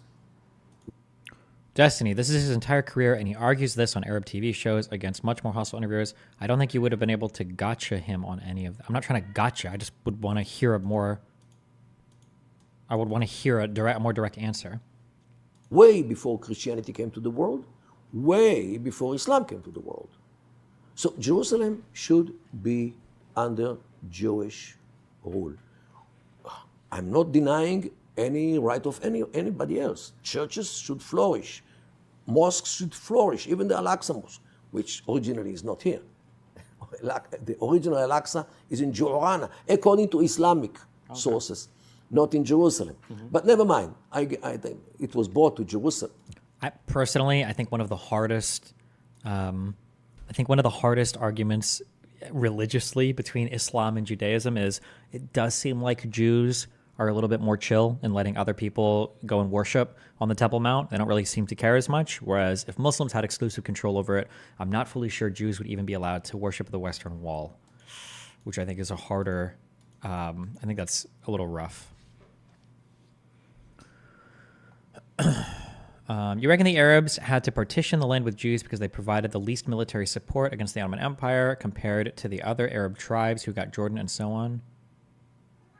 No, I mean, this is just where the Jews happen to go. If they would have went to any other part, then the Arabs in those parts would have had to deal with the Jews there, I think.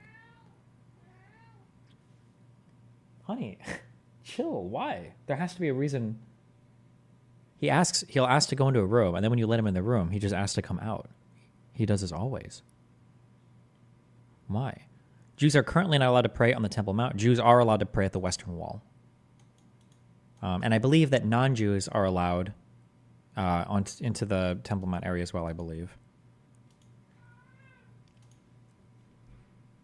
Brought to Jerusalem by the Umayyads, who wanted to divert the Hajj, for the pilgrimage, from Mecca to Jerusalem, because the Meccans... Western Wall is not the Temple Mount. Did I say that the Western Wall was the Temple Mount? I think the Western Wall is a bit off the Temple Mount to the west, a little bit.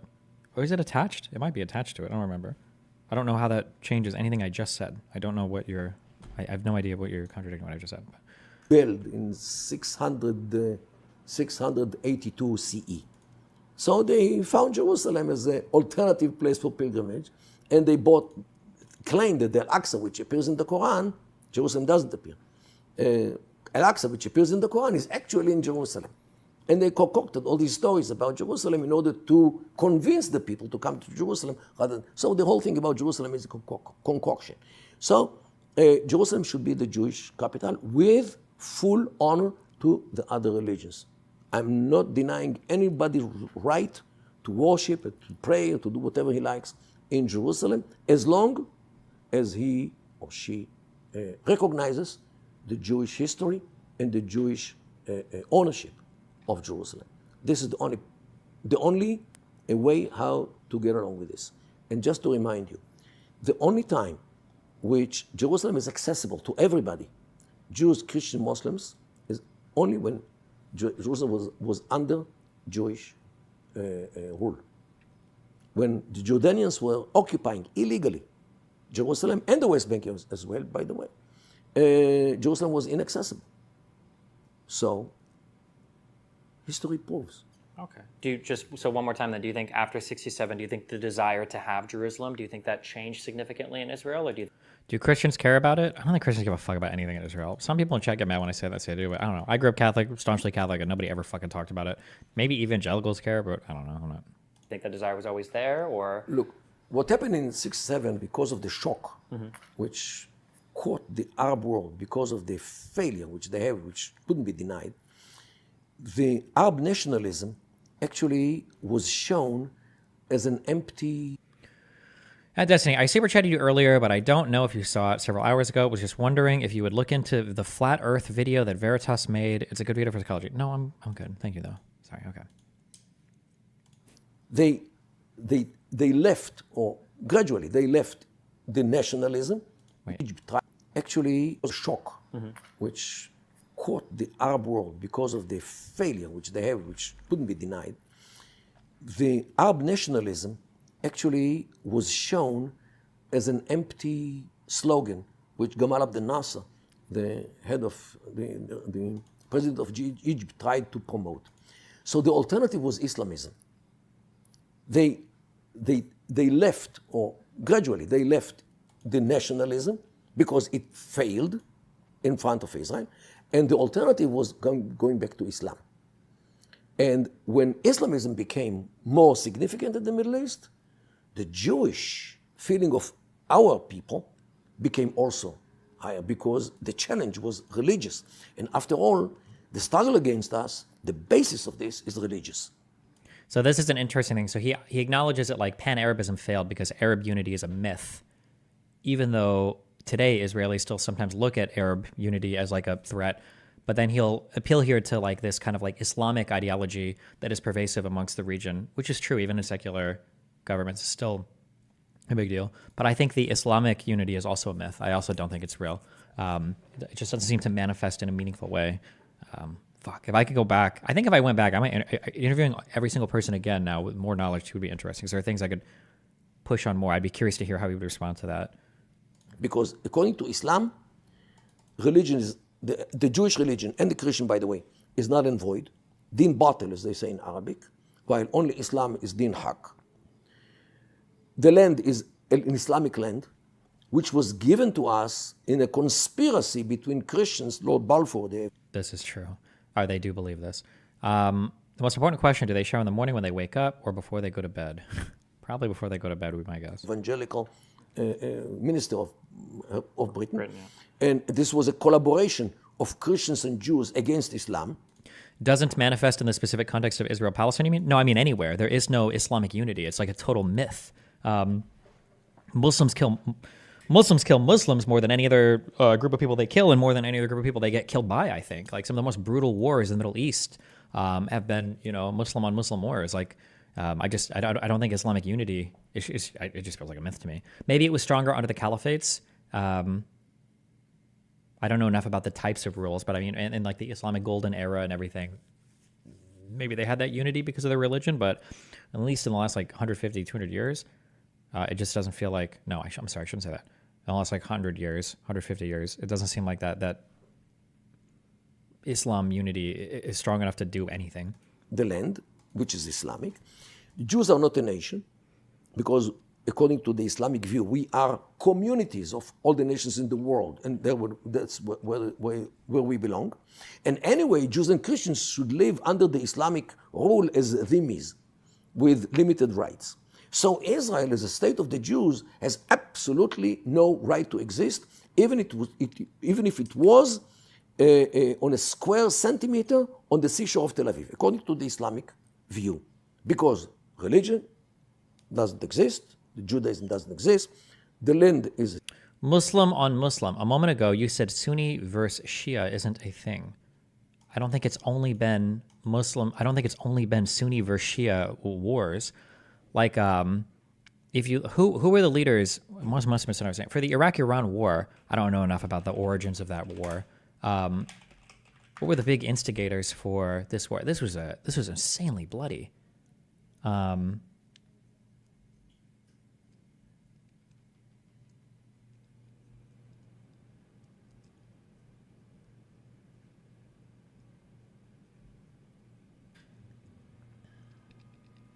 Oh, the Ba'ath government was supposed to be secular, although I think in practice it ended up being Sunni.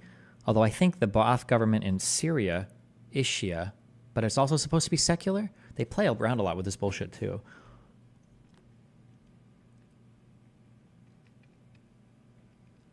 It was Saddam. He thought he could take territory without resistance.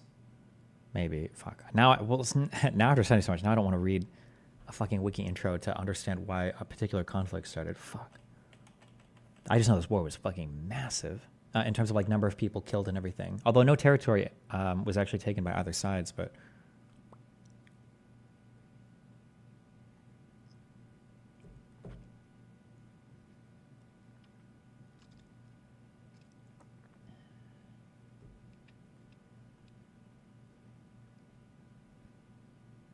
fuck me. Someday I'll look into it. And by someday, I mean after World War I and II. Islamic Jews are not a nation, and anyway, they have to live under the Islamic yoke. So, for them, settlement is not only Yitzhar and Itamar in Judea and Samaria. Saddam wasn't secular per se, more like tribalism. Now looking back on it, I'm not sure if any Arab-ruled country is secular ever. Even if they call themselves secular, or even if we call them secular dictatorships, religion still plays, I think, a really heavy role. Like even for Nasser, even for Sadat. I think religion still always plays like a pretty heavy role. Such that I don't know if I would call them explicitly secular anymore. I don't know if I would use that term anymore. Johnny Harris does a video on it. I don't think I would trust his takes on Middle Eastern history, but maybe.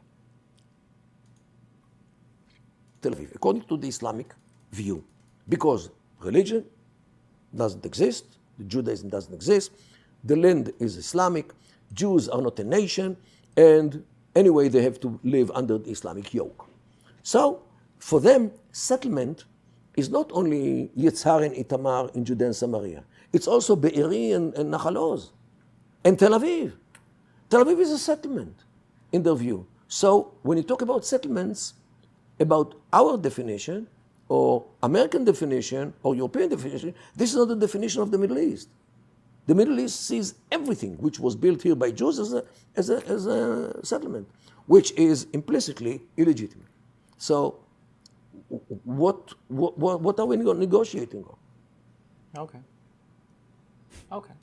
Thank you so much. Pleasure. You wanna ask some questions? Yeah, I think it's good. Also, Oh yeah. Okay. Yeah. Cool. All right. Yeah, we can take a break. Yeah. If you want any final thoughts, or are you good? I think we had an hour and a half to chat, so I'm at about 40 minutes. So I think I want to let Boner Box hop on. Well, there's still 6 minutes left in this. No, yeah. What are we chatting about? So let me just add. Yeah, go. Yeah. The Middle East is run by three vectors. One is the clan system, or the clan culture, which is common for Muslims, Druze, Christians in many cases, Alawis, many other groups which live in the Middle East, not only Muslims. And this culture is already hundreds of thousands of years old. The second vector is Islam, which came to the world only 14 centuries ago in order to correct some problems of tribalism. And it pulls the Middle East to another direction, to the religious direction. The third vector is modernism, which infiltrated into the Middle East since 215 years ago, more or less. And these three horses are pulling the Middle Eastern wagon to three different directions. This is why it's so hard for Westerners who are thinking in a Western way to understand this system, which is pulled by three vectors. I'm curious, just on that three. When you look at a country like Saudi Arabia, which one of those three do you think they represent in your mind? Saudi Arabia is representing a combination of religious pole on one side and the clan pole on the other side, some kind of conjunction between both, or mix of both. They take the modernism only when it comes to tools, car, cell phone, computer. They reject, usually, the Western values, freedom, democracy, equality, men and women, all these things. So they know very well how to pick from the third vector what serves the other goals, two. Okay. what undermines the two first ones, the clan system and the religious system. Okay. All good. Have you? Who do you? I'm just curious in terms of writing about like this balance of the Middle East. Have you ever written anything larger on it, or just? Well, I published only one book because people prefer either articles or YouTube. Yeah, unfortunately. The one book which I published is this, Assad in Search of Legitimacy, Message in Rhetoric in the Syrian Press under Hafez and Bashar. This is based on my PhD. It was published in 2005 by... Only one book on Hafez. Who's that? The president of Turkey? Who cares? Sussex Academic Press. And it actually analyzes the Syrian press in order to understand how Assad, both father and son, Hafez and Bashar, think. And in my humble view, this is the best, of course, I wrote it. The best analysis of how the Syrian regime thinks. Okay. Because unlike Western countries where the press is free, there the press is directed by the government. And therefore, the press actually expresses what the government wants, means what the president wants. Just like EKG, which you put on your body. Yeah, I you don't understand. have to penetrate your heart. It's enough that you put some electrodes and you analyze them. This is the same thing. Analyze what they say, and you can understand, like reverse engineering.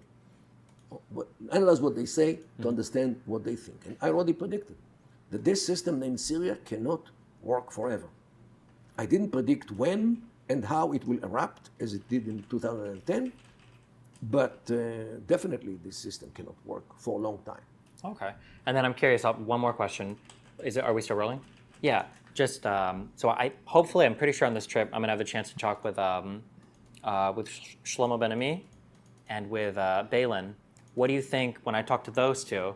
Because I'm curious, I'll ask them their opinions on this. What do you think their biggest contention is with your narrativization or your theory of how the Middle East works? What do you think they would disagree with you the most on? Start with the fact that both of them do not speak Arabic. Okay, yeah. That's okay. Means they miss the main tool to understand their counterparts. And if you don't understand your counterpart for a negotiation, the chances that you make a big mistake are at least 100%. Okay. At least. Wait, on that, so when you look at like big negotiations between Palestinians and Israelis, are there ever ordinarily people involved in these negotiations that are fluent in Arabic? Or like for Camp David or for Oslo or? Unfortunately, not too many. Okay. Begin, in his time, had an advisor, actually my teacher, Professor Moshe Sharon. He spoke Arabic fluently. He was expert in Arabic. And as long as he was in office, he made sure that Begin doesn't make big mistakes. Okay. However, when the Egyptians understood that this man understands too much, they demanded to oust him from the Israeli crew. And unfortunately... Is that true? I wish I had an easy way to verify that.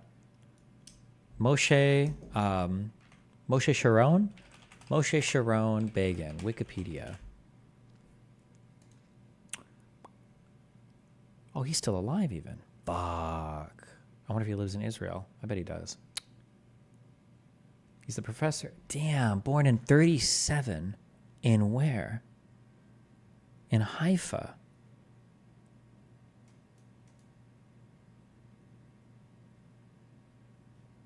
Oh, shit. This guy would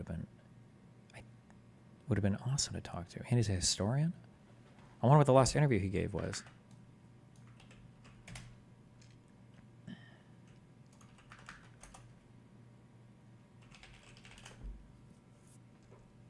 Eight years ago, 7 years ago, 1 year ago, but it looks like it's drawn from these videos. 11 years ago, 6 years. Oh God, he's going full Chomsky. Oh no. How's our English? No, I'm not surprised. Oh. The declaration of Trump did not change the situation as far as the Jewish people are concerned. The Jewish people had Jerusalem as the capital of their hearts, more than the capital of their country. Even for a second. Oof. Looking a little rough. 6 years old. Damn, commenters were not happy with that guy.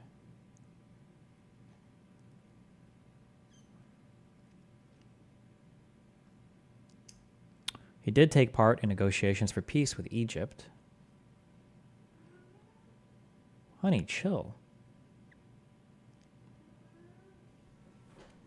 What? What's wrong? Why not just, look, why not hang out with me? I'm so much fun. Look. Come hang out up here. Stop being so weird. Huh.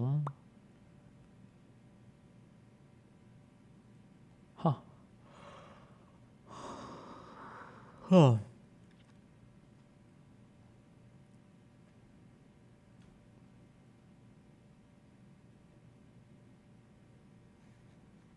He still gives interviews in 2024.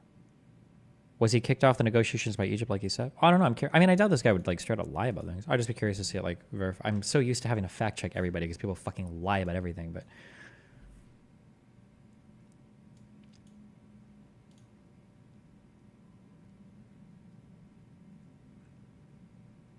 holy fucking Giga Chad, Jesus, this guy is a super Zionist. We need to flip the equation. Land for peace, yes. But they should pay us with land for the peace we grant them.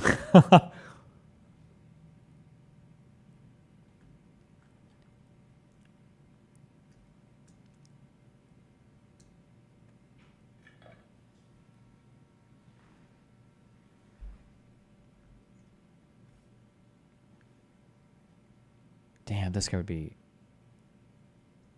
I definitely could set something up with him. Oh my god. Okay, sorry. One more minute. That's too much. They demanded to oust him from the Israeli crew. And unfortunately, Begin agreed. And you said that guy's name was Moshe Sharon? Moshe Sharon was his name. Okay. And those who actually pulled Begin was Dayan and Ezra Weizmann, who were great officers in the army, but understood very little in the Arab societies. Just like many, army people who think like tanks and cannons and air force and navy, but they understand very little about the societies which they have to deal with. Okay. Okay. And thank you so much. In my humble view, Israel and the Westerners will continue to make mistakes in the Middle East as long as they don't take the sociology of the Middle East as the main tool to understand what to do and how to do in the Middle East. Failures like Iraq and Afghanistan will repeat themselves time and again until people learn the sociology of the Middle East and the languages of the Middle East. Okay. Thank you very much. Pleasure. Damn. What a guy. Okay, tomorrow... I'm joined here by... Bonerbox talks to this guy for 2 hours. He gets real wacky talking to Bonerbox because he goes into some European stuff that gets a little bit wacky. But I'll look at this in a couple days. I think I go to LA tomorrow, and I'll be back the day after the next day. And then I think I don't go anywhere for a few weeks. So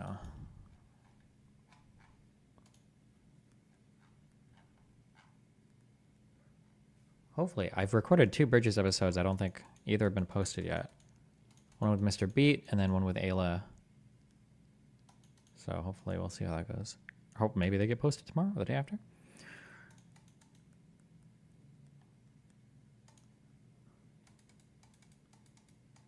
Riverina, cappuccino, papa, have fun, be careful. I love you.